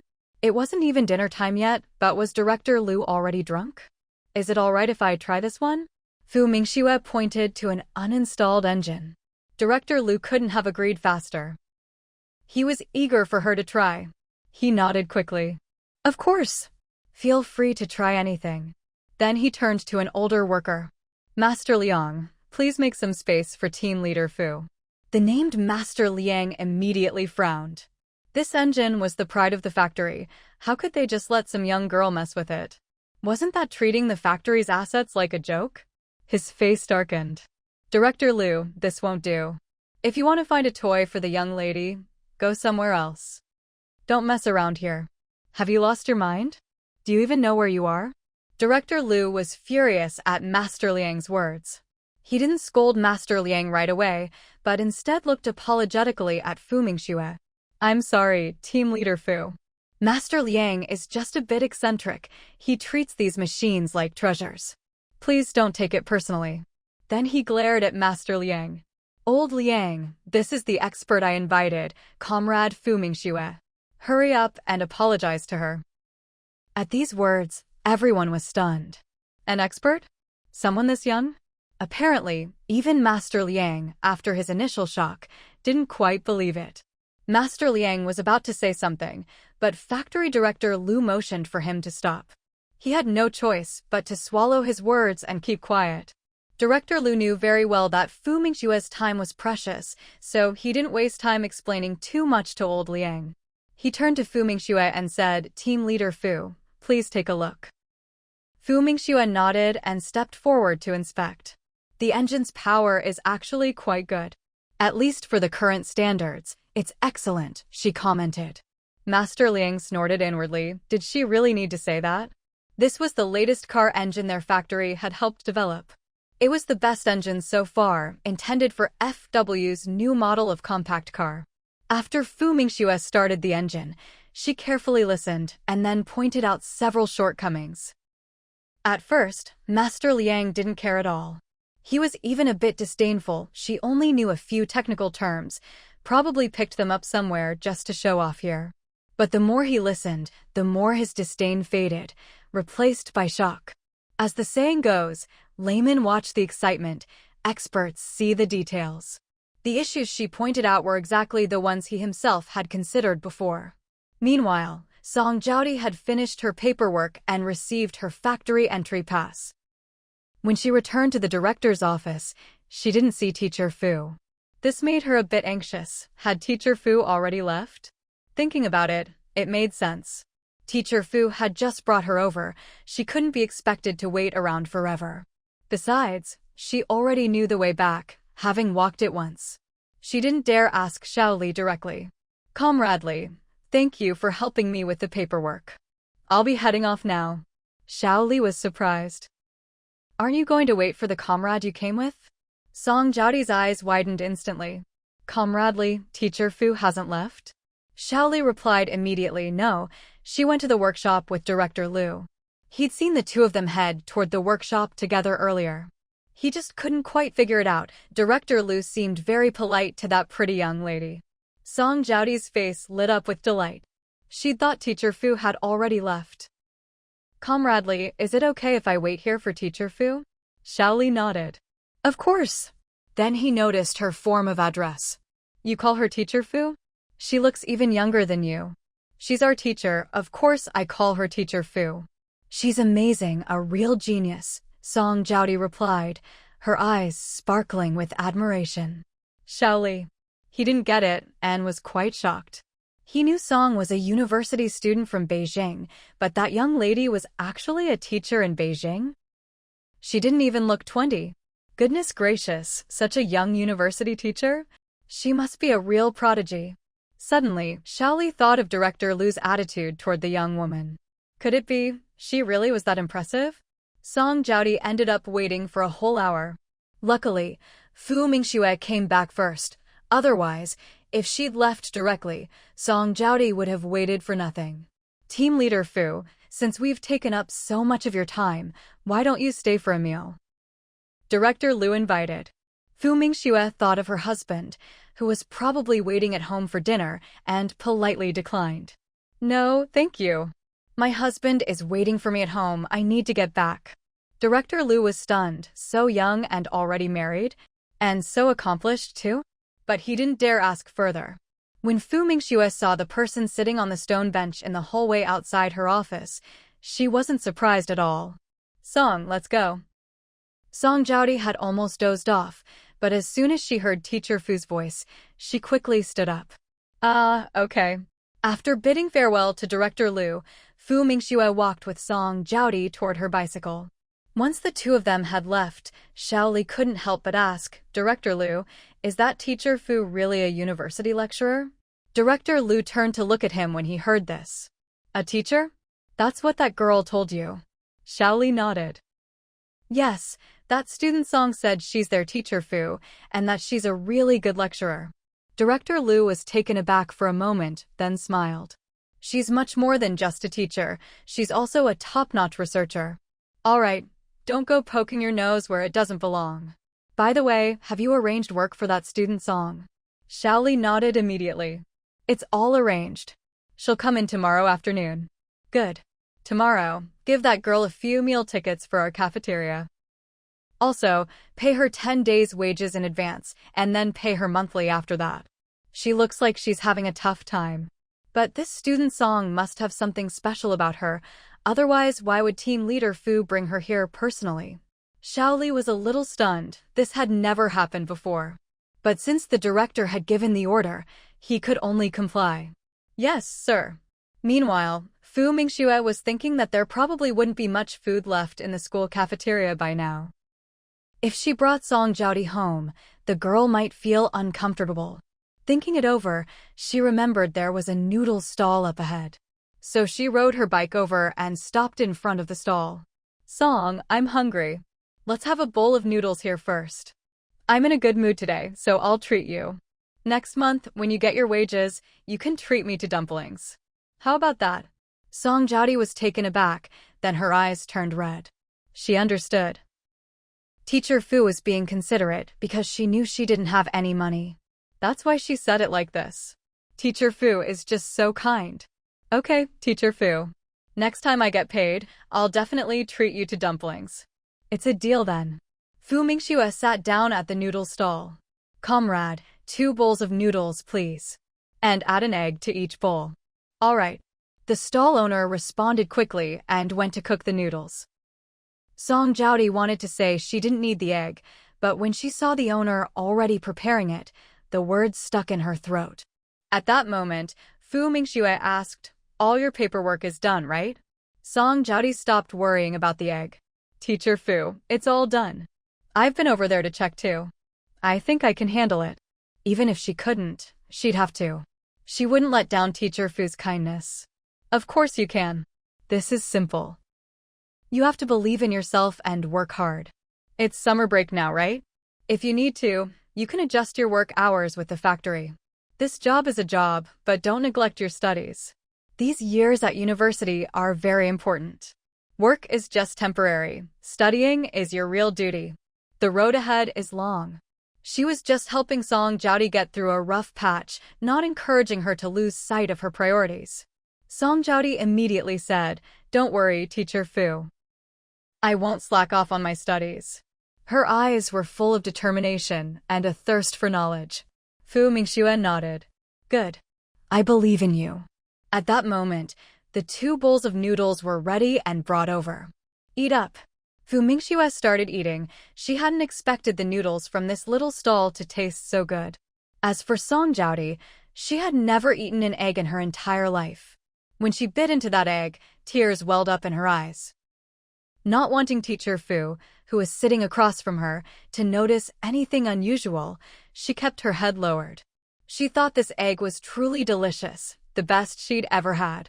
Even later, when she was no longer short of money, she could never forget this bowl of noodles Teacher Fu had treated her to. The 2 of them finished eating quickly. Teacher Fu, you don't need to walk me back to school. I can go by myself. It'll give me a chance to get familiar with the route. Fu Mingxue had originally planned to walk her back, but seeing how insistent she was, she nodded. All right, be careful. If anyone tries to talk to you on the way, just ignore them, okay? Don't worry, Teacher Fu, I'll take care of myself. You should head home. All right, I'm off then. Fu Mingxue thought to herself that she'd have to get used to commuting alone in the future anyway. After all, everyone has to walk their own path. Just like she hadn't asked Song Jiaodi why she didn't change her name, that was her own life to live. Waving goodbye, she got on her bicycle and rode off. Song Jiaodi watched Teacher Fu's figure disappear into the distance before finally turning and heading back towards school. For the first time, she felt hopeful about her own life. It turned out there were still many kind people in this world. Fu Mingxue rode her bike home. Just as she was about to knock on the door, Qin Wenhua opened it. Why are you back so late? You must be starving. Hearing Qin Wenhua's concern, Fu Mingxue looked apologetic. Sorry, I got held up and came back late. You haven't eaten yet. I was waiting for you. Fu Mingxue. Maybe she could still eat a little more. Next time, don't wait for me. It's so late, you should eat first. Qin Wenhua didn't respond to that.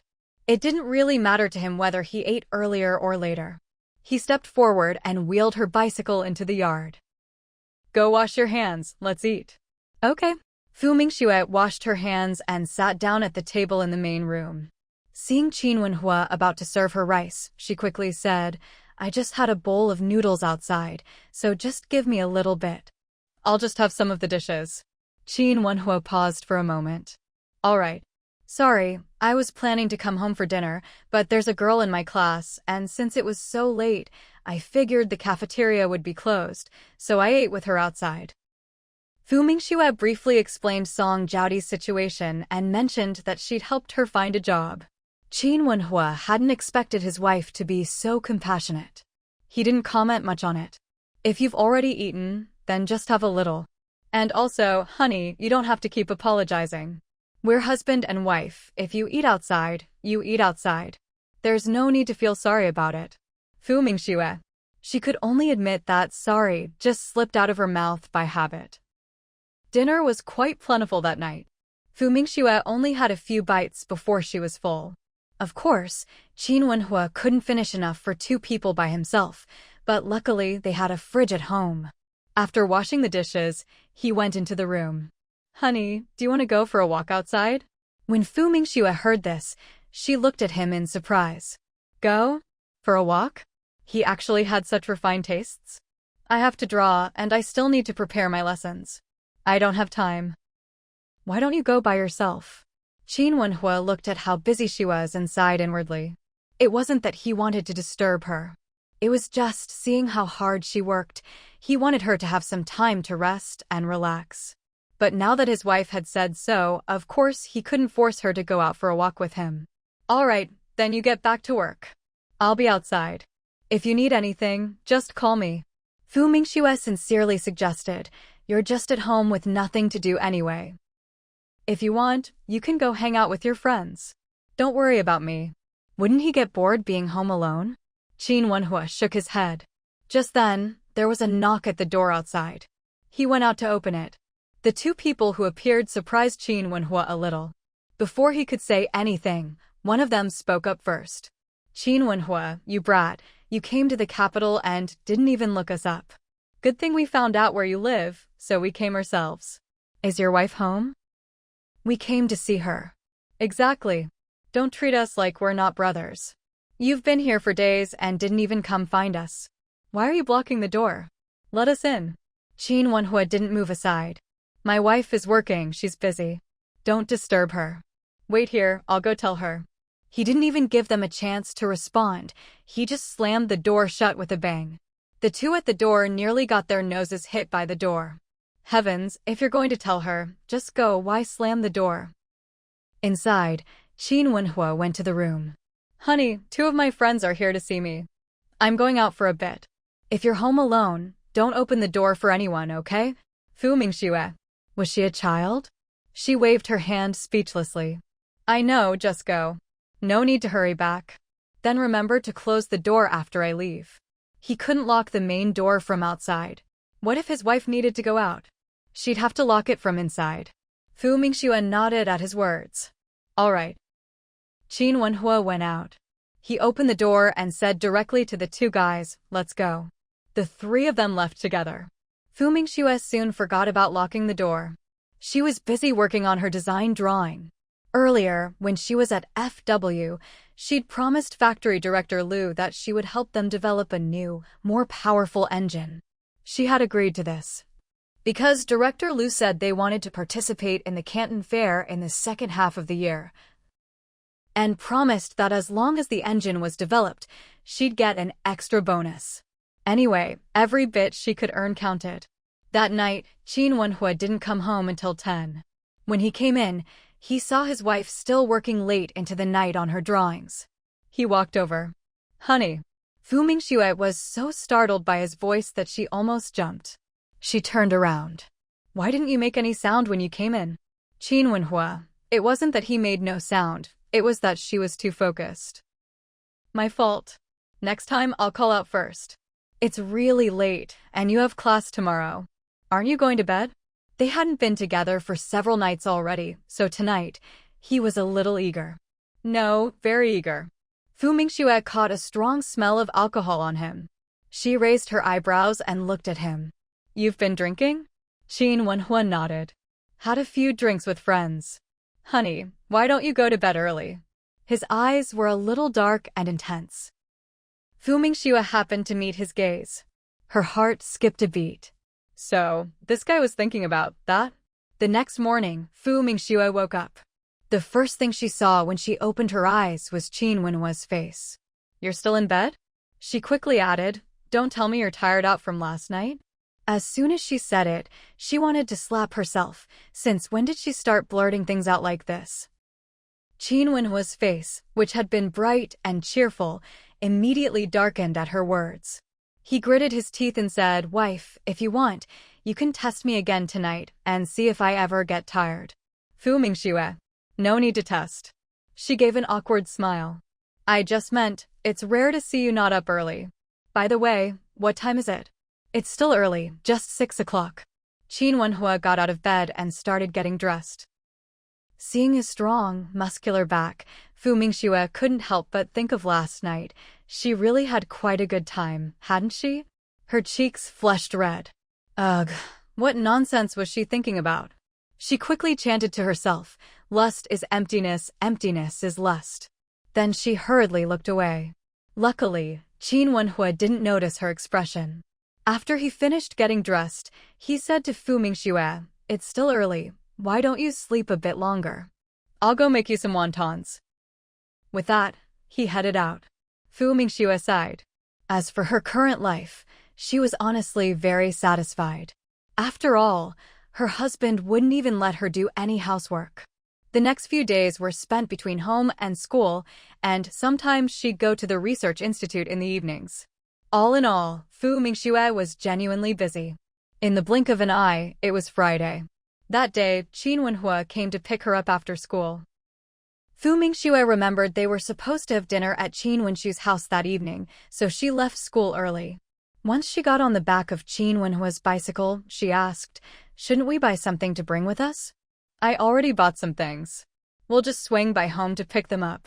Fu Mingxue was speechless for a moment when she heard that. You came all the way to pick me up at school, so why not just bring the gifts along and head straight to the compound? The two of them went home. Since they were back, Fu Mingxue, who had worked up quite a sweat that day, said, I'm going to take a shower first. Go ahead, Qin Wenhua nodded. He wasn't surprised, he knew she'd want a shower. Otherwise, why else would he have insisted on coming home first? They didn't set out again until half an hour later, since Fu Mingxue also washed her hair. What did you buy? Fu Mingxue asked, a little curious. A carton of cigarettes, a bottle of liquor, and some fruit.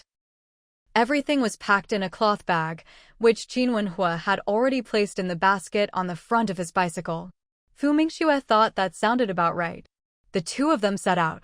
As they neared Qin Wenxue's house, they could see from a distance that Qin Wenxu was already standing at the door, clearly waiting for them. When he spotted them, Qin Wenxu waved enthusiastically. Wenhua. Sis-in-law. Over here, over here. Qin Wenhua. Is this guy an idiot? Has his IQ dropped or something? Did he really think they didn't know where to go? They rode up on the bicycle. Fu Mingxue hopped off. Actually, this was her second time here. The first was when she'd come for their wedding. Sis-in-law, you're finally here. Grandpa and Grandma have already arrived. Qin Wenhua pushed the bicycle into the courtyard, and Fu Mingxue followed him in. Just then, Qin Wenxue's mother came out. When she saw Fu Mingxue, her face lit up with a big smile. Mingxue, you're here. Come on in. Hello, second aunt. Fu Mingxue greeted with a smile. Good, good, good. Qin Wenxue's mother beamed. Your parents-in-law are here today. It's just a family dinner between our two families. Fu Mingxue was surprised to hear this. She thought there was something important going on. Just then, Qin Wenhua handed over the gifts he'd brought. Second aunt. Second Aunt Qin saw that Qin Wenhua had actually bought so many things and couldn't help but chide him. We're all family. Why did you bother buying all this? Just a little something from your nephew to show respect to second uncle. As soon as Qin Wenhua said this, Second Aunt Qin was delighted and accepted the gifts. Come on in, all of you. Wife, let's go in. Fu Mingxue nodded. All right. The couple walked inside. They found that not only were her parents-in-law there, but the two elders were present as well. And there were several other uncles and aunts, too. Fu Mingxue hadn't expected there to be so many people. She could only greet each one in turn. Third Aunt Qin said to Fu Mingxue, we're eating at your second aunt's today, but next time, you have to come to my house for a meal. And ours too. Fu Mingxue, what's going on here? Just as she was wondering why they all wanted to invite her over for dinner, Qin's mother stepped in to explain. Mingxue, last time when you got married, you left Beijing so quickly that none of them had a chance to invite you over for a meal. Now that you're back, each family wants to make up for it. Fu Mingxue, if she went to each house once, she'd be eating a lot of meals. After all, Qin Wenhua had 4 uncles and 3 aunts. But, as she recalled, Wenhua's 4th uncle and 2 aunts didn't live in Beijing. Today, it was the eldest aunt who lived nearby that had come. Just as Fu Mingxue was wondering whether or not to agree, Qin Wenhua spoke up. 3rd aunt, 5th aunt, eldest aunt, you don't need to invite us separately. Since everyone's here today, let's just treat this as a family gathering. It's mainly because Mingxue is too busy. She has to teach classes now, and the school has packed her schedule almost every day. She barely has time to prepare lessons at night. And that's not all. Sometimes she has to go to the research institute in the evenings, too, so her schedule is really tight. When everyone heard this, they looked at Fu Mingxue with surprised expressions. They'd heard from the eldest branch that Fu Mingxue had been assigned to teach students. But hearing Qin Wenhua say all this, they were truly shocked. Second Aunt Qin was so envious that her sister-in-law had such an outstanding daughter-in-law. Mingxue, you're really amazing. Since you're so busy, let's just have this meal together as a family. Fu Mingxue nodded. With so many people, the family gathering was lively and bustling. If it weren't for Fu Mingxue's good memory, she wouldn't have been able to remember everyone. Gao Lan looked at Fu Mingxue, who was surrounded at the center of attention, with envy. As expected, capable people are popular wherever they go. The Qin Wushu family had a big house, and they set up 3 large tables. One for the younger generation, one for the women, and one for the men. When there wasn't enough space, people just stood around and grabbed food as they liked. At 8 in the evening, Qin Wenhua and Fu Mingxue finally left Qin Wenshu's house. When they got home, Qin Wenhua looked at his wife and saw that she seemed a bit drained, and couldn't help but feel sorry for her. Wife, are you tired? I'm all right. Truthfully, Fu Mingxue did find it a bit overwhelming dealing with so many relatives. Luckily, they lived on their own. Otherwise, if she had to face such a big family every day, she'd really get a headache. Suddenly, she remembered something. We've just had dinner with your uncle's side. Do you think Grandpa's side will want to invite us over for dinner too? Qin Wenhua couldn't help but laugh when he saw the look of fear and panic on her face. This was the first time he'd ever seen her like this. Don't worry, we don't have to go. Even if they come over to invite us to dinner, I'll just turn them down. All right, you handle it then. I really don't want to go. She really wasn't used to these kinds of social gatherings. It made her feel like she was some kind of rare animal on display. What bothered her most was that people would openly or secretly pry into her work. And then keep asking, how did she end up becoming a teacher? Like 3rd aunt, 5th aunt, and that younger aunt, they all kept asking how she managed to become a teacher again.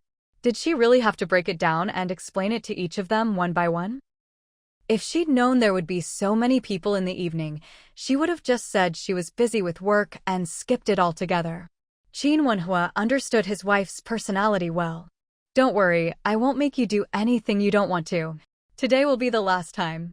Hearing his reassurance, Fu Mingxue couldn't help but raise her eyebrows. All right, I'll remember that. I'm going to wash up. Qin Wenhua nodded. Okay. For the next few days, Fu Mingxue's life was a simple routine. She taught at school during the day, went home at night, and sometimes stopped by the research institute. As for visiting her in-laws, Mother Qin came over a few times to invite Fu Mingxue for dinner, but Fu Mingxue really didn't have the time. She turned down every invitation. Seeing this, Mother Qin stopped asking her to come over for meals. Instead, she would personally make chicken soup or cook a few nutritious dishes and bring them over. Sometimes, she'd just buy some food for Fu Mingxue. This really touched Fu Mingxue. Her mother-in-law was truly wonderful. Military family compound. Mother Fu was counting the days. Her daughter had been gone for more than 10 days now. Wasn't it about time for her to come back? Just then, there was a knock at the door. Mother Fu heard the knock and thought it was the neighbors. She went out to open the door. When she saw a young soldier standing there, she paused for a moment, thinking maybe her daughter or son-in-law had called. She was just about to ask when the young man spoke up, "Auntie, this is your telegram." Mother Fu was stunned. A telegram for her? Did her daughter send her a telegram? "Young man, who's the telegram from?" "I can't read much, could you read it for me?" Rather than finding someone else, she might as well have this young man read it out loud. The messenger double-checked, then opened the telegram. "Auntie, this telegram is from your hometown, Pinko Town. It says that Comrade Fu Mingxue's grandfather has passed away, and you're being asked to go back. The funeral is in 7 days." Mother Fu was shocked. Old man Fu died? That can't be right. How did the Fu family know they were at this military base? And in this hot weather, why wait so long to bury him? Won't the body start to rot? "Thank you, young man, I understand. But we don't have any relatives. Sorry to trouble you to come all this way." The messenger didn't say much more. He just replied, "No need to thank me," and turned to leave. But he handed the telegram back to Mother Fu. Holding the telegram, Mother Fu couldn't help but sneer. The old bastard, serves him right to be dead. But how did they find out she and Mingxue were here? She really couldn't figure it out. "Auntie, I just heard someone died." "Was it a relative of yours?" asked Zhu Xiaohong. Mother Fu didn't think much of her. "What, does your family live by the sea? Why are you so nosy?" Zhu Xiaohong's face flushed with anger and embarrassment after being rebuffed. That damned old woman, she was just asking out of kindness. TCH, what a piece of work. Madame Fu ignored her and closed the door right in her face. Looking at the telegram in her hand, she grew even more furious. They had already cut ties with that family, and yet they still found ways to bother them. Even in death, they wouldn't let them be. Go to the funeral? Not a chance. She originally wanted to take the telegram to the kitchen and burn it in the stove, but after thinking it over, she decided against it. She'd show it to her daughter later so they could see exactly who had sent it. Most importantly, her son-in-law needed to look into how the Fu family had found out where they were stationed. Meanwhile, the Fu family was also counting the days. "Mom, Fu Mingxue and her mother must have received the telegram by now. Why haven't they come back yet?" "The funeral's tomorrow. Could it be that Mingxue really isn't coming back for her own grandfather's funeral? That's her biological grandfather," Yan Hongwei said angrily. Bian Yuqiao chimed in. "Big sister-in-law is right. No matter what, now that he's gone, second sister-in-law and Mingxue should both come back for the funeral. Especially Mingxue, she's a college student, isn't she? Did she just waste all that education?" These words, pouring oil on the fire, made the already furious old Madame Fu even angrier. That wretched girl, heartless little brat. If she dares not come, I'll go make a scene at her place myself. Back when the old man was alive, he'd kept her from causing trouble for those 2 ungrateful brats. Now that he was gone, if those 2 really didn't come back, she'd go raise hell at their place. After all, what did an old woman like her have to be afraid of? Yan Hongwei was secretly delighted. She was just waiting for the old lady to go stir up trouble. Sigh, Mingxue and her mother are really going too far this time. No matter what, Mingxue is still part of our Fu family. Now that her grandfather's gone, the 2 of them aren't even coming back. Truly outrageous. People say the army teaches good values, but look at them, seems like the army didn't teach them well at all. The dead should be respected above all, but this time, they're being downright unfilial. Now that the old man was dead, the funeral would cost a pretty penny. There was no reason the second branch shouldn't chip in. What really made them mad was the house. Su Zifeng, that wretched woman, was just too much. They'd rather leave the house empty than let their family live in it. That house was supposed to belong to the Fu family in the first place. The next day, old man Fu's funeral was held. At first, the neighbors and relatives didn't say much about Fu Mingxue and her mother not coming back. But Yan Hongwei just couldn't keep her mouth shut. She told everyone that Fu Mingxue was living the high life now. She and her mother were enjoying themselves, eating and drinking well, and didn't even bother to come back for her own grandfather's funeral. She completely ruined Fu Mingxue and her mother's reputation, branding them as unfilial. People thought about it and agreed. No matter what, this was Fu Mingxue's own grandfather. How could she not come back for the funeral? The dead should be respected above all. No matter how deep the grudge, it should be set aside at a time like this. How could they still hold such a grudge? Fu Mingxue, of course, had no idea so many people were gossiping about her. She sneezed several times during class. After school, Yan Feng brought her a few packets of medicine. "What's this?" Fu Mingxue asked, puzzled. "It's medicine the class pooled money to buy for you," Yan Feng replied. Fu Mingxue. She was stunned. Why were they buying her medicine out of the blue? Was she sick? How come she didn't know? "What's this medicine for?" Yan Feng said, "It's for treating colds. It's Chinese medicine 3 times a day for 3 days. And that was that." Fu Mingxue was speechless.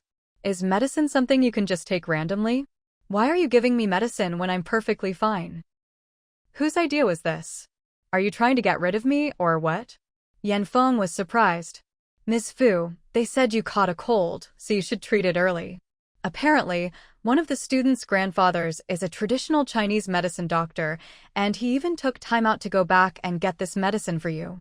He didn't even want to take any money for the medicine, but the classmates insisted on pitching in. Everyone gave 20 cents, and together they raised 8 yuan and 20 cents. Fu Mingxue. She was shocked, she was astonished, she just couldn't understand. "When did I catch a cold? How come I don't even know about it myself?" Yan Feng was a bit surprised to hear this. "Huh, you didn't? They said you kept sneezing during class." Fu Mingxue. "Where did these quacks come from? Sneezing means you have a cold?" And the whole class pooled their money to buy her medicine. She really was going to be killed by their filial piety. At this moment, should she be touched? Or just touched? "I'm not sick, but I'll take the medicine for now." They'd pooled their money to buy it. How could she return it? She took out 8 yuan and 20 cents and handed it to Yan Feng. "Senior Yan, please return this 8 yuan 20 cents to them for me. No matter what, I can't accept them raising money to buy me medicine. Wouldn't that be wrong of me? But their intentions are good and I'm really touched. Please thank them for me, but let's not do this again." Yan Feng hadn't wanted to take the money at first, but when he heard her say wrong, he quickly put it away. "They probably haven't left yet. I'll go return the money to them right now." Fu Mingxue nodded. "All right, sorry to trouble you." Yan Feng shook his head quickly. "Not at all, this is what I should do. I'll get going then." He hurried out. Fu Mingxue looked down at the packets of medicine in her hand, her lips twitching again. She really had to thank them. As for the medicine, she'd just have to take it home for now. When Fu Mingxue got home carrying the medicine, Qin Wenhua immediately caught the smell. He had a particularly sensitive nose, after all. He instantly got nervous. "Honey, what's wrong? Why are you taking medicine?" Fu Mingxue. "Dog nose. I'm not taking medicine. Some classmates pooled their money to buy it for me." Qin Wenhua. He didn't understand a single word. People pooled money to buy medicine? Why would they do that? Seeing his confusion, Fu Mingxue explained the whole story. After listening, Qin Wenhua was completely silent. After a long while, he finally squeezed out a sentence. "Looks like they really like you." Fu Mingxue couldn't help but feel pleased with herself. "Of course. I'm so great. How could they not like me?" Qin Wenhua. Good news, his wife was very popular. Bad news, His wife was too popular. That wasn't exactly good news for him. Honey, wash your hands and let's eat. By the way, about this medicine. Just leave it there. Even if I really had a cold, I wouldn't dare take it. I sneeze a few times and they decide I'm sick, honestly. Fu Mingxue really couldn't accept this kindness. Then give it to me. Qin Wenhua took the medicine packets away. Fu Mingxue didn't care about it anymore. She also had no idea that old man Fu had passed away, since her mother hadn't called her. First, she didn't want to affect her exams. Second, there was really no need. They'd already cut ties, why bother going back? He hadn't been good to them when alive, dead was dead.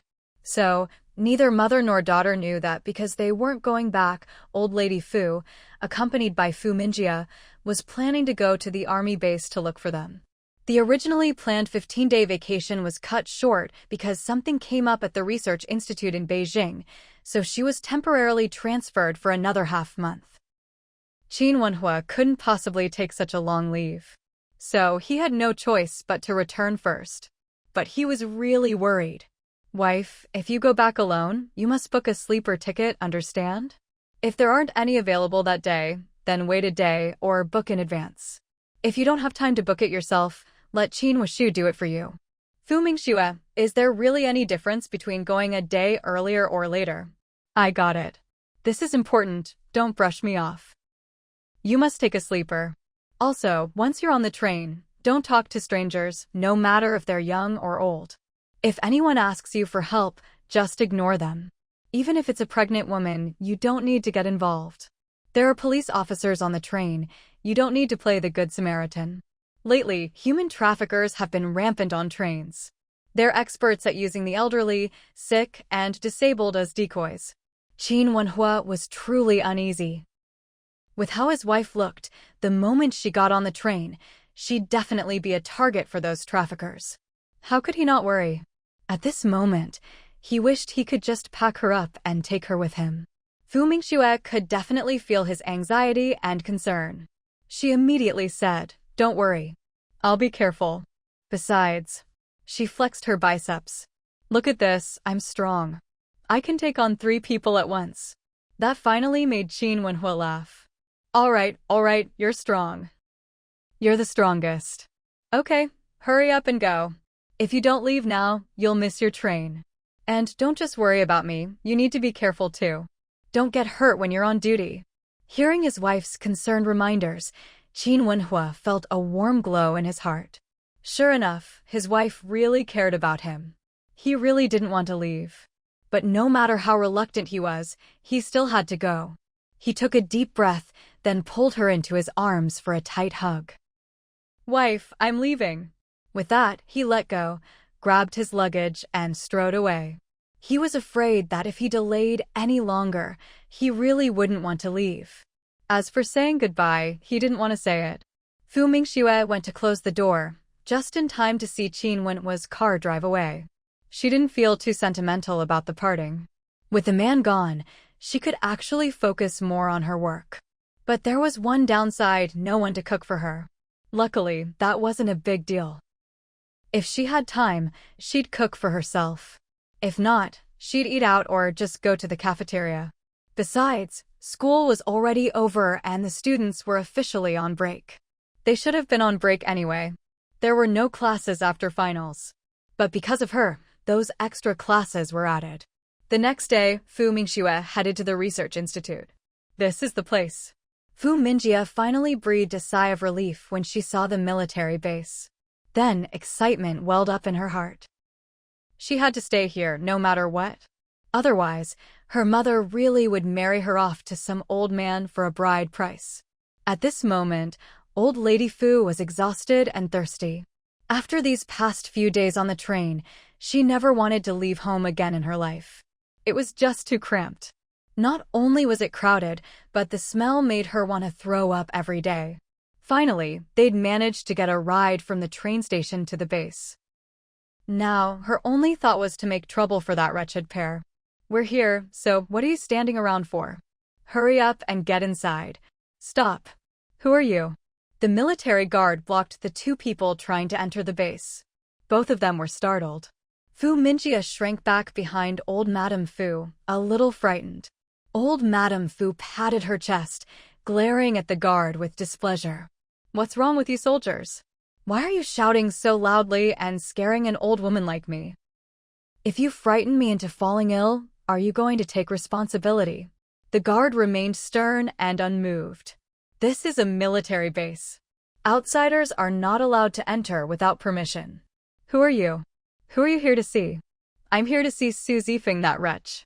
Her own father-in-law passed away, and she didn't even come home for the funeral. Of course I have to come and ask her about it. The guard had never heard of this name. At this moment, Fu Mingjie, who was hiding behind old Madame Fu, poked her head out and quickly said, "Comrade, we're here to see Fu Mingxue. This is Fu Mingxue's paternal grandmother, and I'm her cousin." "Right, Su Zifeng is my grandmother's daughter-in-law, Fu Mingxue's mother and my second aunt. And Qin Wenhua is my cousin's husband. We came from our hometown to see my cousin and her husband." She rattled off a whole string of explanations. The guard didn't know who Su Zifeng was, but how could he not know Qin Wenhua? He was just about to tell them to wait while he went to ask, when a voice spoke up before he could. "You two are Fu Mingxue's grandmother and cousin."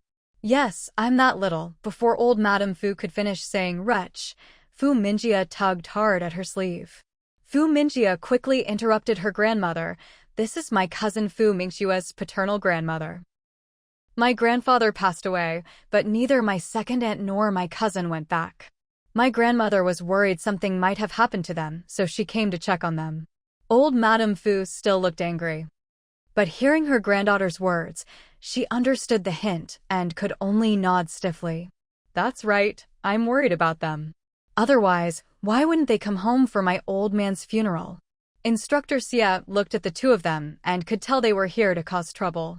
But if he left them here, they probably wouldn't just leave quietly. If they stayed, they were bound to make a scene. That wouldn't be good. So he said, "All right, come with me inside first." Old Madame Fu glared at him with her triangular eyes. "Who are you? Are you my granddaughter's husband's superior?" Instructor Xie replied, "Just come with me first." Fu Mingjie tugged at her grandmother again. "Grandma, let's go in first and talk later." Old Madame Fu could only follow along, looking disgruntled. She was convinced this man must be Qin Wenhua's superior. Instructor Xie didn't take them to the family quarters, but instead led them straight to his own office. "Please wait here for a bit. I've already sent someone to find them. They should be here soon. By the way, Comrade Fu Mingxue is on a work trip, and Qin Wenhua is also out on a mission. Neither of them is currently on base." Old Madame Fu's voice immediately rose. "What? They're both not here? Then why did you let us in? Did they know I was coming and deliberately avoid seeing this old woman?" Instructor Xie: "No, they've both been away from the base for over half a month already. But Fu Mingxue's mother is here. She'll be over in a moment." Fu Mingjie quickly said, "Grandma, it's fine if second aunt is here.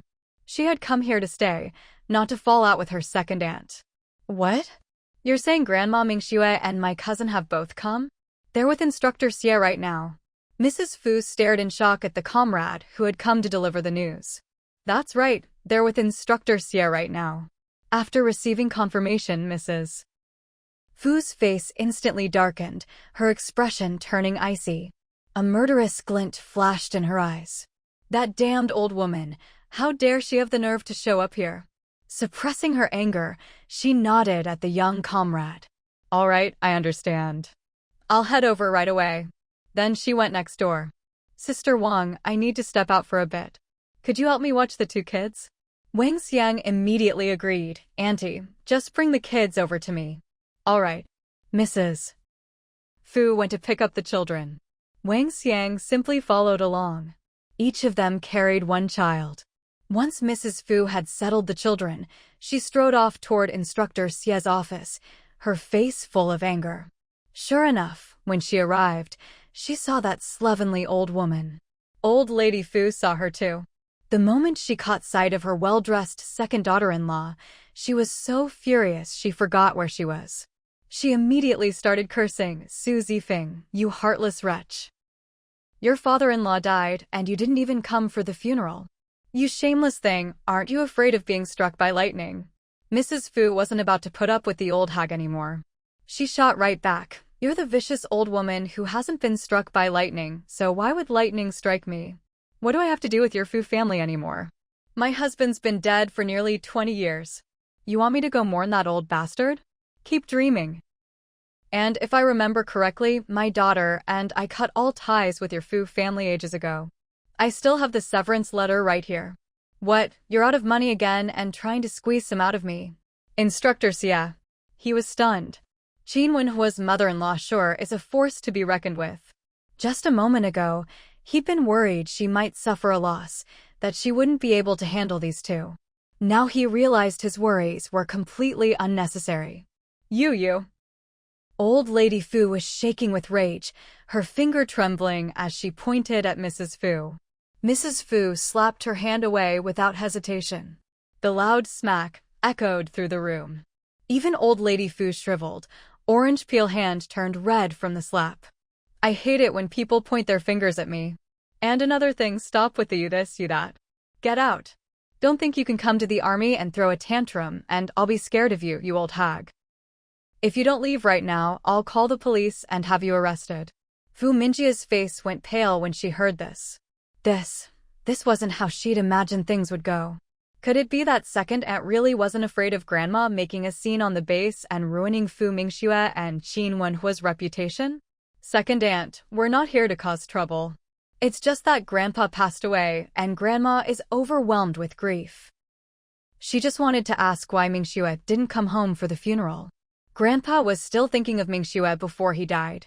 Shut up. That old man thinking of our Mingxue? If he'd had a conscience, he wouldn't have stood by and let the Fu family bully us widows and orphans all these years. Second aunt, the dead deserve respect. No matter what, Grandpa was Mingxue's biological grandfather. Now that he's gone, can't we just let go of the past? Mrs. Fu sneered, you say that so easily, thick-skinned as you are. Don't think I don't know what you're up to. You just want to come here and ruin our reputation. Well, let me tell you, we've got nothing to hide, and we're not afraid of your tricks. Now, get out, immediately. Fu Mingxue's face was a mix of blue and purple, looking absolutely terrible. She truly hadn't expected second aunt to be so shameless, not caring about her reputation at all. Just then, old Madame Fu plopped herself down on the ground and started slapping her thighs. Heavens above, look at this. My daughter-in-law has made it big, and now she doesn't recognize her own family. Her father-in-law died, and not only does she refuse to attend the funeral herself, she's even stopping her own daughter from going. Doesn't the army care about such unfilial people? Instructor Xia looked at the old lady wailing and couldn't help but feel a headache coming on. He was glad he'd brought these two here. Otherwise, if he'd let them make a scene at the army's main gate, the whole unit would probably be gossiping about how Comrade Fu Mingxue was unfilial. Just as he was about to try persuading the old lady, Fu's mother made her move. She strode forward a few steps until she was right in front of old Madame Fu, then let out a cold laugh. You want to make a scene, is that it? Fine, I'll help you get what you want. Let me help you. You, what are you doing? Old Madame Fu saw the look on her face and immediately had a bad feeling. You, what are you doing? She repeated. Fu's mother sneered. Didn't I just say? You want to cause trouble, so I'll help you. You old hag, don't worry. After we make a scene here today, I'll definitely go home. If I don't turn the whole Fu family upside down this time, my surname's not Su. With that, she grabbed old Madame Fu and started dragging her outside. She was incredibly strong. Dragging old Madame Fu was no problem at all. As she dragged her, she shouted at the top of her lungs, "Come and see, everyone. This wicked old woman, back when my husband had just died, bullied us orphans and widows. She not only snatched away the little bit of pension money we had, but also forced me to give her 5 yuan every month. Otherwise, she threatened to kill my daughter, who was only 5 at the time. She has 3 sons, all still alive, but she insisted on bullying us orphans and widows. Now she can't stand to see us living a good life, so she's come to the army to make trouble again. After cutting ties with us, she still wants a widow who's been alone for over 10 years to go back and mourn for her husband. Come and look at this wicked old woman's vicious face. Today, she's determined to ruin us, but that's fine, we have nothing to hide. Let everyone see the truth. Mother Qin understood one thing: as long as you're willing to risk it all, shameless people can't use your reputation against you. Now, her daughter was grown up, so she could let go completely. Let me go. Old Madame Fu struggled, but she was no match for Fu's mother's strength. Fu Mingxue, realizing what was happening, hurried forward. Second aunt, don't do this. Grandma's old, she can't take this kind of torment. Can't take it? Didn't she come here just to cause trouble? Don't worry, I won't let a single member of the Fu family off the hook. And you don't even think about getting anything from me. Instructor Xia now had a splitting headache. Just as he was about to speak, he saw Qin Wenhua had actually come back. When Instructor Xia saw Qin Wenhua, his eyes lit up. Qin Wenhua's timing couldn't have been better. Mom, what's going on? As soon as Qin Wenhua spoke, everyone's eyes turned to him. Mother Fu was a bit stunned to see her son-in-law. Why was he back now? Should she keep making a scene? Or keep making a scene? With outsiders, she had no scruples and could let loose. But with her son-in-law present, she was a bit more restrained. When Fu Mingxue saw Qin Wenhua, her eyes lit up with excitement. Big sis, brother-in-law. The moment Mother Fu heard that affected, saccharine voice, she instantly felt sick to her stomach. You really have no shame. Our family cut ties with yours a long time ago. What are you doing calling him your brother-in-law? Mom, don't get upset. Since they've come here to make trouble at the base, let me handle this. Fortunately, he'd arrived just in time. Otherwise, his mother-in-law would have been bullied. Besides, he needed to settle this quickly. He had a mission to head out on soon. Mother Fu wanted to say it wasn't necessary, but when she met her son-in-law's gaze, she could only let go. The old Mrs. Fu, finally freed, was about to open her mouth and start wailing. But Qin Wenhua's voice cut in first. Someone, take these two away. As soon as he gave the order, 2 soldiers immediately stepped forward. What are you trying to do? Take them away. Qin Wenhua wasn't about to waste time lecturing them or trying to reason with them. The 2 soldiers promptly escorted the pair away. Qin Wenhua followed after them. Instructor Xia. Mother Fu. Wow, is her son-in-law always this forceful? Would this have a bad effect on him? Perhaps seeing her worry, Instructor Xia stepped up to reassure her. Auntie, don't worry. Qin Wenhua knows what he's doing. All right, I understand. Mother Fu, remembering her earlier behavior, felt a bit embarrassed. Sorry, I lost my composure just now. Instructor Xia immediately said, it's fine, don't worry about it. I'll head back now, the 2 kids are at home. Mother Fu returned to the family housing area. She realized she had been a bit impulsive earlier. Luckily, the family housing was a bit of a distance from Instructor Xia's place, so not many people were around. No one from the housing area had seen or heard her dragging and scolding people. When she got home, she expected to see her daughter, but there was no sign of her. Had her daughter not come back? Or had she gone straight to the factory? She decided not to worry about it for now and went next door to bring the 2 kids back. Qin Wenhua returned 2 hours later. When Mother Fu saw him, she hurried over to ask, Wenhua, those 2? Mom, I put them on the train. Don't worry, they won't be coming back. And no one else from the Fu family will show up either. What? You sent them away? How did you get them to agree to leave? Mother Fu was shocked. Knowing that old woman, there's no way she'd leave so easily. She'd definitely want to make a huge scene. I just mentioned her eldest son and eldest grandson. As for the younger one, as long as the old lady was willing to leave, the younger one had no choice but to go too. Mother Fu. Her son-in-law was this capable? But she had to admit, this was the right move. That old woman treasured her eldest son and grandson more than anything. If anything happened to them, she'd risk her life for them. They were her everything. Mom, Mingxue will be in Beijing for a while. probably about half a month. She has work at the research institute there. I have to head out on a mission today and might be gone for quite a while. I'll have to trouble you to look after the kids at home. Mother Fu had wanted to ask what kind of leverage her son-in-law had over that father and son.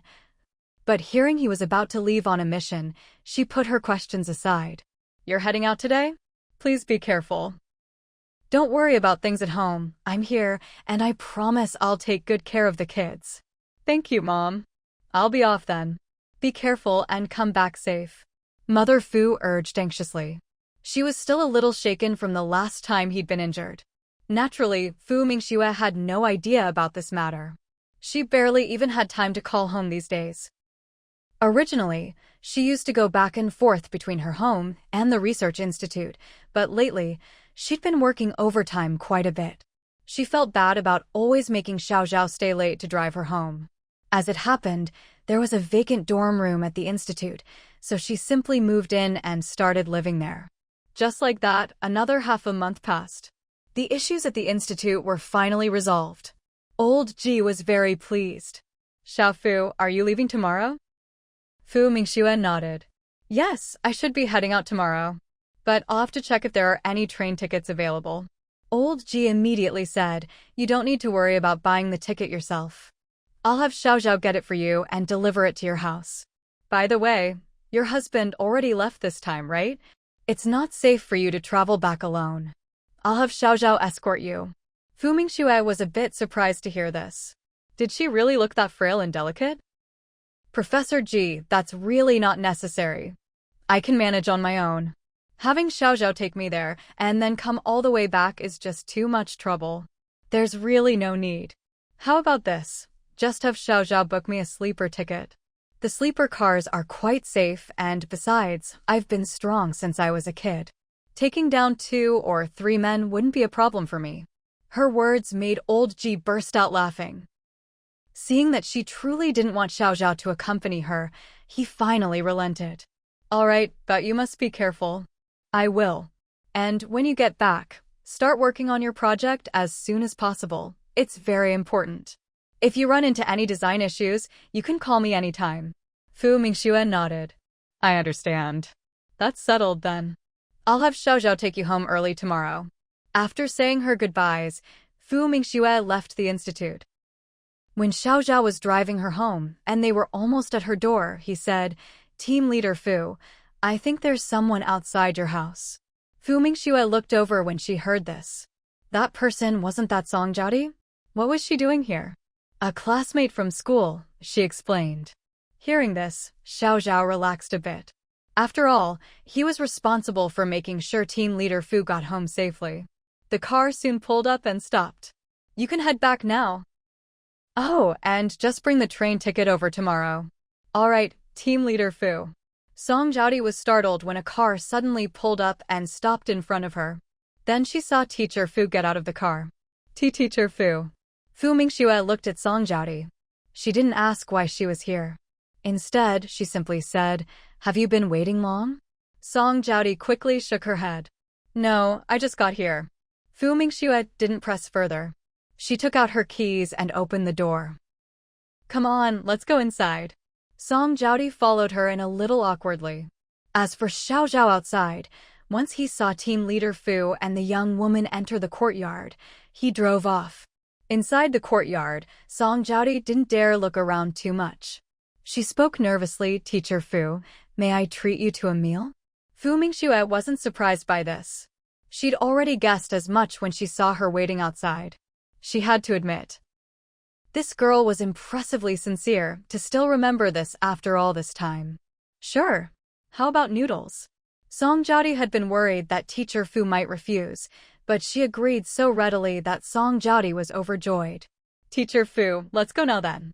Fu Mingxue said, Give me 5 minutes to change clothes. Just as Fu Mingxue went inside to change her clothes, Mother Qin happened to arrive. She was surprised to see that the front door wasn't closed, but left half open. Why didn't Mingxue even close the door? She walked in.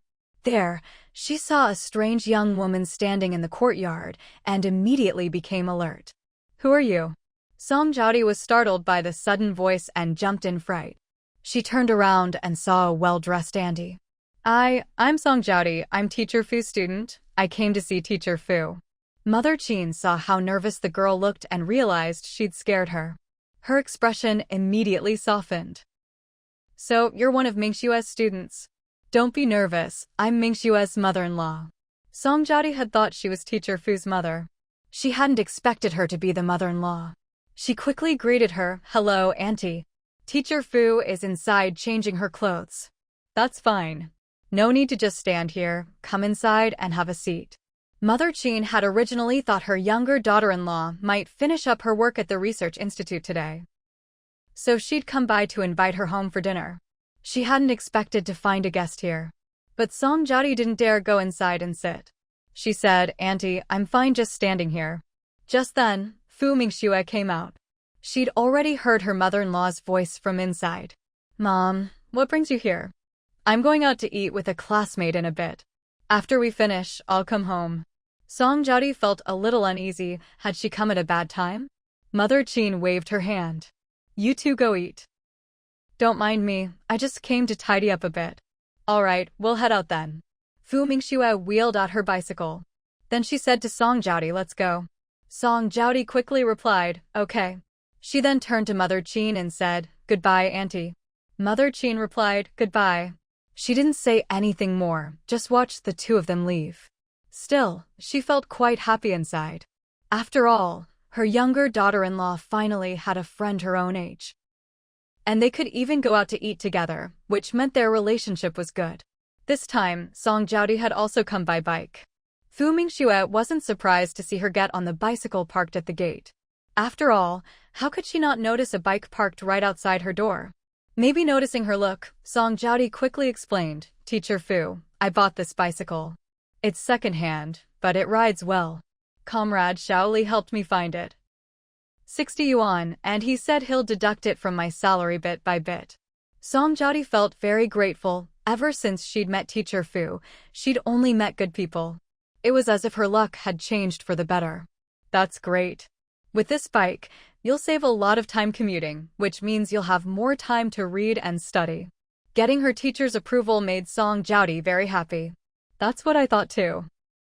Although she was used to hardship, being able to save time and study more was something she was glad to do. "There's a noodle shop up ahead that's quite good. Let's go there for lunch," Fu Mingxue said. She couldn't let her student treat her to a much more expensive meal than last time. "Okay," Song Jiaodi agreed, unfamiliar with the area. She naturally followed her teacher's lead. She only knew where Teacher Fu lived because she'd been here once before. The two of them went to the noodle shop and had a bowl of noodles together. Afterwards, Song Jiaodi left, feeling glad she'd come today. Otherwise, she would have kept owing this meal. After all, Teacher Fu was leaving tomorrow. When Fu Mingxue got home, Mother Qin had already returned. After thinking it over, she decided to make a trip to the Qin house. After all, she was leaving tomorrow. She ought to say goodbye to the Qin family. So, she rode her bicycle over to the Qin house. They were still eating dinner when she arrived. Mother Qin saw Fu Mingxue come in and quickly called out, "Mingxue, come have some more to eat." "Mom, it's fine, you all go ahead. I've already eaten. I'll just go upstairs for a bit." Qin Wenhua's room was still kept as it was. "All right, go on up then." The Qin family usually ate pretty quickly. Half an hour later, Fu Mingxue came back downstairs. "Grandpa, Grandma, Mom, Dad, I'll probably have to head back tomorrow." "So soon? Why not stay another day? You've been in Beijing for over a month, but you've been busy with classes or working overtime every single day. You haven't had a single day to rest. Why not take tomorrow off and rest up? We can even go shopping and buy you some things to take back." "Mom, work is busy over there. I really need to get back. There's nothing much to do on the train, so I can just rest then." Mother Qin immediately said, "How is resting on the train the same? Even if you have a sleeper, you can't really sleep well. By the way, did you get your ticket yet? Xiao Xiao is helping me buy it. It should be sorted. At this time of year, train tickets shouldn't be hard to get." Seeing that the ticket was already taken care of, Mother Qin didn't press further. Luckily, she'd already bought some things earlier. "Mingxue, wait a moment. I bought some things for you to take back. With that, she went to another room. Father Qin asked Fu Mingxue a few questions about her work and reminded her not to tire herself out so much. She should balance work and rest. Gao Lan just listened quietly from the side. She couldn't find a way to join the conversation. Watching her father-in-law's concerned expression, she couldn't help but feel a little sour inside. After all, her father-in-law was always stern and serious, never as gentle as he was today. In fact, kind and amiable was more like it. Even at her own wedding a few days ago, he hadn't cracked a smile. But now he was laughing heartily and showing so much care for Fu Mingxue, something she'd never experienced herself. It was true, people really do show completely different faces to those they like and those they don't. Even the two elders were the same. Their smiles at this moment were especially warm. At that moment, Mother Qin came back, carrying a large bundle. Mingxue, here are some clothes for the two kids and 2 sets for your in-laws. Oh, and these 2 sets are for you. I also bought some formula, since it's easier to get it here. Father Qin looked at the big bundle and couldn't help saying, isn't this a bit much? Won't it just make things harder for Mingxue? Why not just mail it? Mother Qin shot him a look. You think I haven't thought of that? Wenhua is away on assignment, and Mingxue will be busy with work when she gets back. When will she have time to pick up a package? I checked, it's not that heavy. Mingxue can manage. Tomorrow, we'll take her to the train station and help her carry everything onto the train so she won't be too tired. Qin Wenza immediately said, Mom, I'll take my sister-in-law to the station tomorrow. Gao Lan glanced up at him when she heard this, but didn't say anything. Still, she couldn't help but think. Between the eldest brother and the sister-in-law, maybe it's better to avoid any hint of impropriety. Of course, she'd never say that out loud. If she did, the whole Qin family would probably think she was being petty. Seeing this, Fu Mingxue said directly, no need, Xiaozhao will take me to the train station tomorrow. I'll carry these things myself, there's no need to mail them. But really, thank you, Mom. Mother Qin was very happy. She gave her younger daughter-in-law a playful glare. We're all family, what are you thanking me for? Oh, and here, take this money too. She handed over a thick wad of cash she had prepared. Fu Mingxue didn't stand on ceremony and accepted it sweetly. Thank you, Mom. Gao Lan's eyes widened. There had to be at least 1,000 yuan in that stack, right? She'd thought her sister-in-law would at least politely refuse when their mother-in-law handed over the money, but to her surprise, she just took it. Dad, Mom, I'll be heading out now. It wasn't that she didn't want to stay and chat longer, she just didn't have the time. She still had to make a trip to FAW. Oh, and there's no need for you all to see me off tomorrow. I haven't even checked what time my train ticket is for. Anyway, don't worry about me. I'll call you when I arrive. All right, just be careful. Just as Fu Mingxue was about to leave, someone walked in. Big sis, what happened to you? Fu Mingxue called out, drawing the Qin family's attention to the newcomer. It was Qin whinnying, her arm in a sling, her face covered with bruises. Mother Qin cried out in alarm, whinnying, what happened to your arm? It's nothing serious, just got hit by some fallen branches while rescuing people, Qin whinnying replied, unconcerned about her injuries. To her, it really was just a minor wound. She turned her gaze to Fu Mingxue. You're leaving? Fu Mingxue nodded. Yes, I was about to go, but since you're back, I'll stay a bit longer. Are you all right? It's nothing much. Just means I have to take a break from work for a while. That, to Qin whinnying, was the real disaster. She hated taking time off. Especially, her eyes swept around the room, pausing for 2 seconds on Gao Lan's face before shifting back to her younger sister-in-law, Fu Mingxue. She definitely preferred the one in front of her. You're heading back tomorrow, right? How about I take you? I could stay at your place for a few days. Fu Mingxue was about to agree. But Mother Qin spoke up first, you're injured. What are you doing going to Mingxue's place? You want your in-laws to take care of you. Qin whinnying was speechless at her mother's words. She lifted her injured arm. Miss Xing, it's just a minor injury, not a disability. How could you say, take care of, so easily? If the army hadn't forced her to take leave, she wouldn't have come home at all. Clearly, She needed to get her own place. Mother Qin glared at her. No way, you're not going. Your in-laws are already busy with 2 kids. If you go, and with an injury no less, won't they have to worry about cooking for you every day? Just stay home and rest, you're not going anywhere. Qin whinnying. She knew she shouldn't have come back. Even staying in the dorm would be better than being at home. Mingxue, do you have a spare room at your place? Maybe I could stay with you. Fu Mingxue could tell her sister-in-law really didn't want to stay at home. Yes, I do. Mother Qin spoke up again. Mingxue, don't listen to her. She's injured, she needs to stay home. Otherwise, who knows when she'll recover. She looked at her daughter's bruised face. Would it leave scars? You're a pilot. How did you get hurt rescuing people? There's been heavy rain in H province, right? I went to deliver supplies and then helped with flood relief. Getting hurt while saving people isn't that unusual, is it? Mother Qin didn't buy it. How could a pilot end up doing flood relief? Didn't the plane need to be flown back? It wasn't just Mother Qin who didn't believe it, Father Qin didn't believe it either. However, he didn't ask any questions. He simply said, all right, as long as you're back safe. You haven't eaten yet, have you? Hurry up and eat something first. Qin whinnying grinned. Dad, you're the one who cares about me. Unlike Mom, who just keeps asking questions and doesn't even care if her daughter's hungry. Mother Qin. This ungrateful child. Doesn't she care about her health even more? I'll go ask Aunt Lee to make you a bowl of noodles. Okay, Qin whinnying replied cheerfully. She wasn't picky about food. In this regard, her younger brother and Qin Wenhua were quite similar. She turned to her sister-in-law, Fu Mingxue. Don't leave yet, wait for me a bit. I have something to talk to you about. I'm going upstairs to shower and tidy up first. The moment Mother Qin heard she wanted to shower, she got anxious. Your arm is still injured, and your face too. Why are you taking a shower?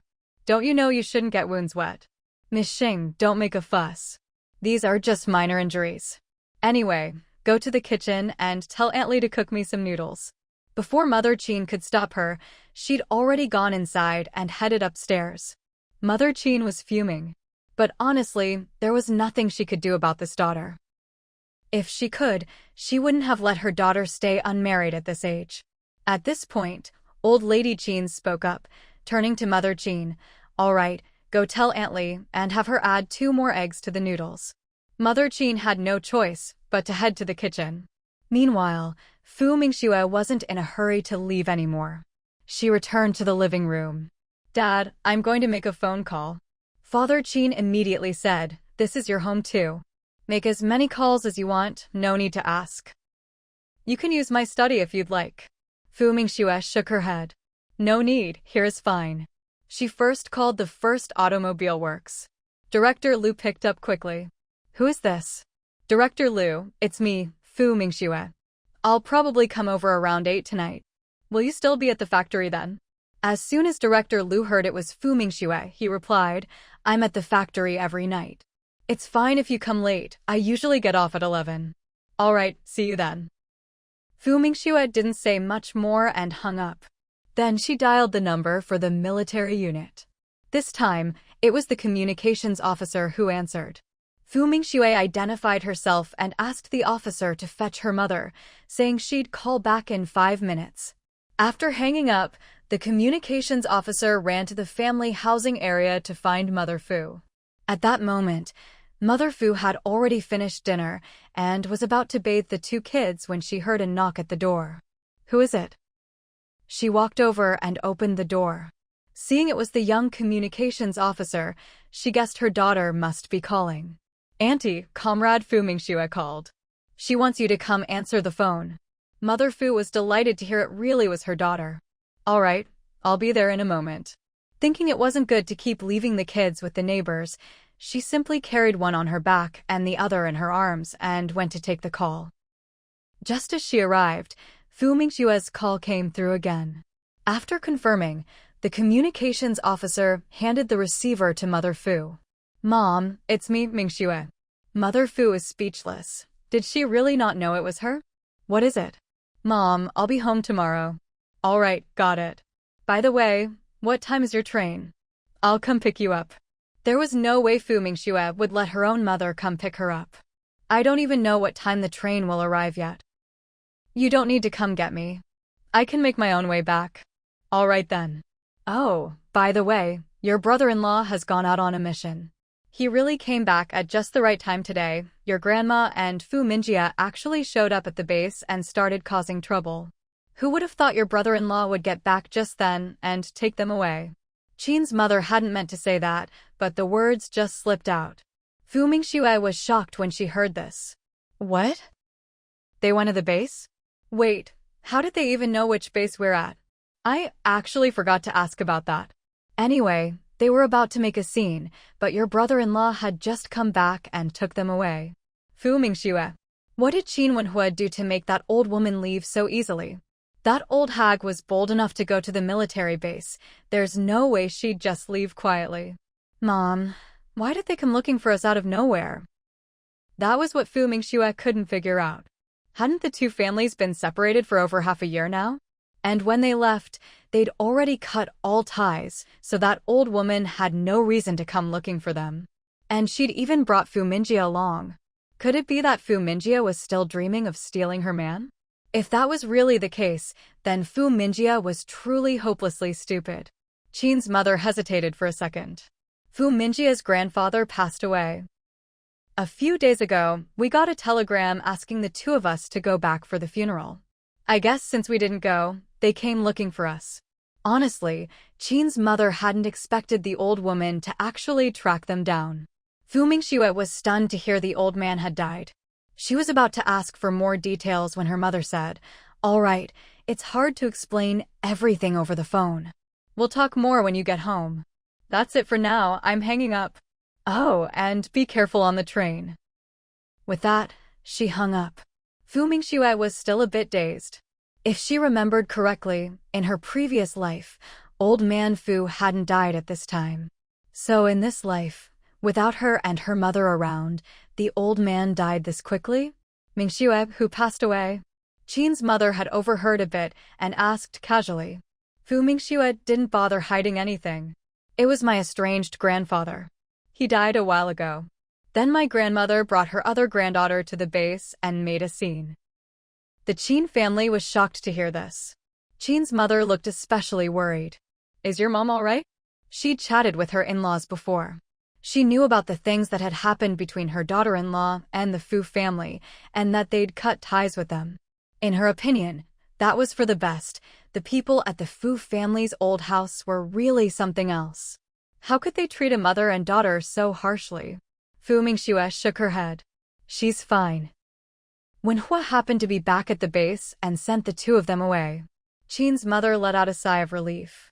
Good, as long as they're gone. She trusted her youngest son to handle things. Gaolan had been quietly listening the whole time. She was a bit confused. Was her sister-in-law really on such bad terms with her own family? But no matter how bad things were, shouldn't she go back for her grandfather's funeral?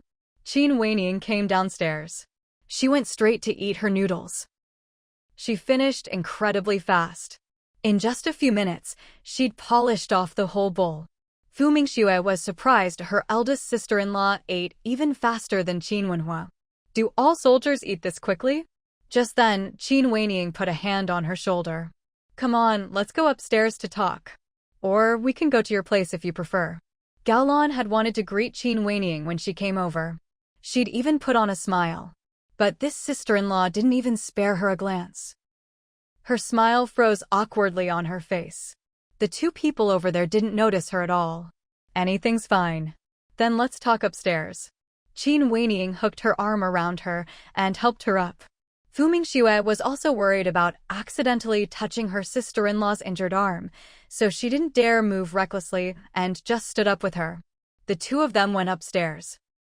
Fu Mingxue thought her sister-in-law was taking her to the study, but to her surprise, they ended up in Qin Weining's bedroom instead. This was actually Fu Mingxue's first time entering Qin Weining's room. The decor was very cozy, and the room was quite spacious with its own private bathroom. For people in this era, a house like this was the height of luxury. After all, it was rare for homes to have their own bathrooms. Sit wherever you like. Big sis, what's up? That big sis made Qin Wenying beam with delight. She really liked hearing it. After all, Qin Wenhua had never called her sis, he always used her full name. Do you know anyone who speaks Russian? Fu Mingxue was taken aback when she heard this. Russian? What for? I have a book about engines here, but it's in Russian. If you have a friend who knows Russian, maybe you could ask them to translate it for you. Fu Mingxue was surprised. A book about engines? Her interest was instantly piqued. Let me see it.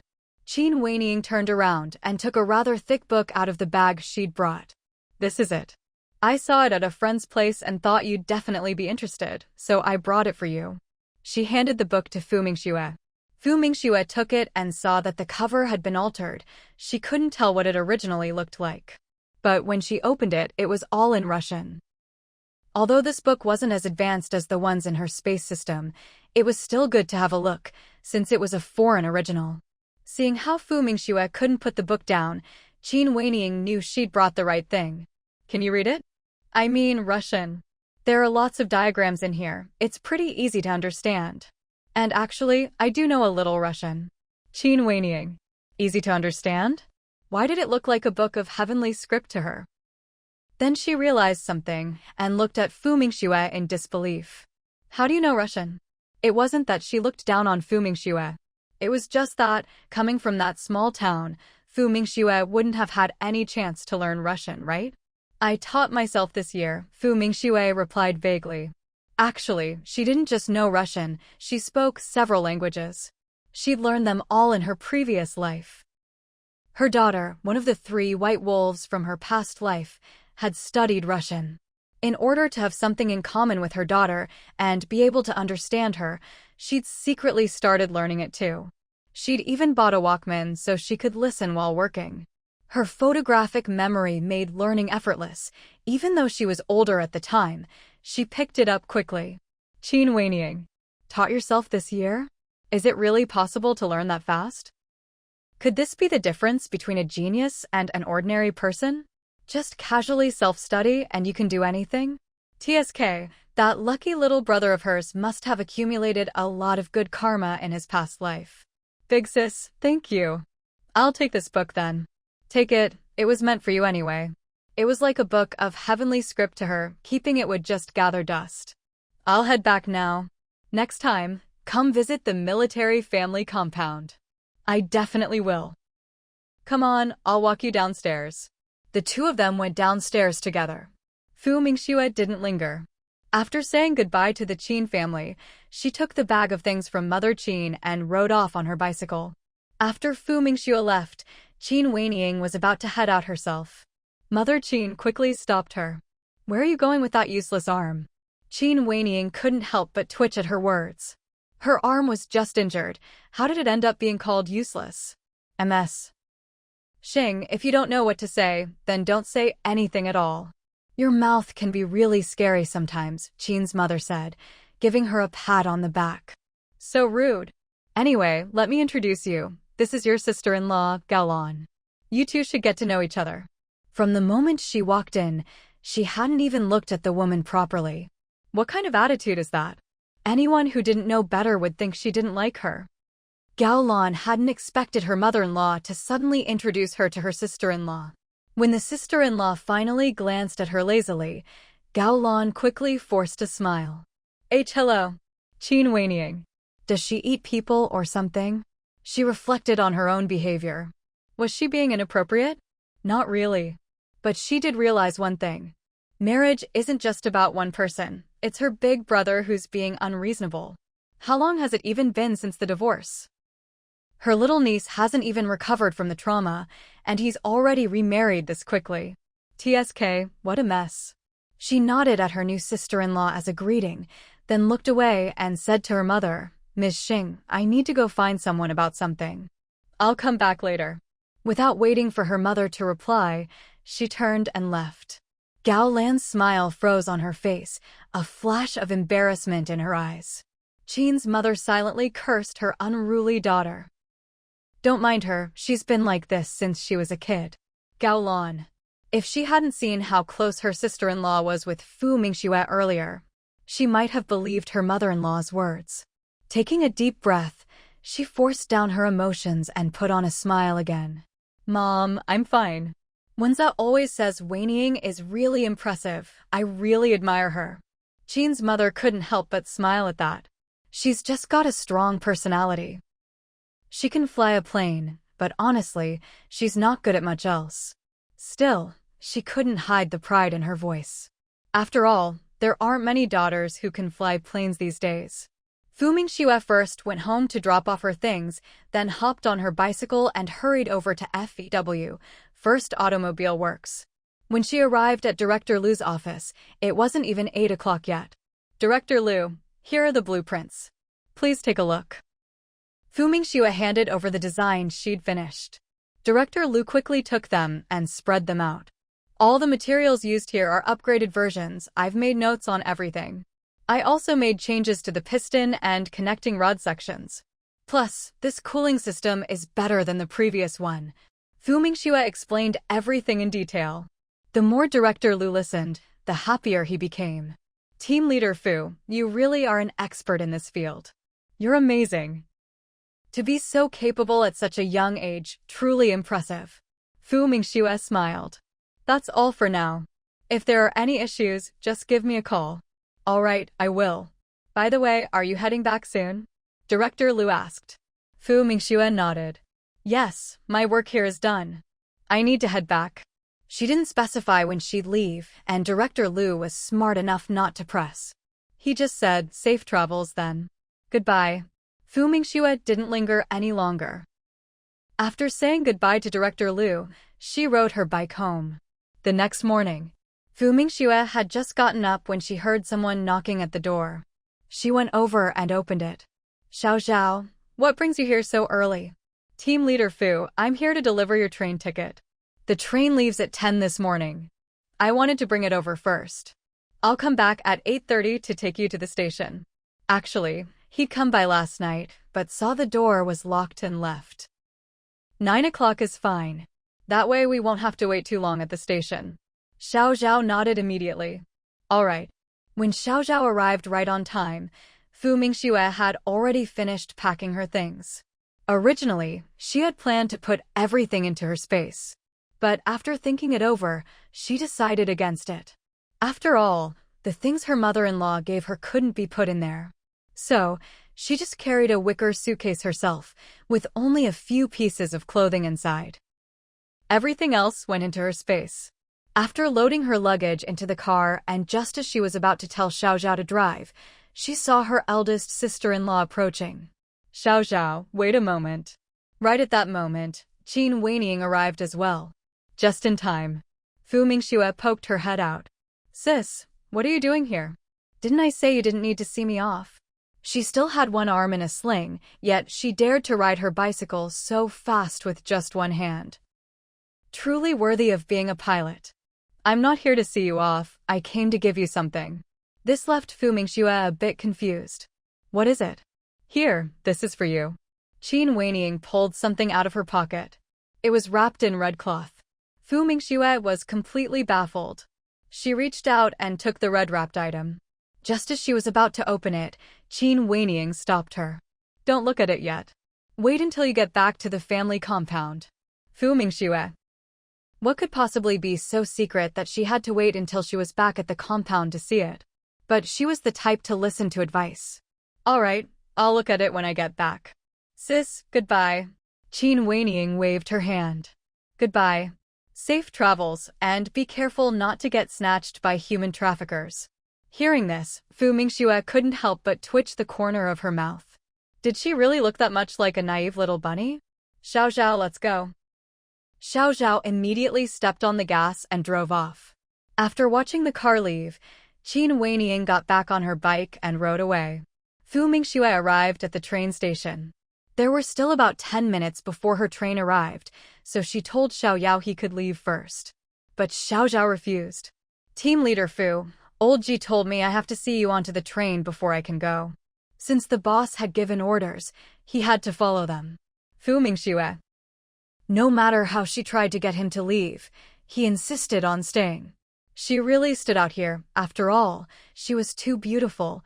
Her skin was so fair it almost seemed to glow. Her clothes were clean and smart. One look and you could tell she wasn't from a poor family. And train stations were crawling with pickpockets. They quickly set their sights on Mingxue, who looked just like a naive, rich young lady. Someone immediately made a move on her. But the very first one to try was the first to fall. Because Xiao Zhao caught him on the spot. "What do you think you're doing?" Xiao Zhao's face was stern, his gaze sharp.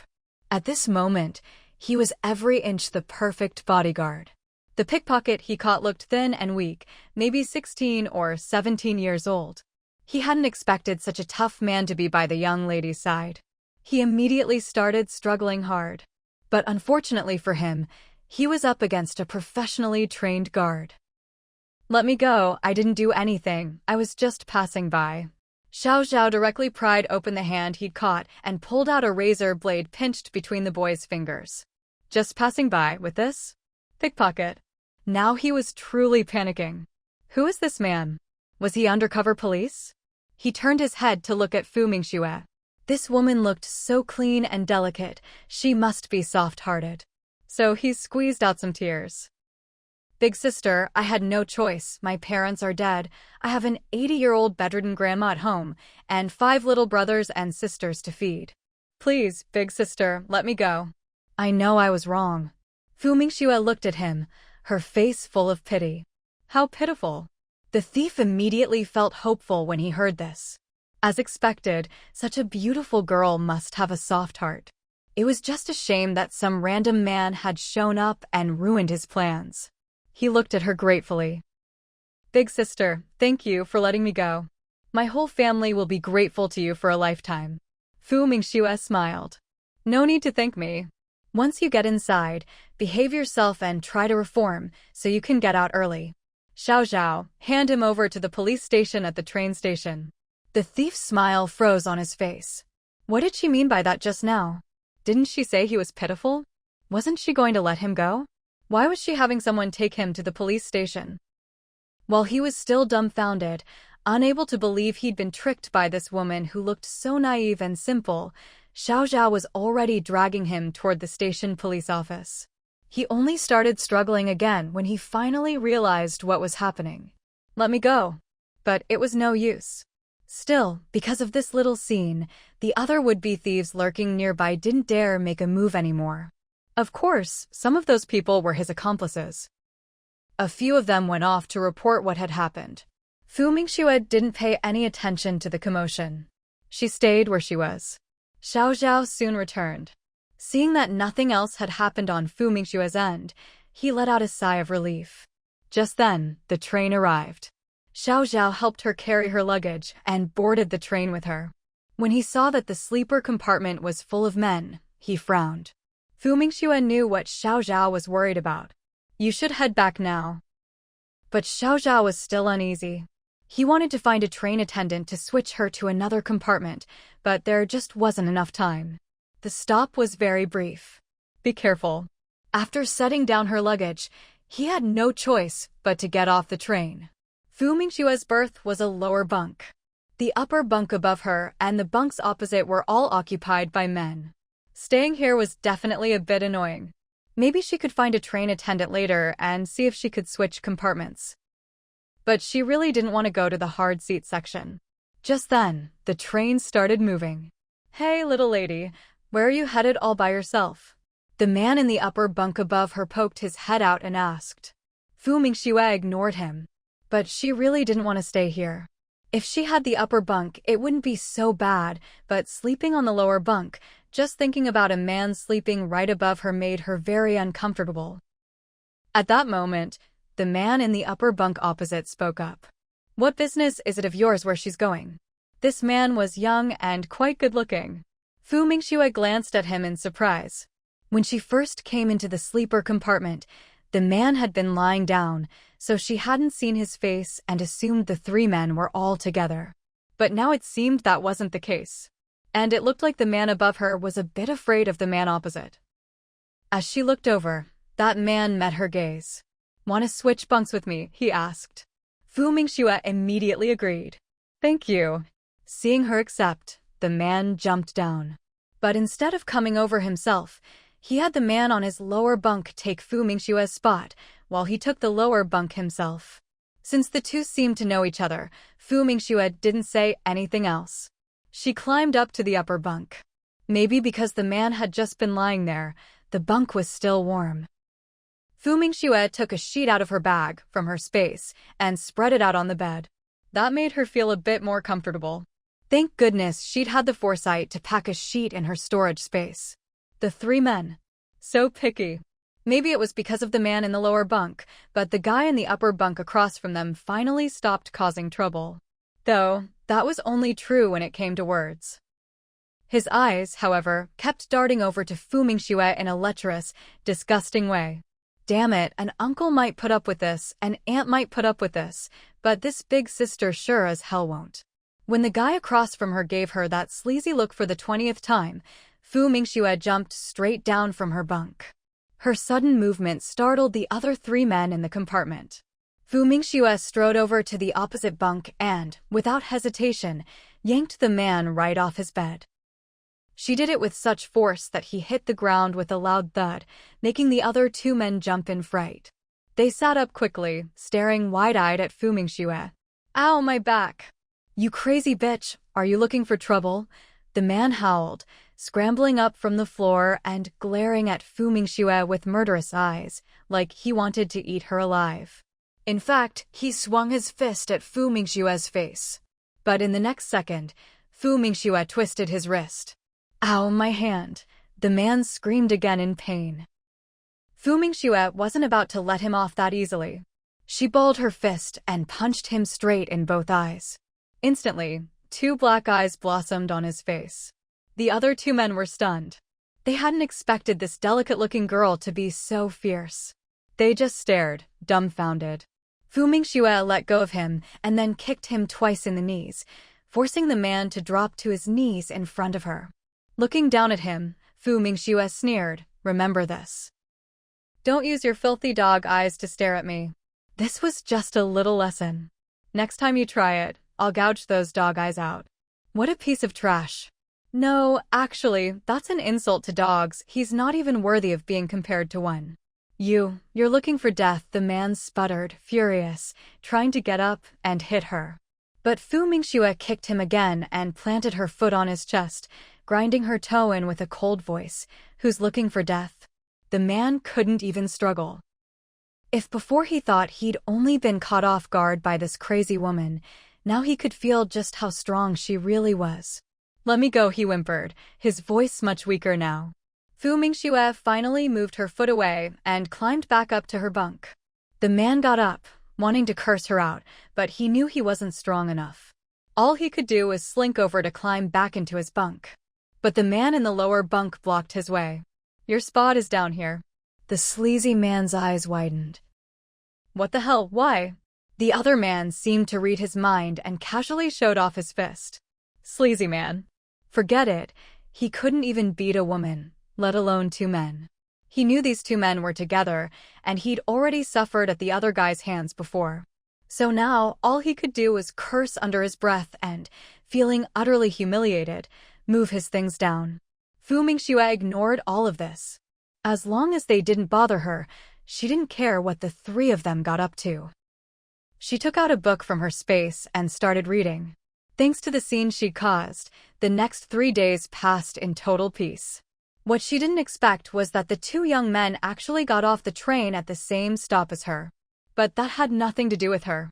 Just as she was wondering how to get home, a voice suddenly called out, "Mingxue, over here." Fu Mingxue looked over in the direction of that familiar voice. She felt a mix of surprise and helplessness. Then, carrying her own luggage, she quickly walked over. "Mom, didn't I tell you not to come? Why are you here again?" Mother Fu glared at her, clearly annoyed.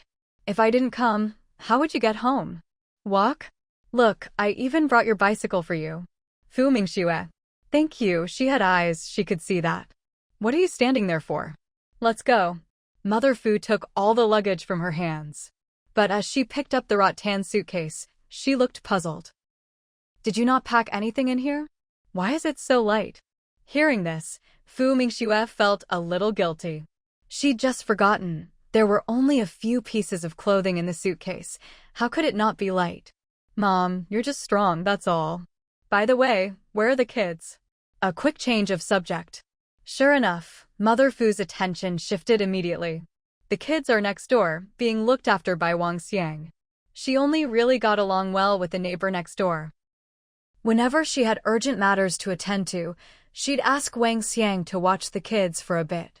Wang Xiang was a good person, easy to get along with. The mother and daughter walked over to the tricycle. Fu Mingxue first took down her bicycle.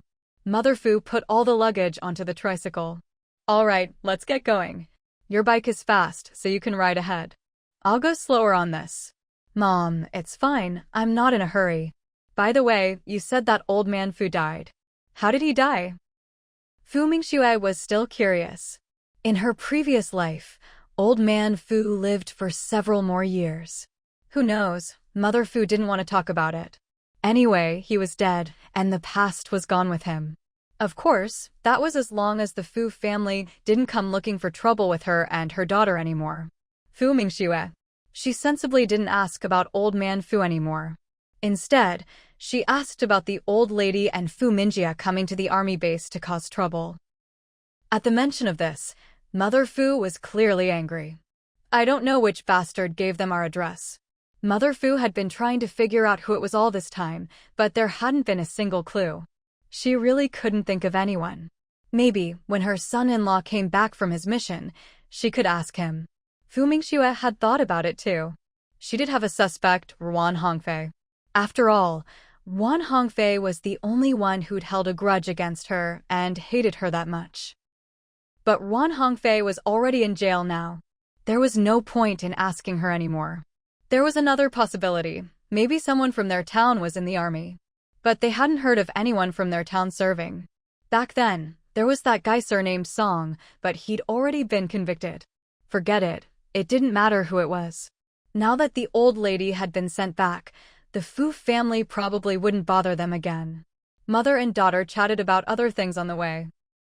By the time they got home, it was already evening. Wang Xiang from next door heard the commotion and quickly came out.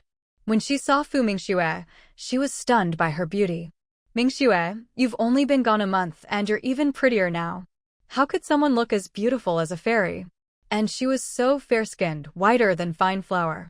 Fu Mingxue smiled radiantly. Sister Wang, I love hearing you praise me. Feel free to compliment me more. Wang Xiang was taken aback by her words. Mother Fu just rolled her eyes at her daughter. Even if you're pretty, you can't be so shameless, can you? All right, hurry up and bring the kids inside. Sigh, Mom, you go hold them. I'm all sweaty and smelly, I need to shower first. Fu Mingxue felt like she was practically marinated in her own sweat. She really couldn't stand it anymore. So, without waiting for her mother to say anything else, she hurried home to take a shower. Her mother pushed the tricycle back into the yard first, then came back to carry the two kids home. Dabao, Xiaobao, you two play by yourselves for a bit. Grandma's going to make dinner. The two kids nodded quickly, but kept peeking inside. They'd just heard their mom come back. Where did Mom go? Seeing their eager little faces, Grandma said, you two play for a while. Your mom is taking a shower. She'll come out when she's done. With that, she went into the small kitchen. The two little ones could walk well by now. They waited in the yard. Luckily, it was already evening, so the sun wasn't too strong. Half an hour later, Fu Mingxue finally came out. When she saw the two kids, she quickly squatted down and opened her arms. Babies, come give Mommy a hug. Little Kiki was the first to run over, happily shouting, Mommy, Mommy. Fu Mingxue adored her little girl. She scooped up the little dumpling and planted kisses all over her chubby cheeks, making the little one giggle uncontrollably. Mommy, Mommy, Kiki missed you. That soft, sweet voice melted Fu Mingxue's heart. Heavens, how could a child be this adorable?